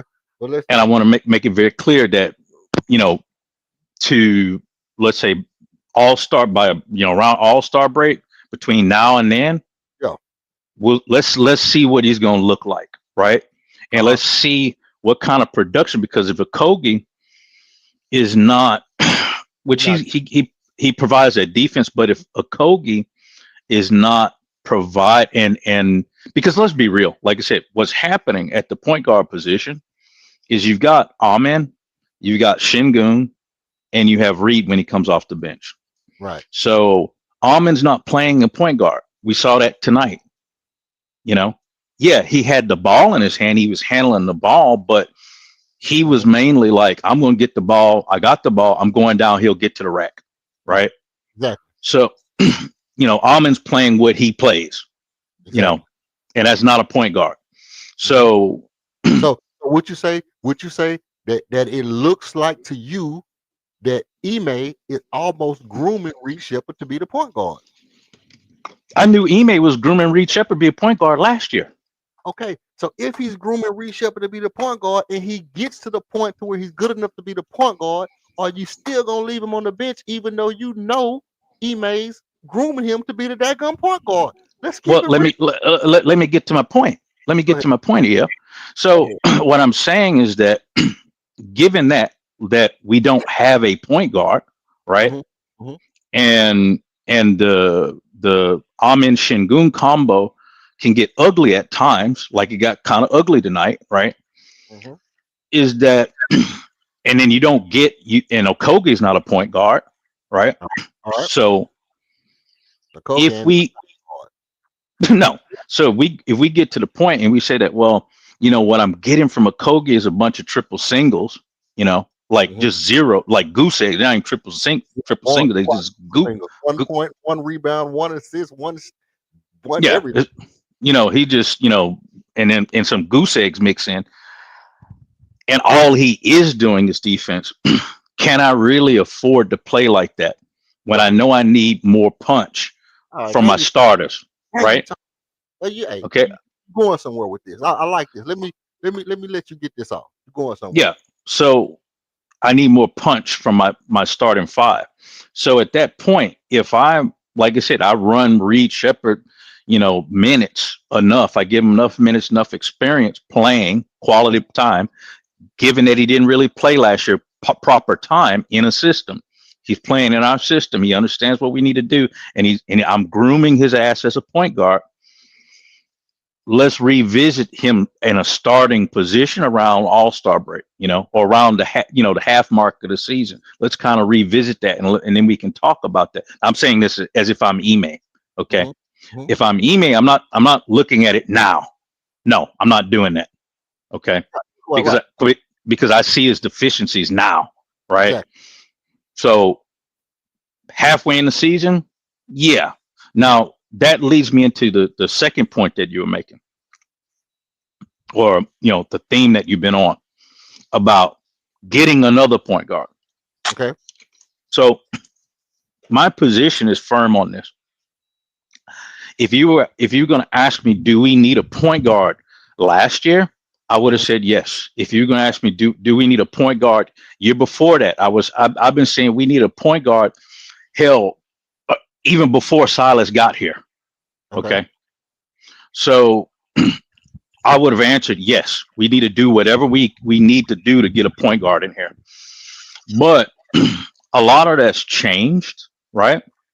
So looking at uh last year, with Fred there, I was still like, we need to get a point guard or we need to develop a point guard. And so when we got Reed, I was like, yeah, okay, let's just develop the point guard. We don't really need anybody in per se, but it'd be nice to have somebody in because I like as you know, I'm not banking my money on Fred at all, right? Right. So let's develop a point guard internally. And I looked at, like I said, I look at the market and I say, well, we know there's no real point guards out there. That's why I say you have to develop a point guard internally. Mhm. So from last year, let's say the middle of last year onwards, I stopped saying that we needed a point guard. I just said, look, just develop Reed. Screw it. Develop Reed. Let him play. Develop Reed. That's it. That's been my position. So coming into this year, the performance level of what a point guard provides for the team, that's being provided by the current combination of Reed, Amen, Shingun, and where we are, just looking at it from that aspect, we're not doing bad to be playing without a point guard. Exactly. I agree. We're doing damn good to be playing without a point guard, and I think that setup with more reps will Mhm. become more effective. It's only proven to be not so effective against these like I said, this championship team, right? Yeah. And OKC championship team, but they didn't get blown out and they didn't get like pressed to hell and all of the stuff that everybody was expecting. All the people that say that we need to get a point guard, it didn't play out like that. The games didn't play out like that. So I'm just saying that right now, if I know that this setup is working this way, and then I got on the back burner, I'm in the oven, I got this cake baking in the oven. What's the point of me getting a point guard? I don't need to get a point guard because it's disruptive. And that goes into the points that the other guys were saying, King and Smooth were saying, is that if we do start talking about, when it's time to be talking about trades and all that next year or December, whatever it is, anybody that you can, other than some older person, that really doesn't move the needle in my eyes, anybody that's going to be more high powered, right? That you can bring over here is not going to be effective anyway. All right, let me get King in here because I know he on the clock. Let me get King in here. Mhm. Go ahead, King. Yeah, so um, I got a couple things that I'm gonna disagree with Archon on. Me too, but go Number ahead. one, Josh Kobe. Oh shit. So so so in my opinion, in watching Josh Kobe, he is in the starting lineup for defense. He does a lot of things that don't necessarily show up on the stat sheet, which is why looking at the box scores at the end of games don't really tell what he does, his impact, on the court and what he's providing. I agree. So that's one thing, and it's not about what scoring he provides. I mean, the Rockets is averaging around 125 points a game. It's clear that they don't need more scoring from their starters. I disagree. It's not about you getting more points from your starters. It's just about how they all fit on the court, and then it's about the rotations that MA puts together. So scoring don't seem to really be our issue at this point. So I don't think that that's a argument to take a Kogi out of the starting lineup. The other thing I disagree about is Armin as far as running the point, because Armin does get the ball and he attacks downhill. He runs pick and roll, attacks downhill, and when they collapse, he makes passes to open guys. Now they may not shoot the ball, they may not make a shot, but it gets the ball moving around. He's the only guy on this team that provides rim pressure from one of our guards or wings, really. KD don't provide rim pressure. Jabari don't provide rim pressure. Old Shep don't provide rim pressure. Kogi don't. Armin's the only one who does it. Now, because of his shooting inadequacies right now, teams get to play him different, where they can go underneath the pick, stuff like that. You know what I'm saying? The big man can really sink, play that drop coverage and just try to keep him from getting to the rim or whatever. But again, it's a situation where I think we have to stick with it and let him get better. Like, let him get with the coaches and understand what defenses are doing when he's running pick and roll and how he can exploit the defense that they're doing. And so, you still see him attacking those closeout, attacking those big men and creating the ball movement, or he's getting to the line, or he's hitting a little floater. He's getting all the way to the cup. So I don't think we need to like disqualify what Armin is doing. He's not playing it at a all NBA, all star level point guard. He's not Chris Paul or nothing like that. But again, this is first year of fully being put in that position. And so I don't think that we should just try and disqualify like that.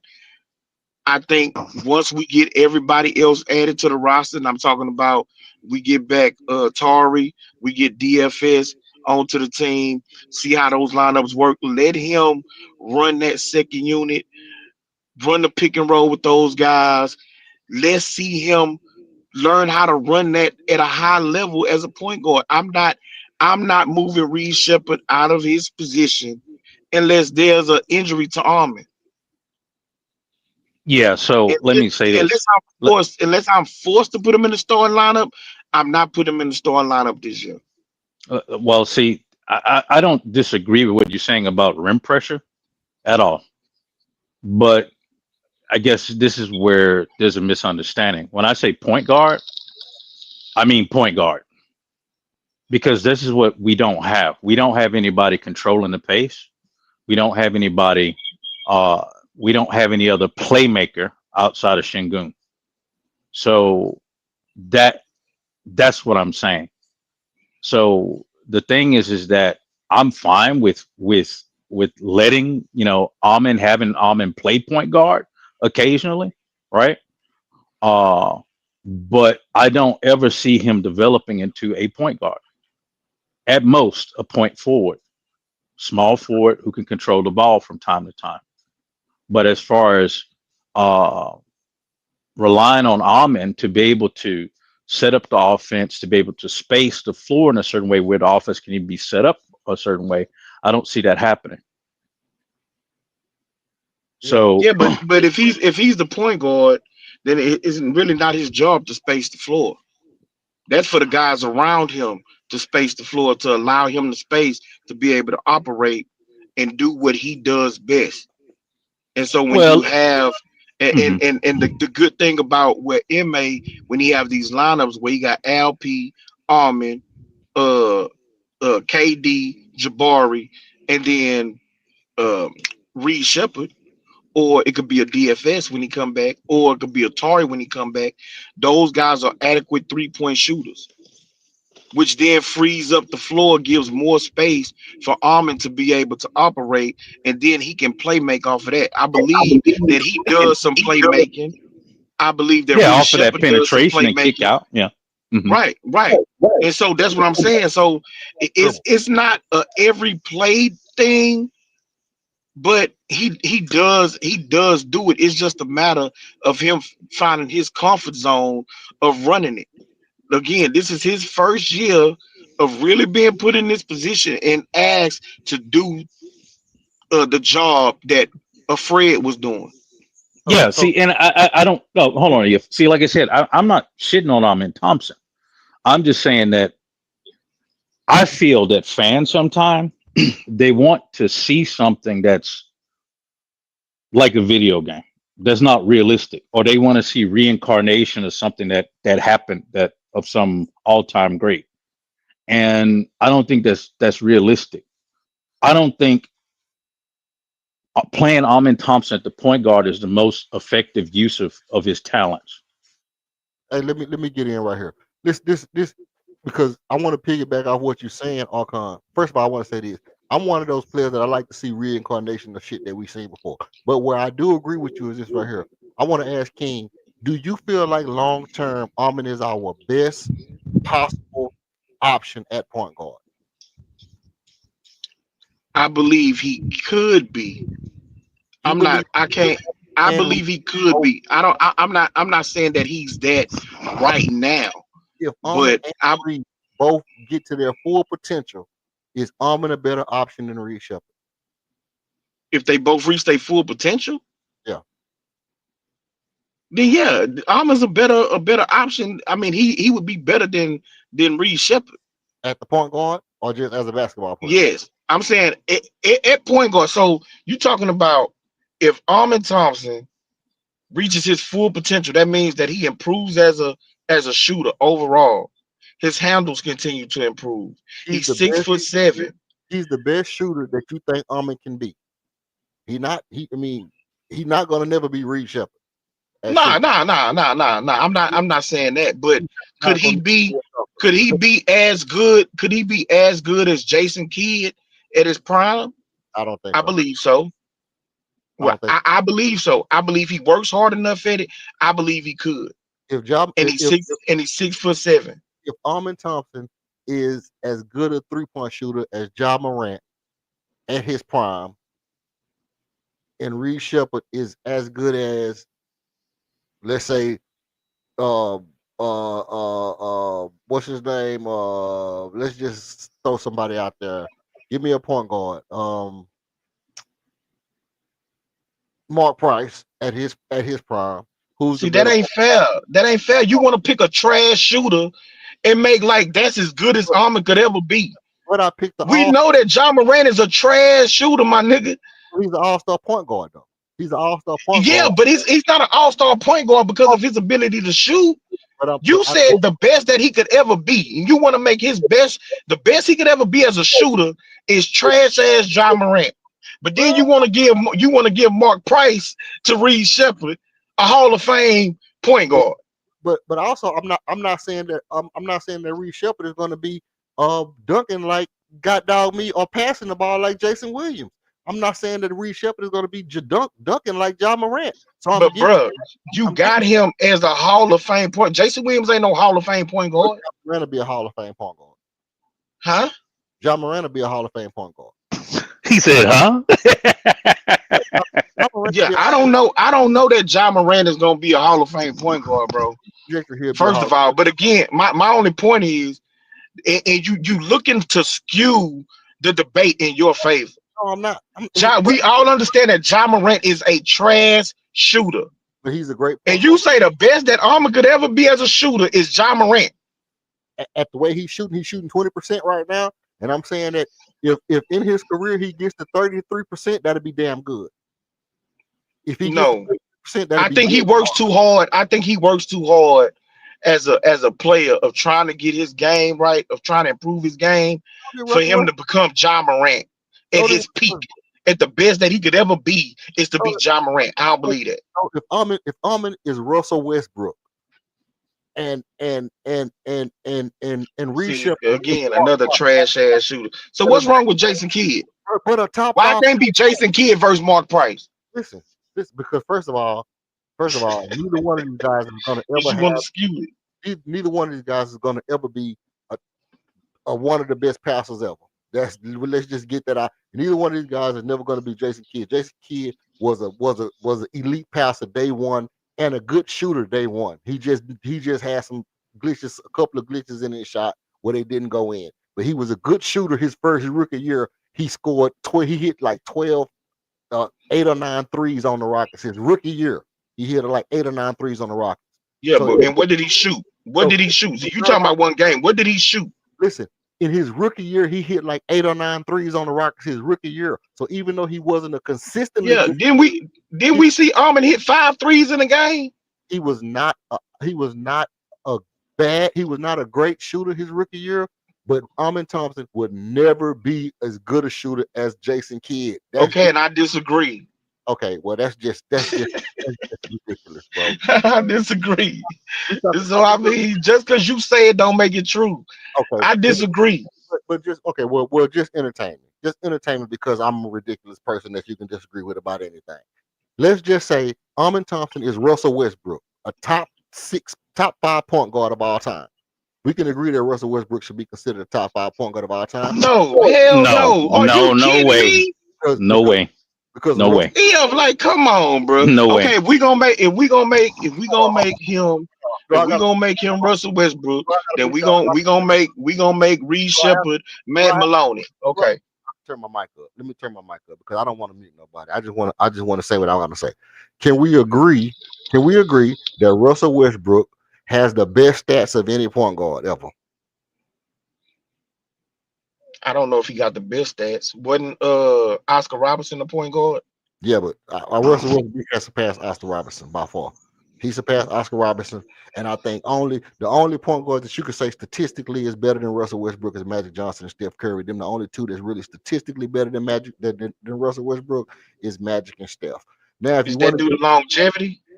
I mean, it's due not to longevity, but I think overall ball play, overall Magic and Steph have some better stats than Russ.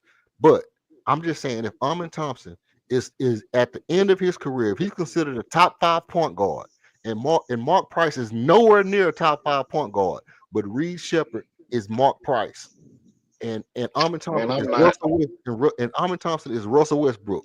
Even if Amin Thompson is Oscar Robertson and Reed Shepard is Mark Price, would you tell me that Amin Thompson would be better if he's Oscar Robertson and Reed Shepard is Mark Price? Then yes, he would be the better. Amin Thompson would be the better option at point guard.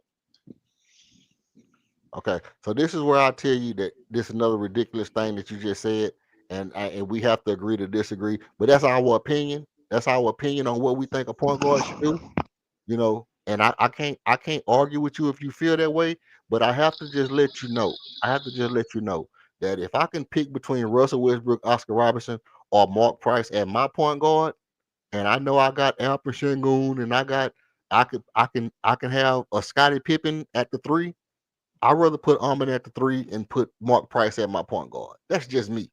That's just me being me, and I'm the one who just said, "Hey, look, I do want to have a reincarnation of shit that I've seen before, and I do want to have my best players on the floor in the best positions possible. But at the same exact time, I'm not gonna sit here and just let y'all get away with just saying, hey, ridiculous stuff." Now, with that being said, my disagree with Archon is this.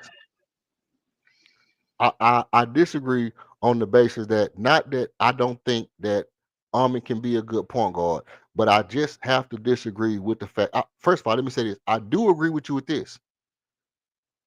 You at the trade deadline, because this is what I'm asking everybody. If there is a better point guard at the trade deadline, do you pull the trigger? Now, what Archon said, if I remember right, is, hey, let's get down the line and revisit it. What King and Smooth was saying is, you got a cake in the oven, you want to hurry up and take it out. Now, all I wanted to do was bring this point out and say, hey, look, I can look at the cake and say, damn, this is gonna be a good damn cake when it gets done. I think this shit is gonna be done when it's supposed to be done. Guess what? At the way I'm looking at this cake right now, Reed Shepard is right now. If Ime Udoka is putting Reed Shepard out there in the positions we see him putting Reed Shepard in. It's looking like this cake gonna be done before this year is up. And if the cake is done before this year is up, where I agree that it's not right now. But the reason I keep asking the question about getting another point guard is because I want to see who's gonna say how many times, hey, look, it don't matter how good another point guard is. I don't want to get him. I just don't agree with that. I'm saying that if we get another point guard and he's better, then you get him. It's the same thing as saying if Reed Shepard becomes better than Armin, you get him. That's why I asked about the Jalen Brunson. That's why I asked about the Steph Curry. It's not that I'm saying these guys are going to come available, but I just want to see if anybody's going to be honest enough to say, hey, if Steph Curry was available, we would get him and start. Well, We would get him. well, We would get him and start him right now. Then once we get to that point, we can eliminate the fact about this imaginary continuity shit, and we can say, damn, that it's about putting the best player on the floor because Steph Curry needs to shoot. Steph Curry needs the ball. Steph Curry don't fit the system. Steph Curry not gonna come off the bench. Steph Curry's not gonna be, oh, I'm gonna come off the bench. So because it ain't enough balls to go around in the starting lineup, everybody got to score 20. All this ridiculous shit people saying is just annoying as hell to me because at the end of the day, if the guy is the best player, you put the guy on the floor, and guess what? Tonight, when Kevin Durant wasn't hitting shots and Alper Sengun wasn't hitting shots, Reed Shepard would have been on the floor, so we never would have got down by fucking 20 fucking points in the first quarter. Go ahead, y'all take off. okay. So, Hold on, oh, go ahead. real quick, Yeah. Argo. So why did Manu Ginobili always come off the bench? You gonna say that he wasn't one of the 5 best players in San Antonio? No, Manu Ginobili. First of all, Manu Ginobili, he had some defensive deficiencies at first when he Like first came. Reed Shepard. Go Yeah, ahead. okay. When he first came, he had defensive efficiencies, and they had consistent guys that had been there a little bit longer that they were politicking about. And so, yes, Manu Ginobili came off the bench because he fit that role, and they did not need him to start. They needed him to come off the bench. And it was also times that Manu Ginobili started. Yeah, when there was injuries, right? But throughout the majority of his career, he was the sixth man for the San Antonio Spurs. But let me ask you a question. And there was never a time that there was 5 guys on that team that was better than Manu Ginobili. Let me ask you a question, though. Let me ask you a question. Did they have a legitimate shooting guard on that team? At first, maybe Ellis. And at second, did they have Danny Green? And Danny Green was better than Manu? Was he a legitimate shooting guard? Was he better than Manu? Because what you talking about is the best players are supposed to be on the floor. Well, listen, Danny He Green was never better than Manu, ever, in his career. Danny Green, first of all, Bruce Bowen was a legitimate defender and a legitimate. He wasn't better than Manu, though. He was a legitimate defender and a legitimate 3-point shooter. Danny Green was a legitimate defender and a legitimate. Bruce Bowen was not a legitimate 3-point shooter, bro. Yeah, he was good from that corner 3, bro. He was good from the corner, but he's a Kogi. But he would fuck that. Don't you never say Bruce Bowen was Josh Okogie, bro. He was. I'm talking about the premise of him. I'm not saying Okogie is as good a defender as Bowen, but what the same thing that Bruce Bowen did for them Spurs teams is what MA has Okogie doing for the Rockets. A defensive player, you put him on the best opposing offensive player, and he gonna shoot the wide open 3, and he'll hit it, and Josh Okogie would not. Well, Josh Okogie hit 2 of them tonight. And 2 out of 6, and that's nowhere near what Bruce Bowen would have done. Oh, but so that's okay for Armin to hit 33%, but for your 3-and-D guy who ain't a shooter or scorer, that ain't okay for him. No, it's not. It's not. Okay. It's not okay. Yeah. Like you should your own argument just got obliterated. It's not okay for Josh Okogie because like Archon said, at some point you have to look out there and be like, damn, I need a little more punch. When my you averaging 125 a game, when my main we don't need no more scoring. When my main guys are getting, listen, you might not need more scoring, but you need a little more consistency from your starting lineup. When my main guys are getting double teamed and my main guys are having problems getting off shots, you cannot just say, hey, Jabari, bail me out. Hey, Armin, shoot this three, even though you're not a good shooter. When you got a point Wow, guard, hold up. Aren't those the dudes that's getting paid to do those things? So the role player that you bring in to play defense, who was initially just supposed to be coming off your bench, right, a back of your bench player. Right. So now he plays well enough in training camp and preseason to earn a starting job, but somehow it's his job to bail the team out. Your argument just got It ain't obliterated. Jabari who's getting paid. It ain't K who's getting paid. It ain't ALP who's getting paid. It ain't Steven Adams who's getting paid. All these dudes getting paid 15, 17 or more $1 million a year. It's Josh Okogie who's probably making under 10 million. That's your third argument. That's your third argument you just killed in that one sentence. First part of your argument that you obliterated is Josh Okogie is not supposed to even be starting. So you brought him here to put him on the bench. But all of a sudden, he's the perfect fit for a starter. Well, so why you didn't say the rest of what I said? He played well enough in training camp and preseason to earn a starting spot. So regardless of why you brought him in here, he earned that spot according to Ime Udoka.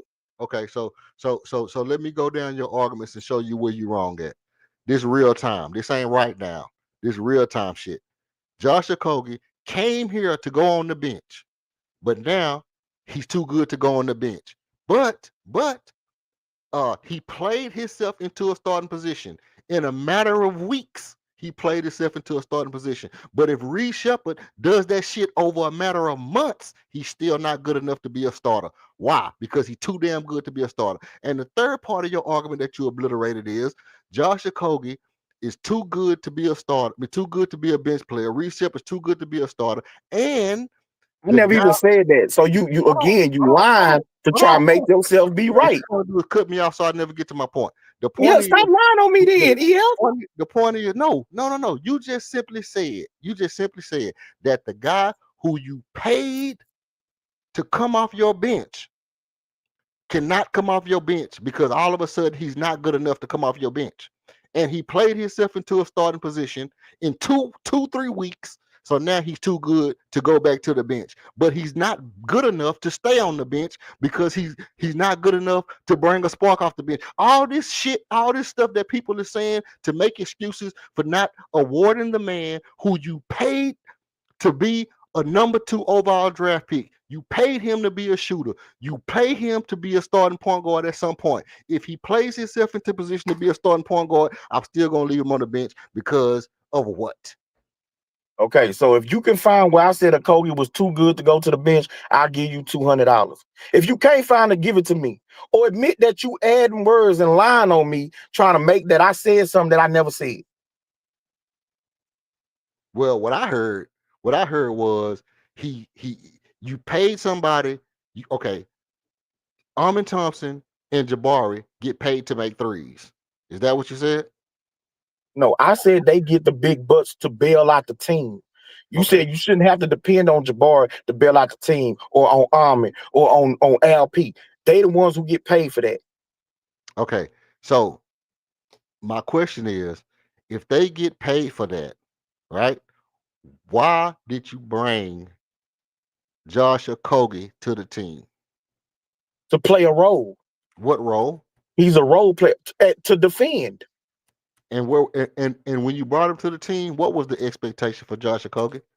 For him to play a role on this team, to play defense, to bring defensive intensity to this team, to add another defender.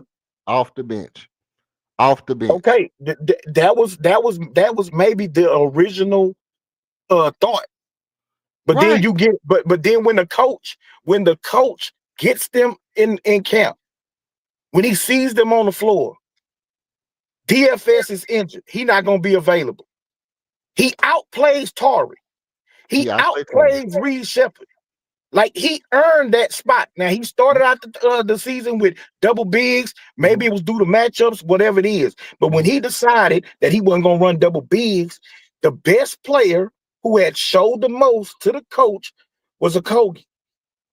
Okay, so now if Reed Shepard outplays Okogie, you don't start him for why? And outplays him how? If Is he gonna be outplays, better? Is he gonna be better defense? And so is it just his offense, his shooting, that means he outplayed a Kobe? well, I mean, you know, some guys all they got to do is be good Yes or offensively. no, man? Yes or no? Some guys only got to be good offensively to be the Yes second or best no, player. EF? Some guys only got to. Does Some outplaying guys, him equal offense? some But guys. before, Only, let me interject this real hold on, quick. let me say this. Let me say this. Some guys only got to be good offensively to be the second best player in Rockets history. Go ahead. But Go ahead. this is what I think you're missing, is that because you're thinking about yourself, right? And you're not thinking the way Adoka think, right? I'm telling you, if Adoka really had his way, he would have a squad of these guys that can't shoot, no offense, and they just pure intensive. What do you call it? Uh, uh, Defensive intensity type cats. Okay, Yeah, I don't believe so that, but I'm gonna say that. So I think that Okogie personally didn't have to work too hard to get into the position that he's in. I'm not saying he didn't earn it, but I don't think he had to do too much to get there. And the reason why I say that is because Adoka's philosophy, I believe, is that he has to have at a bare minimum one defensively intensive dog on the court at all times. I He agree. does not care what that person scores. All well, he cares about is how much that person denies the other team buckets. That's let all me he ask you a cares question. about. Let me ask you a question, Arcon. Hmm. So if you feel that Okogie really didn't have to do much to earn that spot, and all he care about is a dog and defensive intensity, damn the scoring. How much did Tari not do to be able to beat out a dude who didn't have to do a lot to get that position? Because Well, Tari is considered a dog. So we He's back. well, the considered difference, he but the considered to bring defensive intensity. So if Okogie didn't have to do much, then how much did Tari do in training camp and in preseason I'm gonna to say like this: lose that job? the difference between Okogie and Tari is stability. Mm. Tari is a guy that and that's just a double-edged sword. He's gonna cause chaos on the court, Chaos engine. That's right. both ways, right? So Tari at the moment is still He said both pretty ways. is yeah, and he's pretty raw in a lot of ways, right? So outside of that raw aspect of Tari is the injury aspect, right? So who's to say that anybody was 100% about Tari's condition coming into the season, to tell the truth, right? So if I got the option, I say, okay, well, I got a Kogi who I know is, from the back channels, I know he's stable, he's solid, he's going to be able to do what I need him to do, and it's going to be controlled. I'm going to go ahead and go with that guy. Now, if Tari, his health looks okay, and then I can give him some reps to where he becomes, more controlled over time. Yeah, I'm going to go with Tari. We know that at the end of the day, I want to go with Tari at the end of the day. But for now, what's going to work, what looks stable, the thing that I can kind of trust, I'm going to go with Okogie. That's my opinion. Mm. Go ahead, King. Yeah, so that kind of justifies Okogie being in the starting lineup. Yes, it does. Okay, so let's not act like he didn't earn it. He had to No, earn it. I'm not acting like you didn't. No, I didn't say that. No, I'm not saying you did. I'm just saying overall, let's not act like he didn't earn it. And EF wants to only look at the offensive aspect of Reed Shepard, like that makes him better than Okogie. But Okogie does other things. He plays defense. He also creates turnovers. Like, so it can't just be one thing. And if you have all the scoring on the in your starting lineup with your two best players, your three best players are all on the court in your starting lineup, it's not about adding more offense to your starting lineup. Yeah, so that's It's what I was. about balancing out. It's about balancing out the team overall. This is And what I was I going don't to. see the reason or the purpose to rush Reed Shepard into the starting lineup this year if it's not absolutely necessary. I just want him to continue to grow as a player. I see the growth that he made from year one, where he hardly played, to year two. But there's still a lot of holes left in his game. Let's not rush him because he's showing us these great flashes. Remember, we saw Jalen Green show great flashes But in short spans, in short bursts. 8 games, 10 games, 12 games, 11 games. We saw that. We saw him have a month where he averaged 30 and looked like a top 5 player in the NBA. family matters. Listen, family matters, man. It's family affair. It's family affair. Okay, family affair, man. Let me talk to you, man. Let me talk to you. All I'm saying is, because you made some points, and I wanna ask you, what's wrong with if if Okogie played himself into the starting position in 2 weeks, and Reed Shepard plays himself into a position where he's a better option than Armin in this season. If Okogie was able to take a starting job from Steven Adams, who had played himself in position by being a dominant rebounder, who never was not a dominant rebounder. He always was effective as a rebounder. But Ime looked at Okogie and said, hey, we might can be better by putting Okogie in the court and being a little bit faster on defense. And Okogie's defense is so good that I trust the fact that we'll give up our offensive rebounding to put Okogie in the game because he'll get us stops. So if Okogie plays himself into position in the preseason, and then 2 games later, Okogie's starting. Okay. After 2 games, Okogie was starting. What's wrong with saying if Reed plays himself into the position to where he's the best option at point guard? First of all, that's not rushing him. That's just saying that when he's the best option, and I predict the fact that he's going to be the best option at some point this year. That's just me making a prediction based off my own creativity and innovativeness, me looking at the game of basketball the way I look at the game of basketball and seeing what I see, which I can go through the breakdown and I'll pull up the highlights and show y'all what I'm talking about. But I'm saying that if he plays himself in a position to where he's the best option, what's wrong with giving him the same due diligence, the same justification that we gave to Okogie, giving him the same rites of passage that we gave to Okogie? If he plays himself into position to where we can say, hey, this is the best thing for the team, that you put him in the lineup and let him play the point guard and put Armin back on the best defender where he's best at.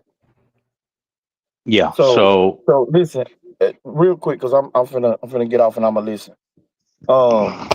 If old Shep turns into Steve Nash this year, where he can shoot lights out and he can run the offense and get 8, 9, 10, 12 assists. He can actually run the pick and roll properly, read the pick and roll, make those passes, not only to the roll man, but not only to the skip passes, but also to the roll man, the pop man, all of that type of thing. If he could do that, then yeah, he's justified to get put into the starting lineup. Thank you.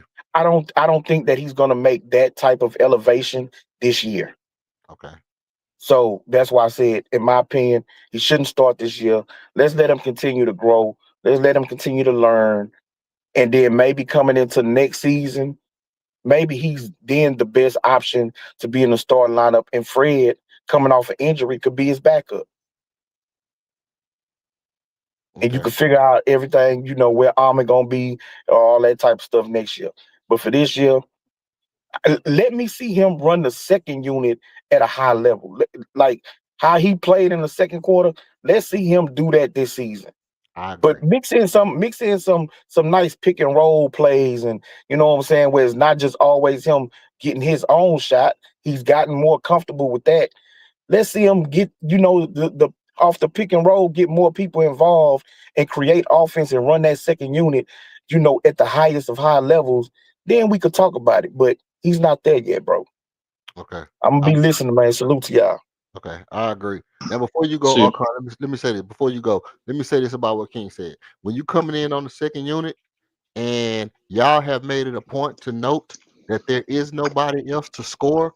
What offense is he supposed to be running when there ain't nobody else to score? According to everybody who says, not just y'all, because it's y'all. I know y'all haven't made this point, but everybody else has been coming up here saying that Reed Shepard need to be on the bench because ain't nobody else that can score. And I'm saying that if Reed Shepard is on the second unit and he's supposed to score, who the hell is he gonna pass the ball to? But you can go ahead and say what you got to say, Archon. yeah, yeah. So, given that, uh, like I said, I mean, at the end of the day, not to needlessly argue. At the end of the day, my point was that main point is let's see where we're at a little bit later down the road this season, right? As far as the starting thing, okay. I don't see there shouldn't be a rush to do that for All right. Reed Shepard, right? Um, now, if even at that time, like I said, I can't say I know what Adoka is thinking, but I know what I think sometimes, and I know what I'm thinking. And it's situationally, it's not generic because every team's different, Right. So with the way this team is structured at the moment and the way that it's been played, the way Adoka has been playing it, meaning, in particular that we got Okogie in this position right now, and that we're playing this kind of experiment with Amin. Let's say we get to that point where, like I said, the half of the season, a lot of things could change. That's why I say I'm not too big on quoting about the best offense per se, because I watched the game tonight, right? Mm-hmm. And so I know when there's a deficiency in offense, Right. just flat out. The statistics is one thing, right?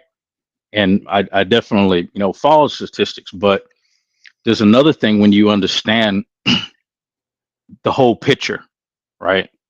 And holistically looking, like I said, there's the offense is very problematic, right?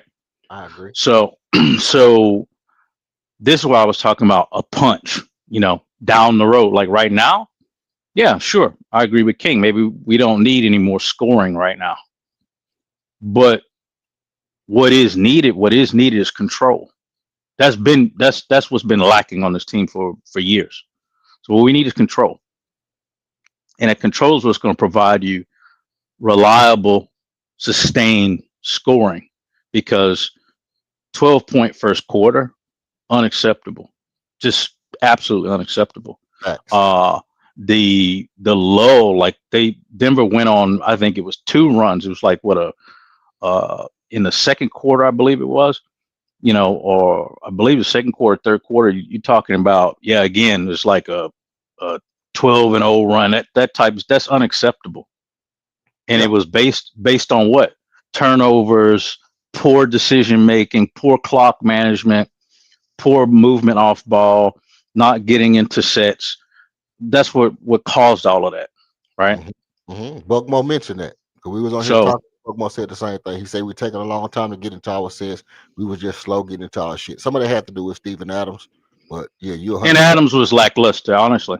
Yeah, he I was. mean, he had some key moments, but Adams didn't look right at all. He Yeah. looked slow. He looked out of place. He looked like early on, he looked like he wasn't even mentally there. Mm-hmm. So,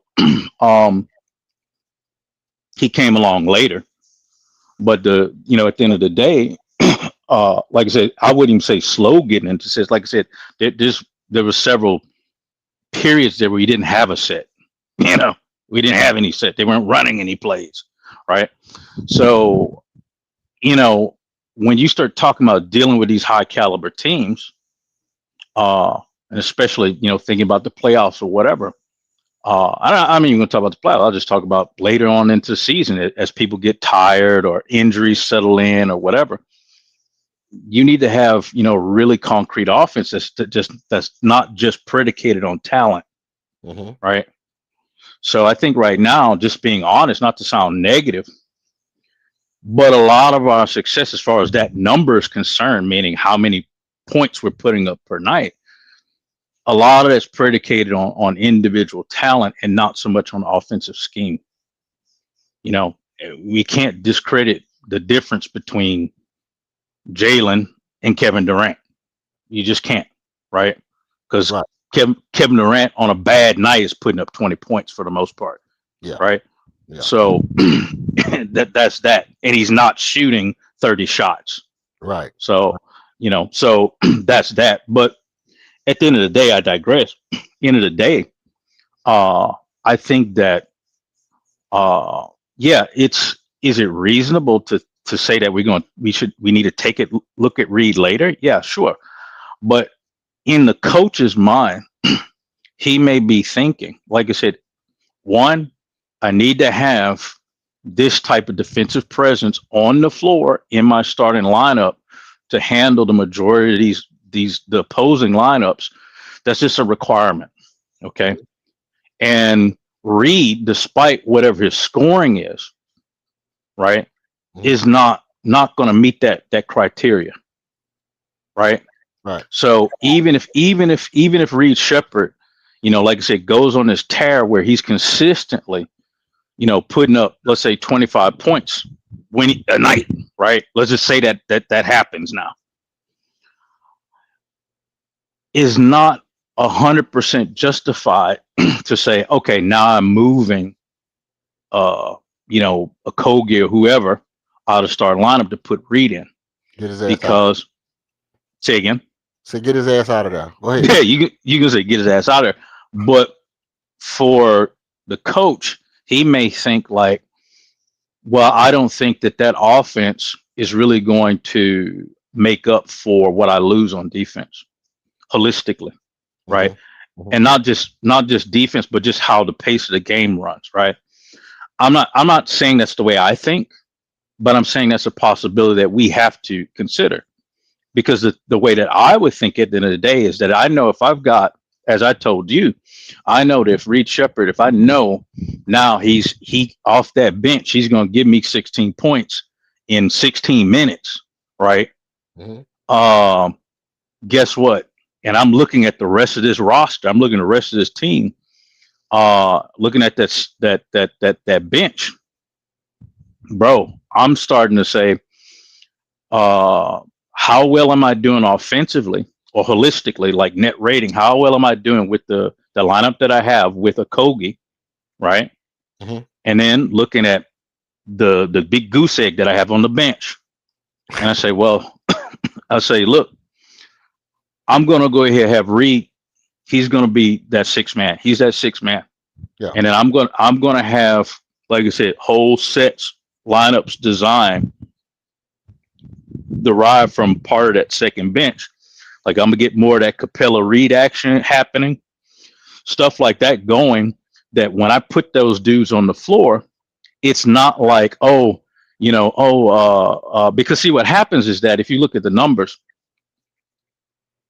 when LP goes off the floor, let's say from last year, when LP goes off the floor, what happens to the offense? What happens to the whole net rating goes down? Not just the offense, the whole net rating goes down. Right. So I need some kind of way to get rid of that deficiency. So if I got a guy like Reed, if he develops to that level and he's producing the way he's producing now off the bench, and then I can get, him a running mate, just to answer your question about who am I passing to, who's freeing him up so they're not just targeting him. Like I said, that's something you have to look at the roster. You got to think about it. You have to modify how you run that second unit offensive wise. You set that up, boom. Now, when my primary scorers off on the bench, be it Kevin Durant, be it LP, mm-hmm. and I got Reed coming out as that sixth man, and I got, I don't know, Tar is not there, but I got Reed, I got a little bit of Jabari still going on there. I got a little bit of Capella, and you plug in the rest of the numbers. and I've got something that I can run for a short period of time while these guys are resting, that's not going to tank, net rating wise. Right. That may be a better option than just saying, oh, this guy's better than Okogie, so I need to put him in the starting lineup over Okogie. I need to throw all my chips in the starting lineup at once. I'd rather spread my weapons out over time as opposed to one predictable time. Yeah, I mean, I get you on that. I get you on that. But and this is what I'm saying though, Archon. See, the problem I was having is this. Not that I don't understand all that. The problem that I'm having is it's simple. It's simple. Is that when I say, hey, look, what I see is this guy is going to be so damn good if he keeps going the way he's going. He's going to be so good that two things happen. And see, I listen. I know I say shit that sound outlandish, but I listen. I listen to what people say. I sit back and I say, okay, it sounds good. But I also watch the basketball game, and I've also been watching the Houston Rockets since 1984, 1985. So I know how this shit works. You know what I mean? And I can honestly say that over the course of my life, I've watched the majority of every single Rockets game. I miss some every now and again, for whatever reason, but I watched the majority of every single Rocket game since 1984, 1985, or whatever shit like that, right? And this is what I'm saying. When Amin was running the point guard early in the season, I was hearing this, and not really a statement, but a question, and I shout out to Greenleaf Exclusive because he asked this question. And the question was, is the extra ball handling duties and having to run the point guard affecting Amin's defense? I said I don't think Amin is going to accept that as an answer. That was my exact statement. Anybody that was listening know that that's what I said. I said, no, Amin got that Kobe mentality. I don't think if you told Amin himself, hey, because you handling the ball, your defense is slipping, and we give you a pass because you handling the ball, I think Amin would take offense to that because that's not the kind of player he is. But with that being said, I watched the game and I said, hey, it's not because he's handling the ball, it's because of the position he's playing. Because he's at the point guard position, and if y'all was listening, y'all heard me say it. He's not in the wing position. He's not at the small forward position where he's playing more of a rover or a safety. He's on the ball. He's nose tackle lined up with the running back, and that's stopping him from getting interceptions. That's stopping him from being able to block shots at the rim. It's affecting his defensive playmaking abilities because he's not on the number one ball handle a lot of times. They got a Kogi on the ball handle a lot of times because Amin is running the point guard. So now they got a Kogi holding your best defender because you're trying to relieve Amin from having to carry that heavy burden, and it's affecting his defense. That's what I said. It's not just about the fact that he's playing point guard. It's a chain reaction because he's playing point guard and he's taking on extra offensive responsibilities. He hasn't made a substantial jump offensively as far as scoring ability. He's still around the same amount of points he was scoring last year. But what's happening is because he has ball handling duties, they've assigned somebody else to the defensive assignment, right? So now you have a Kogi playing the primary defender, and Amin is playing the secondary defender, and it's affecting Amin's defense as far as his ability to make big plays. Tonight, what we saw when Reed was on the floor and Amin was taking the number one defender, the whole complexity of the defense changes. So one thing that I noticed tonight was if Reed Shepard is playing point guard and Amin doesn't have to have those ball handling responsibilities, Amin can go back to playing Amin like defense. And it makes us a better team defensively when Amin can do Amin type shit on defense and not have to worry about oh, he's gonna have responsibilities to handle the ball so much that we need a Kogi to come in. So what I'm saying is the Kogi effect becomes null and void if you got Reed Shepard on the floor because the Kogi effect is Amon Thompson being able to be one of the best defenders in the effing league. I With agree Amon, with that. I agree with that too, for the most part. The only deficiency on that, because see, that's what I'm arguing for. That's what I argue for the whole time.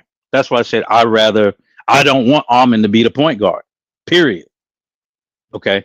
well, yeah, So the like I said, he's a small forward to me. He's not a guard at all to me.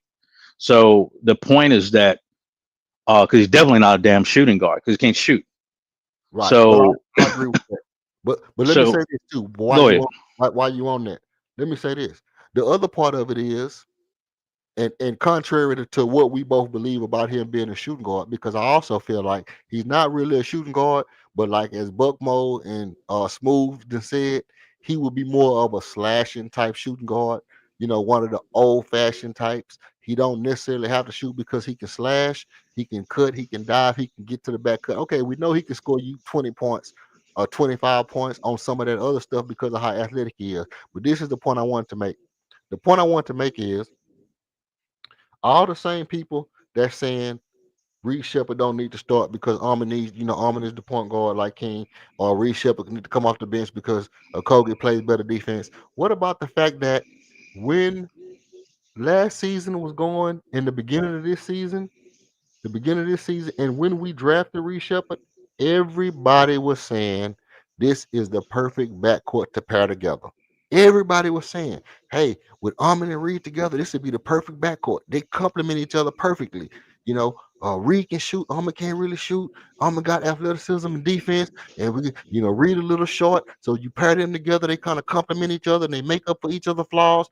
That's the exact thing everybody was saying. But now, when the opportunity presents itself, like down the line, this could be the case. It's like, no, it can't be true. It's like it's one of them things like, you know, this can't happen. It can't happen. It really can't be true because of what? Because of what? Because you want Josh Okogie there? Because in your mind, you can't imagine greatness. Like, let me tell you, let me get on my soapbox for a minute. Let me cook for a minute.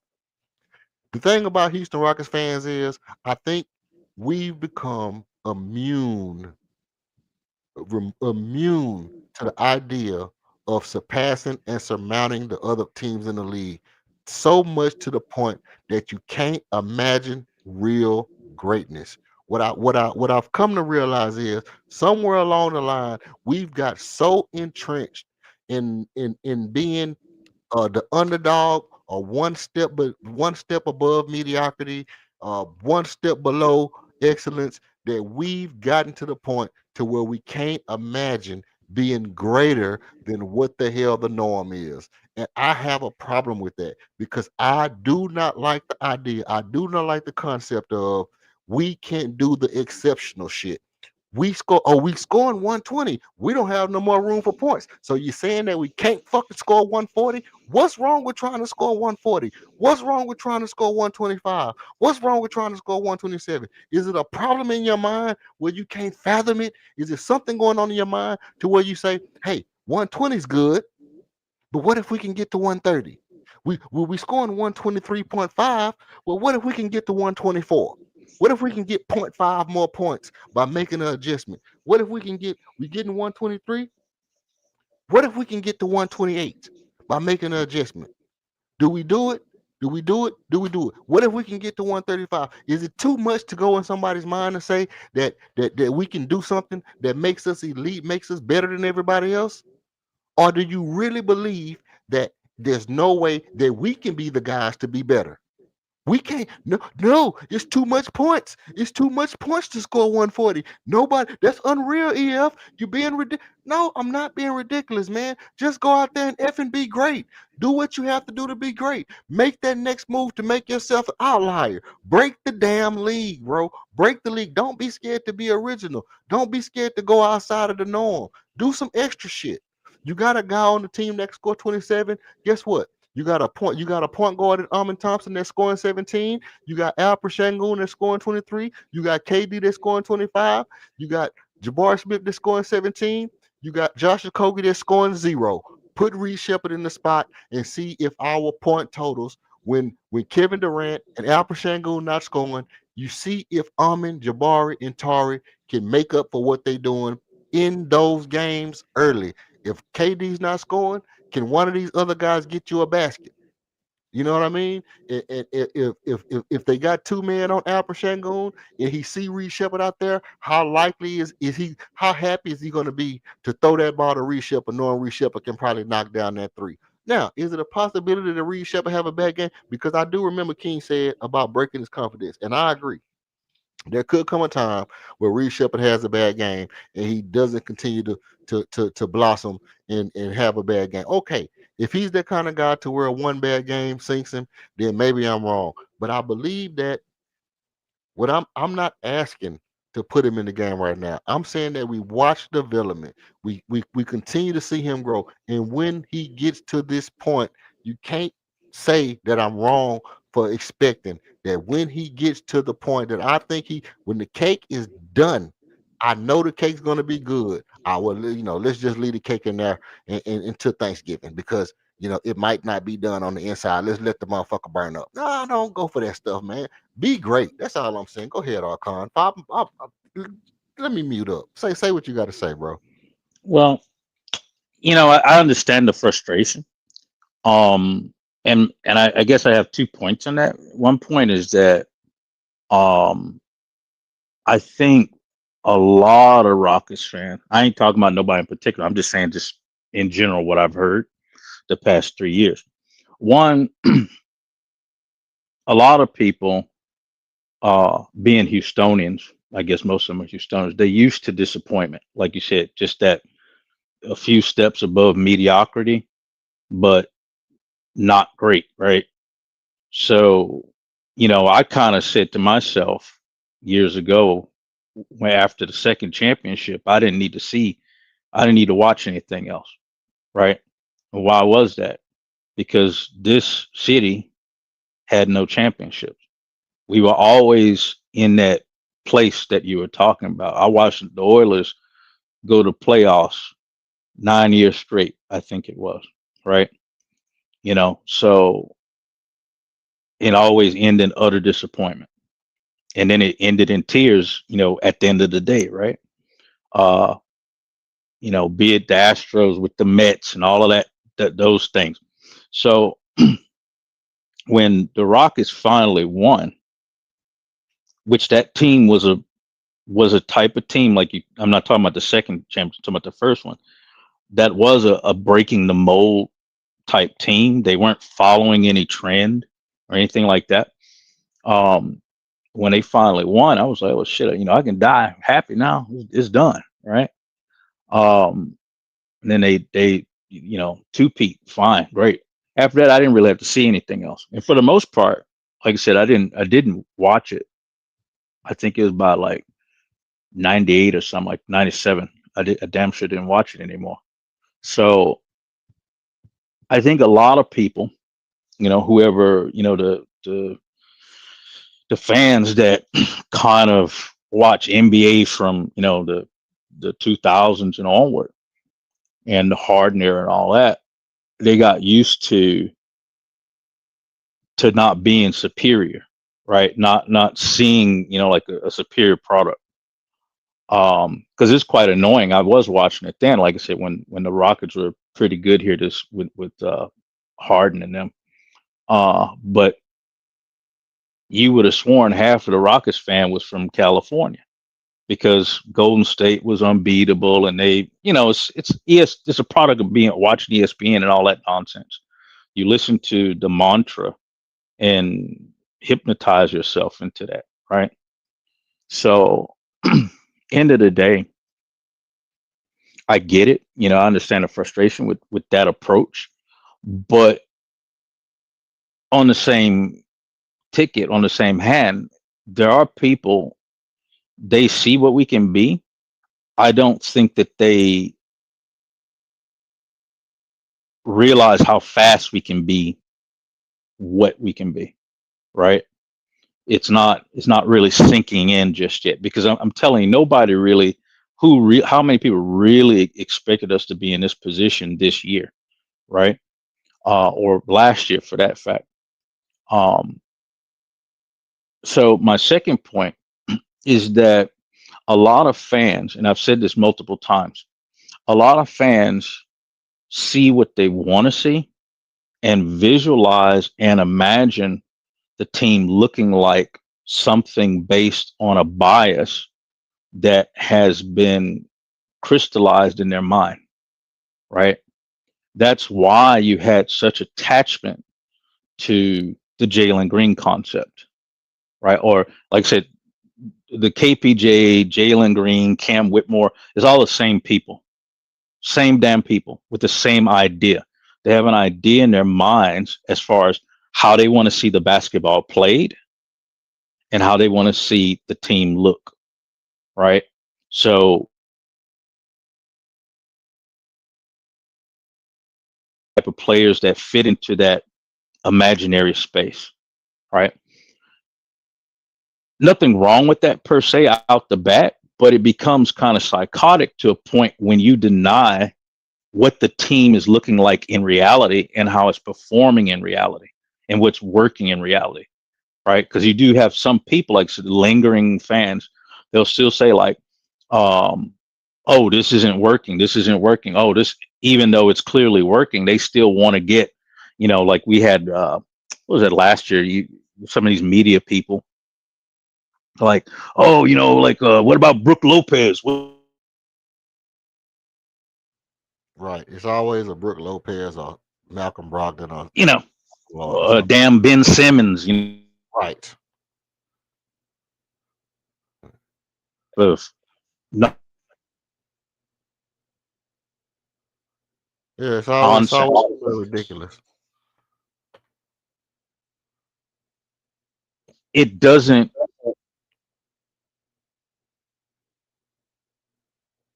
and what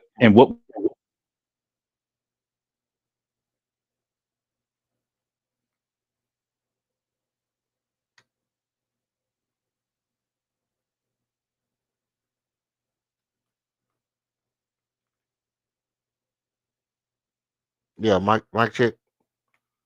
Mike check. I don't know. I don't know if Archon went out or not. Oh.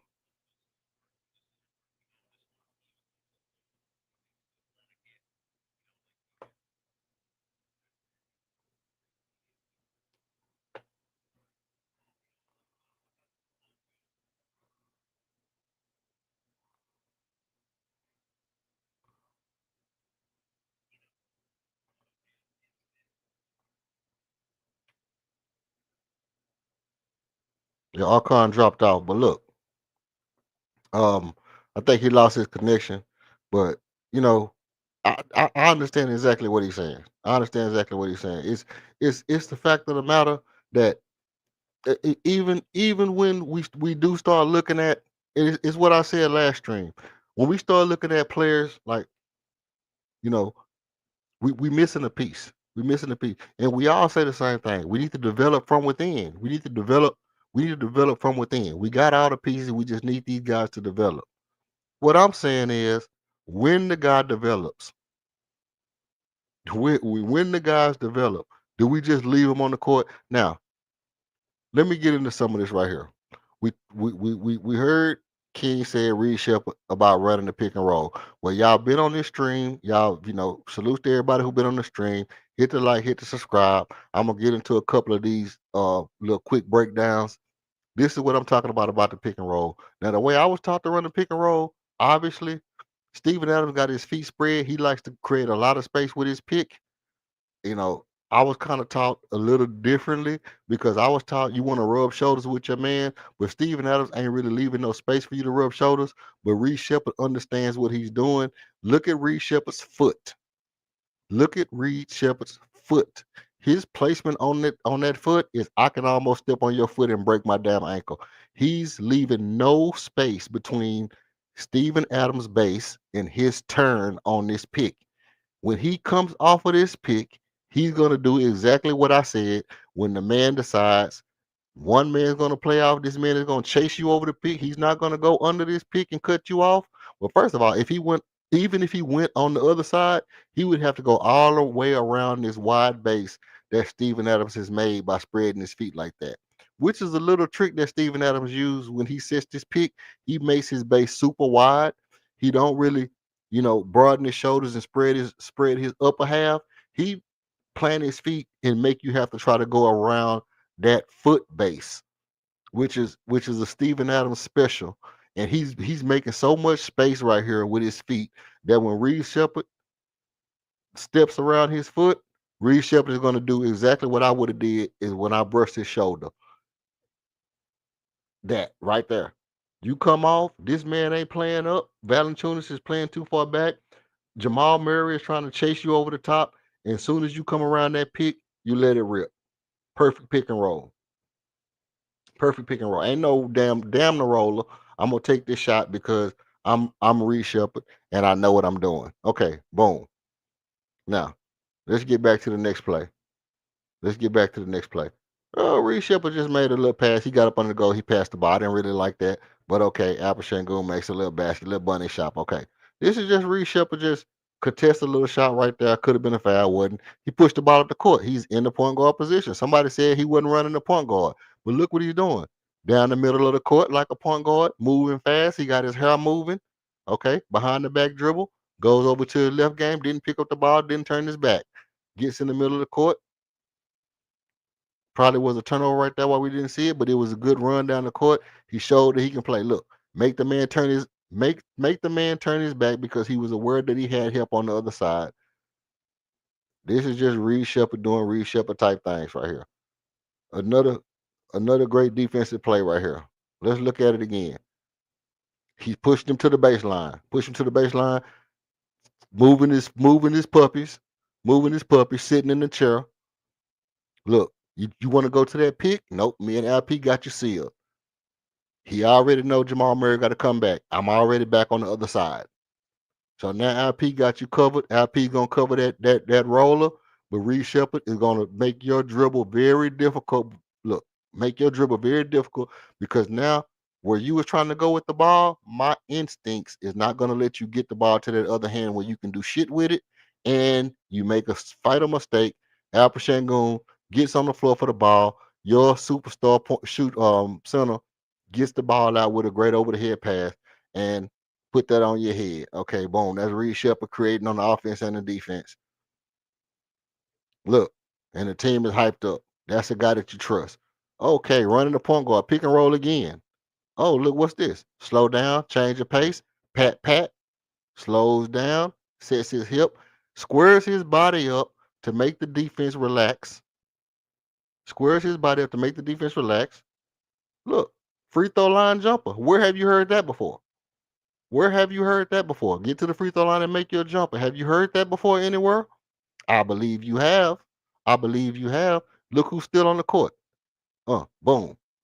They worried about Reed Shepard. Kevin Durant got 2 men on him. He can rise up because now you have to worry about somebody else. Okay, look. I'm hella wide.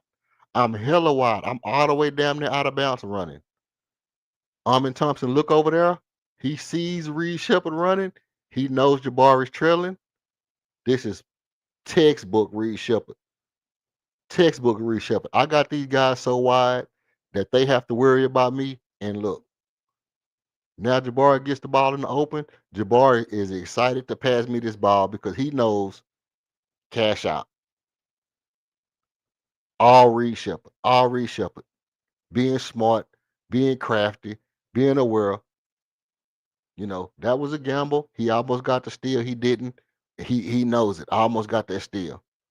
Go for it again. Switch back, get back to my man. Good contest. He just made a difficult shot. That's Reed Shepard being all over the court, man. I'm gonna get wide. I'm gonna draw everybody in, create a little space for LP. Bang, cash out. Listen, we can do this all night. Let's go back to this. Movement without the ball. Let's go back to this movement without the ball right here. Let's look at this play again. Alper Şengün running the ball up. Reed Shepard make that little space right there. And look, he letting them know right here. Is he gonna shoot that shot or you gonna give it up to me? Either one you want to do. He letting them know. And Al Pacino said, I'd rather give it to my shooter. Fire your regular pistol, and Reed Shepard knocks down a shot. This is just Reed Shepard being a great damn basketball player and doing what he's supposed to do. Oh, this Archon back in the building. Okay. All right, Archon, you dropped out on me. Yeah. Sorry about that. Yeah. Did you want to finish making your point, or you want to finish going through these highlights? No, go ahead. Go ahead. Go through the highlights then. Okay. I can come back to that later. Okay. That's cash out Reed Shepard. Off movement without the ball. Movement without the ball. Creating space for Al Pacino. And he created that space for LP with the screen. But LP gave it up to him, awarded him. Okay, that's not Reed Shepard, man. That's LP a little bit low. Okay, cool. No big deal. That's Nikola Joker. Boom. Hit LP in the face. Nobody called nothing. You know, Reed Shepard right there trying to stop the ball. Can't really stop him without fouling. He could have tried to take a charge. I would have suggested he try to take the charge right there, but good no foul. All right. Again. Look at Reed Shepard. Look where he's at. He knows, he sees that's Almond over there in the corner.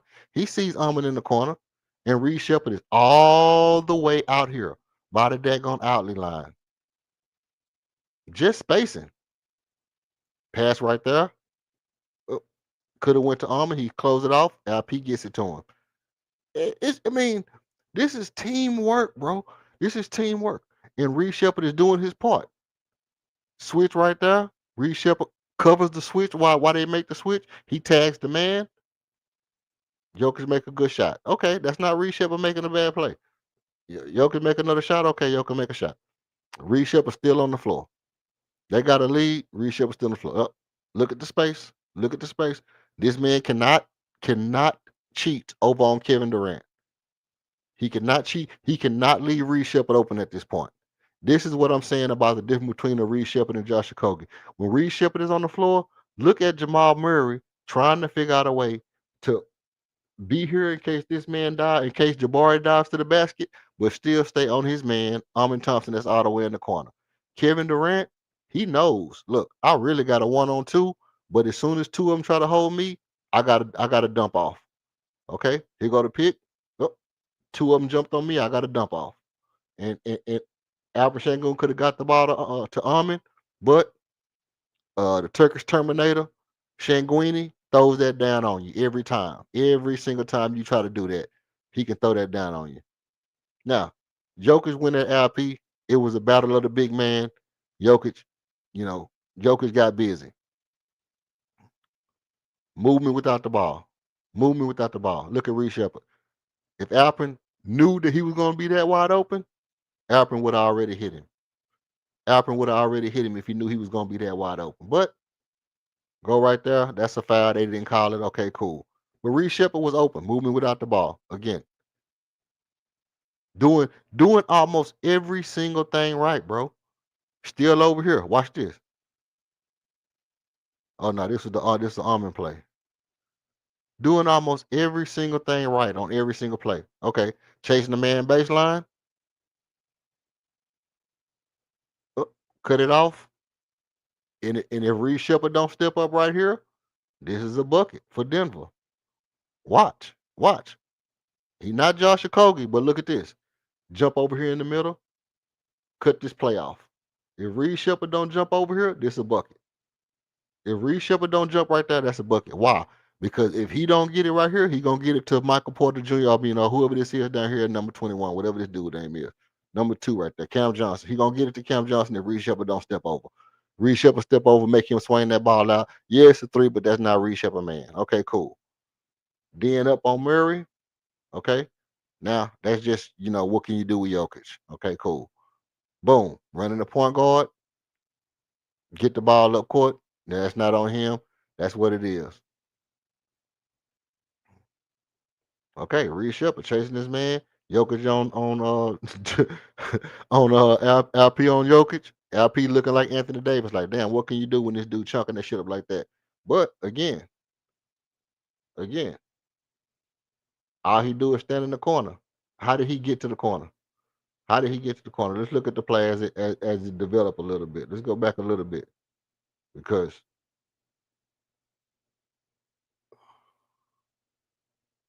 62-55. Sprint down the court to the corner. 64-55. Okay, that's a different play. Okay. This a Joker play right here. He shot that on LP. Okay. 64-57. And then come down right here. Oh, that's 69-57. Okay. But all things considered, he in the corner again. Yep. And Jabari swinging the ball to Reed Shepard in the corner again for another assist. Jabari is eating up assists by swinging the ball to Reed Shepard. When you got Jabari and Reed Shepard on one side of the court together, imagine the firepower that's coming from the three-point line when you got Jabari and Reed Shepard on the same side of the court. You're your best three-point shooters on the same side of the court.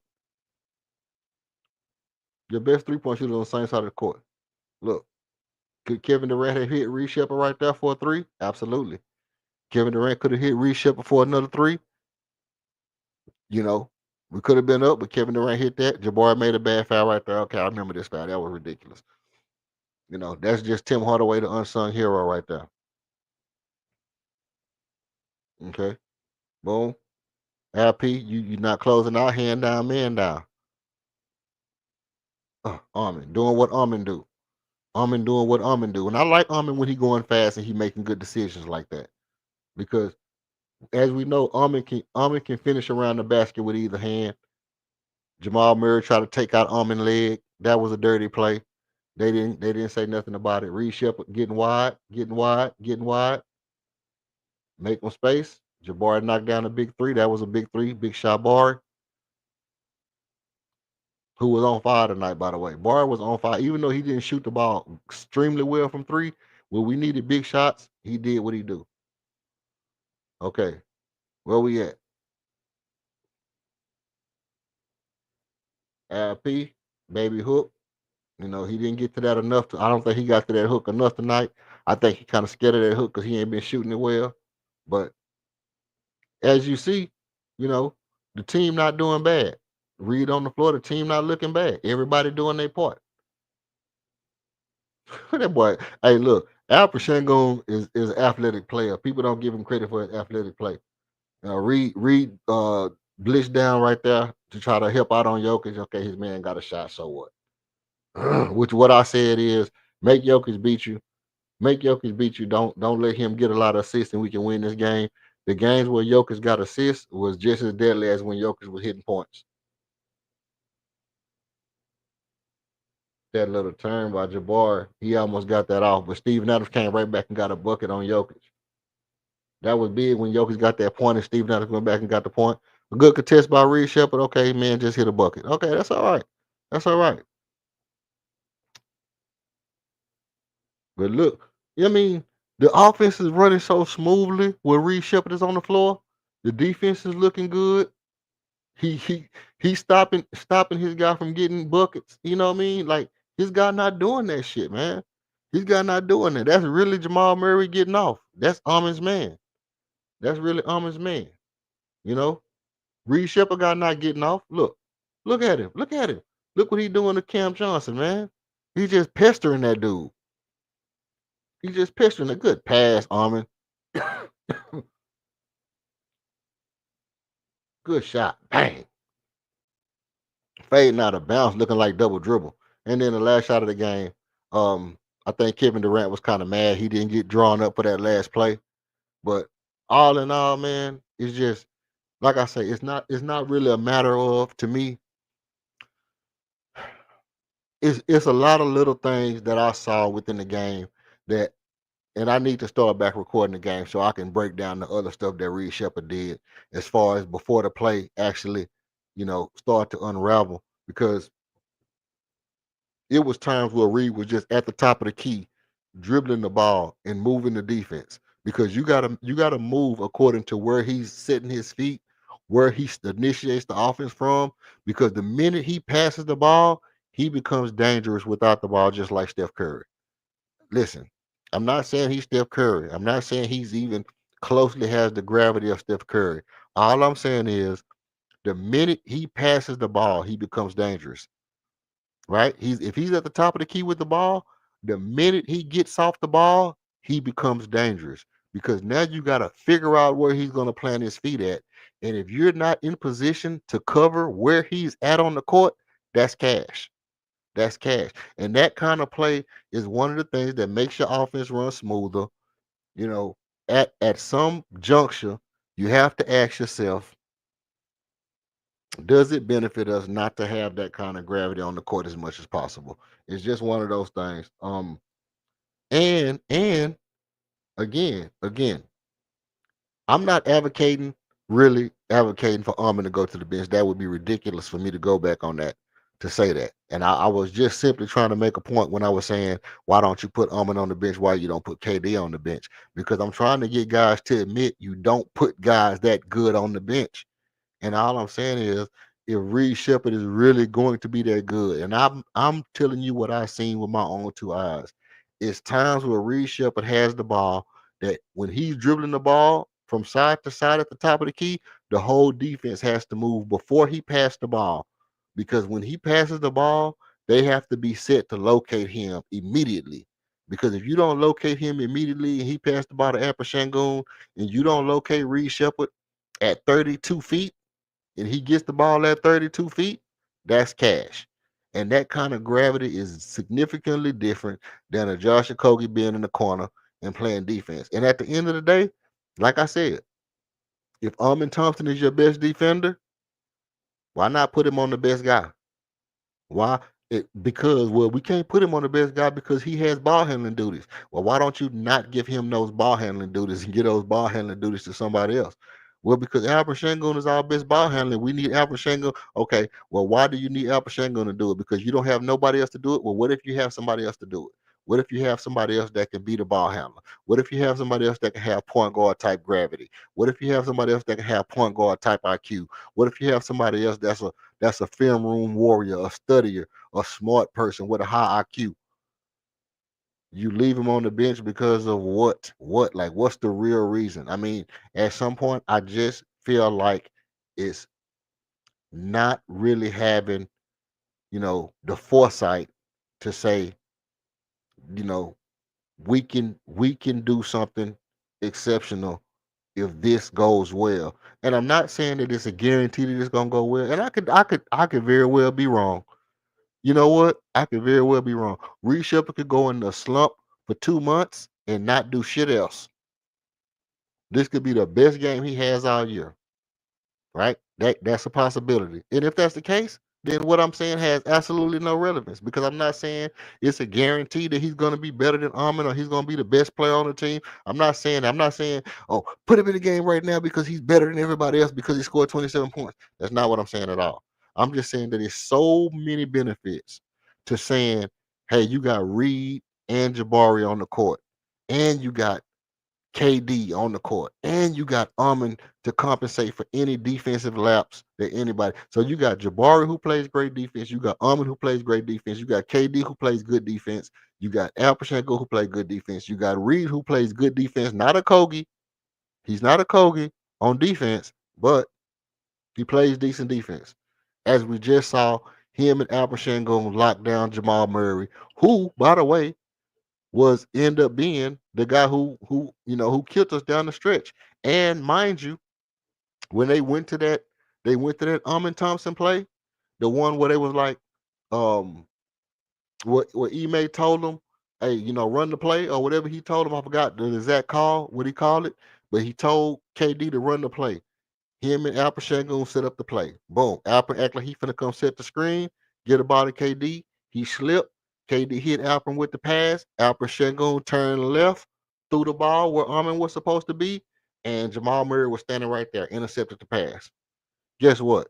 If Reed Shepard is on the court, right there, that play probably goes a different way. Now, why was he not on the court? Maybe he was getting a rest. Maybe he may know something that I don't know. It's a reason why Reed Shepard wasn't on the court. Maybe it was something going on. He was saving him, or whatever the case may be. He wanted to go bigger. He wanted to have different kind of defense on the court. Whatever the case is, I'm not speaking on that. But all I'm saying is, in certain situations, I look at the game and I say, hey, now, do I think that warranted the whole entire stream tonight? I absolutely do. Absolutely do. And I'm gonna pound the table until we get this through our heads that you can't, you know, can't have it both ways. I've heard somebody say that before. You can't have it both ways. Well, I don't think the Rockets fans can have it both ways where you can say, we need a point guard, we need a point guard, let's go get Derek White. But if Reed Shepard is good enough to be a point guard, all of a sudden, leave him on the bench. Well, what was you gonna do with Derek White? Put him on the bench? What was you gonna do with Malcolm Brogdon? Leave him on the bench? What was you gonna do with Drew Holiday? Leave him on the bench? So if we get Drew Holiday at the trade deadline, you're not gonna start him? Well, that's different. Why? Why is it different? Why is getting Drew Holiday at the trade deadline different than if Reed Shepard is good enough to be a starting point guard at the trade deadline? Mm-hmm. So it's just that kind of mind frame that it throws me off because I hear people saying too much different shit. That when I say, hey, if he's better, if he's a better option, you know, I see him becoming a starting point guard, and then everybody like, no, it could never happen. It could never happen, man. You crazy, you retarded, you crazy, you retarded. And I'm like, okay, I might be, but I've also heard y'all say go get Drew Holiday. I've also heard y'all say go get Derek White. I heard y'all say get Malcolm Brogdon. I seen somebody like you said. Do we need Ben Simmons? You know, anything, anything. And then when I say, like I said about LaMelo Ball, go get, we get LaMelo Ball, and it's like, oh, okay, but LaMelo Ball, we would have to give up pieces to the team. Okay, I get that. I get we would have to give up pieces to the team. I get LaMelo Ball's not a good defender. I get, maybe he don't fit what we're building. I get all that. Okay, that's all cool. Now, I also get this develop from internal, salary cap. Okay, cool. I get all that, but I don't know. I think it's a I just think it's a lot of double talking as it pertains to you know wanting to see dudes in the starting lineup who are just basic ass dudes. That means let's just keep it real. Houston Rockets fans like the idea of having a basic ass dude in the starting lineup, and I'm saying everybody, because if you remember when we had the Rockets, and I keep trying to explain this to people, Kenny Smith could get you 30. Vernon Maxwell could get you 30. Robert Orr could get you 15. Otis Thorpe was a 20 and 10 player when he left Sacramento. Elijah Warren could get you 30. Everybody didn't try to get 30 every night. We took what the defense gave us and it made us a championship team. When Kenny needed to score 30, Kenny would score 30. When Vernon needed to score 30, Vernon would score 30 because they both could do it. But when you got a guy out there who just cannot do it, then you have to try to carry the dead weight. You have to try to carry the dead weight. So like you said, you're leaving a lot to be desired when Josh Okogie's on the floor just because he can play defense. And I don't have a problem with guys who can just play defense because I like Dennis Rodman. But Josh Okogie's no Dennis Rodman. he's no Yeah. He's not getting you 20 rebounds.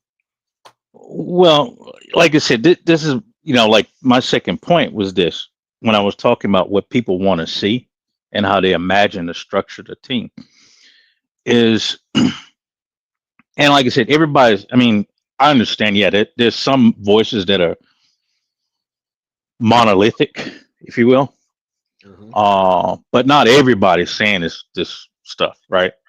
So if you say that to me, if somebody says that I want to get this point guard in right now, this is where I interpret it. When I hear like most of the names that I've heard thrown out, let's say since the beginning of the year till now, when I hear people say stuff like that, I automatically chalked it up to like 98% do not want Reed Shepard on this team.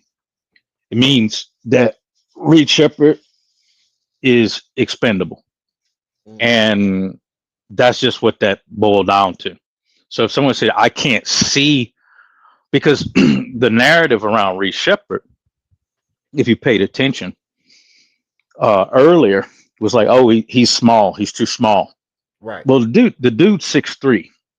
Okay. So what are we talking about? Right. If I look at like other point, Curry too small. That would make Ja Morant too small. That would make Mark Price too. That would make Isaiah Thomas. That would make Allen Iverson. That would make everybody too damn small. Exactly. So I mean, and Iverson is like smaller, right? 5'7". So we talking about, you talking about like uh of And, and, people current. and mind you, I ain't mean to cut your wisdom. Mind Mhm. you, same people who say Reed is too small would turn right back around and say, yeah, but we missing Fred VanVleet. We need Fred. If we had Fred, we'd be a better team. Yeah. Yeah. So like I said, that it's like trying to, like I said, there was a narrative around that it doesn't make sense, and it only makes sense to those that are trying to justify getting rid of that particular player.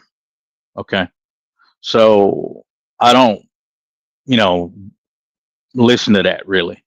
Um Now if you're talking about the what I think is the, like you just showing the tape, a thing to consider is that the third quarter, fourth quarter tonight, and I'm not saying this is anything against Reed. Again, it has something to do with just how the team is functioning, and a lot of that's on the coach. Reed Shepard was on fire earlier, right? So we come back into the third and fourth. How many times did Reed Shepard have actually touched the ball? So there were several sets there. There's several sequences. I'm not going to call them sets. There were several sequences there where it's like, as you were pointing out, Reed's sprinting down the court. He's going to the corner. He's going to that spot, but he was not hit. And I chalked that up to the fact that Reed Shepard, it may in practice, whatever, has not. They don't have, like you said, you're talking about if Reed Shepard gives up that ball and he starts moving around, he's dangerous. Agree. But I don't think they practice that. I don't think they have any outside of maybe one play for that. I don't see them run anything like that. So he's not totally integrated into the offense. And like I said, the hallmark of what, I can definitely, it's not speculation, this is what I've seen of Udoka's offense. We know that there's not a lot of off-ball movement. So in order to get the maximum out of Reed, other than having him play, yeah, you have to have some type of off-ball movement as well. Like I said, at the end of the day, it's going to require time, like just more reps. Let's see what's happening. Like I said, come the middle of the season, maybe Udoka pulls something out of his head. He starts to be able to integrate, modify their system to where, Reed is more effective and more integrated into what they're doing overall. And at that point, which is the way I think, is that, like you said about moving Alman back to where, back onto the defending the best person, the best on the opposition, shutting those people down, going back to doing what he's supposed to be doing. And then you have Reed like integrated into a system where people really, like I said, there's going to be real gravity. I think the gravity that you saw tonight, a lot of that's more like shock. They're like, oh shit, this guy's going off. We got to move, right? Mhm. But at a certain point, it's like, oh, okay, well, it's not that bad. We're still focused pretty heavy on KD. We're still focused pretty heavy on Şengün because we know, the opposing coach knows he's going to go back to that. I know what he's going to go back to. He's going to go back to that. I'm not worried about Jabari killing me per se. I'm not worried about, I damn sure ain't worried about Okogie killing me, right? I'm not worried about Adams killing me, right? So, in a lot of ways, the coach could even be banking on Reed going cold because I said that. I see Udoka sit Reed. It's probably the past 3 games. He sit him at certain times for a very long time. Mhm. And if you're a shooter and especially like a motion person like that, you sit for a certain time, you're going cold, you know. Right. So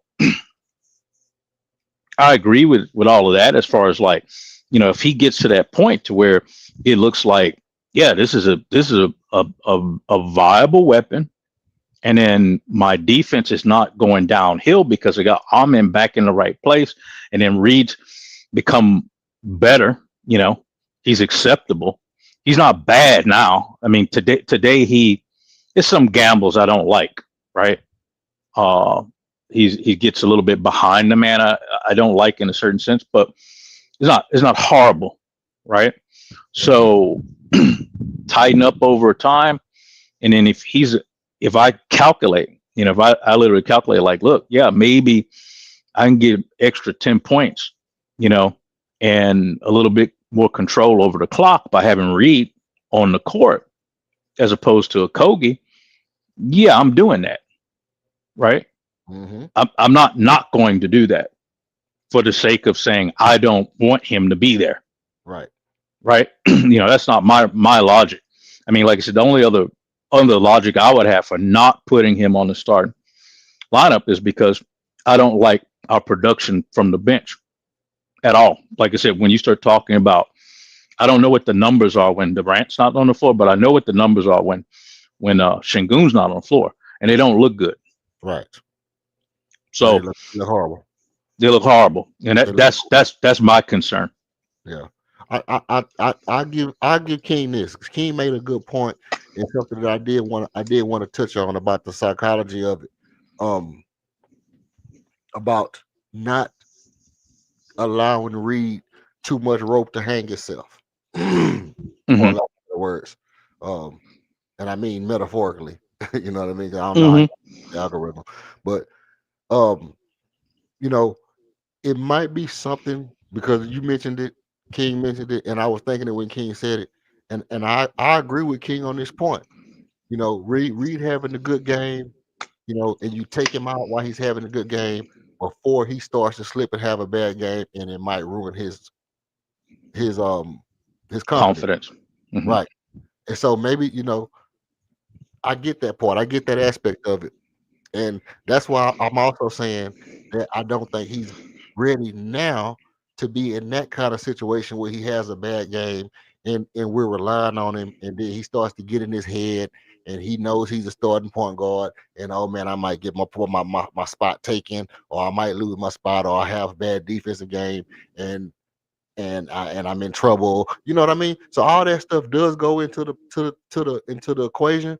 But I'm thinking that over the course of time, we will see if he's good enough to withstand that over the course of this year. And I don't, so I give King um family affairs. I give family affairs credit um for that point because that's a valid point. And I do think that sometimes Ime smart enough to make that adjustment. And in some games, I think that's probably what he's doing. He's probably saying, "Hey, he's had such a good game. Let me take him out before we ruin it." You know what I mean? Let me take him out before we ruin it and see if we can sustain it without him being just the savior to the team. And if by some stretch of the imagination he gets cold, you know, it can hurt us more than it can help us. So while he's still hot, let me pull him, let me get the guys back in, and he can keep his hot streak going for next game, right? Keep building his confidence before he goes on a 4 or 5 shot shooting slump. You know what I mean? And Hmm. and that can be very beneficial for Ime to see that and be aware of that and pull him out while he's shooting 60%. And you're also helping him as far as his career goes of being one of the greatest shooters ever. So all that stuff, I I can realize that and say, you know what? Ime is doing a great job of doing that if that's the mindset, which I could see where that can be the mindset. I'm never taking nothing away from that because I would be thinking the same thing. I would be saying the same thing to myself, like, oh man, this dude's shooting 60%. Do I want to leave him in there and tell him to shoot 6 more threes and knowing that 60% could drop down to 40? Or do I want him to end this game shooting 60%? Am I gonna risk his career at the expense of this one game? Right?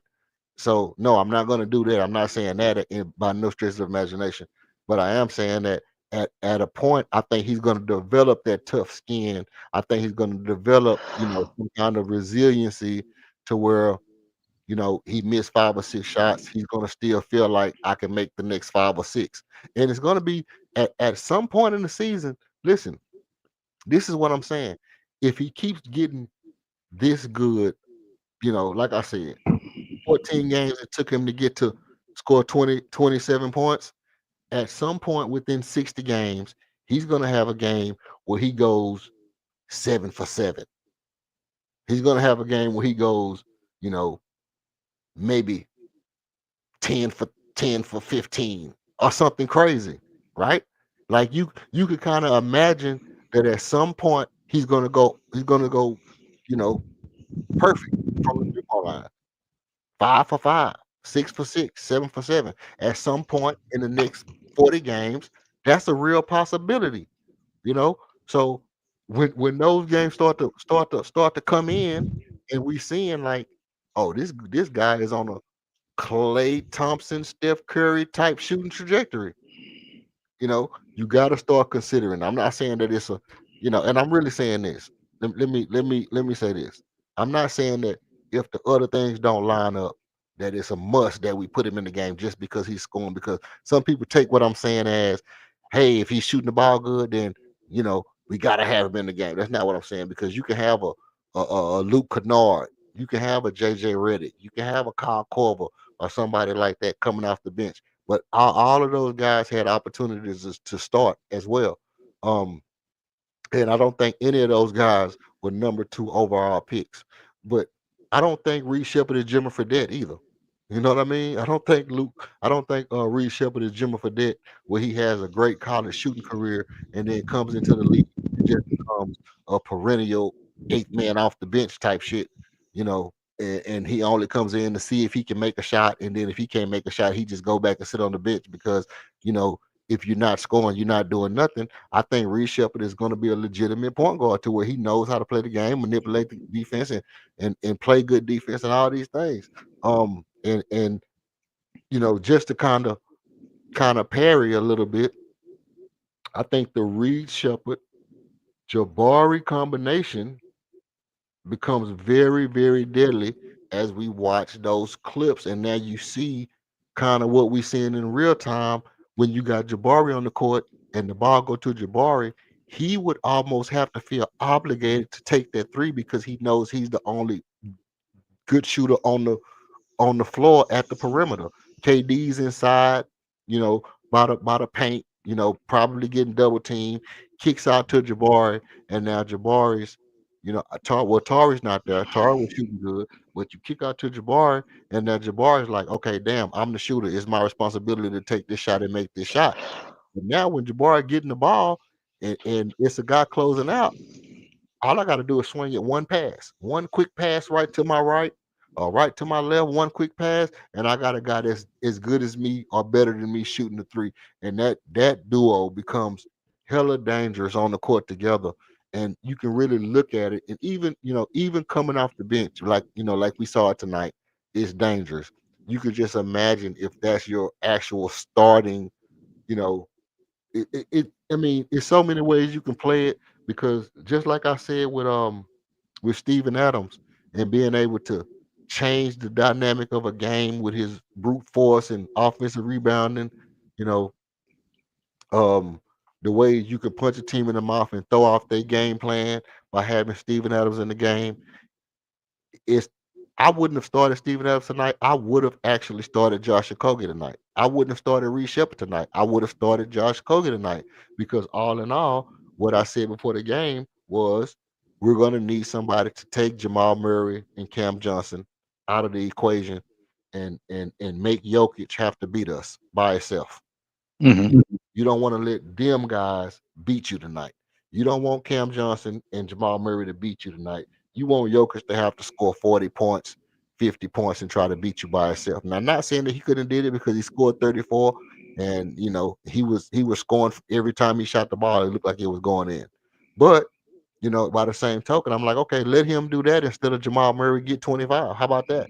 And I would have went with Josh Okogie because of the fact that I felt like um I actually thought Valanciunas wasn't going to start. I thought they were going to use Valanciunas off the bench, but they started Valanciunas, and I think that kind of forced Ime's hand to go ahead and not start Okogie.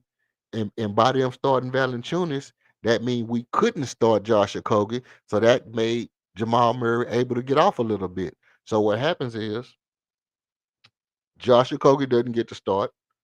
We start Steven Adams. Josh Okogie doesn't start. Jamal Murray gets to get off because now we got Steven Adams in the game, and the defense is a little bit slow. The offense is a little bit slower, and their guards got to start getting off early. Now, if Steven Adams doesn't start and Okogie starts, maybe their guards don't get off as early and often, and maybe this game changes. So I can give Okogie credit for things like that, but by the same token, we saw Reed Shepard play good defense on Cam Johnson as well. So by the same token, if Steven Adams doesn't start and Reed Shepard is in the game, maybe we don't get down by 9 points you know what I mean? Maybe we don't just score 12 points in the first quarter you know and you look at it and you say the same way people say, hey, if we have Steven Adams on the court, um we get ran out the building, our offense looks slow, you know so maybe we could took advantage of them. We could take advantage of teams that's bigger than us or stronger than us if we got our best shooters on the court. um you got something to say? I gotta run to the restroom right quick. If you want to say what you want to say, if not, I'm gonna run my commercial right quick while I run to the restroom. Yeah, you can run the commercial. Okay, I'm gonna hit my commercial right quick, and I'll be right back. We'll finish this conversation Yep. right after this.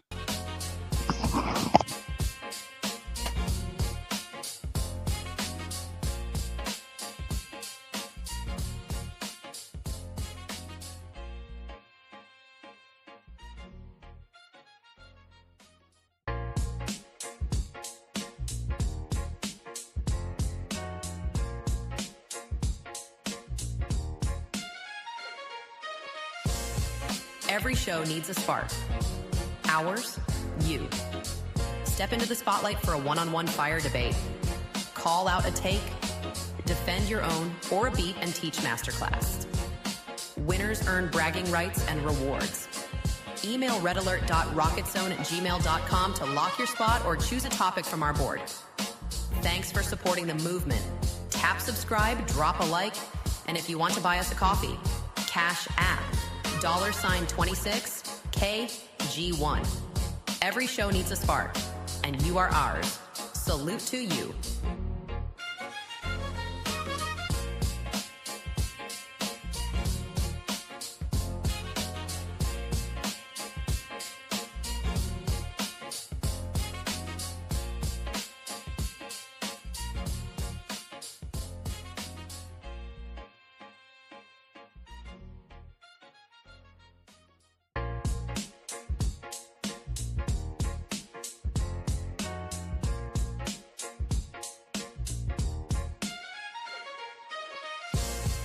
Every show needs a spark. Ours, you. Step into the spotlight for a one-on-one fire debate. Call out a take, defend your own, or a beat and teach masterclass. Winners earn bragging rights and rewards. Email redalert.rocketzone@gmail.com to lock your spot or choose a topic from our board. Thanks for supporting the movement. Tap subscribe, drop a like, and if you want to buy us a coffee, Cash App, $26KG1. Every show needs a spark, and you are ours. Salute to you.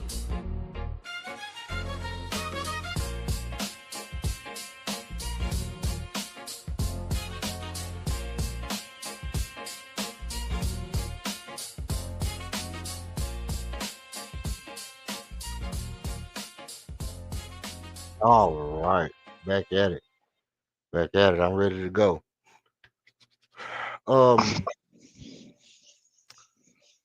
So man, overall tonight, I actually think it was a good game. To be honest, it was probably for me, it was probably one of the most exciting games this year. Probably the most exciting game this year. I mean, the Magic game was pretty good. I can't knock that, but I didn't feel like the Magic should have been. The Magic game shouldn't have been that close. They didn't even have their number one player. You know, they didn't even have their number one player. That Magic game should not have been that close. But this game was. They had their full roster. We had our full roster. What we gonna have all year, and it was a slugfest. I mean, we got to see Jokic do Jokic. He wasn't slacking. You know, he wasn't taking it easy on Shangoon. He was giving Shangoon that work, and Shangoon was trying to get off. He couldn't really get off like he wanted to. I think Shangoon is going to take this game to heart, and I've said that Shangoon has outplayed every MVP that he's went up against up until last game. Every number one player that we went up against, Shangoon has outplayed him until tonight. Tonight was the first time since last year All Star. I mean last year playoffs that Shangoon has went up against an elite player that he hasn't outplayed him. Um, I think he's gonna take this game to heart. He's gonna take this game to heart, getting outplayed by his, one of his idols that he look up to, one of the guys that he really have a lot of admiration for or whatever. And, I think he's gonna take this game to heart and he's gonna come out with a vengeance. Next game, he's gonna come out with a vengeance. Somebody gonna be in trouble next game. Hmm. Yep. Yeah. Um, yeah, I mean, for me, the game, I didn't like what I saw. I mean, the result, I'm fine with that. It's a character building exercise, right? So a lot of lessons to be learned, and it's not like we got blown out, right? Hmm. Because a lot of people they tell me, oh, you ain't gonna beat OKC, or what about Denver? And it's again, that's overrated, right? Right. So I think that it's been proven that those teams are not like light years ahead of us. We're right there. Facts. It's kind of like Bum Phillips said, we knocking on the door is what I'm getting at. So, I mean, you just need to tighten up. Those teams are more congealed. They're more congruent, you Mhm. know. Yeah. This team is not. Despite what people want to say, I mean, taking Jalen Green out, adding KD in is a radical change. You Hmm. know, bringing in Josh Okogie is a radical change. Um, so they have to, and then like I said, Reed playing minutes is a radical change. So they've got to. It's going to take some time for them to become, because they're not a well-oiled machine. Like I said, I've watched this game from a pretty technical aspect, and I didn't like what I saw on the offense. Now, simple things, simple take would be, well, shit, they need a point guard. Yeah, I get that. But they are, given the score, given the way that they were able to stay close and within range, uh, they can perform, for now without a point guard, right? Yeah. Um, so, like you said, it'll just be an added bonus whenever our point guard, whoever that may be, comes online, right? Hmm. That's gonna be something else. But uh, like I said, honestly, I didn't like the, and it's just a hallmark again. I mean, there's certain sequences that are out of control. They're not managing the clock. They're a little bit out of control. Um, there there's like times where, like I said, they're not used to playing each other. In particular, like it's talking about with Reed. So that's why I mentioned, you pointed out the potential for the Reed Jabari connection. Hmm. That's why I was saying, even if you get Reed coming off that bench like that, it would be staggered with Jabari on the court at the same time, because True.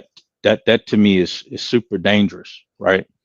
Um, how, in whatever form, but they, at the moment, I can kind of tell that they don't they haven't really played. They don't have a chemistry, a solid chemistry yet.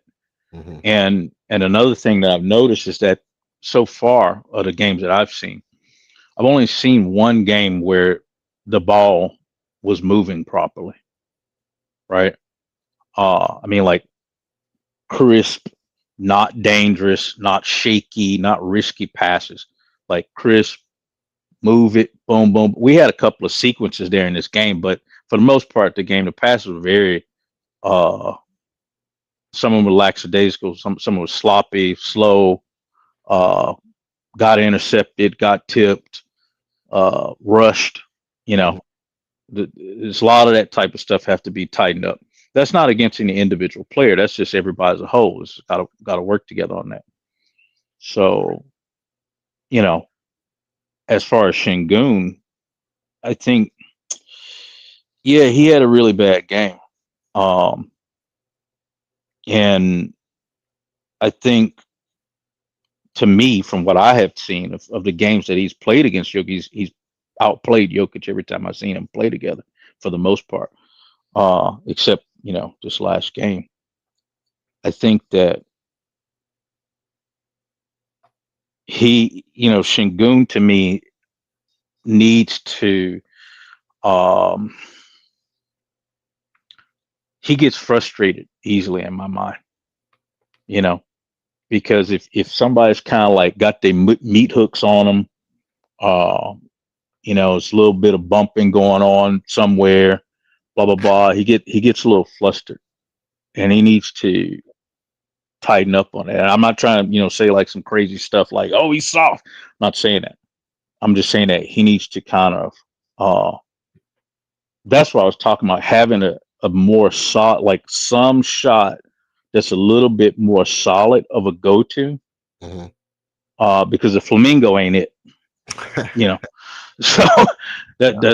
that's not it. That's something you can probably develop over time. I'm not a fan of it.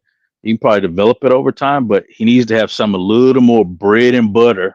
Right. Instead of just That throwing the ball up there and hoping his soft touch can make the ball go in. right, Yeah. because like you pointed out, you said, that hook. If he doesn't have confidence in that hook, then what do you got left Right. other than driving to the basket, right? Yeah. So, you take that hook away from him, you've taken a lot away. Mm-hmm. I think that he needs to get that up and under game going, Yeah. like immediate. Actual jump shot, some kind of actual get both feet on the ground, a balanced jump shot off the glass would help him. Some kind of backboard shot, I think would help his game a lot. Yeah, use the backboard. Yeah, sure. Something, like I said, 12-foot, 10, whatever jumper, something like that. That's fine. Whatever he's more comfortable with. I don't think he does that. That's why he did that flamingo, because I don't think he feels comfortable You don't. jumping from that distance. If you notice, his 3-point shot is not at the 3-point line. He likes a little bit of distance between himself and that 3-point line before he makes that shot. So I think he feels that he may be too close. He feels, I mean, with his feet to Yeah. to pull up with 2 feet like that. Yeah. One thing about Albert Shangon is he likes everything to be ballet like fluidity.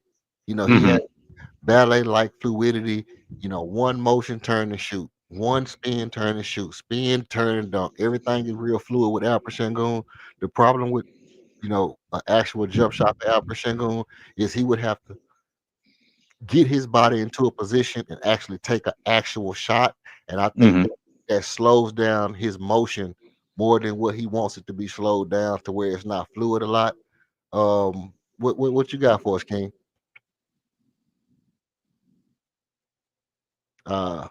Unmute yourself. You muted. Let me unmute you. Oh, you can't. You still muted. You still muted. Still muted, bro. Yeah, can you hear me? Yeah, I got you. Yeah, man, I was watching it. It looked like they had clipped you. Huh? I was watching you. You was doing that Reed Shepard film, and it all of a sudden say the stream wasn't available. I thought YouTube clipped you. Oh, they might have did. They might have cut it off because I was showing some film. They'll cut it back on. They'll let me get my chicken. Right on. Yeah. What y'all popping it by now? Now we was talking about the game tonight. You know what I mean? Archon we was talking about Alpha Shengun, about the you know, about some of the flaws in his game, about a lack of a shot. I was just saying that it's hard. I think Alpha Shengun got a problem why he said he don't like shooting a real jump shot. I think because it affects the fluidity of the game, the way he like to play everything in one motion, everything in like a water flow type of sequence. You know what I mean? Everything is spin and shoot, one step layup, one step dunk. Everything is real fluid with him. And for him to actually turn his body, get into a shot and jump and shoot, that's not fluid enough for him. I think that's what the problem is with him actually being a consistent, jump shooter, or why it's always that swinging the ball and throw it up there like it looked like he, just turning and throwing it up there sometimes. But that's kind of fluid enough for him to get a rhythm. I think anything else he do would throw off his rhythm, but I would like to see him actually try it, try to get to some, you know, off the backboard type shit. I think, getting to some off the backboard type shit will be real, it'll be better for him a lot. I want him to take the ball out of his hand so much.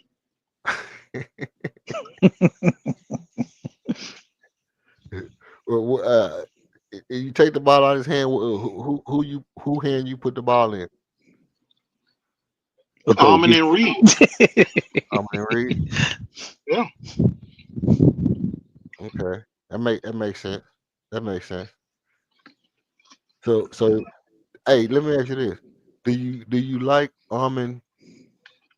Because we talked about earlier. I don't know if you were listening, but was I clipped when I was talking about the fact that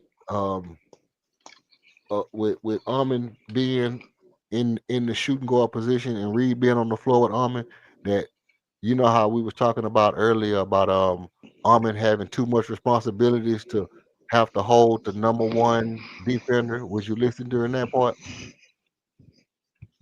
Yeah. Yeah. What you think about that? With Reed and Armin on the floor together, then that allows Armin to be back in the position to where he can hold the number one defender. And we've seen him get stops on, Jamal Murray when he was on directly on Jamal Murray. And that might help Armin get back to playing better because Armin is a better defender than Josh Okogie. And if you put Armin on the best defender, that might actually make our defense better. And Armin being on the best defender and not having the ball handling responsibilities as much. Yeah, but our issues is our defense as a team. It ain't like because the Kogi's in the lineup, our defense then got worse. No, I know that. So it's really just our team defense in the zone. As good as the zone worked for us down the stretch last year, it ain't working nowhere near as good this year. And I would think if you comparing um uh Jalen to Reed Shepard, probably a wash Yeah. in zone defense. So I we don't was know. able to play the zone. Why? Why you don't know? I don't know about that. I mean, I'm not saying no. I'm saying I don't know. Jalen wasn't too good on defense, bro. Yeah, but neither is Reed Shepard. So Reed what I'm Shepard talking about is consistently in the gets zone steals and defense. disruption. But yeah, go ahead, go Yeah, ahead. yeah. So what I'm talking about, so in the zone last year, down the stretch when we went to that zone where we had the double bigs in, the zone looked really, really good. Right? We did it in stretches, we did it in moments, but when we went to the zone, we was able to score, come down, set up our zone defense. It looked good. This year, that zone defense has had moments of looking downright dumpster juicy. Like I'm talking about people getting the ball in the middle of the zone, coming down the lane unabated and getting all the way to the rim. No way should that happen in the zone.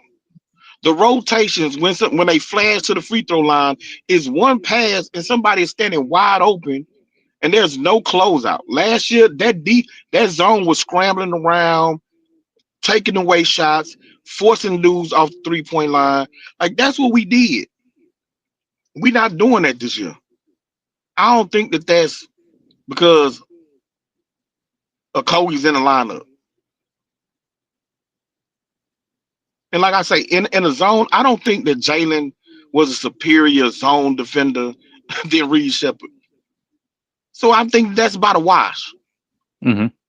It's just a matter of everybody's not on the same page with that zone. We go to that zone, everybody ain't on the same page, knowing how to replace the man that replaces the man, like understanding on how we're supposed to play it and be able to read and react, on the fly. That's what they're not getting. That's what they're not really doing yet. And that's why I think it's looked as bad as it's looked. But I mean, you see Reed and Almond on the floor together at times, and most of the times what I'm noticing is Almond is kind of deferring to Reed. But like I told EF earlier, you went through the highlights of Reed Shepard and them pick and rolls. You never seen him, get that bounce pocket pass to LP after LP set that pick. Right. When he got a pick, now he understands that it's gonna be a different situation when he's playing with Steven Adams, because when he runs pick and roll with Steven Adams, it ain't for him to get a ball to Steven Adams.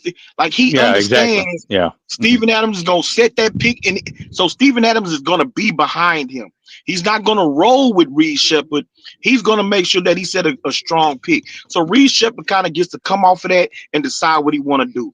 Dude sinks too low, I'm gonna pull it. If he's up too high, then I'm gonna attack him, or take my time, because he also did that where he got a dude on his back, maneuvered to a certain position, and then he pulled up in the mid range. Like that's just him understanding who is setting the pick for him.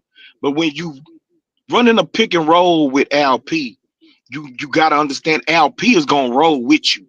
He ain't finna stand back there and make sure that the pick is all the way set. He gonna now. What Reed Shepard has done after the first couple of games, well, I pointed out the picks wasn't even getting there. Like they wasn't even. So that was both parties of actually letting the man set the pick, then you running your man off the pick, and then going from there. They have gotten better. Reed Shepard is manipulating the defender, especially depending on what side the pick is coming on. So if it's coming to the left, he'll move that man a little bit to the right to let his teammate come up and get set that pick, then he comes off of it. But he has to be able to make that pass with LP, because LP's gonna roll with him. You get that ball to LP. Now LP is a triple threat. He can shoot it, he can pass it, he can keep going to the rim. When Jabari set a pick, Jabari ain't gonna stay there neither. Jabari needs to work on his picks, but Jabari's picks is almost kind of like Reed's. It's almost like a flash pick.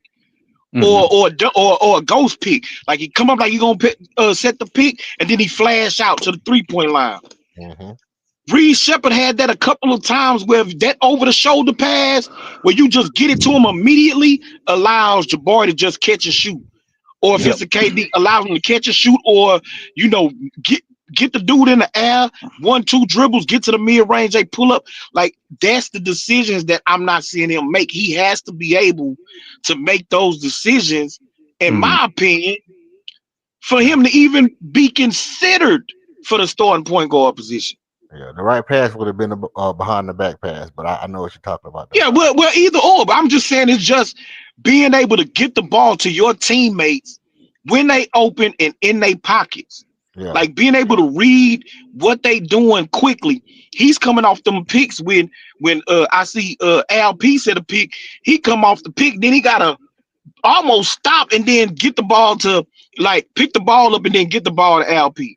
Or he run a pick with KD and he come off the pick and then he got to back up and then throw the ball to KD's outside hand. But if you would have threw it to him over the shoulder as soon as you came off that pick, KD is at the 3-point line And now the defender's trying to scurry back to KD because all they trying to do is show and then get back to the shooter.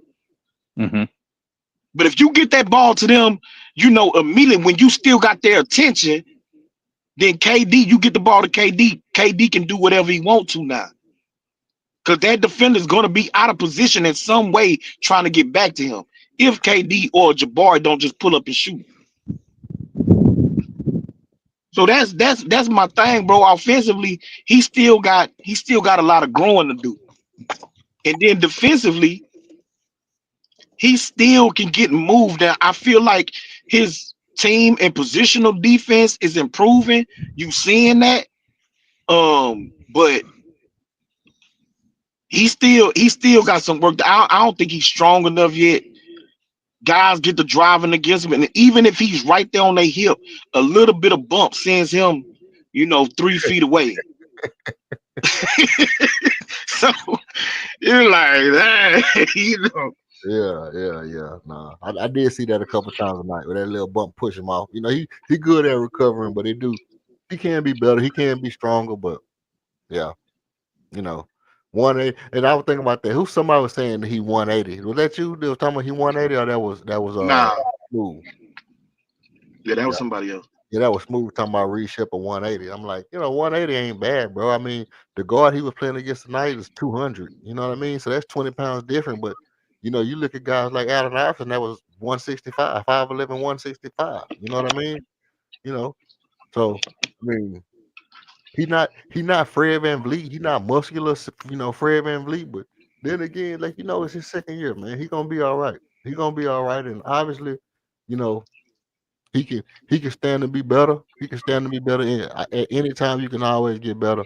I think like I say, for me, I look at a couple of things where having that extra firepower might help out guys. Like it might help us out in times where other guys not scoring the ball good. Obviously, I understand the point of having somebody on the bench that can do that, but I also feel like, hey, if the guys you got on the bench can't do that, instead of saying, hey, let's get a point guard, which is what I was saying earlier. I mean, instead of saying, hey, we need to get a point guard, how about we get a defender, that can score off the bench? You know what I mean? I don't know. I don't know. But it's tricky because you look out there and you say, you ask yourself, is there a player that can have Reed like impact offensively that can still, be disruptive defensively? Is that player even out there in the league? You know what I I'm mean? saying no. I'm saying flat out no. I don't see it. I'm not seeing it. Right. Like I think somebody said mention Schroeder's name today. Yeah. I ain't rocking with no Dennis Schroeder, at all.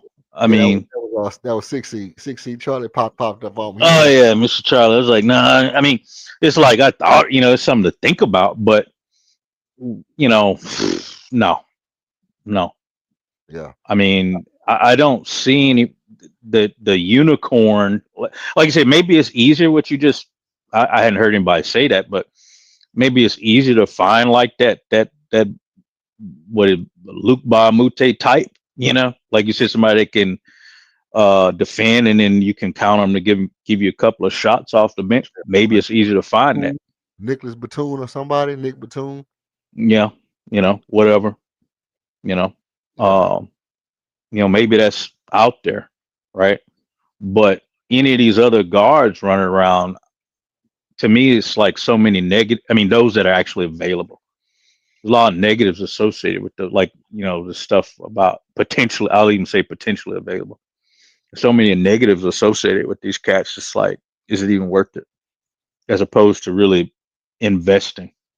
And one point that King brought up, I hadn't said anything about yet. I never said anything about it till now because I watched it tonight and I was a little bit perturbed by it.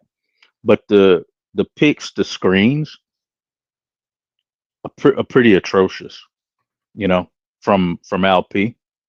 And I saw a couple of them. Even I think it was KD was involved with that off ball picks. Didn't look good. Didn't look good at all. And Reed was involved in those actions. And it just seemed like that's something that they really need to work on Mhm. because that's going to get Reed in a better position to either shoot or to distribute the ball. But Yeah. it's but like King pointed out, like if you got those certain type, like Al P's notorious for that. You know, he's not. He kind of touch him and then he's rolling. Um, I'm not expecting him to stand there like Steven Adams. Not expecting that, but get some contact, get a little bit of contact, some type of disruption. Right. Um, you know, Right. Well, and it's a difference because, like I was pointing out, when Steven Adams do his picks, he's spreading his feet and he's making his base super wide, so the man got to go out around the base. But you don't necessarily have to do that. All you really got to do is, elbow out your shoulders a little bit. Cover your crotch a little bit. Make your shoulders wide and let that man go off your shoulders. Now, if that man know that's how you gonna set the pick, and he know that you got a medium base, and he know that he got to run off your shoulder, and he'll know that that's how Alfie set the pick, and then you can just plant your feet. You can set that little pick without having to make a big gigantic step, and you can still set that pick. You know, let him run off your shoulders. As soon as he hit your shoulders, you move. That's see. I was taught how to run.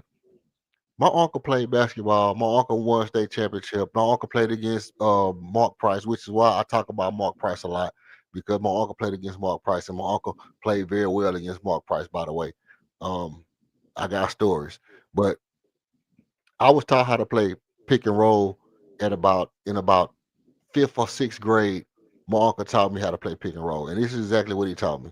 You know, he had a center that he played with that was super athletic, and this is exactly what they said. They said when he comes set the pick, I want to run off his shoulder. I want to brush my shoulder against his shoulder. When he get in position, I want to run off his shoulder. If the man go under the pick, I'm gonna turn my shoulder. I'm gonna, whichever my outside shoulder is, I'm gonna swing the outside shoulder right when I hit his shoulder.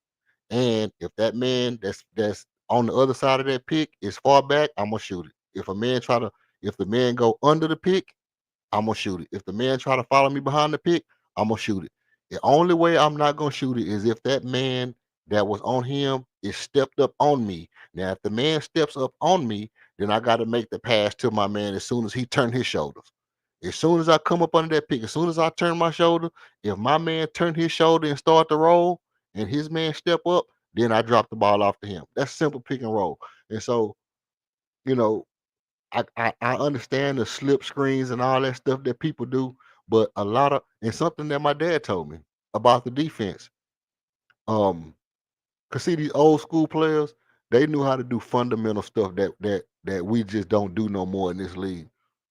Because my dad would say on defense, when a man set a pick, you would if you the man that's on the picker, right? And your guard is holding the man, then you would get close as you could to your man that's setting the pick. You would grab your man, your teammate by the hips and slide him through the pick in front of you. Instead of him trying to chase through the pick and fight through, you gonna grab him by his hips and push him through the pick to the other man. That way, you cutting off the man that's trying to roll, and you helping your man get to where he need to be. They just don't do fundamental stuff like that no more. And those kind of things, makes it easier. Now, what I do see Ime doing is something that Jeff Van Gundy used to do, and that's where we did get some turnovers tonight. When the guy set that pick, the big man, your center, turn his outside shoulder and cut off that lane and kind of run that man back away from the pick. If you remember when we had Jeff Van Gundy was good for having Matumbo, Jawan Howard, whoever it was who was out of position. They would turn their shoulder and spread their arms out and run that man off the pick and then hustle all the way back to the rim. Y'all remember that? And sometimes they would be out of position, but sometimes they would run that man so far off the pick that they would have time to get back to their man before their man could roll all the way to the rim. Now we just don't see fundamental defense like that no more. But Ime kind of has something similar to where they jump on the big man, jump on the other side of the pick. LP will jump on the other side of the pick, show real quick, and then hurry up and try to get back. You know, and it caused a couple of turnovers for us today. It stopped it a little bit today, but all in all, it could still be tightened up a little bit on the offensive and the defensive side. But with Reed, he is, to be honest, I think he's our most dangerous person off the pick and roll that we have so far. Who? Reed Shepard. Reed Shepard is our most dangerous ball handler in the pick and roll. Well, it's a low bar. So I'd agree with you, but even KD has made the bounce pass to LP. Even KD coming off the pick and roll to throw that ball up where LP can get it and becomes a triple threat. True. You know what I'm saying? So what Reed does that the other guys aren't doing is coming off the pick and roll and then making the skip pass. You seen that no look pass? He threw the arm and underneath the basket, and both Yeah. dudes went flying by. And Armin waited for him and then dunked the ball. Yeah. That was Reed Shepard came off the pick, stepped back like he was waiting on a repick, and then fired that no look to Armin. So as a pat, and I said this, I don't know why people act like I ain't say this. I said this last year. Reed Shepard is the best passer on his team. I get everybody like to say LP, but in my opinion, because like I was saying, you didn't see LP making passes out to shooters at the 3-point line, skip passes, all of that, and he got the ball in the middle of the floor. He gets double team, triple team, he wouldn't pass it out. Now this year, I give him credit. He has started to come off the ball. Maybe it's because KD on the team. You know what I'm saying? Why am I passing the ball? Y'all gonna miss the shot. But You think? I ain't passing the ball to Jalen Green or Fred VanVleet, and they shooting 21. Yeah, but I'm saying off of that pass, even if it's to them, they can then attack the closeout and pass it to Jabari. They can give it back to LP on a repost where he can throw the ball out, let everybody disperse. They give him back the ball on a repost, one bounce, and he's at the rim. Like Elijah One used to do it, Shaq used to do it. It's just understanding, what teams are doing to you and using your teammates to help make your job easy. So it didn't always have to be you throw it out to Jalen. Jalen finna fire the shot. Maybe Jalen then attacks the rim because off of the closeout. Maybe you throw it out to Jalen, repost, and Jalen give it right back to you. Now you got an easier shot, and you ain't double and triple team. True, that's true. So it was just playing basketball the right way. So like I said, I'm gonna give him credit. I have seen him do it more this year than he has done. But Reed Shepard, dating back to last year, in moments when he got in the game, you could see the type of passes that this kid could make and how he could see the floor. I just don't think at this point he's as comfortable making that bounce pass to LP, making it because those are tight window passes. It's an art to it. It's a timing to it of coming off that pick, coming downhill a little bit and being able to be on the same wavelength with your big man and knowing if you got to make that a scoop pass, a bounce pass, you throw it up, like that type of thing. Yeah. It was is I think he's more comfortable running pick and roll with Capella than he is LP. Yeah, because he don't have to Because with Capella, all he doing is, okay, I'm gonna run this pick and roll. Once he start rolling, I'm just gonna throw it up to a spot. And he can go get it. Yeah. Like he threw a lob from the 3-point line the other day to Capella. But you can't make a simple bounce pass to LP who's like 3 feet away from him. Right. So yeah, it's a low bar, but yeah, he might you can and I again he's growing as he's getting more playing time, more experience. He's mixing up speeds when he come off the pick. Sometimes he's flying and then stopping, popping the mid range. He's flying and then he, do a little teardrop or a kiss off the backboard. And then other times he's slow walking it, get the guy on his back, get to a certain point, then he pull up. He come off of it, he sees somebody open or how the defense is shifted, he's making a skip pass to the corner. Or he's getting so far, then he turn around and throws it back out to a shooter. But he's still got a ways to go before he's executing it at a high enough level where it's like, yo, this boy look like Steve Nash. Right. He could beat you any way you want to get beat. That's when I'm on board with you of him being in the starting lineup. Yeah. Yeah. No, I get you on that. I'm with you on that, bro. I'm with you. You know what I mean? Like I say, I don't want people to get it misconstrued because Ken, this what I be saying. I'll say something and then I'll start getting all kind of crazy, ridiculous pushback. And I be listening to what people be saying, like people talking about, nah, we gotta keep the team together, but then they'll say they want Derek White. We gotta start lineup, but then you want Drew Holiday. All this different kind of reasons. And then I'm like, but yeah, but if you get Drew Holiday, what you gonna do? Put him on the bench because you need a spark off the bench, or you gonna start? So it's just those kind of things. And I be wanting people to be just keep it a bean with. This is no cap, man. This me, man. I don't do no capping, man. I be trying to keep it real with y'all, man. And it You just do seems a like lot of capping. You do a lot of capping. it just seems like to me, man, like everybody just be wanting to do it, but no, it be people doing some capping, bro. Now you can't sit here and tell me that people ain't came on this thing, and then some of the same people that would have said a year ago, beginning of this year or at the end of last year, that when Armin and Reed gonna be the perfect backcourt together, right? When Fred Van Vliet was playing bad, everybody was saying, man, when Reed, No, I ain't man, gonna say that. I ain't gonna say yeah, that because when he yeah. was playing bad for most of all last year, the fact of the matter is Reed Shepard was very timid No, and I ain't saying they wanted him to start then. I'm saying that people were saying, you know, hey man, when Reed and Armin gonna be the perfect backcourt together when they get good, man. They'll be a perfect backcourt together. yeah, And maybe before they saw Reed last year. but I'm saying now when I come out and I say, hey, well, if Reed is playing good and it ain't no Fred VanVleet, why don't we start Reed? Now people just saying, no, well, we need him off the bench. Well, that's not that's not what we got him for. We didn't sign we didn't get a number 2 draft pick, bro, to leave him on the bench if he's good enough to play. If he's not good enough to play, yeah, on the bench, let him develop, let him get his shit together. Okay, cool, I get it. I get it, bro. I'm not being ridiculous by saying if start him right now because but then people are trying to spin the narrative as if I'm saying, oh, you want every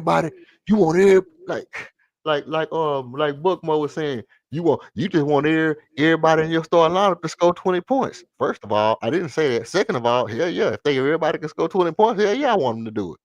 You know what I mean? Like Yeah, don't but Buckmore is basically saying that's not realistic.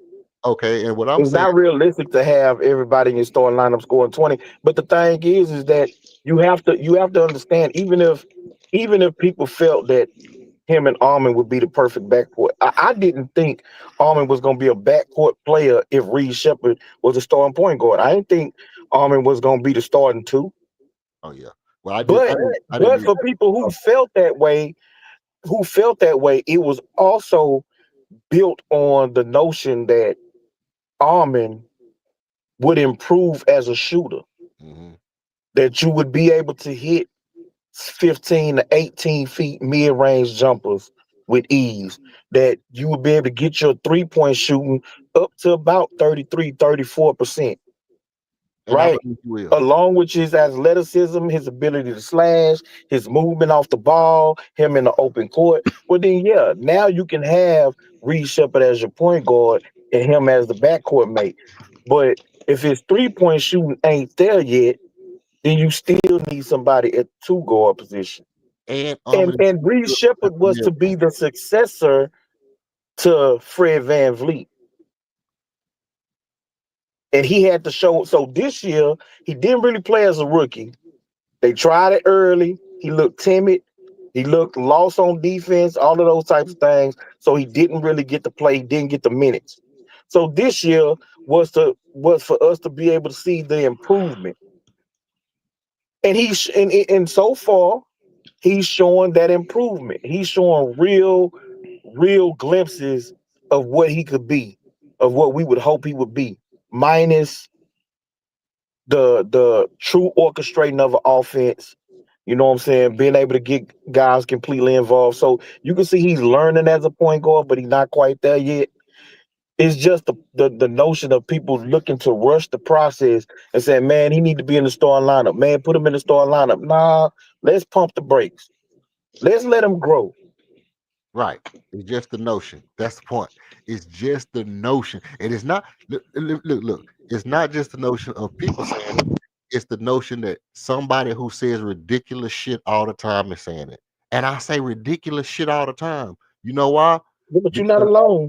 because I'm listen. When most people say shit, is because they're overreacting to shit. Most Rockets fans overreact to shit all the time. Soon as somebody have a bad game, they hate them. They can't stand them. Get them off the team. Soon as they have a good game, start them. You know, C.J. Stroud, the best quarterback in the league. He have a bad game. C.J. Stroud can't never be a good quarterback again. You know what I mean? You know, Alper Shangoon have a bad game, trade him. You know, he have a good game, he a top two quarterback, top two center in the world. You know what I mean? But I don't make those kind of broad jumps, bro. Y'all listen to me go step by step at what I was saying, step by step, game for game. Look, no, he's still doing this, man. If Reed Shepard turn his back one more time, and I'm out. You know what I mean? But yeah, You know, but y'all seen the progression. Y'all seen the progression of the wheels turning, and then when I turned the corner and I said, I didn't say, listen, in after the Boston game, I didn't say, hey, Reed Shepard's going to be the starting point guard. I said no. I said Reed Shepard is on the way to becoming an all-time great shooter. After the Boston game, 3-4 games later, I said, hey, Reed Shepard could very well take the starting position by the end of the year. Then the next game, I said, hey, Reed Shepard, within 60 games, if he keep playing the way he playing, probably gonna be our best option at starting point guard. He'll probably get our starting point guard. Then, I mean, at a point, I'm just saying, hey, look, if he keeps getting better and better and better every game, and every game I have to come on here and talk about how good he's getting, then he's showing that he's making the improvements. And it's just like a kid. If a kid go into class and he barely can read, and then by week 2 he reading the book, and by week 3 he doing algebra, and by week 4 he busting down history books, and then by week 5 he reading the encyclopedia. Sooner or later you're gonna be like, man, this dude need to be in gifted classes. This dude might need to be in gifted classes before the year. Then some people would be like, here's a thought. Kingdom went off the stream. Some people would be like, hey, have y'all ever heard a story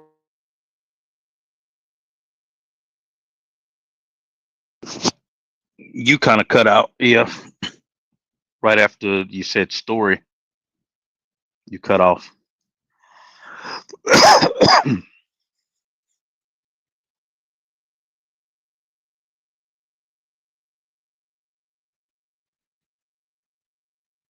May have to reset your internet.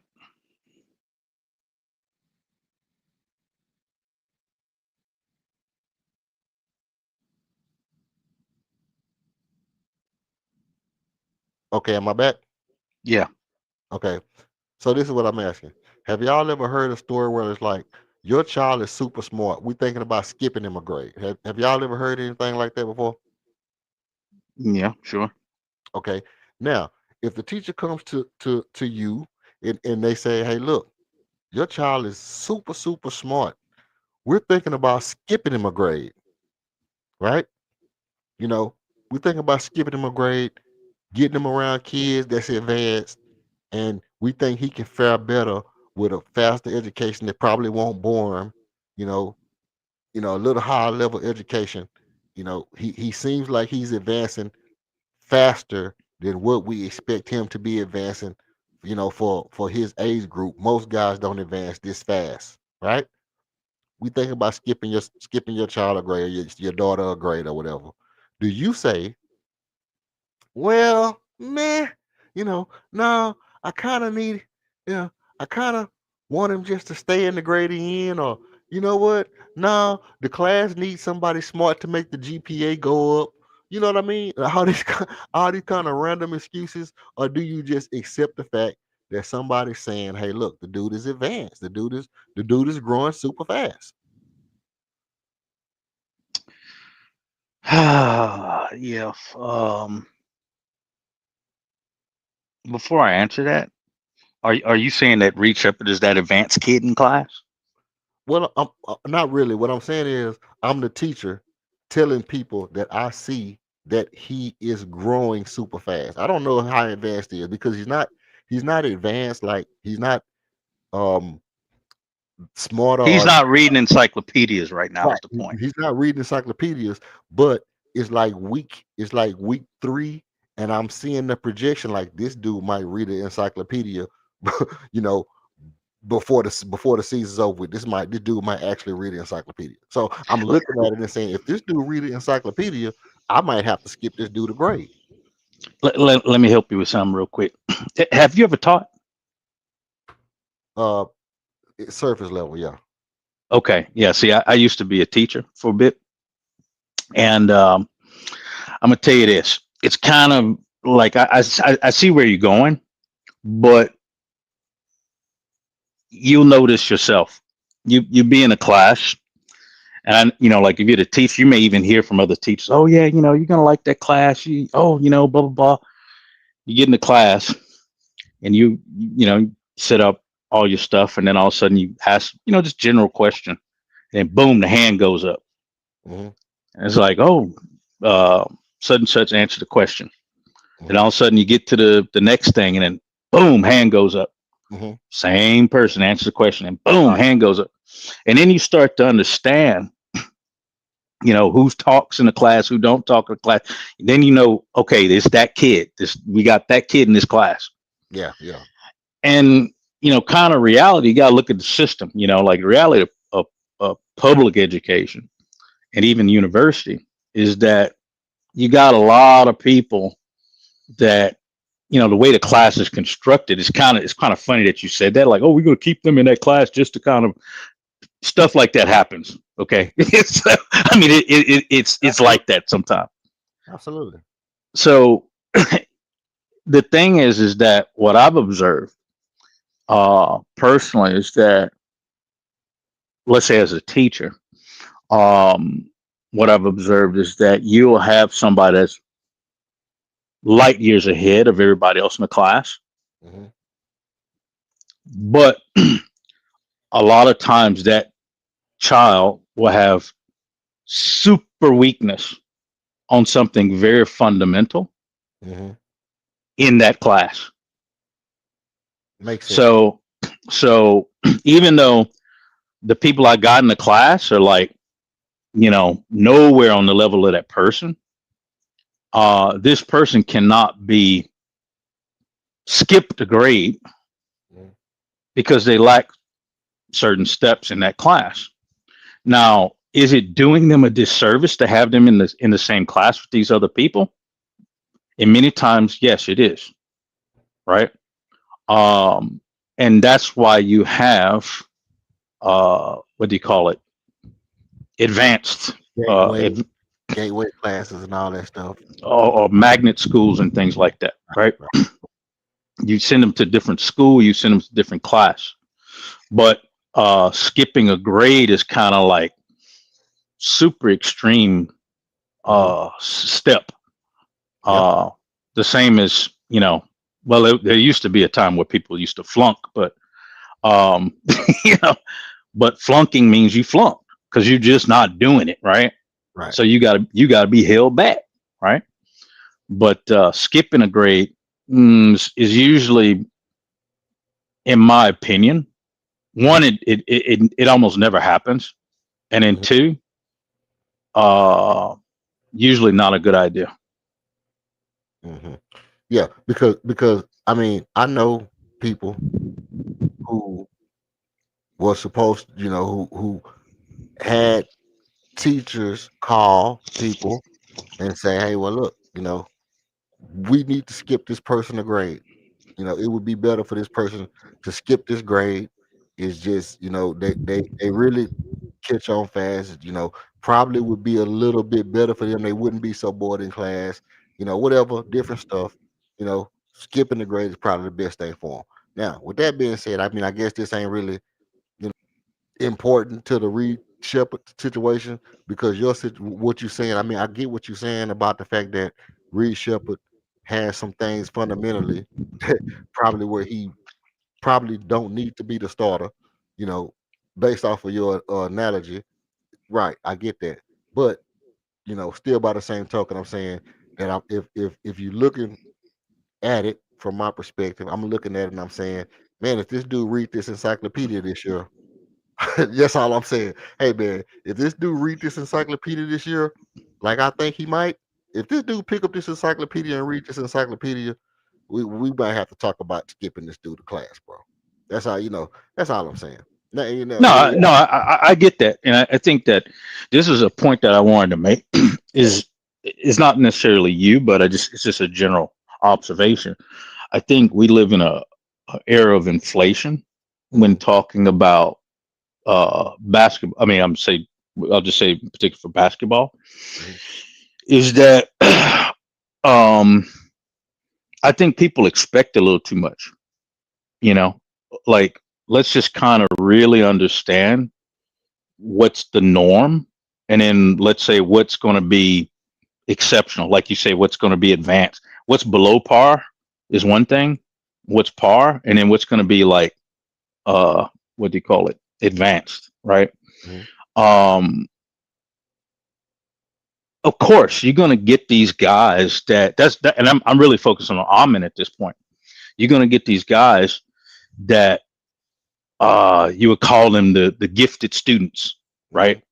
Like you said, this is like you said. I mean, they've got certain abilities that set them apart immediately in the classroom. Right. But he's still a child. I'm not going to send him to Harvard Yard now. Right. And actually to expect that, it doesn't mean that you should have low expectations for people, but tempered expectations, because everybody has weaknesses, right? So if I've got a gifted child that has the aptitude, because the key to intelligence is not what they know, right? Is what their ability to learn, right? And so the same thing with this is why I don't like a lot of the media stuff around Amin, because they talk about talent, and athleticism. And these are things that, like, athleticism is something that deteriorate over time. Right. Exactly. So it's not something that you really develop per se. Right. So if I'm looking at Amin, I say, oh yeah, he has these gifts. He's gifted, right? He has certain gifts. The main gift that I see of Amin is what we've already talked about today, is that his attitude, the way he approaches. I mean, you said that, King said that, I've said that. His attitude, the way he approaches the game, and I've said that before, his aptitude for the game, right?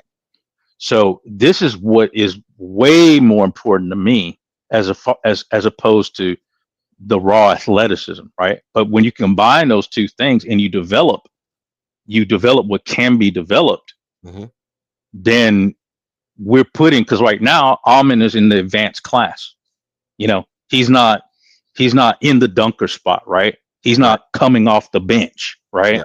So we've got him in a starting role. We've given him more responsibility. He may fail in that, or he may not get an A+ on that. That's how the grading system works. He was in an A+ where he was. Now he's kind of like B- or C, right? But he may develop into an A at the end of the year. We don't know. We'll let him go. Just support him with the tools and everything, and let him go. Reed Shepherd, right? Right now, I don't know what his grade would be right now. I have to sit down and think about it. But he's in a new class. He's a new kid in the class. We're seeing, like you said, the gifted stuff. We're seeing some stuff, some potential. Is it possible he's going to be reading encyclopedia, later in the year? It's possible. How probable he's going to make that jump? I'm not betting the farm on it. The same with Amin. I'm not expecting Amin Thompson to become, the second coming of Clyde Drexler overnight. I'm not expecting that, right? I don't think it's a realistic expectation. But what I do expect is a certain amount of sustained progress that tracks in line with the abilities or attributes that I've seen out of the person, right? So I need to ease them into that. And in the same with Reed Shepard, I think that, yeah, I agree with you. If he displays like keyword savant level ability to improve in a very short amount of time, that's exactly what it is, a savant. But how many of those actually exist in the world? They just don't, right? So, and even those people that have extreme weaknesses in certain things. So I think when you talk about development and keeping on the education thing, you really want to focus on uh, fostering the development in a holistic fashion. So I'm not disagreeing with you to say that, oh, all-star break, Reed Shepard's been on a tear. He's doing great. We see his mentals are right. We see he's, on King's Point, oh, we start to see that, which I don't see that happening this year. I don't see him being able to make certain passes consistently, on a, like the Fred VanVleet level. I don't, between him and I don't see that happening. Right. Right. But because point guards take time to develop, period. So if he makes certain leaps and bounds, certain jumps, it's like, yeah, am I going to, really consider him for that starting role? Yeah, I'm going to consider that. I'm not saying flat out no. And the reason I have to consider that is, like I said, look at the team. I personally, from a certain level, management level, I don't see the benefit of getting anybody that's on the market over here to replace what we have. There's certain people I want off the team, and if I can get some useful pieces as a result of getting rid of those people, yeah, great, super. But barring those people and just looking at what I have in Reed Shepard, what I have in Almond, which is one thing I don't like. Like I said, I think they got too many cakes in the oven personally. Okay. When you talk, that's why I said I don't like Almond really as a point guard personally. I don't like that. I think you got too many cakes in the oven. You waiting to see which one's gonna come out the best. But given that we're in that situation, well, I got to ride out with that situation, as opposed to adding another one into the, adding something else into the kitchen. I don't want to do that, right? So, end of the day, I'm looking more from. I understand what I have on hand, because I haven't seen anybody like in Reed Shepard situation where literally you were a scrub. Technically, people want you off the team. We can't play him. He's unplayable. He can't defend. Can't do nothing. Supposedly, deer in the headlights. All of that supposedly, right? And you didn't have playing time, and then boom, we come into a season, and then improve. Whap, whap, whap, whap. Consistent. Nobody was doing S on the team. I mean, nobody was producing shit tonight, and Reed Shepard produced, right?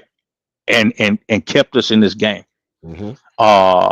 So it's kind of, yeah, that's amazing. That's that showing me that advanced level, right? But I cannot ignore the fundamental deficiencies. Right. So I need to figure out a way to set him up for success. The best way to set him up for success. Exactly. Right. So that's kind of the way I'm looking at it. Yeah. No, I agree with all that. Like I say, for in my mind's eye, it's like, because you said a lot. It was a lot to unpack, but I think the overall idea that I take from it is like making the jump to a degree where it's like, no, you don't expect him to make some super jump. If he make the jump, okay, yeah, cool. But the almond thing to me, is this. See, this is where I differ from people, I think, because it took me 1 year to realize that Amon was not my point guard, right? It took me 1 year to say, no, Amon is not my point guard. Now, I know people said that Jalen didn't have a good handle and Jalen couldn't make good decisions. But see, making good decisions, you can teach. Making good decisions, you can teach. But Jalen's handle was better than Amon's handle.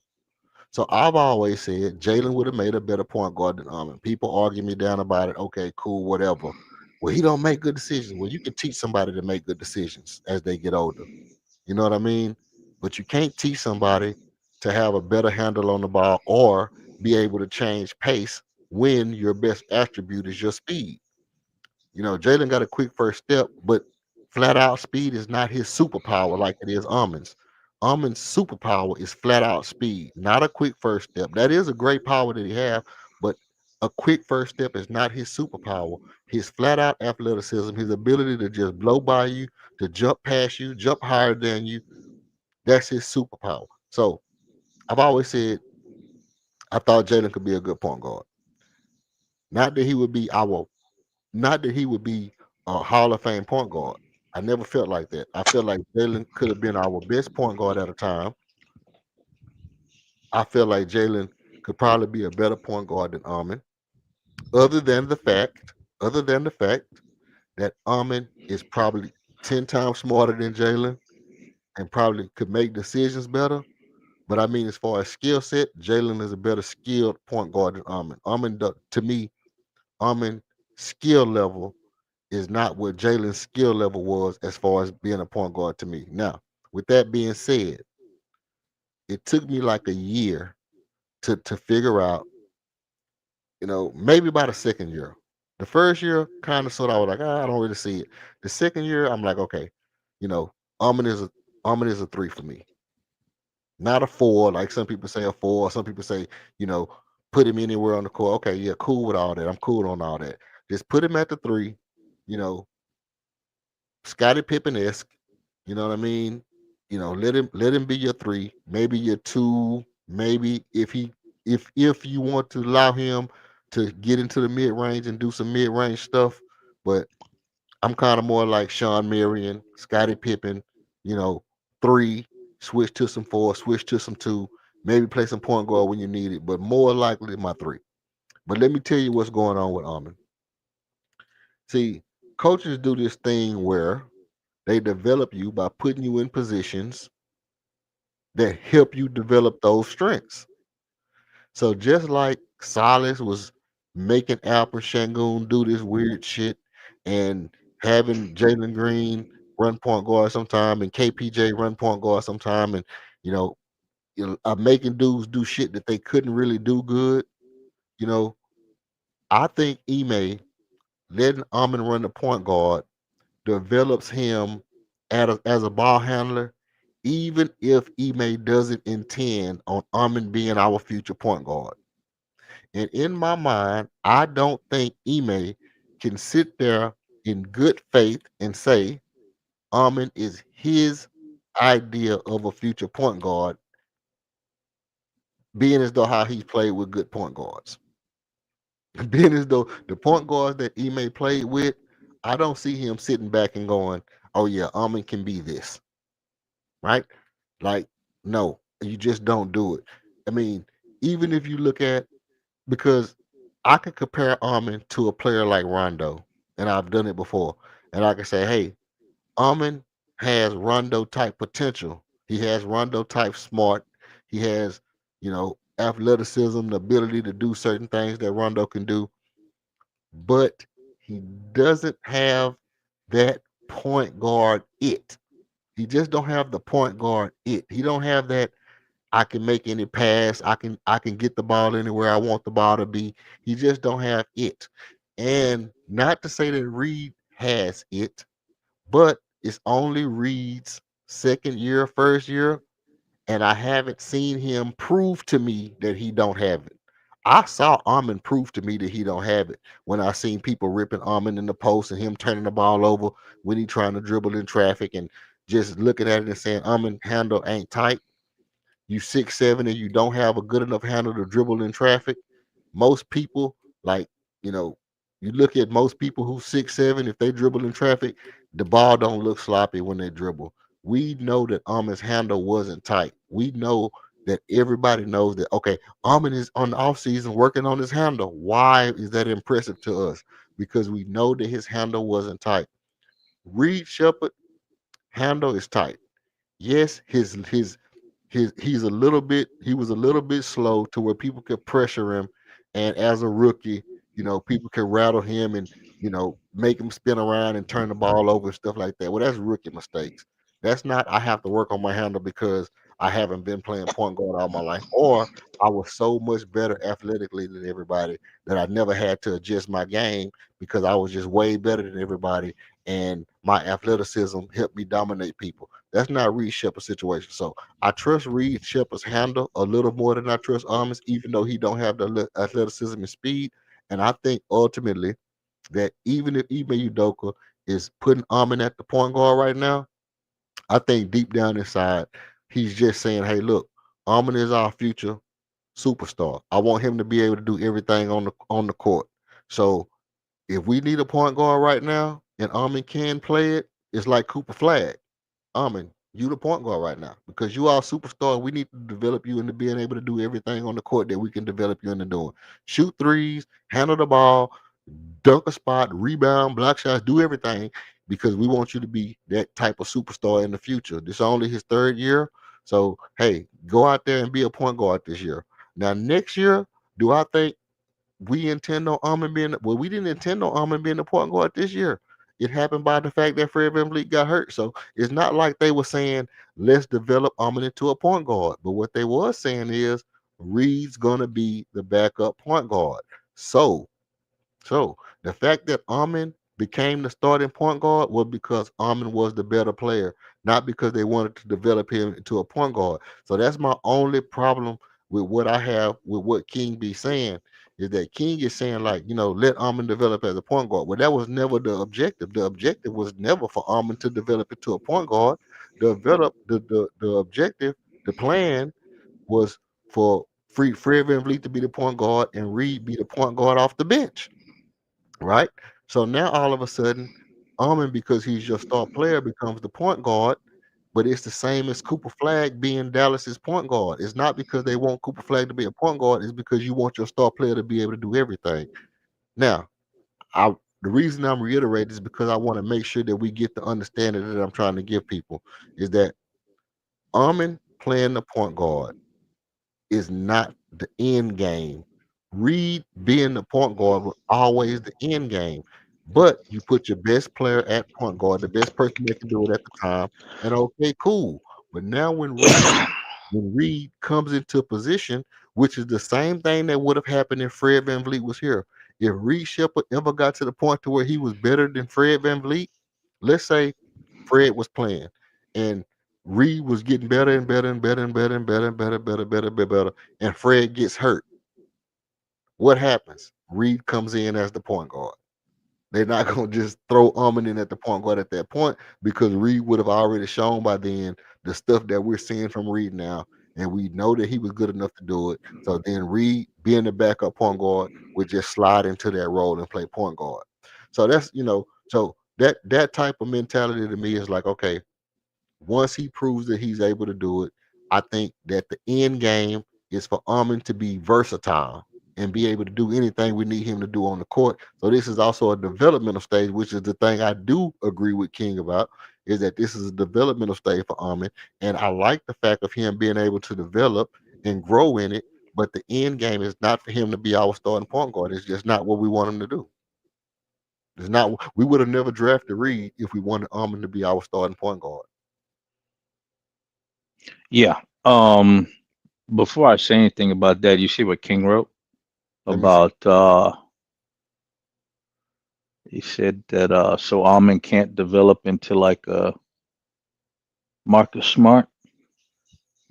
I'm not Almond can't, he said So Almond couldn't be an upgraded version of Marcus Smart. Yeah, he could be an upgraded version of Marcus Smart. He could be like I say, he could be a bigger version of a Rajon Rondo kind of sort of, if that's what you wanted him to be. I'm not saying he couldn't, but I'm just saying that overall that's not that we drafted him because we thought he can be that. We saw he that really wasn't his strong suit. Well, we know that Marcus Smart got little handle issues too, but I think that when we drafted Reed Shepard, because yes, we needed the shooter, but we drafted Reed Shepard, and everybody collectively probably thought, hey, Reed Shepard, if Reed Shepard can develop into our starting point guard, and we pair him up with Armin, that'd be a good backcourt. I think overall, and it still can be because Armin, like you say, Armin can get to like 33%. I keep telling people Vernon Maxwell shot around 34, 35% from three. Vernon Maxwell is known as a three-point shooter, but I don't think he averaged over his career more than 36 points, 36% from three-point land. So, being a good three-point shooter don't just mean high percentage. It means being able to hit big shots when you need to. And we saw Armin take and make a big three-point shot tonight when we needed it. Right? That was a big ass three to damn near tie us up in the game, or to get us within three. Armin made that three that got us within three. That was a big shot. So, Armin and Reed splitting the backcourt duties together. Who like most people say, shooting guard, point guard, shooting guard. Who really cares when you got two guards on the court? Because if you really look at it, Kenny and Vernon, they would alternate who bringing the ball down the court. Kenny and Vernon would bring it down sometime. Kenny would bring it down sometime. Vernon would bring it down sometime. Kenny would bring it down sometime. So I could see a situation like that with Armin and Reed, where they alternate in the backcourt, bringing the ball down. Armin come down and get in his bag. Go get somebody at the basket, or get into the whatever the action we trying to run, and then Reed being on the other side. I can see that kind of situation. So yeah, I mean, Armin could develop into, but that wasn't the plan. Has not. I mean, at the beginning of the year, the plan was not for Armin to be the backup shooting guard. The plan was for Reed Shepard to be the backup shooting guard. And just because Armin is running the point is not because they want him to develop into the point guard for the team. So there's no point in stunting Reed's development so that Armin can develop into a point guard, when that's not what we really want him to do. Yeah, well, I can't say what they really want. I can, to me, I'm not disagreeing with what you're saying, but I'm just going to throw this in here, is that my understanding is that when Reed was drafted, the real purpose of drafting him was to replace Fred VanVleet. No more, no less. Now, of course, the fans, which is not the Rockets organization, the fans and the media were talking about him becoming a knockdown shooter. Okay, being just this pure shooter, which, okay, that means you the two guard, you're not the point guard. Now, of course, Almond supposedly played point guard in whatever that thing he was in, a OT or whatever it was. Overtime elite, yeah. Yeah. That doesn't mean anything to me, what he played in overtime elite at all. Right. What this team needed was a small forward. And they needed a small forward for a very long time. And when I mean a small forward, I don't mean like Tari Eason. I don't mean anything like that. So the size of Amen Thompson, the athletic ability, the play style, to me fits that directly of what was needed. Now, them getting him in here and say, okay, well, maybe we can, let's even look at how they played him. Did they run him as a point guard when they got him? No, they didn't.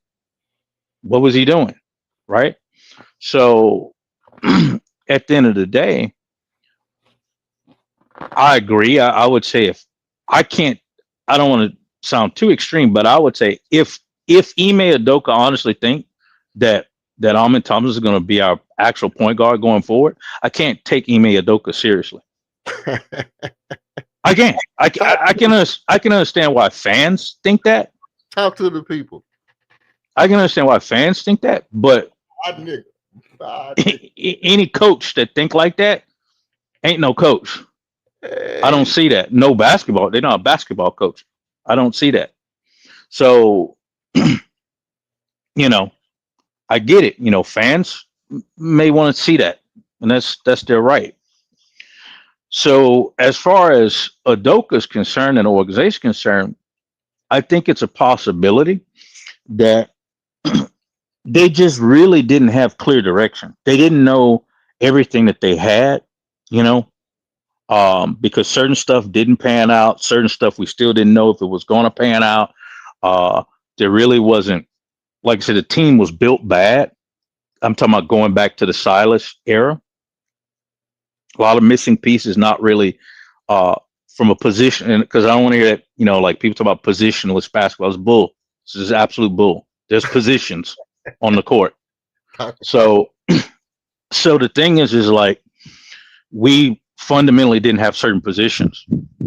People could not play certain roles, or they didn't play those roles properly, right? Yeah. So when you bring in Reed Shepherd, you bring in a man, you bring these guys, you got a lot of similar. They even had a lot of similar type of players. So it's like, I've got Tari, I got him in. Okay, we're flirting with a stretch four with Bari. Who else was on there? We got Jalen. Jalen's kind of was a combo guard. Fine. But people were talking about Jalen had Kobe-like potential. Yeah, so that was all delusion, So potential is crazy, bro. Yeah, that's just, and that's why I was talking about, living in inflation. It's kind of like, let's not go there, right?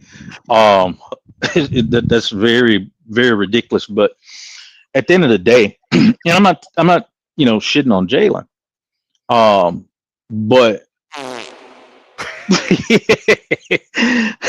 but let's be realistic. So the team, if you're in that front office, you're looking and you're going to say, well, we're missing a lot of key pieces, and the product, like what's on the court, doesn't look fluid. It doesn't look like a machine. It doesn't. It looks like a bunch of dudes out there at, I ain't gonna say McGregor Park, man.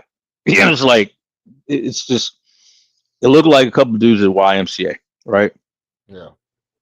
So what do we need to do, and what do we need to acquire, or what do we need to develop to turn this into a team, to get these roles, these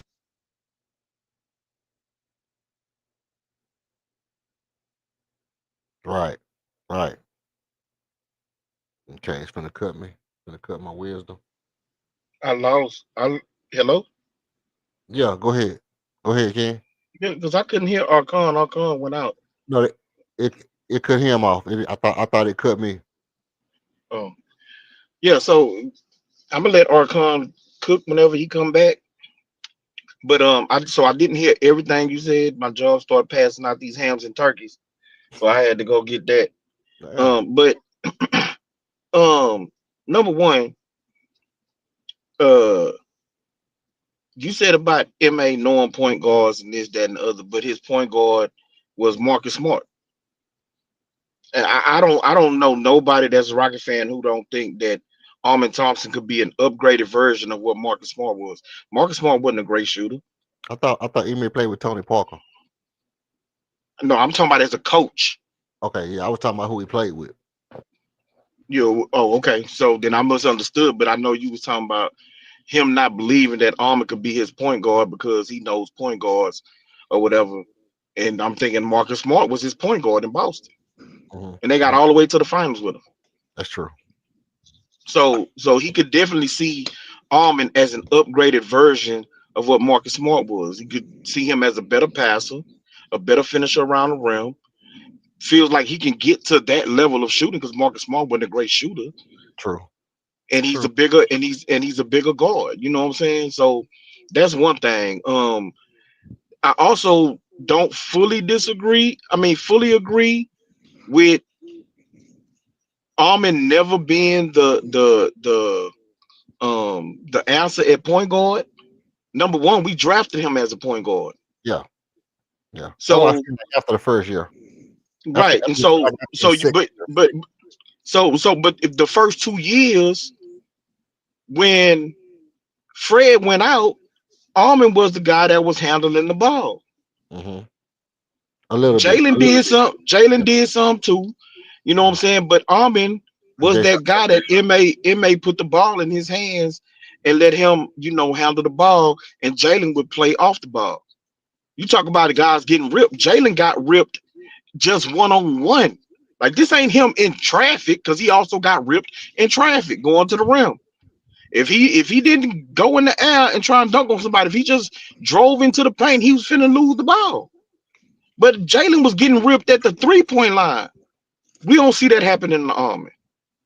So yeah, we understood that his handle needed to tighten up. He needed to be better with his handle. But most young players coming into the NBA gotta improve their handle. True.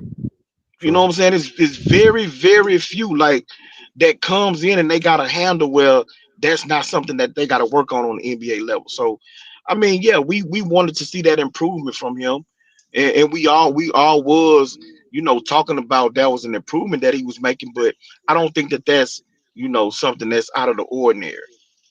Now, you brought in we brought in Reed Shepard. I was the number one reason that we brought in old Shep was for his shooting. Right. It, Yeah, it wasn't I don't agree with that, King. Because see, how do you know that?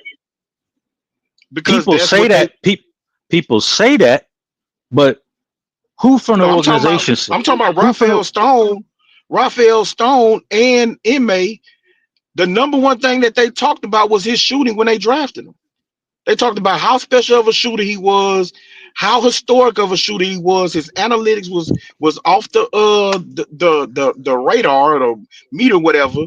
That's the one thing that they talked about. They never talked about his ability as a point guard. They talked about his defense.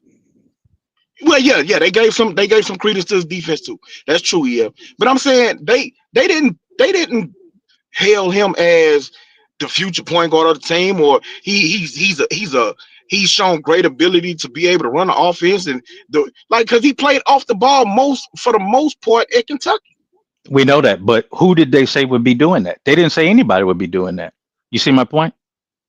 Well, if I the way I remember correctly, when they drafted Armin, they did talk about his play at point guard, be it not college, be it a private school or whatever it was. But that is something that I do remember Raphael still talking about. His ability to pass, see over the defense, his ability that he showed as a point guard. So I'm not saying that overall once they look at his size, his athleticism, that type of thing, the natural position for him to be at was point guard, unless he was going to be used as a Steph Curry type, or what's that dude who's coaching the Lakers now, JJ Redick. You know what I'm saying? Where you running them off of screens and running them off of picks. If you doing that, then maybe he could be that type of a two guard. But outside of that, maybe they came to the conclusion of, putting him at the point later on down the road. But I'm just saying that's not what they talked about when they drafted him. The number one thing that got him drafted for the Rockets, being one of the worst shooting teams in the league, was his ability to shoot the basketball. So they come into the season, Fred is hurt. Almond is somebody who they had already been putting the ball in his hands when Fred went to the bench as the point. He played point after he left high school in the little. It's kind of like the G League, but it wasn't the G League. So he played point there. So the natural progression was that he was going to be the starting point guard. Reed Shepard would assume the backup role, which they tried to have him play last year as a rookie.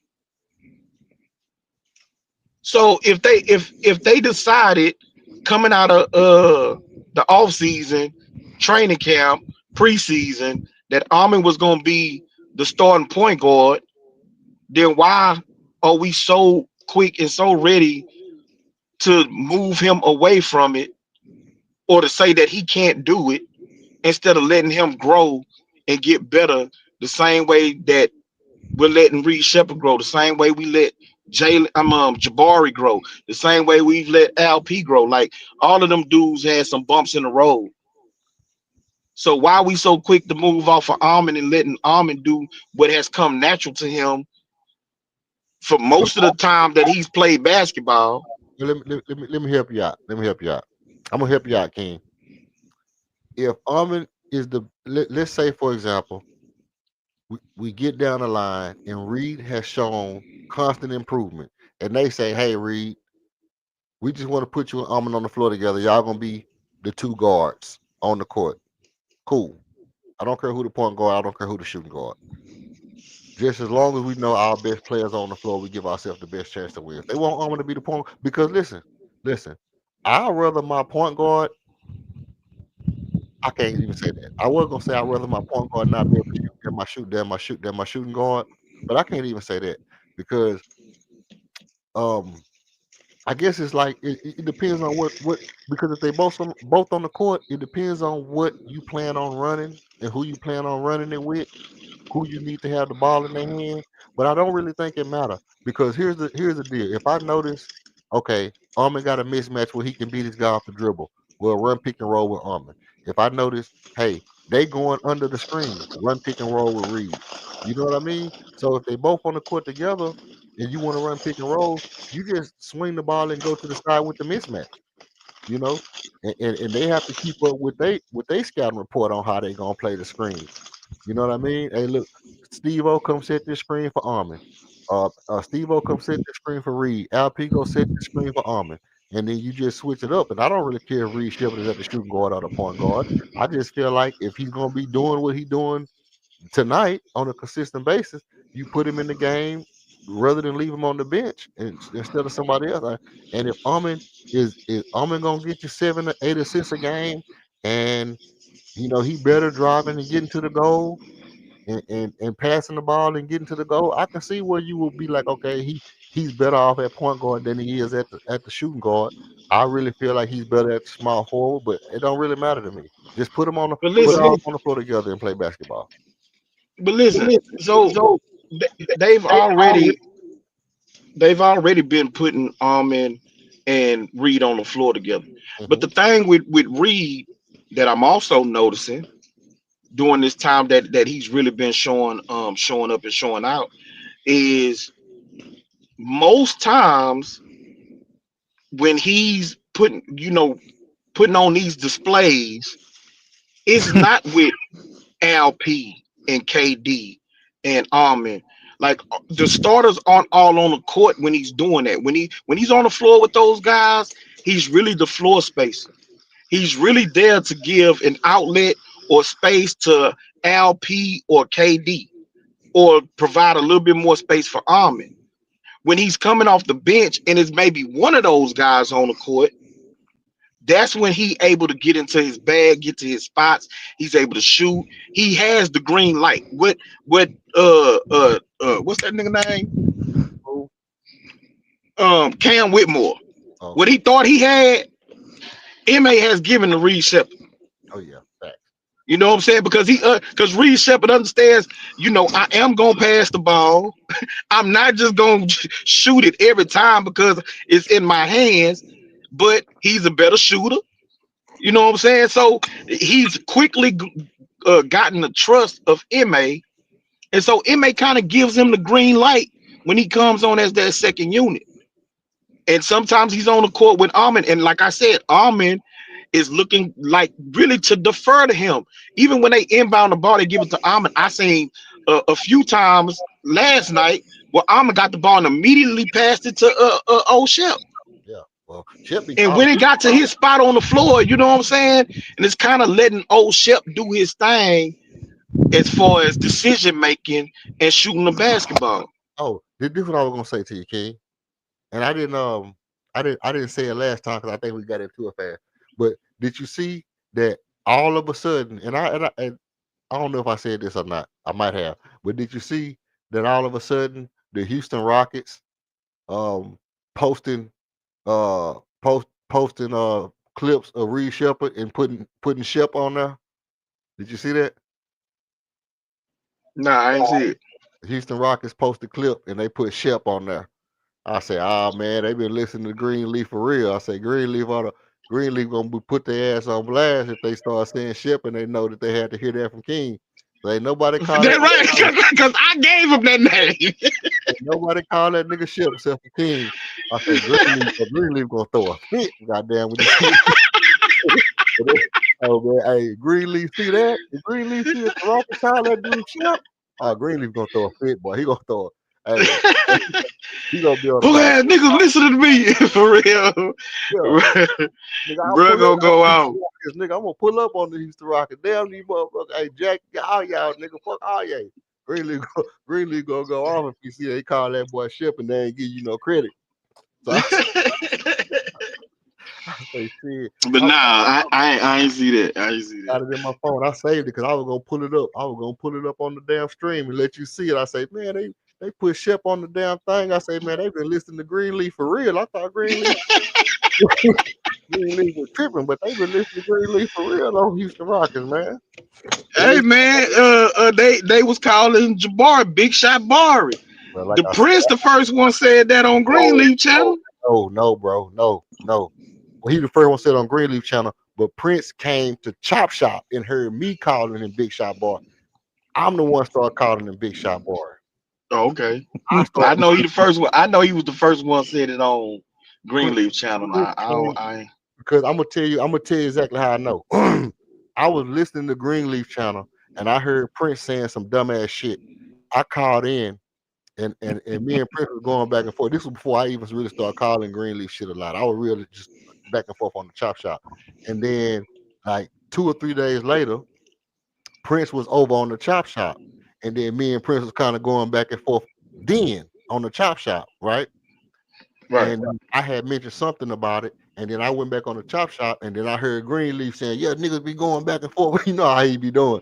Niggas be going Hmm. back and forth between different stuff. You know what I mean? Woo, woo, woo, woo. I was like, damn, you know what I mean? I say, so, that's when I first started saying, like, you know what? When I go to another nigga channel, I'm gonna shout out both channels because, just so nobody, feel like I'm just, I shout out this channel over here or I say something over here. I just want everybody, I show everybody love wherever I go. Cool. You know what I mean? I did notice that Prince was going back and forth between channels, and he might have been taking stuff from Greenleaf channel and then going saying it on the chop shop, and then it seemed like had got back to Greenleaf, and then Greenleaf was saying something about it. You know Right. what I mean? So I kind of like okay, but to make a long story short, I was the one start calling him Big Shot Boy because, and this is how you know this is how I can account for. I said it before. I was the first one that started saying Jabari Smith should play small forward. Everybody else was saying, no, he can't play no small forward. Jabari Smith too stiff to play small forward. I was like, damn, y'all act like Robert Ory was Mr. Wiggles. You know what I mean? Y'all act like Robert Not Ory was Mr. Wiggles. right. Y'all act like Robert Ory was out there doing the salsa dance or something. This nigga was hella stiff playing a small forward. No different than Jabari Smith Jr. To be only different was that Robert Ory had more hops. You know what I mean? But they were like, nah, man, Jabari don't really got no small forward body and this and that. I said, okay, whatever. Da, da, da, da. So then when he started hitting shots, I started saying, Robert, I say Jabari is the most clutch player on our team. And he been that. He's been the most clutch player on our team since he came in the league. And I started calling him Big Shot Bar because I went to the games and I seen a nigga hitting.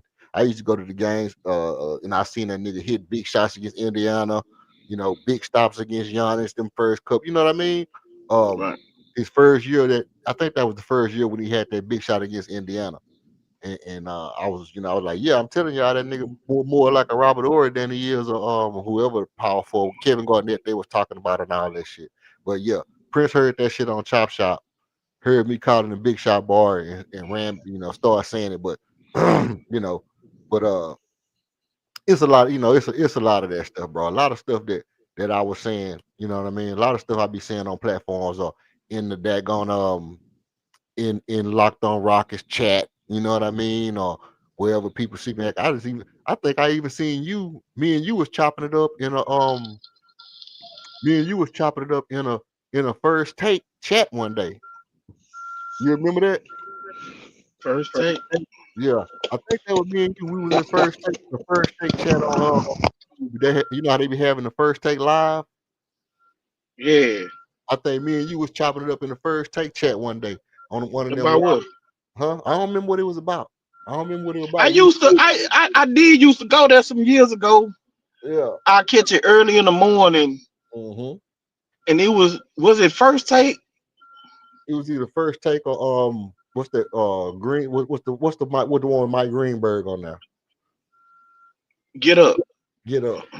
Yeah. It might have been one of them. Nah, it had to be first take, or it could have been what's the one Nick Wright used to be on the show early in the morning with Chris Carter. Nick Wright. Nick Wright. First thing first, Nick Wright. Yeah, that's my shit. Yeah. He used to be on early in the morning with Chris Carter Yeah. and that white chick. And I used to listen to they show on ESPN but it'll be on YouTube. Mm-hmm. Yeah, And yeah. I used to be in those chats. So it is possible. Mm-hmm. Yeah, so I mean, I've been, like I said, I came from, I used to do little talk radio and shit like that before I, stopped doing it. And then I started doing a little low key podcast. And then, so when I started getting back on YouTube and shit and seeing how it was jumping, I just get on and say my little piece of shit like that. And a lot of shit that I just said from shit from Twitter, shit from Locked On Rockets, Chop Shop, not really a lot on Greenleaf because I really just started going on Greenleaf a couple of years ago. I started going on Greenleaf. Um, and then it was like, okay. But a lot of shit that I done said that just, people that took it and ran with it ain't really no big thing to me. That's like, homage, you know what I mean? But Right. the thing that gets me is when people act like they didn't say shit and then, all of a sudden they're, that's why I respect you though, because you came on here and said, hey, I'm one of the ones who didn't think that Jabbar should have lost his spot to injury. You know what I mean? And Yeah. that's still a different take. That's still a different take than what people was actually saying. Because people was actually doing that dumb shit talking about Jabari a better fit than Amin. Damn that fit shit, man. I don't care about no fit, no better fit. Well, I mean, look, again, I stand by as far as the way that the roster was constructed, right? Okay, don't You get me had you had the worst backcourt shooting percentage wise, on this shit the for 12 worst percentage backcourt shooting percentage in the entire NBA. I get that. I get that. I get Okay, you had Dylan Brooks, mm-hmm, and then you put in Armin, and you got LP. right. So there's really no reliable shooters on the floor Other than that, whatsoever. The best shooter is Dylan Brooks. who was shooting over 40%. Right. So if you Well, I look said at our defense was number 2 in the league when Jabari was there. He provided that extra space because people had to respect him as a shooter, even if he wasn't shooting the greatest. But you still, had to respect him as a shooter, on the corners or on the wing. So I was one of the people who said when he gets back healthy, he should get his job back. mm-hmm. Not only because of the health situation, but also he provides spacing for a guy who led the team in scoring last year in Jalen Green. He's not the greatest shooter, so he needs that ability to be able to get to the rim. That's why I didn't like the double big lineup. Y'all are clogging up the paint, which takes away the number one way for Jalen Green to get going is by him getting to the rim.